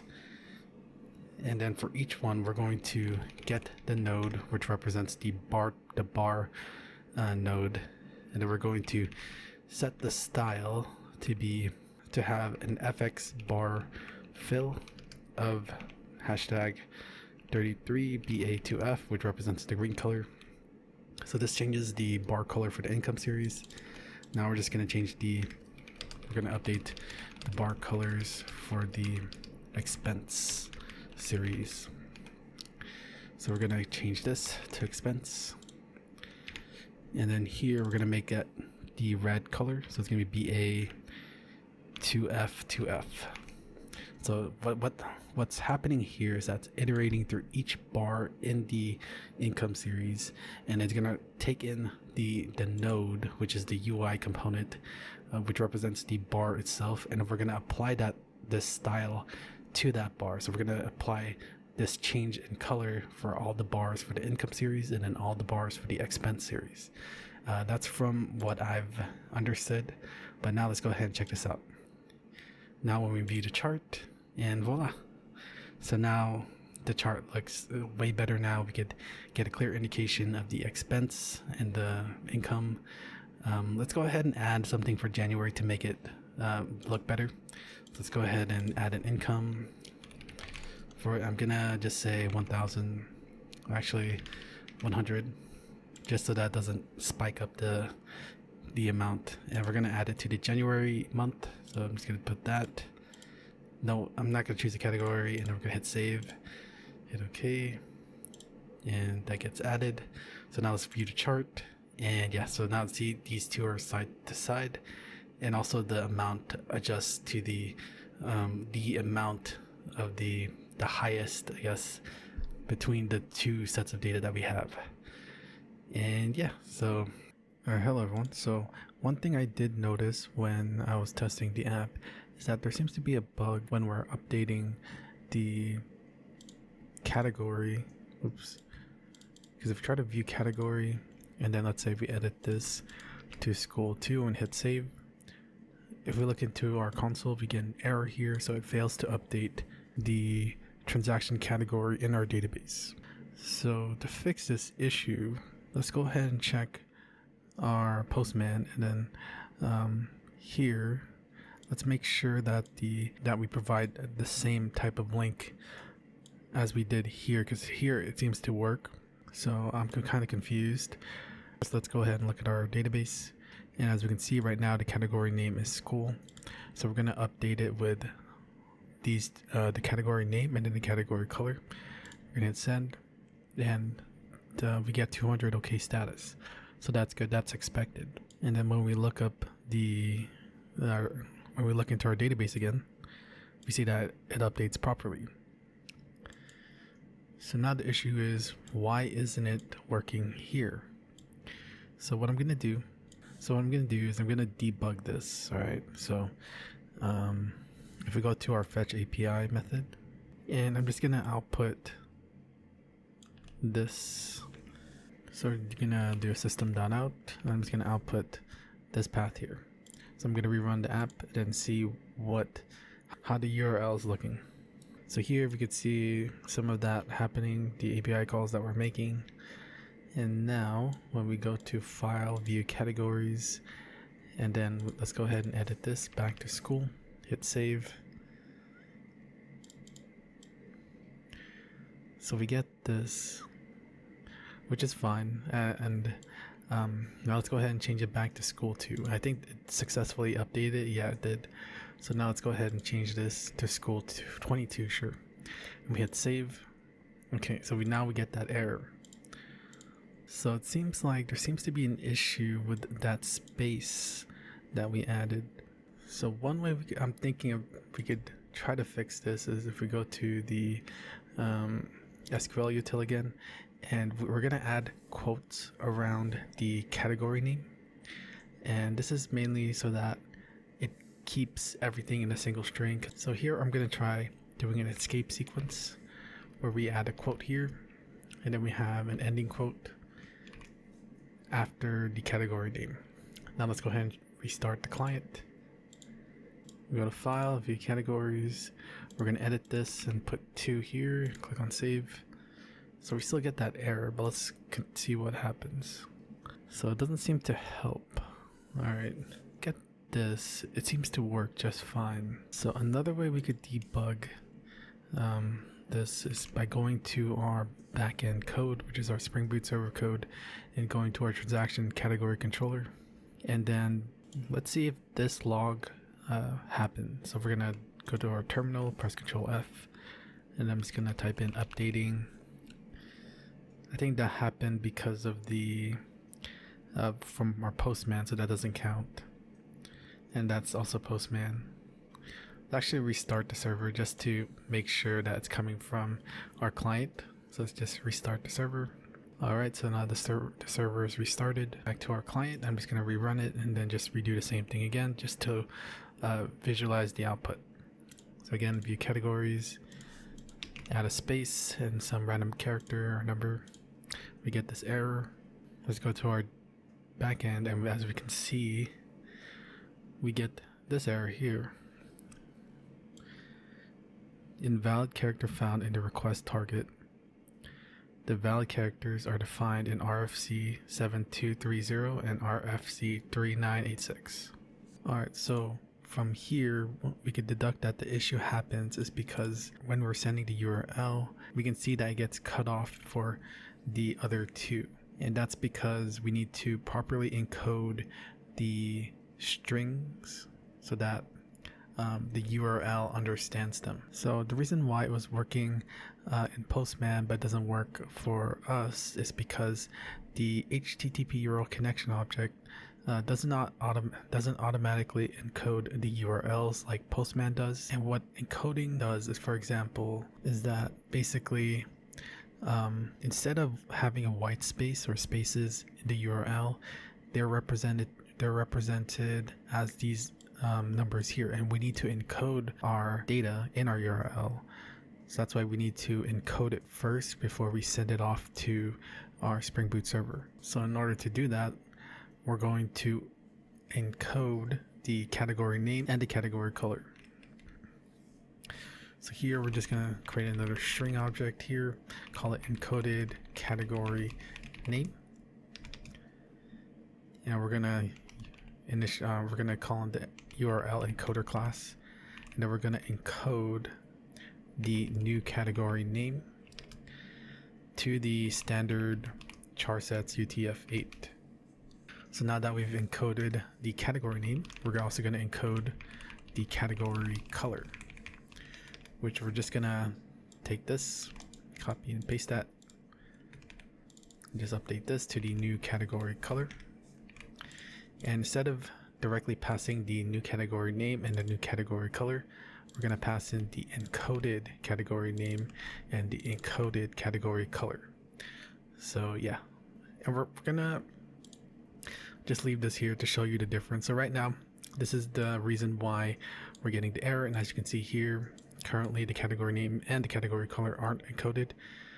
For this one, it doesn't matter too much because the characters are going to be stick together anyway, so we don't need to encode it for the most part. But for category name, let's say we have a category with a space on it, it's gonna have this empty white space character, and our backend server won't be able to interpret this link. So that's why it's going to be a bad request. That's why we get this status code of 400, which means a bad request. So all right, let's go ahead and try this again. All right, because so we're also getting the error because of the quotes I added. So let's go ahead and remove those if you added them. All right, so now let's go ahead and try it again. View categories, edit, space 2, save. As you can see, we don't get that error anymore. So and then if we close this and then open it up again, it shows that we've successfully updated it. And yeah, so that's good. So that means we were able to fix that bug. But now I noticed one thing is that when we update this, so let's go say 23, hit save, it gets updated. All of these transactions don't get updated. So to change that, let's go ahead and go to the view or edit transaction category dialog, or actually a category component.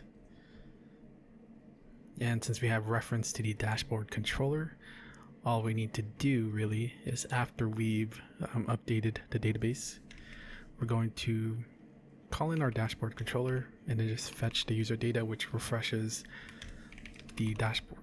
So it refreshes the dashboard. So let's go ahead and run the app again. All right, so we're gonna go to view categories and let's go ahead. So as we can see here, there's this one with school 23 category. So let's go ahead and change this to school 100 and then change this color to, I don't know, it's green. Hit save. And voila. Now it updates all the transactions with the school 23 has been updated to school 100. So now we're going to do a little bit of cleanup because I know you don't want to see all of these border colors. And then also let's go ahead and remove this debugging code here. So first let's go ahead and remove the debugging code, which is going to be in our API util. So we're going to delete this. And now we're going to remove these debugging border colors so that it looks better. And then also go to our main class.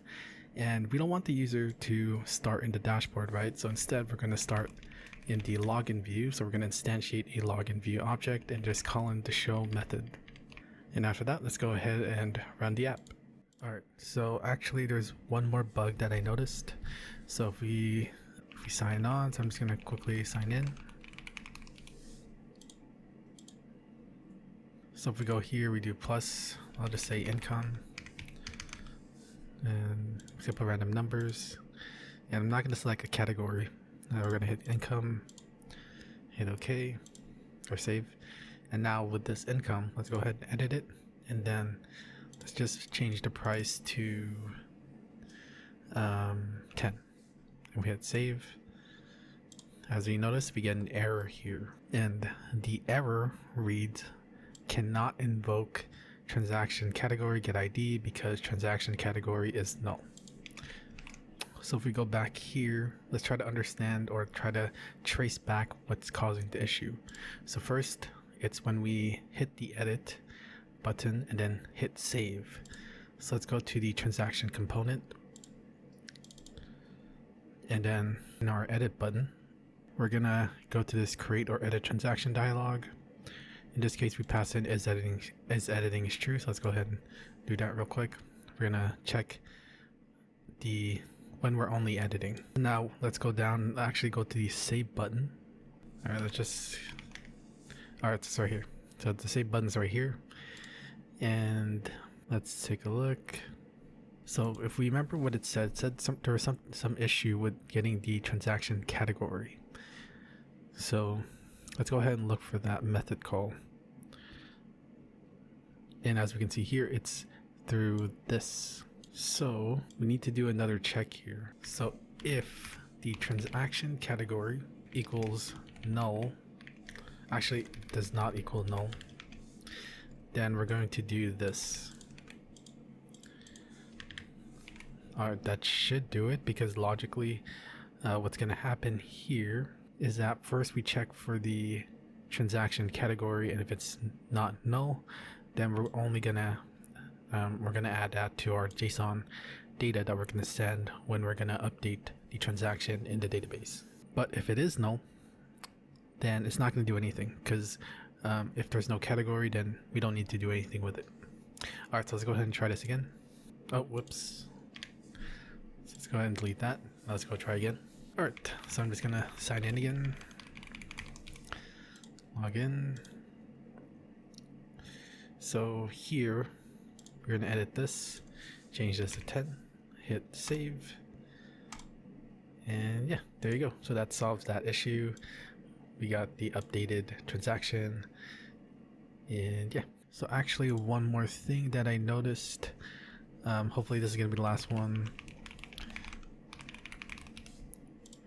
is that when we sign in, and let's go click on this, let's go ahead and edit this to, let's say 20, hit save.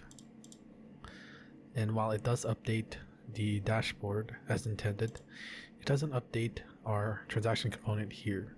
So let's go ahead and fix that real quick. So in our transaction component, or actually rather the view transactions dialog, when we hit save, or actually no, let's go to the create or edit transaction dialog, and when the save button gets clicked, what we want to happen is, so here in our condition, where if it is editing, then what we're going to do, oh wait, so yeah, we're going to update, and now we also need to refresh the transaction component. So in our transaction component, the only things that we can change is going to be basically all of these. Actually, no, the labels only. So we need to create getters for them. So we're gonna just generate the getter methods for them. So we're gonna hit right click, generate getter, and we're gonna just select all of the labels. So that's a category label, name label, date label, and amount label. We're gonna hit OK. Now we have access to the labels, and then we're going to go back to the create or edit transaction dialog. And now when we go to this part, what we're going to do is, since we have access to the individual data, as we can see here, we have the transaction name, transaction date, transaction type, and the transaction amount. Yeah. So what we're going to do is, if it's successful, then we want to update the transaction component. So we have access to the transaction component. We're gonna first update the, let's just go down the list. So we're gonna get the transaction category label, and we're gonna set the text to be the transaction category name.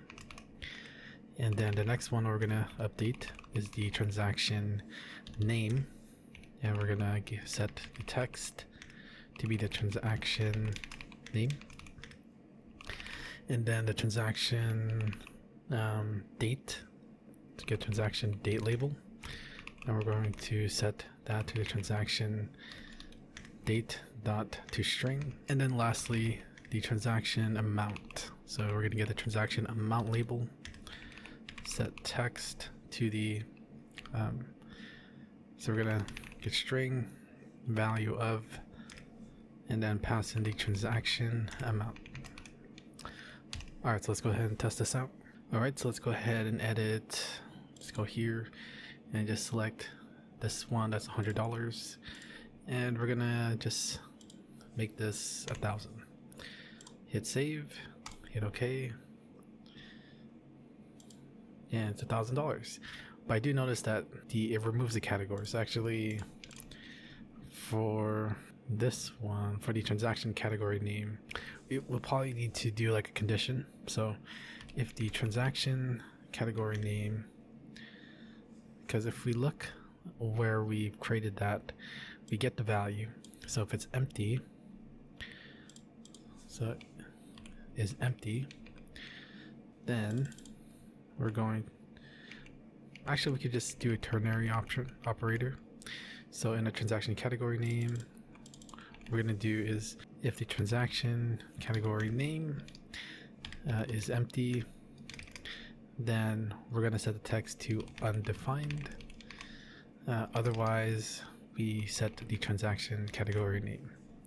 Yeah, that should do it. So basically, if this transaction category name is empty, in the case of income, where you don't necessarily need to apply a category, then we're just going to leave it as undefined. Otherwise, we just pass in the transaction category name.